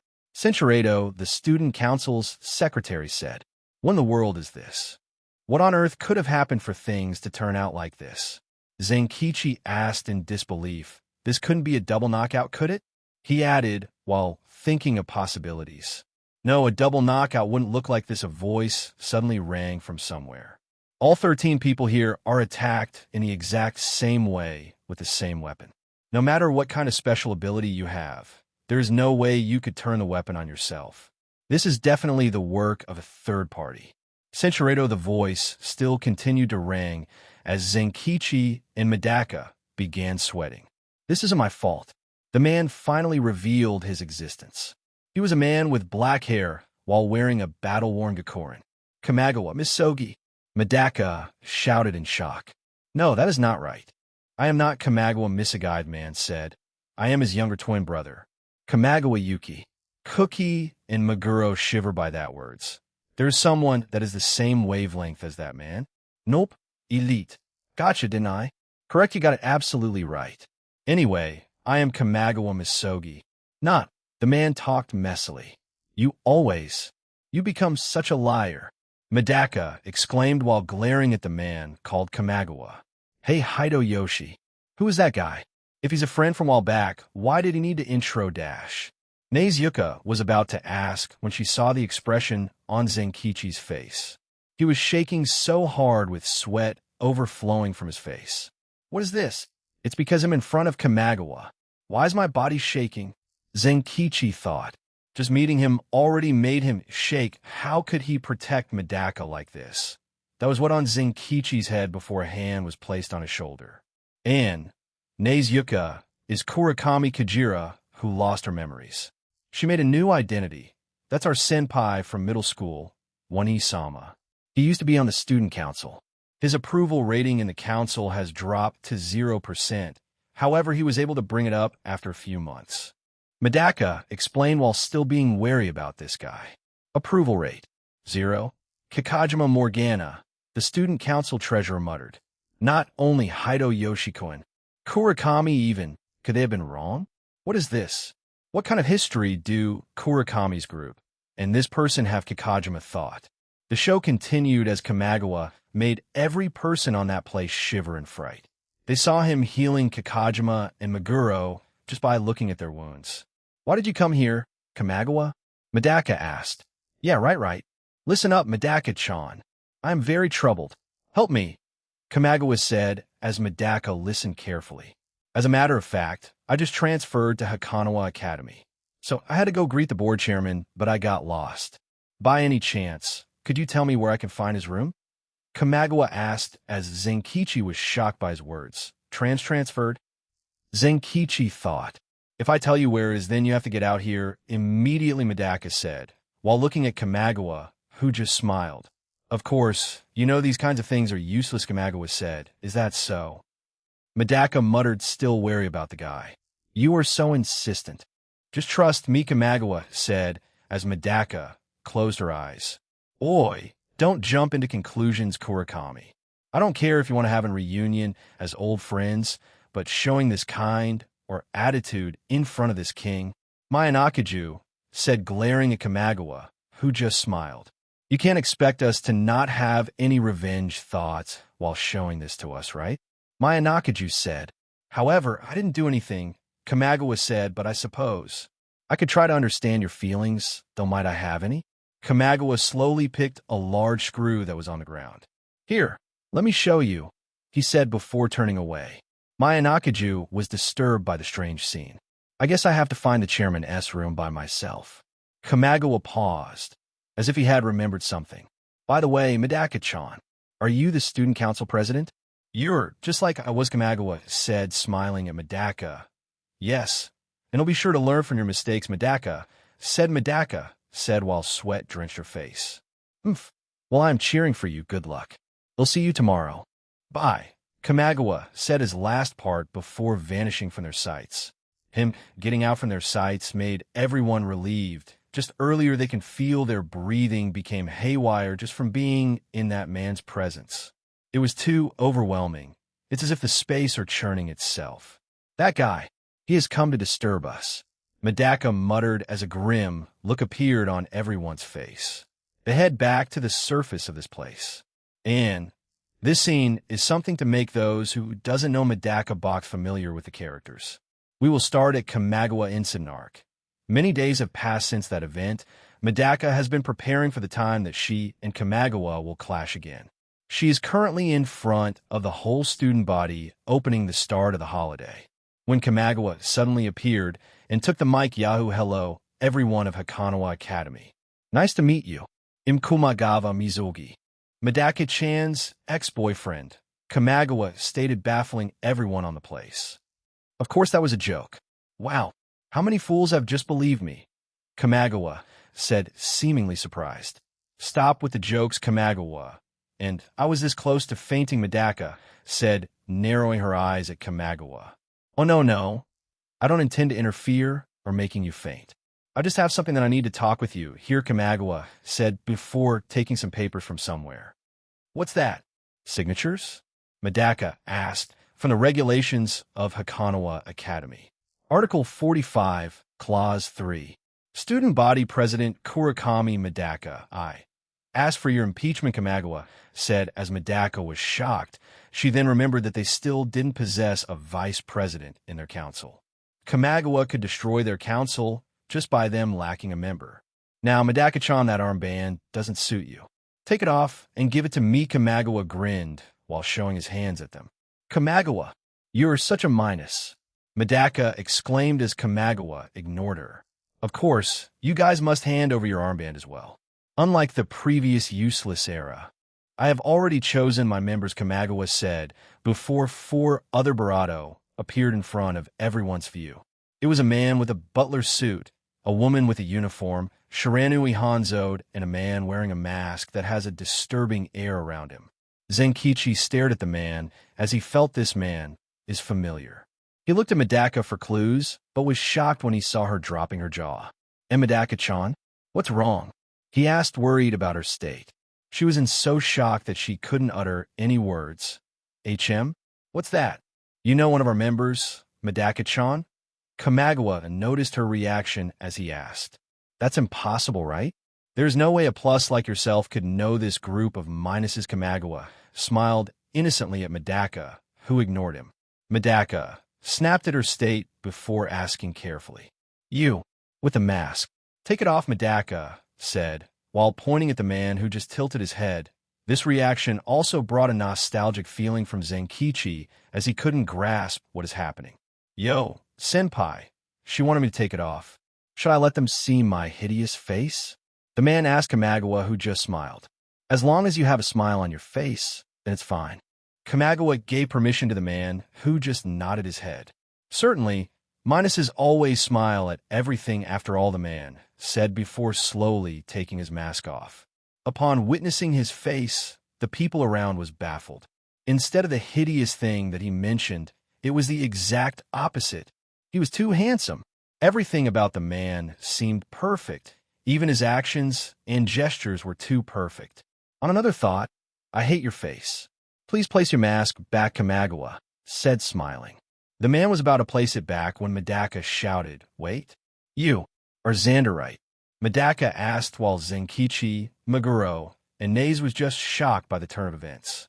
HM, it's been a long time. Zenkichi, Kajura, Meguro, and lastly, Kurakami-san, Xander said, smiling before returning to Kamagawa's side. Xander being under Kamagawa is just implying, don't take it seriously. Xander is more negative than Kamagawa, if I were to be asked. He is death after all. During death, people experience various emotions, and Xander is connected to all of them as the one who handles every death in every multiverse. Chapter 111, Hakanawa Academy. Third POV, this the new council. Do you like it, Medaka-chan? Kamagawa asked while looking at Medaka, who still couldn't accept the reality being served in front of her. No way. Xander, how did you become a minus? Medaka asked as Xander just raised an eyebrow. HM? I don't know. Maybe I was born one. Xander said some vague words that Medaka didn't like one a bit. Hey, Xander, stop this joke. Why are you on their side? Zenkichi asked as he stared at Xander incredulously. I just thought that it would interesting looking things in their perspective, Xander said, shrugging Zenkichi's serious question. Kamagawa just watched the show with amusement in his eyes. Now, Medaka-chan, please hand over the armbands. Kamagawa opened his hand at them while Medaka just closed her eyes. I don't understand. I used to believe that this person could still be saved, just like Mayanakaju's senpai, or me. If not, at least he would be able to show his good sides like Unzen senpai or Nei's senpai. But that will never happen. This person's mind is already beyond help, Kakajima thought as she looked at Kamagawa with serious eyes. Medaka finally opened her eyes before saying something. Kurabako Cram School Regulation, Clause 159. About removing the chief from duty, Medaka said, confusing many. Kurabako Cram School. Even Kamagawa was confused to her words. It's a regulation from this school. When someone demands a president to step down on duty, there will be a duel between the current president and the next president, Medaka explained well. That's also fine, Kurakami Medaka. To think you even know those moldy rules of the cram school. So, did we fail? Or was it as expected? Shiranui-chan? Kamagawa asked while looking at Shiranui, who just stayed quiet. No objections, right? Then from now on, the duel between the new student council and current student council will be set. ITLL be an election. No, a student council battle. Medaka exclaimed as the others just smiled confidently. The minuses were about to return when Medaka suddenly called out, Wait, Xander, What happened to Mishiro? She asked, waiting for his answer. Oh, that girl? Nothing much. Cinchuredo. Still, that jerk Xander didn't lie to us, huh? To think that there really is a human being who lived worse than us. And the name is the same, too. Isn't this just interesting? I wonder where that guy went after that. Did he pass away? I doubt that. He was so confident in taking my attack at that time, and my ability also didn't work on him. Killing him is impossible. That's how my instinct screamed at me when thinking about Xander. Anyway, Kamagawa Misogi. This terrifying man is currently our leader, and we are holding a meeting between minuses. Kamagawa-senpai. Who are we waiting for? I asked while raising my eyebrow at him. Ichem, I don't know. I mean, someone recommended me this person, so I am waiting for him. Well, let's just start. He is not here anyway, Kamagawa said before a hand was suddenly placed on his shoulder. Yo, thank you for waiting. As expected, meetings won't happen unless I am there, the new person said before mine, and Chugasaki's body moved on their own before lunging at the new person. HM? I raised my eyebrow when I saw the man just catching our blows before throwing us at the ceiling. How rude. I was just about to introduce myself. Before he could even finish, I escaped from the ceiling before touching his body. I tried to open any of his past wounds, but was shocked when nothing happened. I might have said this before, but all of the scars that I have received in the past has already been erased. I bravado them, all. My eyes widened with his words as we both stopped. Seriously, you're that guy? I asked as he just shook his head. I thought you would become bravado woman like Shibuki-san. It seems like you only worsen. Well, you're a minus anyway. I can't blame you, the man said, confirming my thoughts. Chugasaki seemed shocked too. Ho, you're bravado, an interesting man. Let's test you, Kamagawa-senpai said before he struck Xander with a sudden attack. I raised an eyebrow as I watched. I thought that this guy is impossible to bravado, but it seems that was just speculation. Hey, this is bravado, rude for a greeting. Well, it can't be helped. You're all minuses anyway, Xander said calmly. I turned my attention to him only to see him standing without any visible wounds. Hey, you gotta be kidding me. I swore I saw him being attacked right there. This phenomenon is giving me goosebumps. It's just like my ability, right? Kamagawa-senpai said while still smiling innocently. By the way, how did you do that? Kamagawa asked, looking at Xander. All fiction. The reality where I have been screwed is turned into. Nothing, Xander said as I widened my eyes in shock. What did he just say? That was shocking to every minus who is currently listening to our conversation. As expected, how did you copy my minus? Only minus should be able to use abilities like ours, Kamagawa asked as he tilted his head. Yeah, well, if you can be called the perfect minus, then I guess I'm going to be called imperfect minus, Xander said some confusing words before everyone in this room suddenly kneeled. Even those minuses that didn't experience that much misfortune in their lives couldn't help but vomit. This guy's aura is the same class as Kamagawa. Xander, you're a minus? I asked as he just looked at Kamagawa. Chem. I said I am an imperfect minus, so I am not a minus while not being a plus either. Kamagawa-senpai should know about us, right? Xander said. Darn, I can't follow this conversation. What are they talking about? Well, it's okay if you can't follow our conversation. Only those who read the manga could do it anyway. He said some words that even confused Kamagawa. Are you also for Shonen Jump? Then you must be my junior, right? Kamagawa's words are silly. Still, and not equal, huh? Since when did you become one? Kamagawa asked with serious look on his face. Not equal. What's that? Is it something fun? I'm not an official one since I haven't appeared in front of that woman or his double, but my ability and origin is already considered one, Xander said. Now this is really confusing. What are they talking about? Not equal? That woman? Hey, stop talking about stuff like that and explain your ability. I shouted at them, who just stopped. Sorry, I got too indulged in chatting with Kamagawa-senpai. He seemed too funny for me, Xander said some dangerous words. I looked at Kamagawa and saw him still smiling as if nothing happened. Hey, don't think of me as a petty dude that would retaliate by something like that, Shibuki-chan. Huh? His words contradicted with his actions as he threw more screws at Xander, who just smirked. The screws suddenly vanished midway, not even reaching his personal space. Something like that won't work again, Kamagawa-senpai. Please be civil so that we can have a civilized talk, Xander said as I calmed down before taking a seat. Chugasaki also did the same as he fixed his monocles. About my ability. You see, I have the ability to copy everything I saw or maybe even heard of. Please be careful of using your abilities on me, huh? Isn't that just a broken ability? How could something like that exist? Hey, don't look at me like that. Me using all fiction is already an evidence for it, right? Sigh, this guy. Does he have in mind reading ability? Nope. You're just too easy to read, Shibuki-chan Kamagawa said as I looked at Chugasaki, who just smiled. Anyway, now that last participant is here, let's start our meeting. He's going to shrug it off, just like that. Well, knowing about Xander's abilities didn't seem to faze Kamagawa. That is better. Unknown room. Third POV, the student council, and the others are currently having a meeting. They were talking about what to do with Kamagawa, as he is too much for them. We just need to best them in their game, right? Cookie asked, trying to cheer the others who are obviously down for some reason. We would be able to see our win if it's just Kamagawa.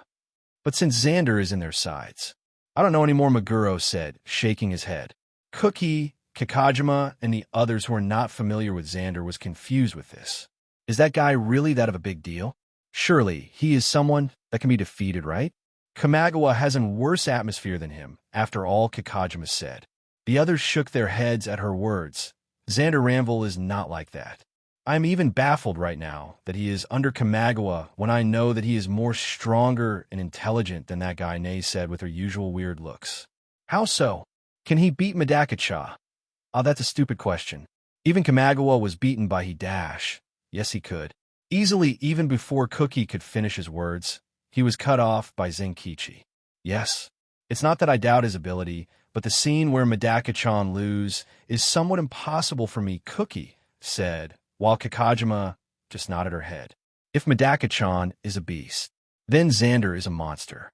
He might not look intimidating, but that just shows how terrifying he is, Meguro began explaining. Why so? Isn't the most terrifying are those people like Kamagawa-san, who has a disturbing air around him?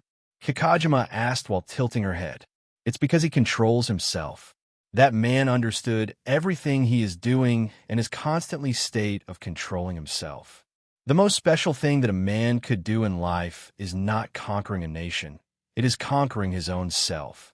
Xander Ranvil just destroyed that notion as he was already in control of himself when he was still a child. Nays continued the explaining as she revealed most of the things that she researched from Xander. He controls himself. That is really an amazing feat. But how does that make him stronger than Madaka-chan? Well, I do admit that Madaka-chan would lose in terms of controlling, but I can never imagine her lose, Cookie said while thinking carefully. Stop with the playing of words. Bill summarized it. When we were a child, Xander is my only rival. Whatever I do, I never seem to be able to win against him, whether strength or even intelligence. There was no time that I won once against him. That is why he is terrifying Madaka for the first time in this meeting talked. Her words brought shock to the people inside the room. What? Kurakami-san not winning? How did he FO that? Kakajima asked. Madaka and Zenkichi thought about it, but they can't find the answer. What? How? I thought I know how he beat me before. Madaka muttered, while Zenkichi also began thinking about it. Now that he recalled it, there was never a time where Xander mentioned anything about his abilities. He would just shrug them off when they were asking it, and then being a child, just accepted it. We don't know. We never really asked him, as we were too focused on playing at that age. Even Madaka-chan was so absorbed in it. Since she rarely had an opponent who could keep up with her, Zenkichi said, making everyone's forehead scrunch in pain. Can you elaborate, Barato, about him? Like his likes or weaknesses? Cookie asked as Zenkichi thought for a moment before an answer appeared in his mind. The only weakness of Xander would be Mashiro. His Barato, Zenkichi said as Madaka remembered Xander's words during their clash. She shook her head. Now is not the time for this. We need to talk, Barato, about our plans. We will eventually face them. Are you guys ready with it? Madaka asked while looking at everyone. Everyone nodded their heads as they continued their meeting. Heinekage, the former student council president, told them about the devilized training which Meguro objected as they were too young. Heinekage insisted as they are too immature to fight against Kamagawa. Madaka also accepted it as Meguro has no choice but to back out. Their training would last for a week. Meguro don't know if that would be enough, but he will try his best training them. Zenkichi didn't enter his training as he went to another trainer instead. Meguro was confused at who it was, but then remembered a certain person. The first battle time finally arrived as Medaka arrived at the place where Kamigawa and Xander were waiting. "You're late, Medaka-chan. Shame on you. The rules said that you have to be on time, right?" Kamigawa said, smiling at her. "Kamigawa and Xander, only you two? Where are the others?" Medaka asked while looking at the two of them. "Ah, they're currently in a vacation," Kurakami-san Xander said, waving his hand at them.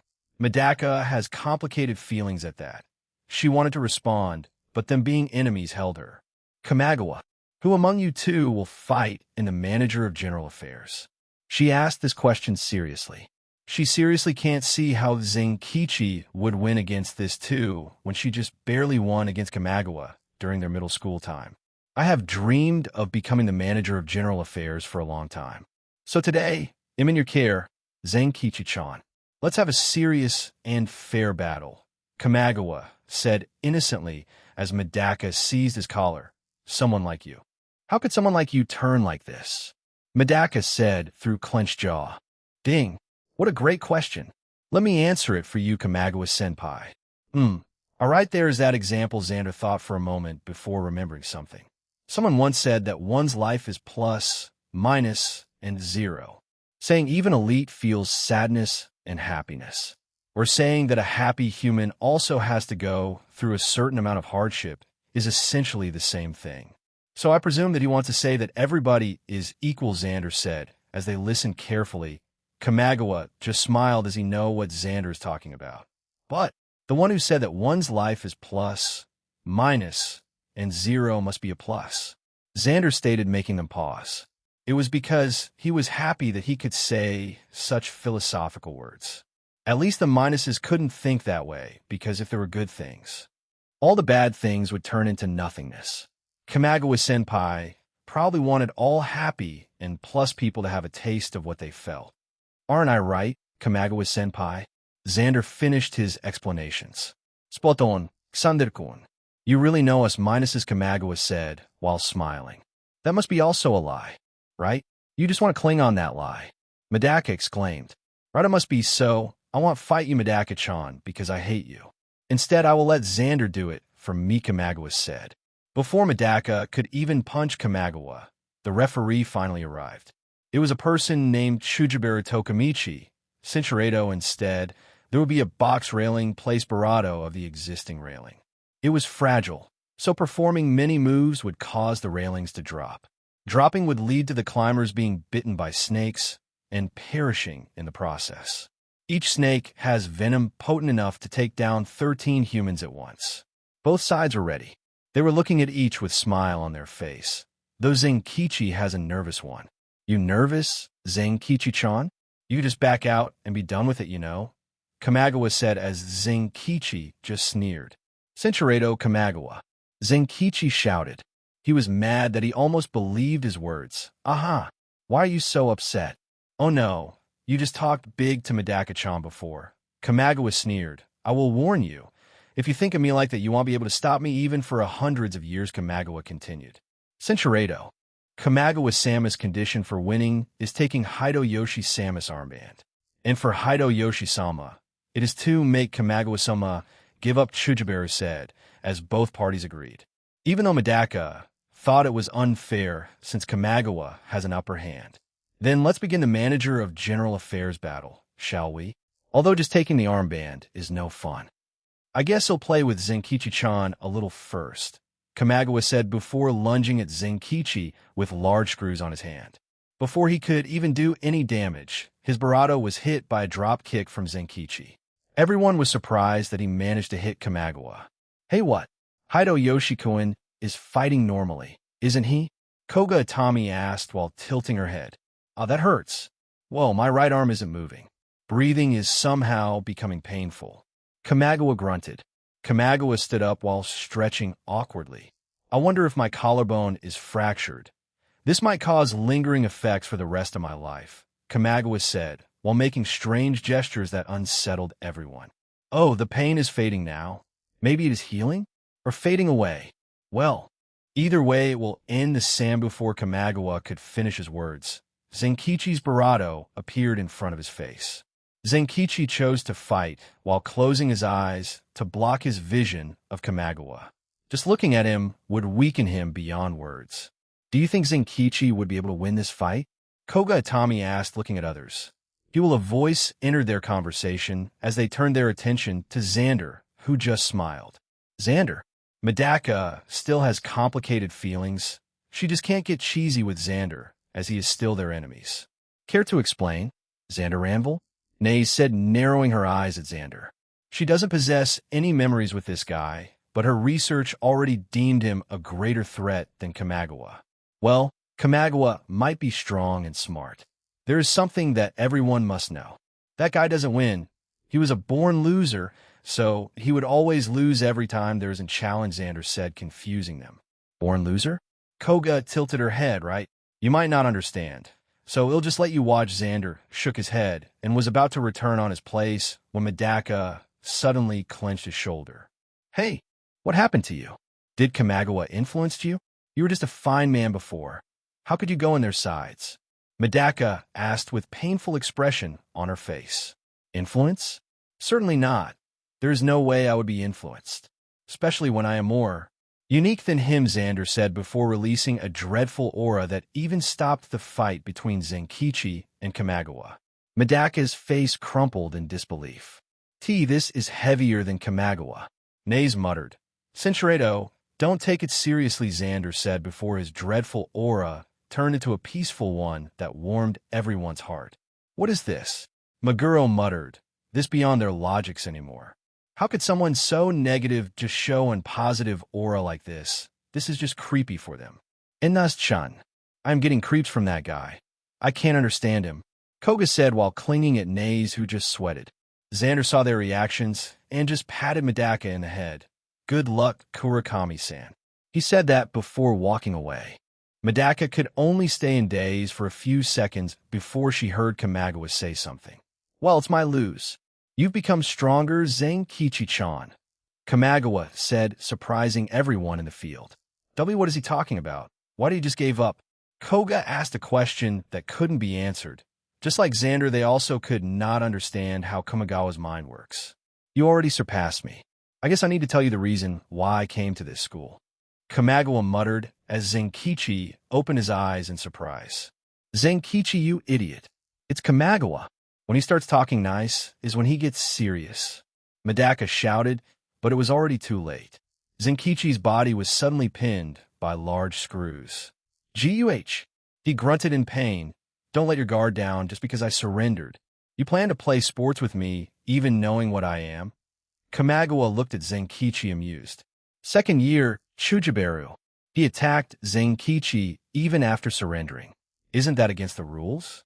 Medaka asked as Chujibaru stayed quiet for a second. No. Kurokami-sama. The moment Kamagawa-sama surrendered, the battle already ended with Hideyoshi-sama's win. Chujibaru said, Then you should stop high dash. Before Medaka could finish, Xander appeared beside her. Too bad, he can't do that. Since the battle already ended, their fight there would just become a personal quarrel with Kamagawa and Zenkichi. He has no rights to interfere in a private matter, Xander explained as Medaka looked at him in surprise. That can also go there, right? Medaka asked while pointing at the net. Yeah. Well, if you wanted them to fall in the pit of snakes, that is, Xander said, reminding her that the net is already close to the snakes. What? Did he predicted this to happen? Even calculating the fact that Chujibaru couldn't interfere? Koga said in shock. Zenkichi, don't look at him. Medaka shouted at Zenkichi, who just shivered on the spot. He doesn't like looking at me, right? Kamagawa said, smiling at Zenkichi with his body already healed. What did you do? Medaka shouted at Kamagawa. I just made all of Zenkichi-chan's efforts. The reality where I was kicked by him become nothing. Making reality into nothing. That's my all-fiction. Kamagawa revealed his ability as everybody who heard shuddered. What kind of record-breaking ability is that? Gosh, Hideyoshi. He's completely scared. Just close your eyes. Nae said, instructing Zenkichi. Cinchuredo, Even I can't just watch this, right? Everyone heard a voice before they saw Xander finally moving. Kamagawa was about to strike Zenkichi when his hand was suddenly gripped. HM, what's the meaning of this, Xander-chan? Kamagawa asked, looking at Xander, who had appeared beside him. Senpai, even though you're my boss right now, Zenkichi is still my friend, you know? Xander said as Zenkichi's face brightened for a second before he understood the situation. Xander standing here means that the weight on the net. Adonwovi, Zonkishi. I am probably lighter than a feather right now, Xander said as a screw appeared Barato.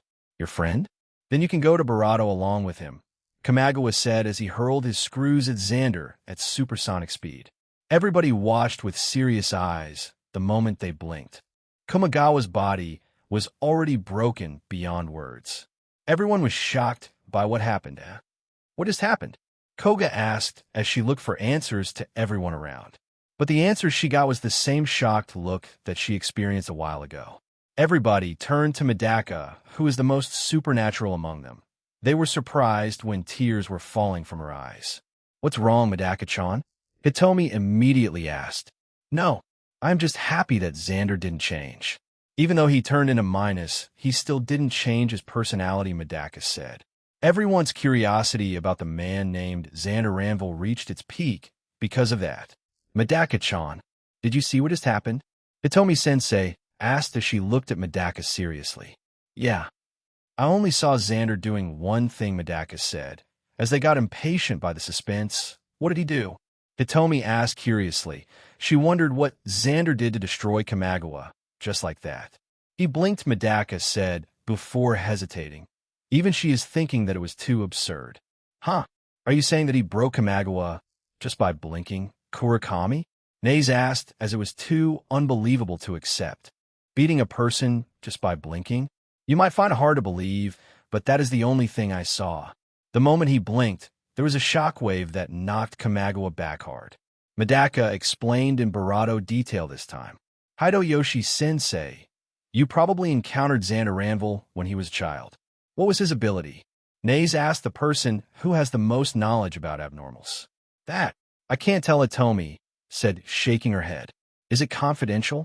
This is an emergency. Please cooperate, Naze tried once again. It's not confidential, it's just... We never discovered what his abilities is.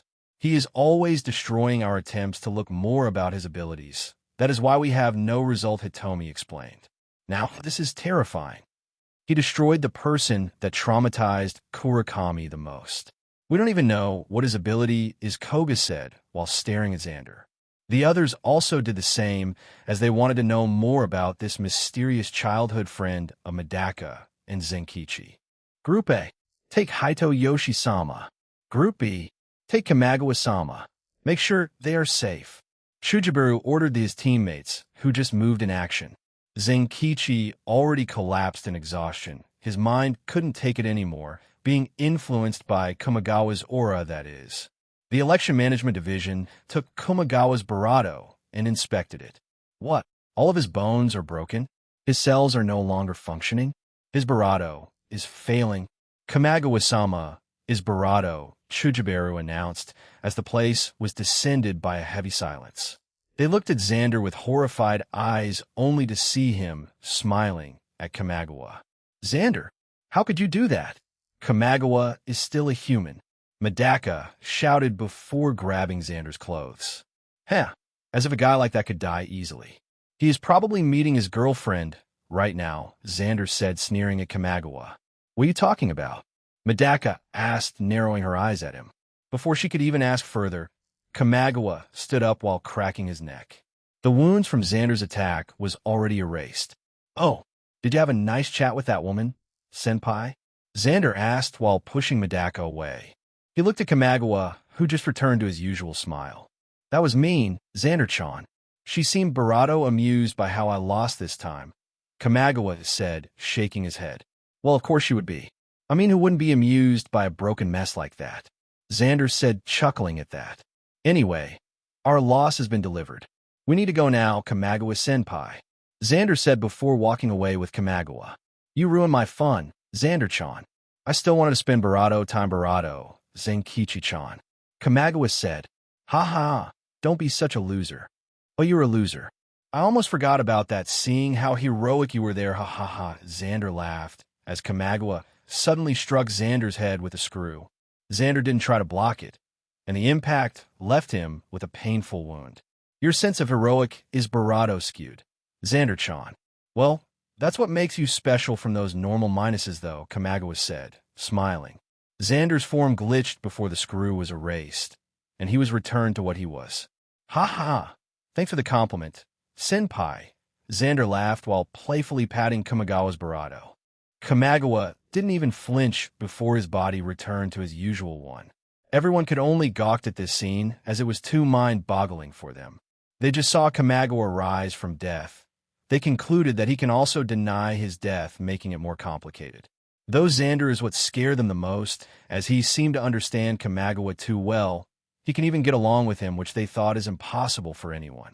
Their brutality also frightened them, as they never expected that there would be humans that wouldn't even flinch from strikes that could result in fatal injuries. They stopped looking at them before turning their attentions to Zenkichi. They saw him slowly waking up until he opened his eyes. Everyone was confused when Zenkichi's eyes changed for a second before returning to its usual.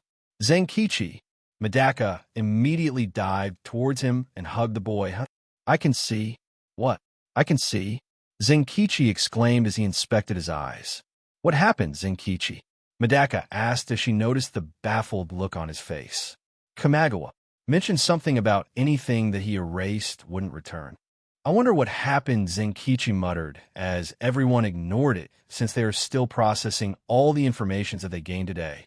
Meanwhile, in the entrance gate of Hakanawa Academy, one beautiful girl is currently looking at the school with great interest on her eyes. Is this the school that Xander mentioned? I can't wait, the girl muttered as she took the first step towards her new school with a bright smile on her face. Chapter 113, Hakanawa Academy. Xander POV. Finally, some Xander. Did you miss me, bastards? Well, everything that is happening is all fun, so it's normal that the terrible author would forget about me. Being on Kamagawa's side is certainly the best perspective to watch this show, though there has been no change in canon whatsoever. Should I change it? Nah, that's too much trouble, so. Next fight would be Kajira and Shibushi, huh? Should I intervene in their fight, just like what I did with Kamagawa? I did mess that one up. Because of my interference, Zenkichi didn't meet Najimi, where he was given the parasite eyes. Madaka and the others is probably already informed about what happened to her other members. Them being wrecked, there would lower the morale of their group, leading to Kajira going to Kamagawa for negotiation. Gagamaru, would you like some? I said while waving in manga series on my hand. What kind of manga is it for this day, Xander-san? Just, I don't like boring manga, as I would break anyone's bones to the person who will give me, Chugasaki said, smiling. Yeah, you can break my bones if you want. Though I doubt you would be able to do that, I said while shaking my head. Chugasaki was somehow pissed by my words, but directed it to somewhere else. The other members were ambushed while they were trying to train. Chugasaki and Shibushi did it. Oh, you done negotiating, Kamagawa-senpai? I asked as I looked at them, who just arrived at the door. Xander-chan, just like always, we failed. What was to be expected since that plan was just in joke one? Another manga? Why didn't you give me that one, Xander-chan? Kamagawa said as he saw the manga in Chugasaki's hands. Manga-hyu. That girl should be in this school already. Anyway, here, I threw a manga at Kamagawa, who received it with his face. So the next fight would be Shibushi and Kajira, right? Don't worry, just like always we will lose, I commented, while smiling as they just looked at me. Why do you think so, Xander-chan? The result is still not determined, right? We're stronger than them anyway, Kamagawa asked calmly. Since you had experience with that woman the longest, I thought you would be able to understand the mechanism of this world. Let's just wait for her to be released. You'll get your answers, I said, as Kamagawa's face crumpled. He began thinking, what is the thing that would make us lose, even though we are stronger than the other side? Don't think too much about it. It's not like you, senpai. We should just have a banquet. It'll cook for everyone, I said, gaining one reaction from everyone. That is excitement. I went to the kitchen before manifesting each ingredient that is needed. After cooking, I brought the food on the table where everyone savored the smell. Then let's eat. I am quite famished from all the talkings before I began eating elegantly along with the other minuses who did the same. Though Kamagawa is different as he ate messily, he didn't even use any utensils. That's right, senpai. You want fight Kurakami yet, right? Then could you let me fight her first? I just want to change her mindset of her being the only special person in this world. It would be rather troublesome if the genre changed. Because of that, I brought the topic as they were confused by my words. Only Kamagawa understood some of it. Okay, don't break her though. I will still fight her on the finals, Kamagawa said. Shibushi, you've been quiet for a while now. Are you scared? Sorry, you can't back out. If you do, then we'll make you regret it, I said with an innocent smile on my face.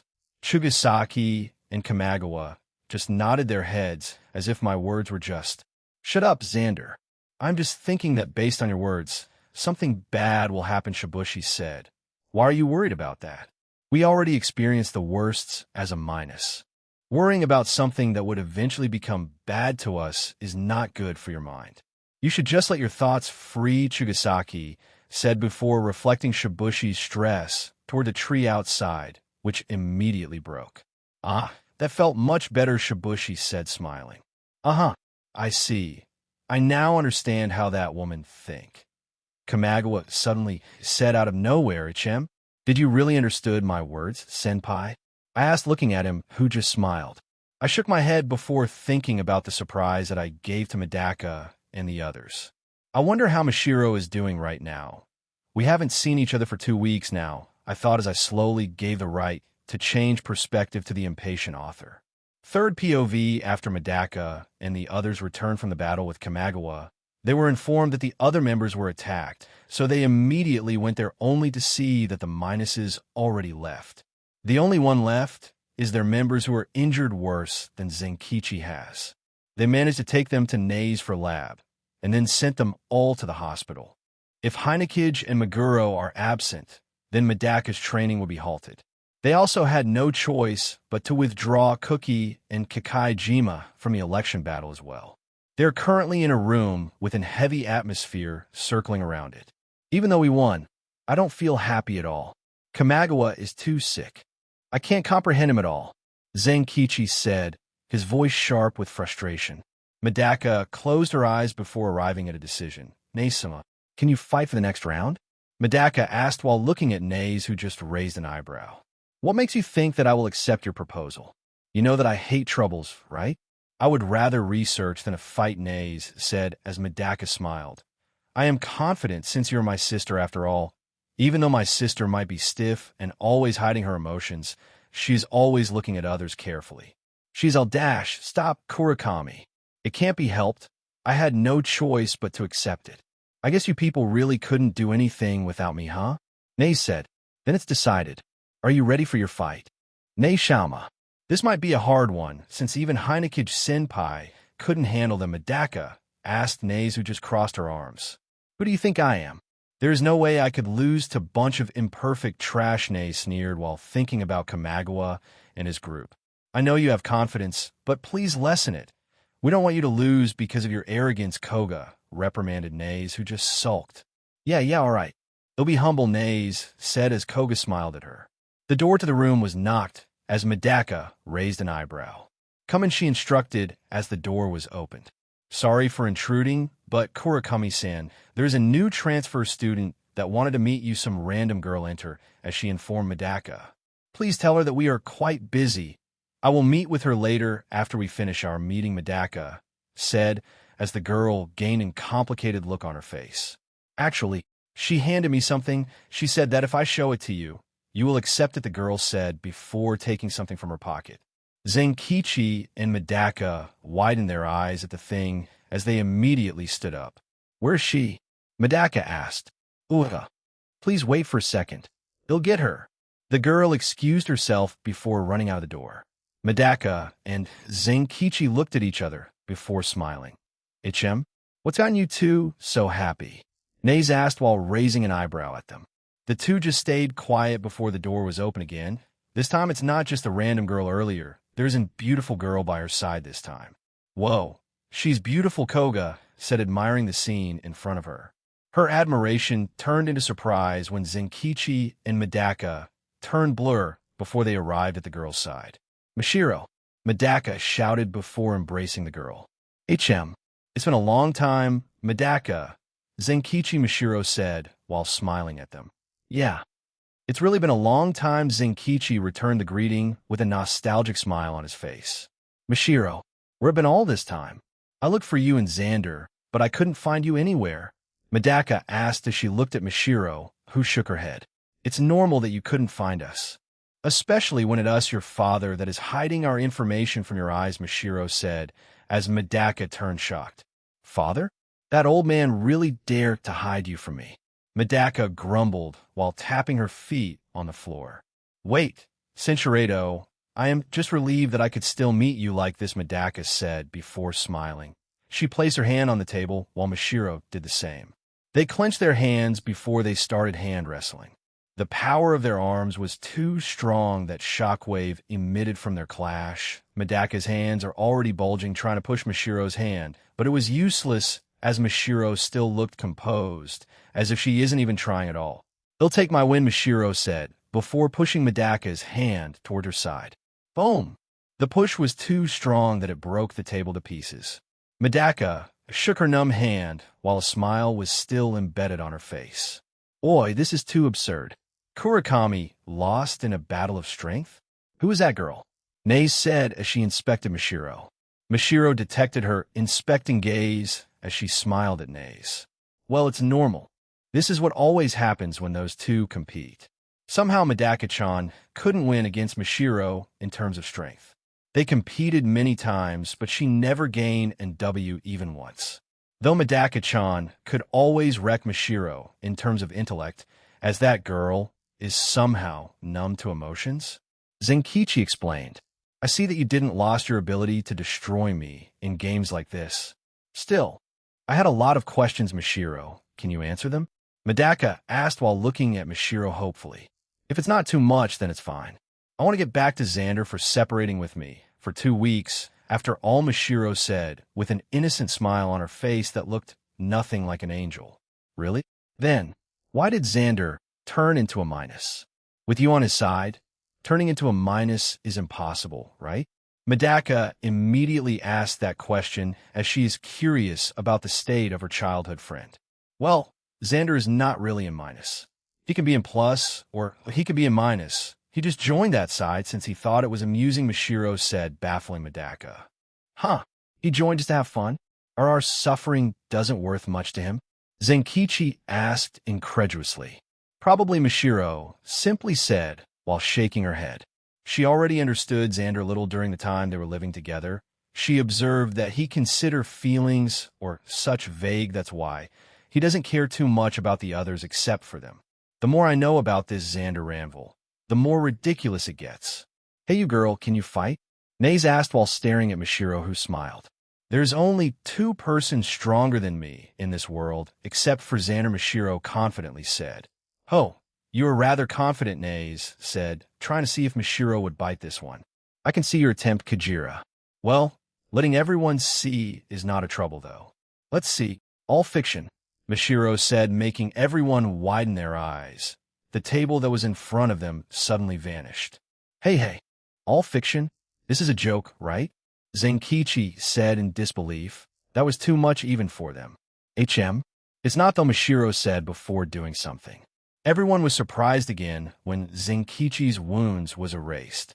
Mashiro, can you heal brother and the others? Medaka asked with desperate tone. She needed them in this emergency situation. I could probably do that. Their wounds aren't made by all fiction, after all, Mashiro said as Medaka's eyes softened. Thank you. Fortunately, you didn't change, and is still a kind girl. You're a lifesaver. Mashiro Medaka thanked Mashiro while hugging her. Mashiro didn't reject it and responded with the same gentle hug. She learned a lot during her growth in this world. She can see that Medaka is growing during desperate times like this. That is why she didn't reject Xander's proposal of helping Kamagawa in their games. Then please lead me towards them. I want to see them, Mashiro said as Medaka began leading her towards the hospital. Day of the second match. Everybody, it has been a week. So now let's begin the second battle of the student council election. Chujibaru, open the battle with that. Like the previous time, we must decide the form of the battle. By the way, Kamagawa-sama, Ranvil-sama, please step forward, Chujibaru said as the two tilted their heads before doing it. They raised their eyebrows when Chujibaru began placing handcuffs on their hands. What is the meaning of this, Chujibaru-kun? This is unfair, right? Are you discriminating us? Xander asked while smiling. Yeah, you tell him. This isn't discrimination to us, minus. Kamagawa was amused by this situation as he supported Xander. I apologize, but this is the only way to keep the match from being interrupted. You two are quite an uncontrollable variables, so hindrance during the match is not impossible, Chujibaru explained as the two just shrugged. This kind of thing is useless to them anyway. No matter how strong it is, Kamagawa could just turn it into nothing. Then for today's secretary battle, Shibushi-sama will choose among the 12 animals here. Chujibaru laid the cards with words written on them.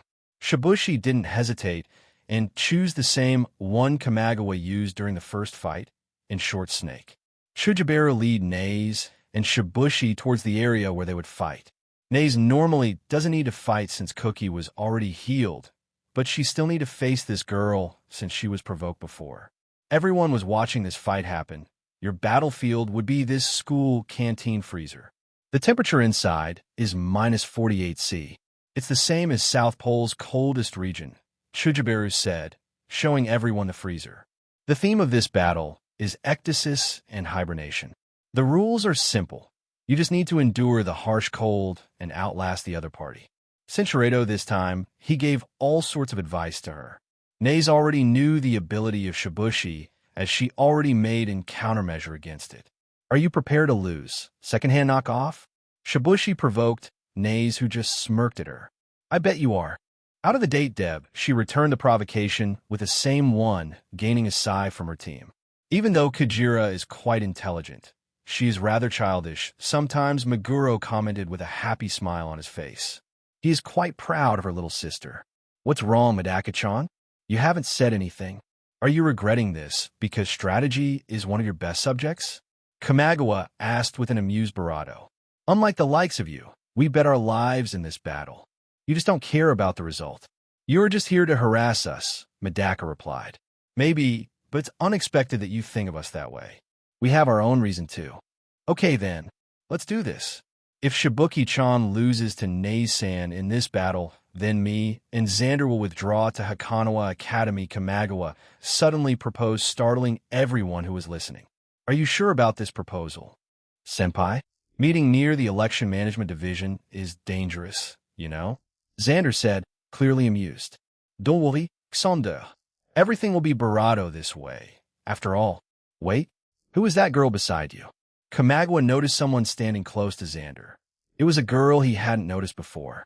Unlike you loser senpai, I am still quite blessed when it comes to relationship. This is Mishiro, the only girlfriend I have in this world. Xander introduced Mishiro, who just smiled at everyone while waving her hand. This world? Quite a weird way to say it, but either way I have a question.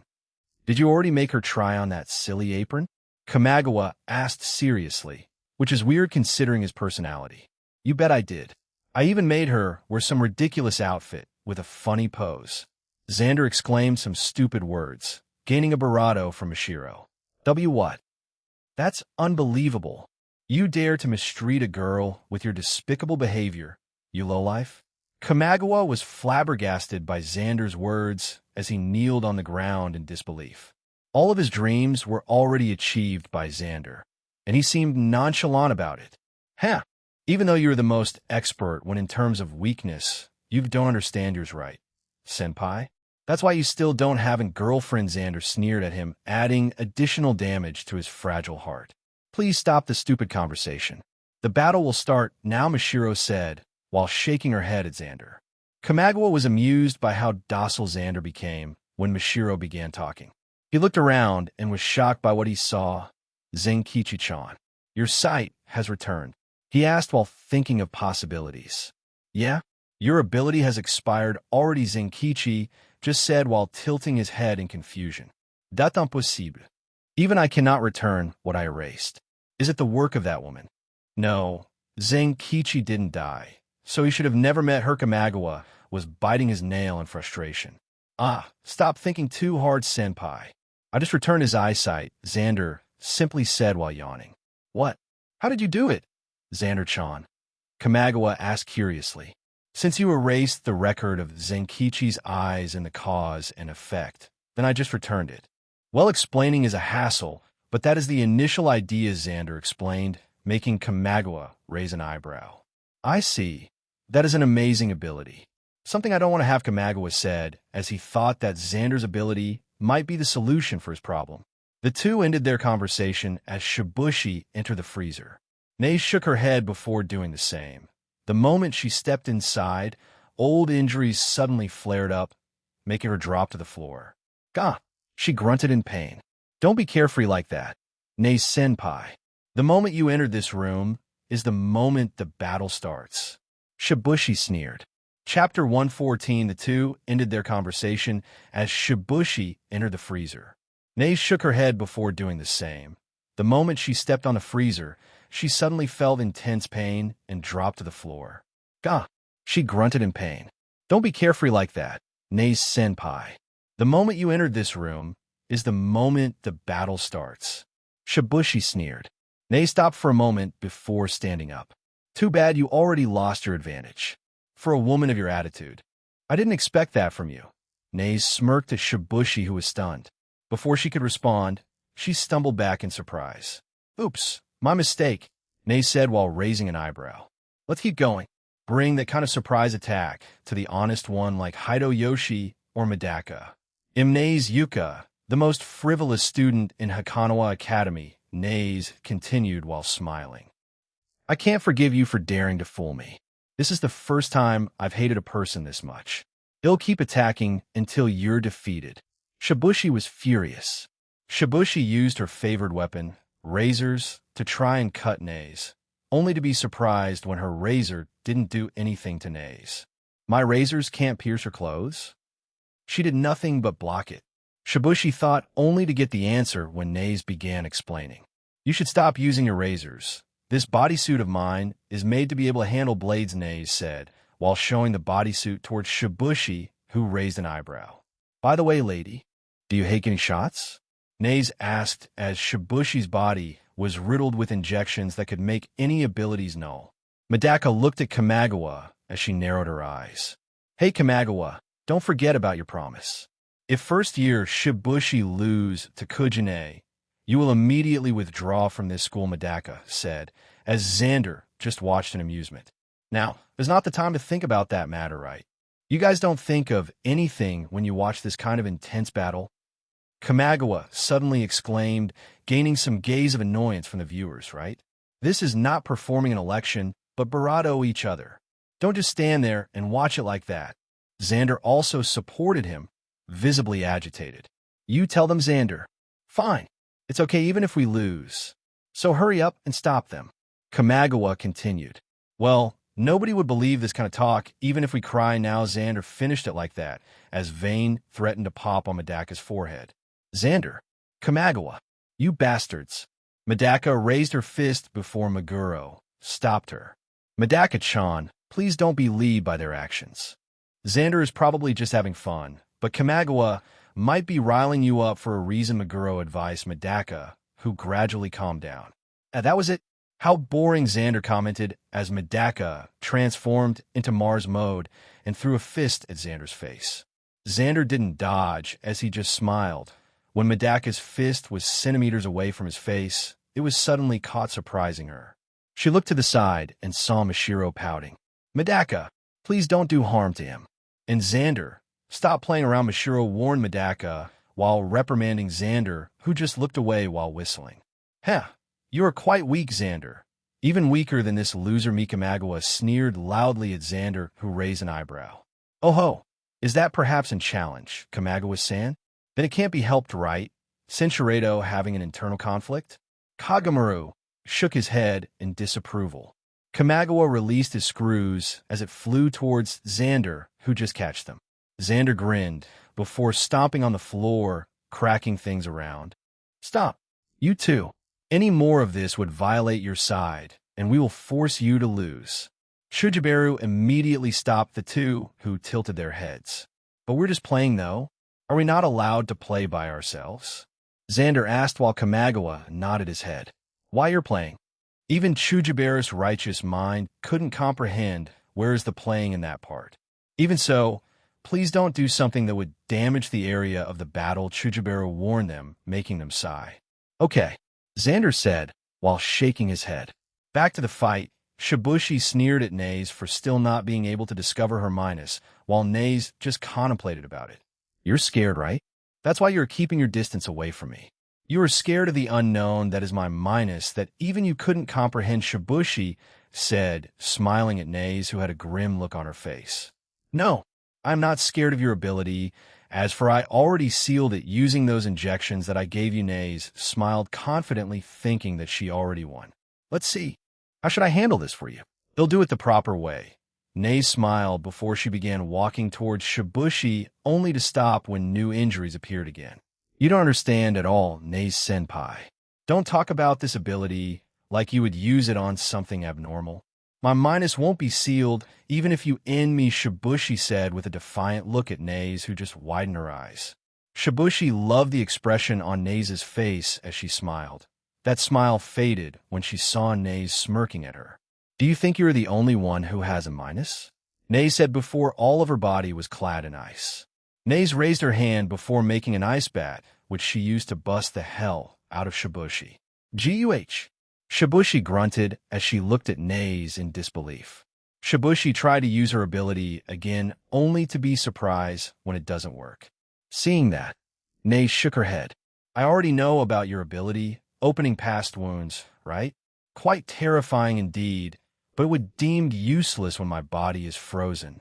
Wounds won't appear in a frozen things, after all, Naze explained to Shibushi, who just shook her head. It seems like you really did study my ability, but did you know that studying thing would not make you stronger than me, Shibushi said before grinning maniacally. Naze was alerted by that as she raised her guards to the upper limit. Not even a second passed, as Naze kneeled to the ground while clenching her head. Ah! She screamed, loudly, making everyone on her team worry about her. Naze-chan, Koga shouted, worry about her best friend.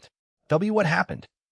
Madaka asked in surprise. Her sister was just gaining the upper hand, and now it became like this. Do you know that Kajira is the most unfortunate ones among you? She can be considered in minus for the things she experienced in the past.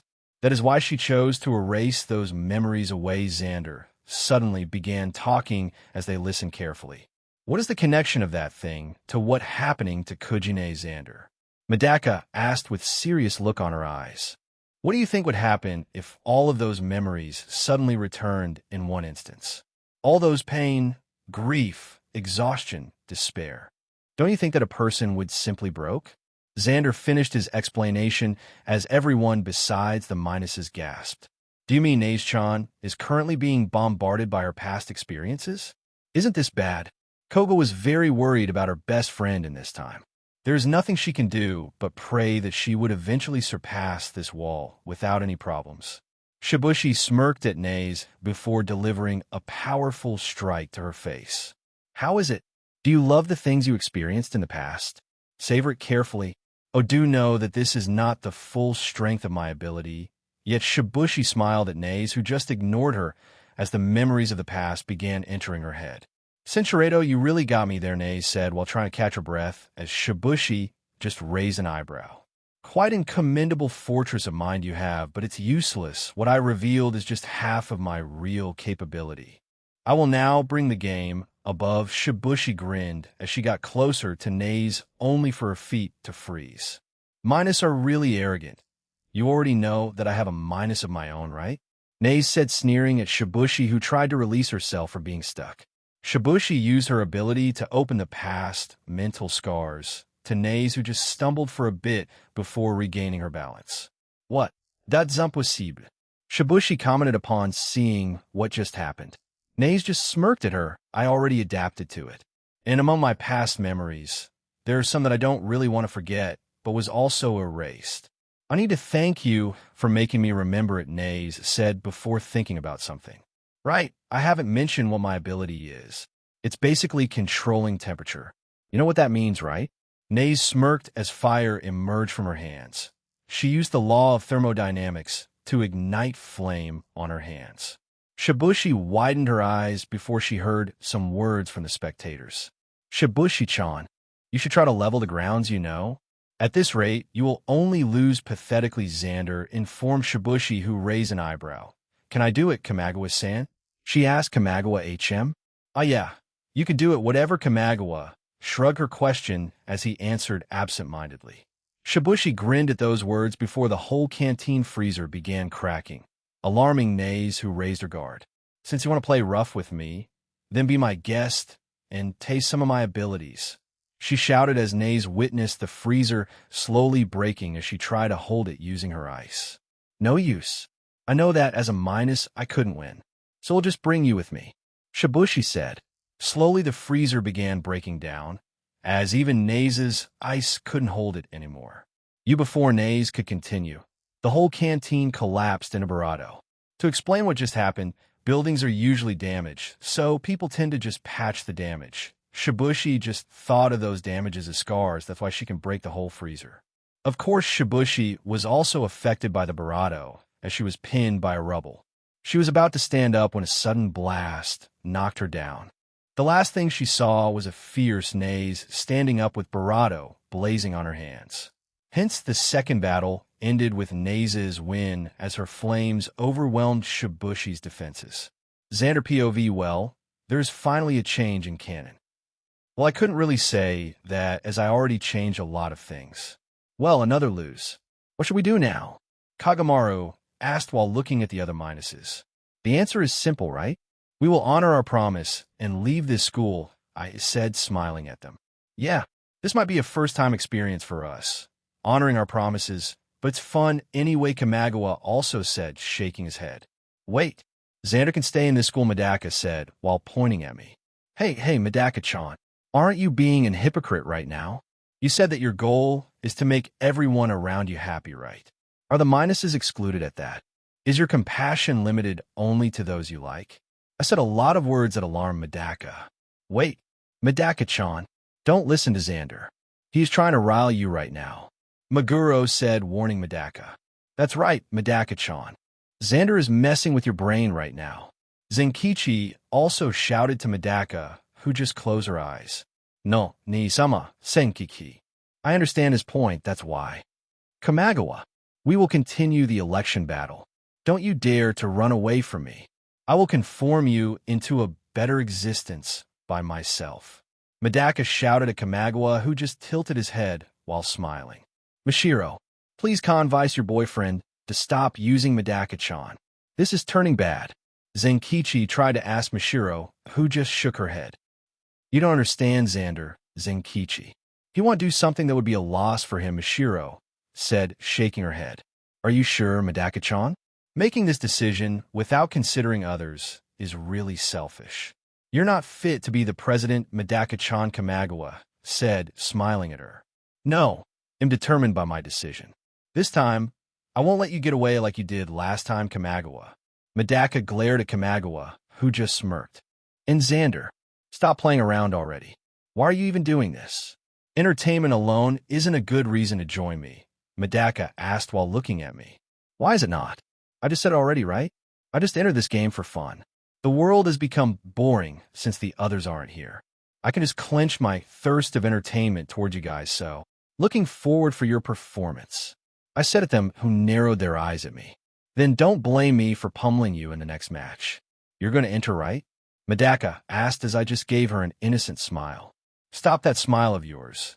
Anyway, if you think that I just stayed quiet in those years that you are away, then you're wrong.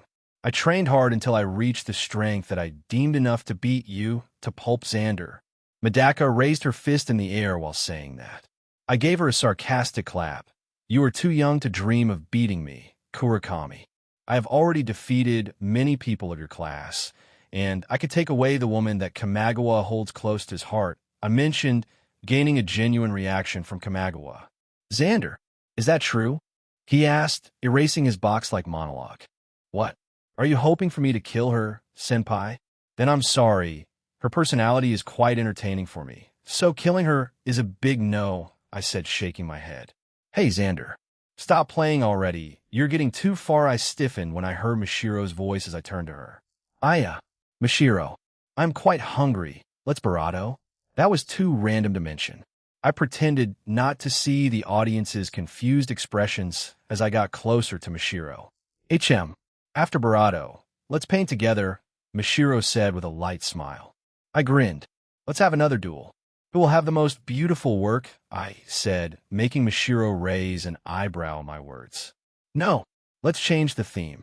You will just paint me anyway. Ugh, that dealt a lot of damage to me. Xander, get ready for our battle. I heard Medaka shouting, but I just ignored it as my attention was still drawn towards Mishiro's gentle smile. What do you want to eat, Mishiro? And please don't answer Bombkachina. That's stupid. Of course that would be her answer. I still didn't know the reason why Mishiro is obsessed with Bombkachin, that she even asked me to add it to other dishes. Well, it was weird, but I somehow made some dish still edible after adding it. I felt like I came back from the time where I washed the rice with dishwashing powder. It was too stupid that my head aches just by thinking about it. We left the place as we drove towards our home in this world. The design of the house was the same as the one in Tenshura World. In other words, a Japanese mansion. Many people were quite weirded out because only 2 people live inside a huge mansion. They even wondered how we cleaned the mansion when we started living here as a child. Mishiro, why don't you share what you experienced during the 2 weeks that we haven't seen each other? I said, trying to start a conversation which she understood. She began her story that I listened while doing my work at the kitchen. Mishiro already kind of understood what emotions are during our stay in this world. She can now comprehend them and act like a normal girl. Though there are times that she still doesn't understand a thing and just revert to her past persona. By the way, Mishiro, what do you say about those minuses? I asked her as her ears perked. There. Fun, Mishiro with a small smile on her face. Fun? That's kind of weird coming from a normal girl. Though I can't really call you normal now, can I? I said, shaking my head while smiling gently. Xander, stop treating me like a child. I'm already a grown-up woman. We already did that. After all, Mishiro pouted as she can sense how I was treating her. I couldn't help but smile at her action as I patted her head. Yes. Your words are absolute, madam. I shrugged it off with a nonchalant acceptance. Moo. I'll ignore you, Mishiro said, turning her head away. Now, this is really cute. Chapter 116, Hakanawa Academy. Third POV. It seems like I have some blunders in my decision. I didn't even notice that I was getting far away from my usual self. Were you expecting this, Anshinin-san? Kamagawa asked seriously as the woman called Anshinin just smiled. Kamagawa-senpai, who is this woman? Kagamaru asked while looking at Anshinin, who suddenly appeared. Najimi Ajimo, the second woman that I fell for. She's the person that I love the most and equally hated at the same time. Kamagawa introduced the woman, who just looked at them. Her whole body was still being held by Kamagawa's first minus, so she couldn't move properly. Though it was still useless, as she can just use one of her many abilities to move freely. Hey, that's quite an introduction, Kamagawa-kun. Do you love me that much? Well, anyway, this situation is interesting. I have never thought that there would be something that could fight against a protagonist, Najimi said, staring at the two being clashing. Senshirado, I could never see something like this in Shounen, Kamagawa commented, as Najimi looked at him surprised. You understand this world's mechanism, Kamagawa-kun? She asked as Kamagawa smiled. Somehow, Xander opened my eyes with it. Now I'm even more sure that I wouldn't be able to win against Medaka-chan if I try to fight her. Though this special situation surprised me very much, Kamagawa commented looking at Xander, who chuckled while slashing his finger in the air, denying the existence of Scar Dead that Medaka is using. With just that simple slash, Medaka's ability to use Scar Dead was erased in all records. Only Shibushi would be able to use that ability now. Kurakami, are you even trying? Or are you perhaps holding back because of our past relationship? Please don't do that, as doing that is equivalent to belittling me, Xander said as he struck Medaka hard, sending her flying. Medaka wiped her barato and dashed towards Xander, using Neza's minus, Ice Barato, as she froze the whole field. Xander just raised an eyebrow as he stomped on the ground, breaking all the ice. The ice, however, was just a faint Medaka as hands reached toward Xander before flames flickered around them. A large barato occurred from her hand as she immediately took it back. Her decision was the right one as Xander escaped the barato with no visible damage. Xander then clawed his hand in the air as everyone heard a loud cracking sound coming from his hand. Medaka immediately got out of the place as everything began twisting with a huge shockwave appearing everywhere. The soil collapsed as the battlefield broke. Since the chairman would pay for the reparations, then not destroying it would be a shame, Xander said, as he smiled greatly at his work. He raised an eyebrow when he sensed Medaka doing something. He grinned before closing his eyes. Something occurred that everyone with abnormalities and minuses felt. They felt their strengths and powers vanishing into nothing as they became a simple human. This phenomenon affects everything, including Mashiro, as she was surprised when she suddenly couldn't use her powers anymore. The most shocked one among them is Najimi, since she, a being that was born before time, never experienced something like this before. Sure, she lose to Aihiko Shishim 100 million times. She was just playing during that time. This is the first time she felt this powerless. Even when she was sealed by Kamagawa, she still doesn't feel this useless. All of Najimi's quadrillion skills were turned useless by what Xander did as she just stared at her hand and dazed. Hey, what is the meaning of this? How did our abnormalities got erased? Kagamaru shouted, turning into his delinquent mode since his reflection ability was lost. Calm down, Kagamaru-chan. This is probably Xander's doing. That guy really wanted to show off. Anyway, Shina-chan, can you tell us what just happened? Kamagawa asked the only person that has an idea to what happened. Xander denied the existence of superpowers in this world. That is why no one could use any of it. Even me is not excluded from the counts. Mashiro did her work as she explained what just happened to everyone. Now, this is getting more absurd. How can a single person hold such many overpowered abilities? Koga said, baffled by the situation. What are you talking about? There's a person like that beside us right now. In fact, her abilities are more than what Xander Kamagawa said as they tilted their heads in confusion. Who are you talking about, Kamagawa-san? Cookie asked. He is probably talking about me. It just happened that I have 7,932,135,441. 523,222 and 4,925,916,526,110,643 distinct abnormalities and minuses respectively. Altogether, 12,858,051,967,633,865 skills I have in my pocket, Najimi said, as everyone's mind stopped working. What did she say again? Zenkichi said, cleaning his ears. Never mind that. Isn't Xander amazing for playing with Medaka-chan like that? Najimi said, changing the topic. Yes, he is quite formida. Wait. Why are you changing the topic? Explain who you are first. Zenkichi shouted at her, who just shrugged. It's not the time to talk about that. We should just watch how this fight will go. Isn't that more interesting?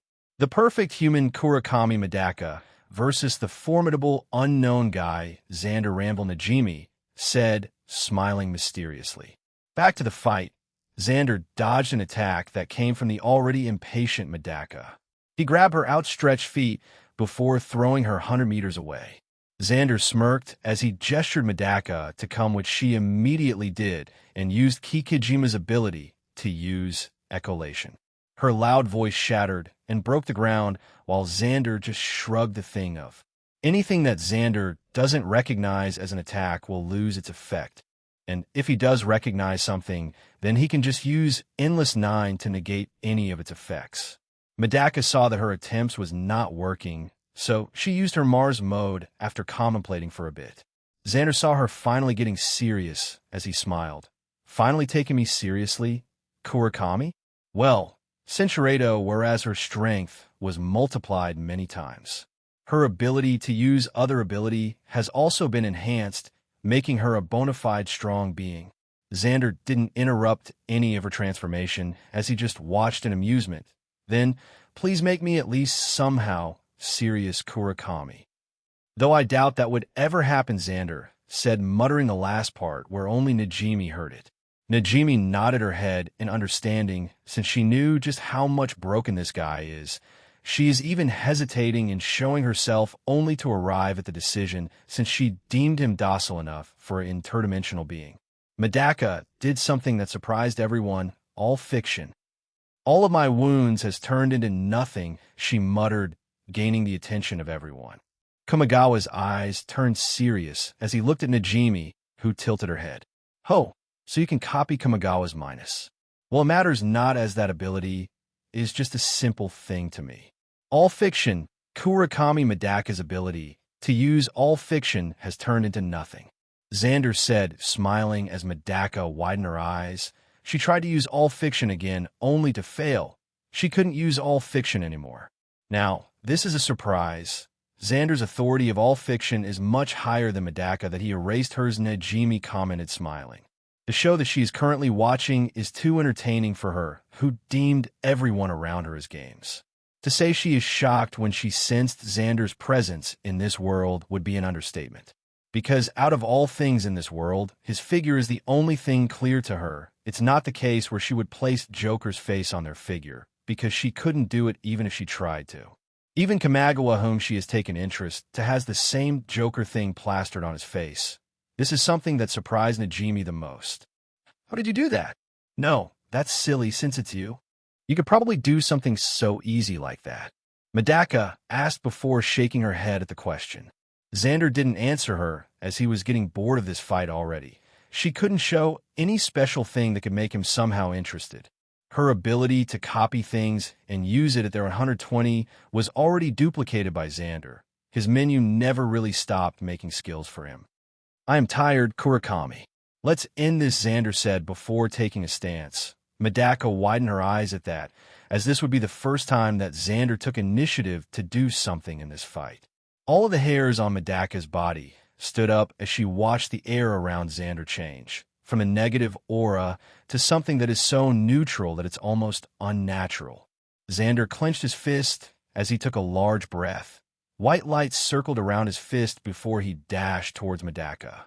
Medaka couldn't even react as the powerful blow struck her cheek and knocked her to the ground. The viewers widened their eyes in surprise while looking at the stunned Medaka lying on the ground. Shujibaru wiped the sweat out of his forehead before announcing the winner. "The winner of this match is Ranvil-sama." His voice snapped everyone in their state as they looked at Xander with disbelief in their eyes. They thought that even if the opponent could destroy the world, Medaka could still win against him. But seeing this situation, it seems like they really need to change their line of thoughts. "Xander, congratulations." Mashiro shouted at Xander, who just opened his arms and embraced Mashiro. "Thanks. Your cheering really pumped some guts on me," Xander said, smiling at Mashiro, who is not ashamed at all. "I will of course cheer, Xander. You're the one who opened this new world to me after all, and you are also the one who taught me things about emotions," Mashiro replied, returning the smile towards Xander. "How would you like our dinner will be?" "Of course Bomkachins are prohibited since you are always eating one." "Then how about hamburger steak? It's your favorite, right?" Xander suggested while holding his chin. Mashiro seemed amused by his posture as she chuckled, gaining the attention of Xander, who raised an eyebrow. "What is it? Do you not like hamburger steak? Then fine, I'll not make it." Xander said, "Seem down, no. It's not like that. It's just you're too funny, Xander, that I couldn't help but laugh a little." Mashiro frantically waved her hand in protest. "I'm just joking. There's no way I could do anything to Mashiro, right?" Xander said, chuckling a little. The others were already cringing from what they were seeing, so they turned their heads to not watch this display. Xander turned his head towards one place as he smiled in amusement. "Yoso, how do you think I did, Anshinin-san?" he said, smiling at the white-haired woman, who appeared battered and wounded. Xander POV in Itali, "I just want to play with Medaka in this match, but seeing that this person is here, then I need her to see what I am. Though it was probably useless, as she is already watching me with interest." "Yoso, how would you rate my performance, Anshinin-san?" I asked, smirking at her, who just chuckled. Who is she, Xander? Why do I feel scared? To her, Mashiro asked the question as I patted her head. That's not a problem. It's more relieving that you can feel fear from her, since based on the expression, they don't understand the threat of that woman there. I said, making her smile at the compliment. It seems like everyone was alarmed by my words as they raised their guards immediately. Now, that's just rude. Traveler Najimi gave me a title that made me tilt my head. How much do you know about me? I'm sure that you just made speculation since there is no way a side character could easily destroy the main character, right? I asked, looking at her amusingly. She maintained her smile that made others thought that she was still composed, but I can feel her already sensing the pressure that I emitted. Won't introducing ourselves better than guessing? I've never seen a more unique being than you two in my life, Najimi said, shaking her head, showing her answer. That's understandable. Even Rhea, who handled information, couldn't find anything about me. I also already tested just how far erased I was in the records. The results were far from what I expected. There was a record of me, though only beings on the same level as me could see it. In other words, no one. I see. Introduction is a must after all. Would you like to introduce yourself first? I said as I ignored her and just touched Mashiro's head. Najimi Ajamu, a not equal. You could just call me Anshanin like everyone else does. Now, then, care to explain anything about your existence? She said, trying to use millions of her inspecting skill to delve deeper in my existence. I smirked at her as I deemed those million of skills not an attack, making them broke. I saw Najimi widening her eyes. This sensation is probably scary for her, as this is the same one she experienced during her fight with Ayahiko. Isn't that too fast, Anshin-san? We need to know each other more before asking about something like that. I said to her, well, I do intend to introduce myself, so you'll just do it. You can call me Xander Ranvil. I am the embodiment of end, so I'm probably the person that you are looking the most for, I said, making her flinch in shock. Her eyes turned serious as she looked at me seriously. Are you joking? Even if I didn't sense your existence in this plane for many years, that doesn't mean that you are stronger than me. You understand how strong my abilities are, right? She said as she began floating towards me, as moving her body is impossible since Kumagawa screw are still stuck on her body. Would you like to try it? Many have tried to fight me, but it always leads to a single conclusion, I said, smirking. I understood what Najimi is doing in provoking me like this. Still, isn't this too shallow for a plan, Anshin-san? Did my words cloud your thoughts that you couldn't even make a proper plan now? I questioned, my tone sounding bravado like sarcasm. Najimi raised an eyebrow at that as she regained her calm. Xander Ranvil, please hear me out, she said. No, she pleaded while closing her eyes in front of me. I sensed Mashiro tugging my clothes as I looked at her. Xander, isn't she pitiful? Can't you do something to help her? Mashiro asked. Sigh. Even though she has grown mature, Mashiro still has the tendency to help people even if she doesn't know them at all. She is probably the most unique among all of my girls as she maintained her human morals with a higher chance than everyone. Sona was put through terrible hardships. Yudaha and Luminous also faced the same. I can understand Luminous not feeling anything about going through that much, but for Yudaha and Sona to get used to enduring all of that, it's probably my fault. I made them enter that world, after all. Only after when I finish my work in this world. I can feel it coming already, maybe in the next few chapters. I can also sense the author's block. Should I kill the author? I said, making Najimi gasp in shock. Why you? You can feel your author? Can you do anything to him? Najimi asked as I thought about it for a moment. Well, I could probably do something to him. I don't know just how far my abilities would reach him, though. If I can copy that being's abilities, then I could probably take care of that troublesome author with no problem. I said, smirking as I sensed my author's dissatisfaction with my words. Najimi had a sense of dread hearing Xander mention someone, though she shrugged it off, as there are bravado important things to consider now. Chapter 1:17 Hakanawa Academy. Xander's POV, should I end my journey in this world? Let's see. I guess I should just propose this idea. I saw Madaka already awake as she tried hard to move her battered bravado. I looked at Mashiro as she raised her hand in response. Her hand glowed before all of Medaka's injuries vanished in existence. Now that's done. Kurakami, I have a proposal, I said as she raised an eyebrow. I can still see that she is frustrated by her lose. She can't understand how she even lost when the abilities on her pocket are too much for a single person to handle. I want a 3v3 battle for the final match. For our team, it would be me, Kamagawa, and Anshin-san. I said while the viewers just furrowed their eyebrows. Aren't we still at the advantage? Why would we accept a suggestion that would only lead to our demise? We had other choices in our sleeves, Cookie said, glaring at our group. Nah, you don't have a choice here. Your team lost this round, and the one representing it is Medaka-chan. Do you know that Xander could still participate in the next round since he won? And I'm still here too? You're in a dilemma. You only has two choices, to reject our proposal and lose, or to accept it and fight with us, Kamagawa said, smiling creepily. That. Cookie was lost at words as he digested the informations he have, and it led to that conclusion.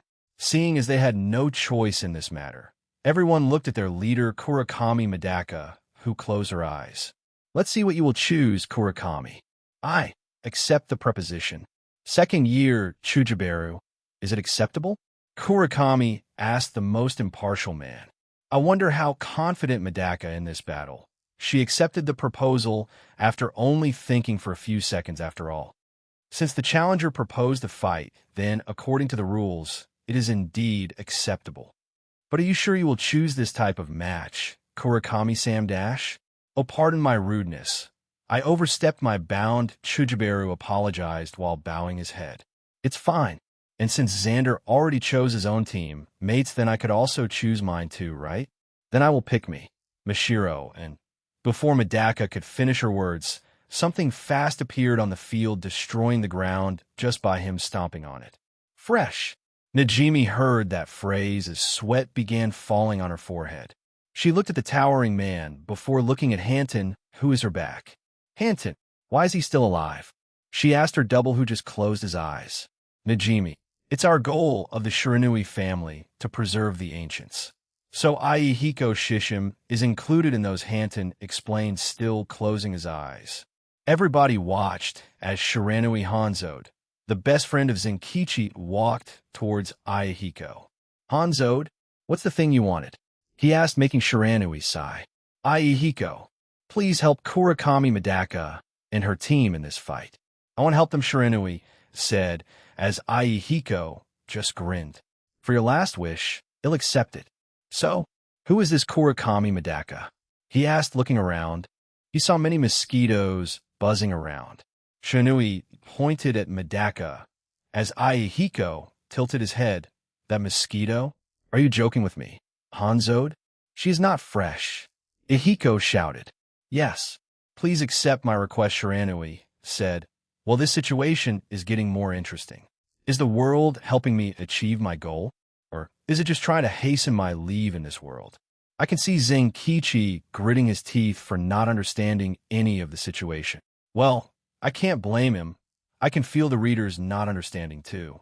Senshirado Xander's threat is also too much. Shiranio shook her head while explaining. Oh, they deemed me too much of a threat that they even released my supposed-to-be boss. Wait, does Shiranui not know anything about me? As a member of the Shiranui village, she should have some information about me as the double of Ihiko Shishim. Fresh. When will the battle start? I can see some mosquitoes here that has an average amount of strength. Ihiko commented as I just ignored it. I smirked at his words. Then let's start it right now, I said before looking at Mashiro, who smiled. She raised her hand as a light escaped it. The next moment, the scenery around us changed. From a destroyed school field into a large space with only white on it. Wait a minute. It's not included in the rules of Kurobako that the next fight would start immediately. There were a week of rest before the next one would happen. Chujibaru shouted, trying to stop everyone, but they didn't listen and just looked at each other seriously. Well, Ihiko would be my opponent. Anshin and San could handle Mashiro, I decided, gaining a strong reaction from Najimi and Ihiko. Fresh. This kid has the guts to even consider fighting me. This is really fresh. Ihiko said as I shook my head. I know that you are stronger than me, But are you seriously pairing me with this innocent girl? Won't she break immediately after the fight starts? Najimi asked while pointing at Mishiro, who just tilted her head. Ha ha ha. If I were you, then I won't underestimate her. With her ability, she can be considered another me, after all. I said before Mishiro's bravado began exerting pressure that the same I was releasing.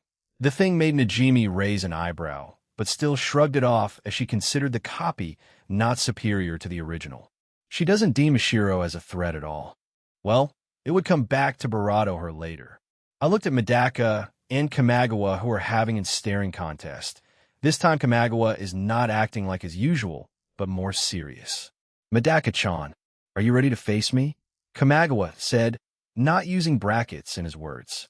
Kamagawa, how long have I waited for this opportunity? I will fix you and reconstruct you as a human. I won't allow a cursed soul named Kamagawa roam this world freely. Medaka shouted, making shake my head. I looked at Anshinin before nudging her towards Kamagawa. Oi, return his original minus, and don't take his all fiction. The thing I hate the most, you see, is nerfing, I said, making Najimi chuckle in amusement.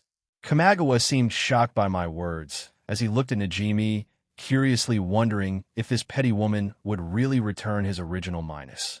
Initially, Kamagawa wanted to disappear first so that he could meet Najimi inside his heart and ask her to return his original minus. But it seems like that plan was already trashed the moment she opened one of the seals. Be ready for the sudden shock, Kamagawa-kun. Do know, though, that your negativity was lessened, so using that ability would probably not do too much, Najimi said before she leaned in close to Kamagawa. Kamagawa surprised us by showing a genuine reaction of embarrassment from Najimi's reaction as I chuckled at their actions. Looks like everything is ready. Shall we start the battle now? Chujibaru, please judge our battle. The only way to win this fight is to make the other person admit their defeats or defeating them. I ordered Chujibaru, who had no choice but to amend, seeing that everyone's eyes were fixed on him. Then, please both parties, ready yourself. The final battle of election match will now start. Start. Chujibaru dropped his hand before loud shockwaves occurred. I raised my eyebrow when I saw Medaka and Kamagawa already trading blows. Each of them brought a lot of destruction to the place, making me shake my head. Mishiro and Najimi are also staring at each other while analyzing their opponents. Seeing that, I smile before changing my attention towards the huge person in front of me. Ihiko Shishim, the thing that I came this world for. In this fictional world, he is a character that could be called human being. Ihiko, you have an ability, right? Care to explain it? I said, gaining in reaction from the huge man. A mosquito is talking now? How fresh. Still, I don't talk to insects, you know. Ihiko said before bringing his fist towards me. I dodged the attack, as I know that his fist is the most dangerous thing that could do damage to me. The destruction that Ihiko deals to anything is impossible to heal or repair. A glass he smashes will stay smashed. An arm he breaks will never heal. This irreversible destruction trumps even reality warping, healing ability, conceptual destruction, fate hacks, history manipulation, plot manipulation, narrative manipulation, all hacks from fiction, and conceptual, transcendent, non-existence, immortal, omnipotent beings. If Ihiko wounds me by any means, whether by using a weapon or letting me hit him, I will be injured forever. I saw the place I was standing before wrecked as I tried to return it by denying events and healing it. Seeing that nothing is happening, I just shook my head as a satisfied smile appeared on my face. His destruction is equivalent to my death, though I think that my death is more higher specs than his destruction. Ho, I thought you were a mosquito, but you dodged my attack? You must be a human. Quite a clever strategy to pretend to be a mosquito. Fresh. Ihiko commented as my forehead twitched. A vein was already threatening to pop on it. You have quite an ego for an ancient relic, huh? I said before raising my feet and throwing a fast kick at him that he couldn't even see. Boom! Ihiko was sent flying by my kick as I just shook my head. Ihiko has a body that could return any damage the user sent to him. Normally the kick that I threw would be returned to me, but it didn't happen as he wasn't even able to notice my attack. That's the weakness of his body. It was connected to his consciousness. Even Medaka was able to do a lethal damage to him since she tricked him. Huh. He seemed to be in disbelief upon seeing his broken arm. This is probably in surprise to him, as nothing worked on him. Even Najimi's quadrillion skills didn't work on him, and he'd beaten Najimi in the past 200 million times. Remember that most of Najimi's abilities consist of reality warping or so. She even has an ability to instantly create a universe. She is Barato godlike than that Rotark that I Barato before coming to this world. The reason I consider Ihiko Barato of a threat than Najimi, who is all-seeing and all-powerful, is because he is favored by his author too much that he literally became a human.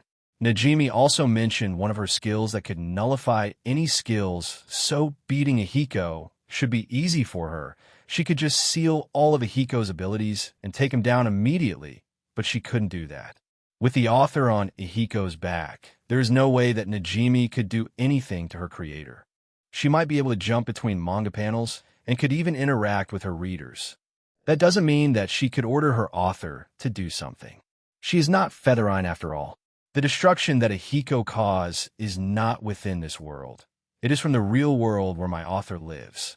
Just like how a human being could delete all files about Demon Bane and Featherine, that is also how Ihiko's powers work. When he hit a thing, that damage is represented from the real world where it is normally can't be repaired. Let me give an example. Once Ihiko hit a fictional character, then that fictional character would be scratched in the manga panel or would glitch in the anime. This is also the reason why I really wanted to meet this guy. Got it. I thought as a creepy smile appeared on my face. With this, I can finally become a human being. Third POV, while Xander and Ihiko were facing each other.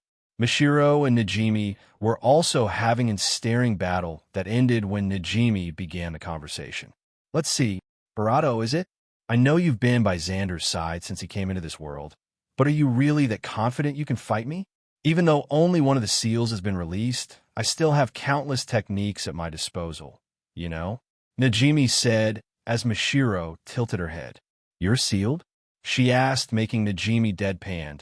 She couldn't comprehend how Xander deemed this airhead girl as dangerous. Najimi shook her head before answering. You could say that. Kamagawa-kun loved me too much that he even confined me in this screws, Najimi said. Oh, I'm sorry. Wait, it'll fix you, Mishiro said before all of the screws in Najimi's Barato crumbled to dust. Najimi could only stare at it dumbfounded, as even she couldn't handle Kamagawa's seal. You are Barato weird. Why did you release the seals? Najimi asked while looking at Mishiro, who just smiled. Xander taught me to be fair to everyone, whether enemy or friend. I thought that fighting you while you were restricted would be wrong, so I simply removed the seals. You can consider it a whim of mine. Mishiro smiled as she said this. Najimi stared at her for a moment before shaking her head. Don't regret it later. Even though I had no reason to win this fight, I still need to show Xander that I am all-out useful, hence he will not remove me, Najimi said.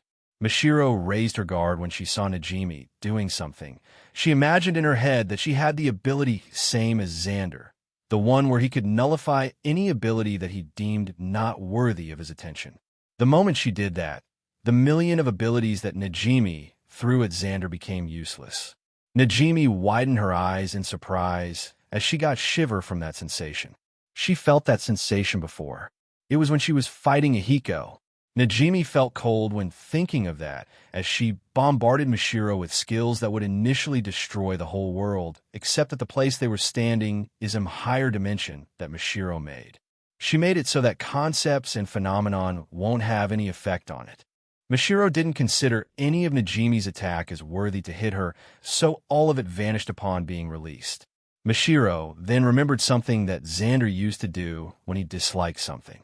Go away, Mishiro said, but tilted her head when nothing happened. She saw Najimi shaking her head at Mishiro's useless attempt. That's stupid. It's his own authority. There is no way something like that could be copied.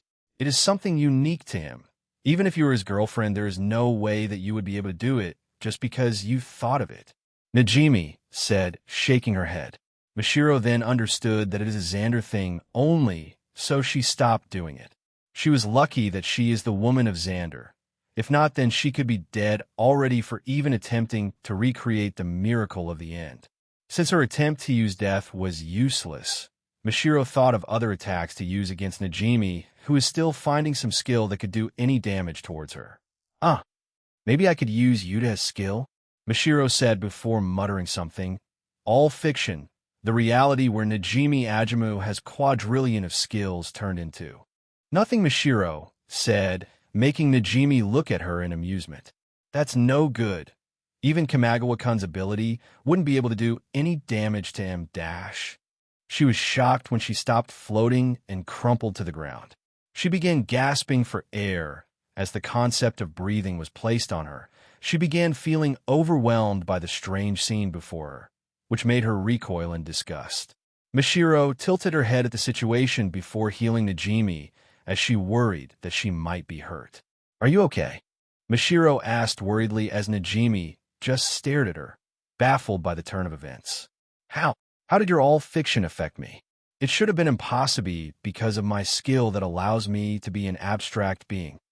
Najimi asked, making Mashiro thought about it for a moment before answering. I didn't copy Kamagawa's all-fiction. I copied it from Xander's another girlfriend. I saw her erasing a large black dragon named Ivorage, so I just imagined it. Mashiro explained, making Najimi even more shocked. Someone killed that black lizard? That should be impossible. He is the concept of Barato, after all. Najimi thought as she tried moving, but ended up stumbling because her new form felt so unfamiliar. Ashi, it'll help you, Mashiro said while steadying Najimi, then made a comfortable resting place before gently laying her down. Najimi savored the comfy feeling that the Barato is giving her. She slowly looked at Mashiro, who just tilted her head. My abilities were erased, huh? Thank you. I can finally rest now. Living this long has put too much burden on me. I just wanted to rest. Najimi closed her eyes, enjoying the human sensations before widening her eyes again, since she can feel her abilities returning. What?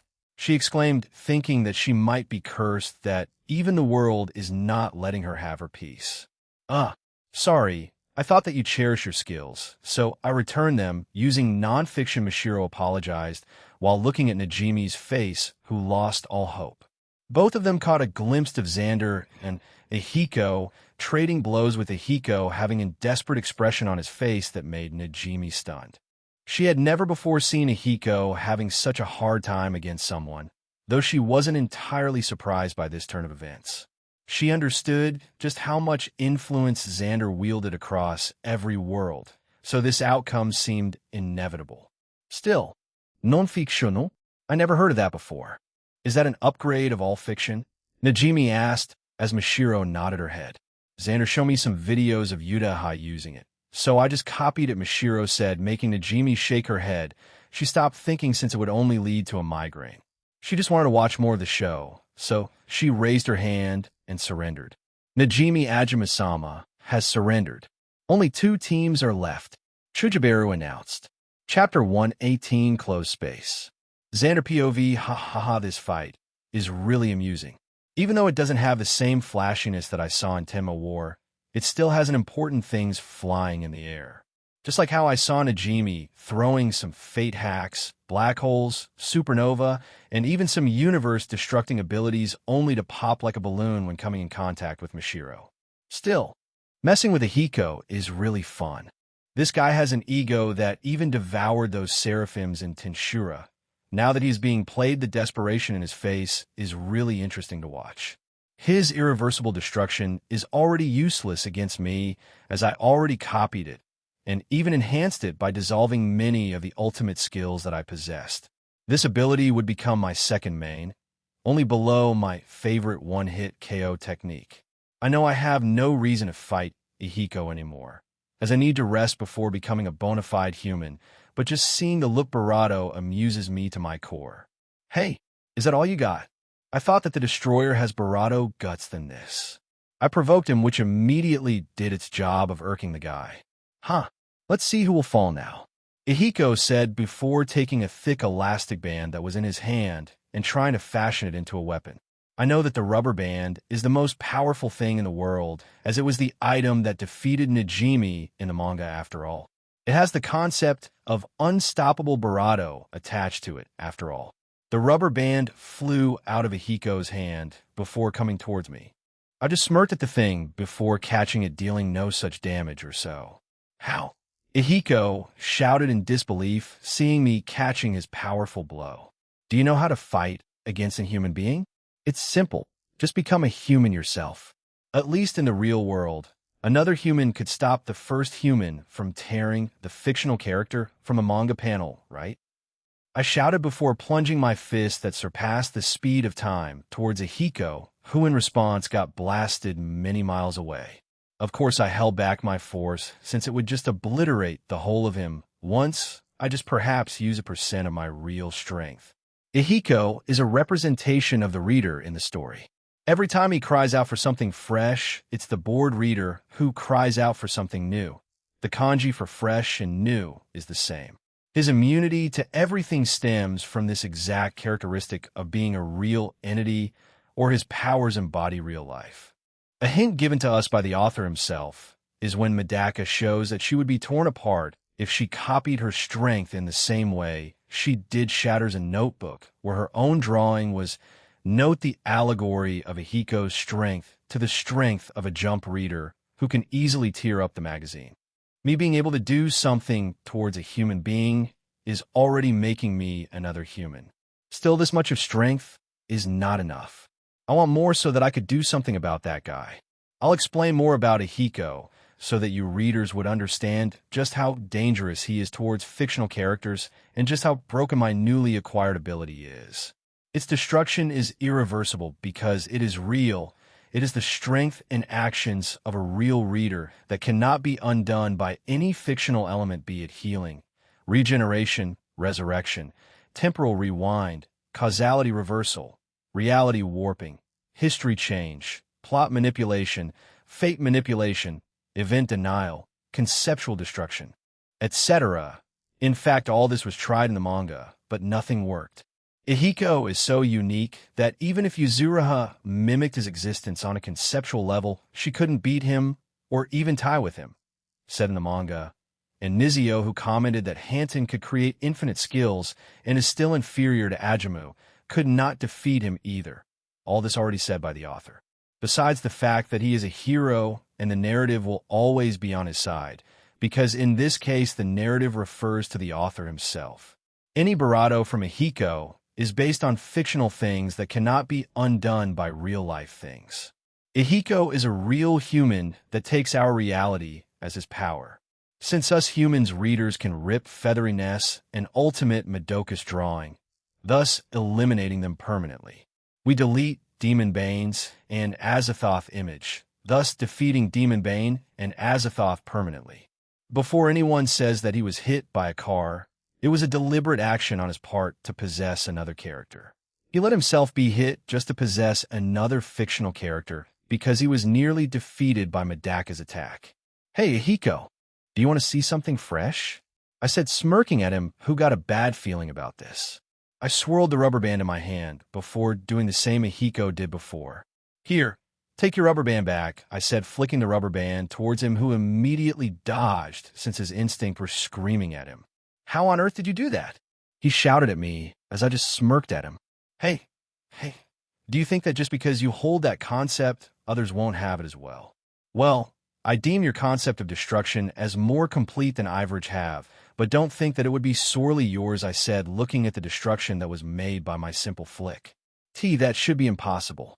My skills is not from this dimension, so the chance of copying it would be null. Ahiko said he was aware of the fact that he is just a fictional character with the support of his author, so he knew that his ability originated from the original world. Something like that is simple. Do you know that my author is from the real world too?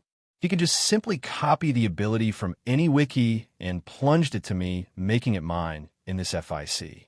So your irreversible destruction is not that much different from cabbages in the market with my shameless author, I said, sneering at Ahiko, who got goosebumps from my words. Of course, not just your irreversible destruction. I also copied your physics that could break down any attack and return it to the owner. I informed him as horror appeared on his face.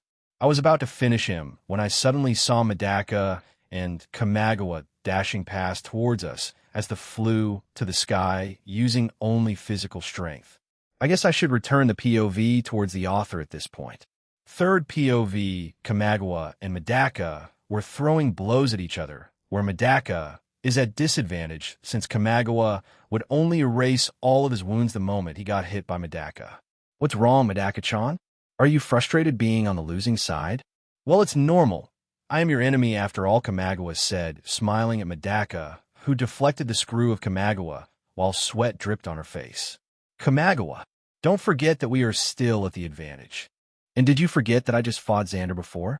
Meaning I learned a thing or two from our fight. Medaka said before plunging a fist at Kamagawa's face, making the man stumble back in pain. Oof, that hit really rattled me. I won't be in any shape to keep going after this. Or not. Kamagawa said, erasing the event where he was hit by Medaka. Medaka-chan. Were you perhaps hoping that I would be incapacitated by that blow? Too bad. It's useless against me. Especially when I didn't lost my all-fiction, Kamagawa said, shaking his head. Medaka ignored all of his words as she just focused on pummeling Kamagawa. Each of her fists dealt some really serious damage towards Kamagawa, who did the same. Both of their bodies were already riddled with wounds from their fight. Kamagawa, why did you turn into something like this? Where did your negativity came from? Medaka asked seriously, as she really wanted to know how a human being fell this low. Do you really want to know, Medaka-chan? This story is too heavy even for me to talk about. So you should prepare yourself for trying to hear this, Kamagawa said, as Medaka just stood still before she nodded her head. She took this thing seriously, as this might be the way she can reform Kamagawa into a better person. You see, it started when I was a child. My parents were too strict with me. They won't let me buy my favorite Barato, so I rebelled and turned myself into something like this. Kamagawa started with serious tone, but ended it with a joking one, making Medaka furious. You jerk! Stop playing around! Medaka shouted in rage as her seriousness was returned with a sick joke. Ah. Did you think that there is something that turned me a minus? That's too bad, because I was born one. Kamagawa said before slapping the unstable Medaka, making her fly. Medaka immediately stood up as she lunged towards Kamagawa and then throwing a fist to his gut. Kamagawa grunted in pain, but still smiled, as a minus would always smile in any situation. They began trading blows without dodging, as Medaka's strength eventually surpassed that of Kamagawa. She is the protagonist after all. Growing in the middle of battle is normal for them. Well, that is just cheating. Growing in the middle of battle? Though if this was a manga in Shonen Jump, then I can understand it. There is no way the protagonist could lose to the last boss after all, Kamagawa commented while dodging one of Medaka's punch before throwing his screw towards her. Medaka held her left hand as the feeling of it was slowly vanishing. She knew that Kamagawa landed a critical attack at it, making it numb. You're the cheater here, having a power-up just in a few years. Don't shrug my hard work just like that. Medaka shouted at Kamagawa. Haha, if we're talking about hard work, then wouldn't we minus the perfect example of that? Kamagawa said, making Medaka shut for a moment. I can't deny that you minuses worked hard for something. But even so, you can't just ignore the fact that everyone else struggled just like you minuses. We normal people struggled too. Medaka retaliated to Kamagawa's words as the man just smiled. This battle won't end anywhere soon, especially when. You already copied my all-fiction. Kamagawa said, shaking his head when he saw Medaka's body already healed. I know that this might be unfair, but this is the only way I could cope with you. Using your ability against you is the most effective move in this match, Medaka said. Then, Medaka-chan, I have a proposal. Won't you hear it? You accept any request, right? Surely you could at least hear mine? Kamagawa said as Medaka perked her ears. Reveal it. Kurakami Medaka would accept any request from anyone 24/7, 365. Medaka exclaimed with a determined look on her face. I will use my original minus against you. If you could still fight against me, then I will accept my loss, Kamagawa said, while Medaka just narrowed her eyes at Kamagawa's words. She can't really accept a promise from someone who had only broke them. Won't you trust me? This is my request, Kamagawa smiled while saying it. Medaka considered the proposal for a moment before agreeing. She held out her hands, ready to face whatever happened next. Kamagawa sneered and produced a small metal screw. The screw gradually extended into a long, narrow shape. The aura it was emitting was so vicious that even Medaka was forced to step back. What is that? Medaka asked carefully while looking at the screw. She didn't have time to ask for bravado when she senses herself being struck by something. She looked down only to see the long screw had wounded her. Senshirado, what did Kamagawa do? Mashiro asked Najimi, who was sitting beside her while tilting her head. Remember the screw that was placed on me? This was it. His original minus, bookmaker, can level any person down to Kamagawa's level. Anyone who is pierced by it will experience the feelings of the most unfortunate minus in the world. In other words, Medaka-chan is now at the level of Kamagawa-kun. Right now, Medaka-chan is experiencing the feeling of the most weakest man in existence. Najimi explained Kamagawa's minus, making Mashiro looked at it in awe.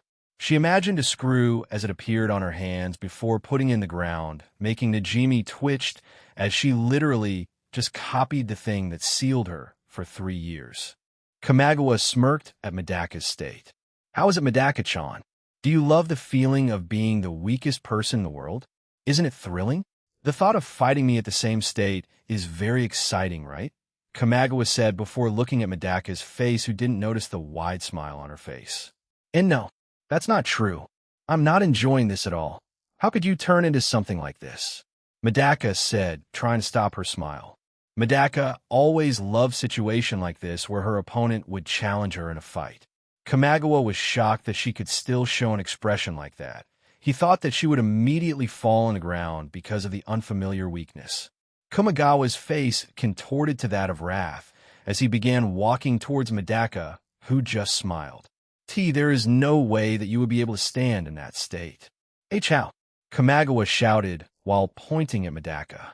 You see, Kamagawa, even though I'm currently in this weird state, I still have the support of all the people outside. They're still waiting for my return, you see, Medaka explained while opening her arms wide. Kamagawa began breaking down upon seeing that even when they are in the same situation, he still couldn't win against Medaka. I really am born a loser, huh? Kamagawa muttered with horror on his face. He shook his head before an ingenious smile appeared on his face. Since I have no moves in my pocket left, I'll face you with everything that I have, Medaka-chan.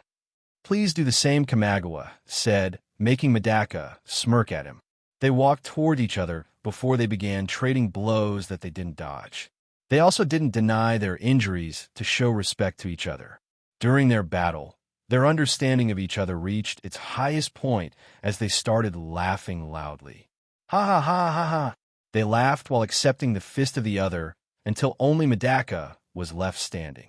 Kamagawa was already laying on the ground while smiling at the sky. At the end, I still stay as a loser, huh? I could never reject this fate of mine, Kamagawa said. Medaka smiled at his words before showing her hands towards him. Kamagawa, as the winner, I shall retrieve my gains by inviting you to become the student council vice president. I won't accept any refusal, Medaka said, smiling at him. Kamagawa looked at her for a moment before smiling. I really can't win against you, but still let me say this. I love you, Medaka-chan. Kamagawa said, while smiling gently at Medaka, who returned the smile. Yes, I love you too. Medaka said, making Kamagawa shake his head. Sigh, it's still the same, huh? That words are not just directed at me. It was directed towards the human race. Kurakami Medaka doesn't really understand how love is, Kamagawa thought before accepting Medaka's hands. The two ended their fight while supporting each other as only 2 battle were left. Mashiro and Medaka could help Ahiko in fighting Xander since they won their own fights, but they didn't interfere with their fight as their instincts warned them that doing so will only lead to their demise. They won't risk their lives in participating in a fight that they had no hopes of winning. Especially Medaka, since there are still people waiting for her outside this white space. Mashiro just chose not to interfere, since she can see that Xander is quite enjoying this fight, unlike his playful fights with Kamagawa or the other people in Shiranui village. Ancient and San? Who do you think will win? Though this is a stupid question, as the scene in front of us is already showing it Kamagawa asked, looking at Najimi, who smiled at the question. Let's see. Normally I would immediately choose Ahiko, since I know how strong that man is. I know that he is being supported by our creator, so the thought of defeating him is already an insult. But because he is currently facing Xander, I couldn't really say if Xander's brokenness would be able to overcome his hacks, but it is definitely worth watching, Najimi said with interest in her eyes. This is already a quite sight to see for her, because in the time where she lived in this lonely world, she never once witnessed two broken beings clashing each other. Chapter 119, Closed Space. Third POV. Xander dodged a ballistic kick from Ahiko, which irked the guy since he was always doing this even when they just started fighting. Ahiko sometimes lands a hit, but it always ended up useless, as Xander has the same barato as him, but with different speed of thought process. Ahiko could now understand how Najimi feels when fighting his old self. Nothing really worked against Xander. Not even his all-time favorite irreversible destruction worked against him, as the man only shrugged attacks like those. Ahiko desperately tried to catch Xander only to fail miserably. Stop running around and fight me fairly. You're just a coward, always running around and not fighting back. Ahiko shouted at Xander, who sneered at it. Huh. The great hero Ahiko Shishim has a brain of muscle. He couldn't even make a proper plan in a fight. Isn't that too shameful? Xander returned the provocation instead of accepting it. Making people with high pride break like this is amusing to Xander. That is the reason why Ahiko was still alive at this point of time, where Xander should have finished him off already. Cinchuredo. Xander made the whole place into a chaotic space of barato, breaking anything that would hit it, including skill effects. Ahiko saw that his attacks didn't work on the environment anymore, which compelled him to focus towards Xander, who just smirked at him. Human, you dare to belittle me? How dare you? Ahiko shouted as he started running to Xander, who didn't do anything to stop it. He waited until Ahiko's fist was already in front of his face before a barrier appeared in Xander's front. Ahiko froze as he looked at his hand, dismayed by the painful damage before him. Ahiko gritted his barato, trying to endure the pain, only for Xander to press his attack, crippling Ahiko's left leg. Ahiko was forced to collapse, thrown off balance as his leg gave out beneath him. Ahiko was in a state of daze, looking at the ground. He still can't comprehend how something like this is happening. Did humans grew this far when I was in seclusion? Ahiko thought before shaking his head. No, this human is unusual in the first place. He must be an irregular in this boring world. Ahiko concluded upon gathering all that he observed from Xander. Xander saw Ahiko in the middle of his thoughts, so he ignored him and looked at the others. Are you okay, Mashiro? Did that old woman upset you? Just tell me if she did, and I'll talk to her about it, Xander asked Mashiro. Mashiro shook her head in denial, making Najimi sigh in relief. Being threatened by Xander is not a pleasant experience. Barato, is this? How did those two get so chummy already? Weren't they just shouting each other's names in hatred a minute ago? Xander asked while pointing at Medaka and Kamagawa, who were leisurely chatting without a care for their surroundings. Isn't this normal? You got the protagonist changing the fate of the last boss, and them becoming friends immediately is not that unusual, right? Najimi said, smirking at the two who just tilted their heads. Aren't you two being rather rude right now? Me and Medaka-chan are just talking about the future. Can't you just barato me in my loser 2.0 version? Kamagawa said, raising his eyebrow, while Medaka just nodded her head in affirmation. Right, it'll push Kamagawa to his limit until he wouldn't be able to think of negative thoughts anymore. This is more great to do than his usual thing of showing despair to the people around him. Medaka said, showing a righteous look on her face, making Kamagawa fall down dramatically. Hey, Medaka-chan, wouldn't that be barato cruel? Are you going to work me to exhaustion? You know how barato my health is, right? Kamagawa complained as Medaka ignored him. Anyway, you want to finish that guy Xander? Najimi asked while pointing at Ahiko, who was already huffing in anger, staring at their figures who were casually chatting as if he didn't exist. All right, there's still that guy. Well, he'll just do what I'm used to do. The moment Xander said that, Mashiro was alerted as she closed his eyes and covered his ears. She really doesn't want to see that ability, as it was too much for her who hasn't fragile heart. Everyone was confused by her actions as they stared at Xander. They immediately got the answer when Xander muttered one word. Barato. The moment he muttered that, everyone was overwhelmed by an overwhelming pressure. Even Najimi, who doesn't take such things lightly, was forced to kneel. It was too distressing seeing their own fates playing before their eyes. What's worse is that it wasn't just one vision. Thousands of deaths were forming in their heads because of the aura of Xander's death. My real body was raised in a high class. They already deemed it worthy to be one. So, according to the acknowledgement of the humans, then my ability must be worth that much. Xander said, smirking as Ahiko stopped moving, dying in every parallel worlds that possessed the being called Ahiko Shishim. Even the author of Medaka Box stopped gaining things to write since the existence of Ahiko Shishim was lost on his manga. The show ended as everyone left the chaotic space using Mashiro's ability. They returned to the real world where everyone was waiting for them. They were starting to get worried since it's been a long time and they still haven't received any kind of signal that they could hold hope on, but their worry turned into relief upon seeing the satisfaction on Medaka's face. Medaka-chan, how is it? Did you win a fight? Zenkichi immediately asked while staring at Medaka, who widened her eyes. She almost forgotten, but even though they made Kamagawa and Najimi give up, they still haven't beat Xander yet. Medaka raised her guard and looked at Xander only to see a surprising scene. Xander was raising his hand in the air in the form of surrender. What is the meaning of this? Xander? Medaka asked carefully, afraid that this might be some kind of trap. Just like what it implies, Medaka-chan. I am giving up. There is no point in this fight anymore now that I have accomplished what I came in this world for. I have no interest in fighting more, Xander said, shaking his head. You can do whatever you want with the victory, since me and Mashiro will leave this world for maybe a day later. Xander added. Medaka got a complicated feeling about that, as she wanted to achieve the victory on her own hands, but she couldn't really do anything to it, as she knew that she could never win against Xander. Then, he'll accept this win. This type of win might not be what I expected, but considering the situation, I can't just reject this, Medaka said with a grand pose that made the others shake their heads. Mashiro smiled at her as she looked at Xander.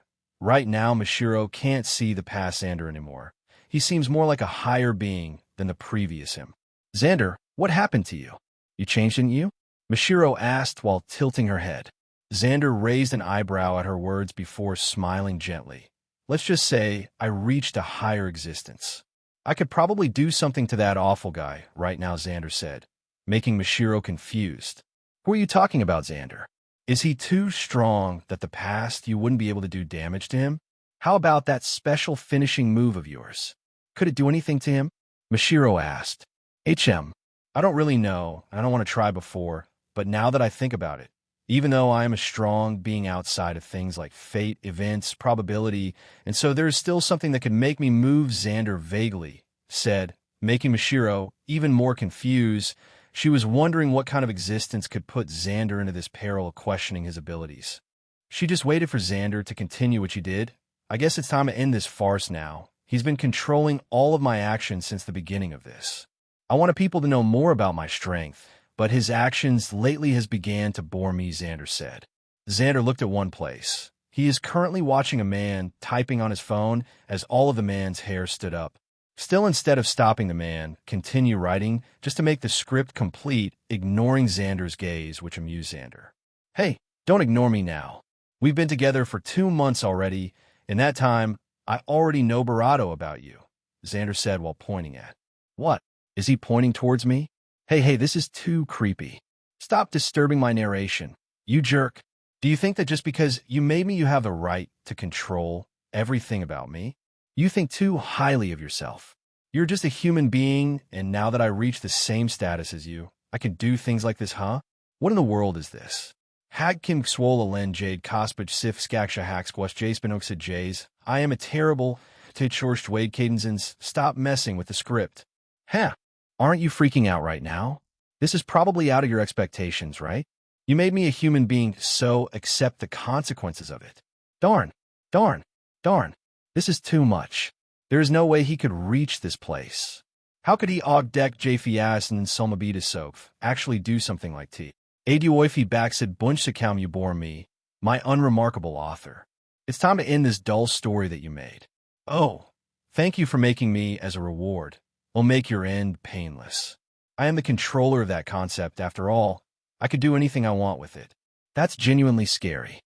Don't threaten me, or it'll put everything that I made in the trash can. That's useless, after all. You're already finished. Huh.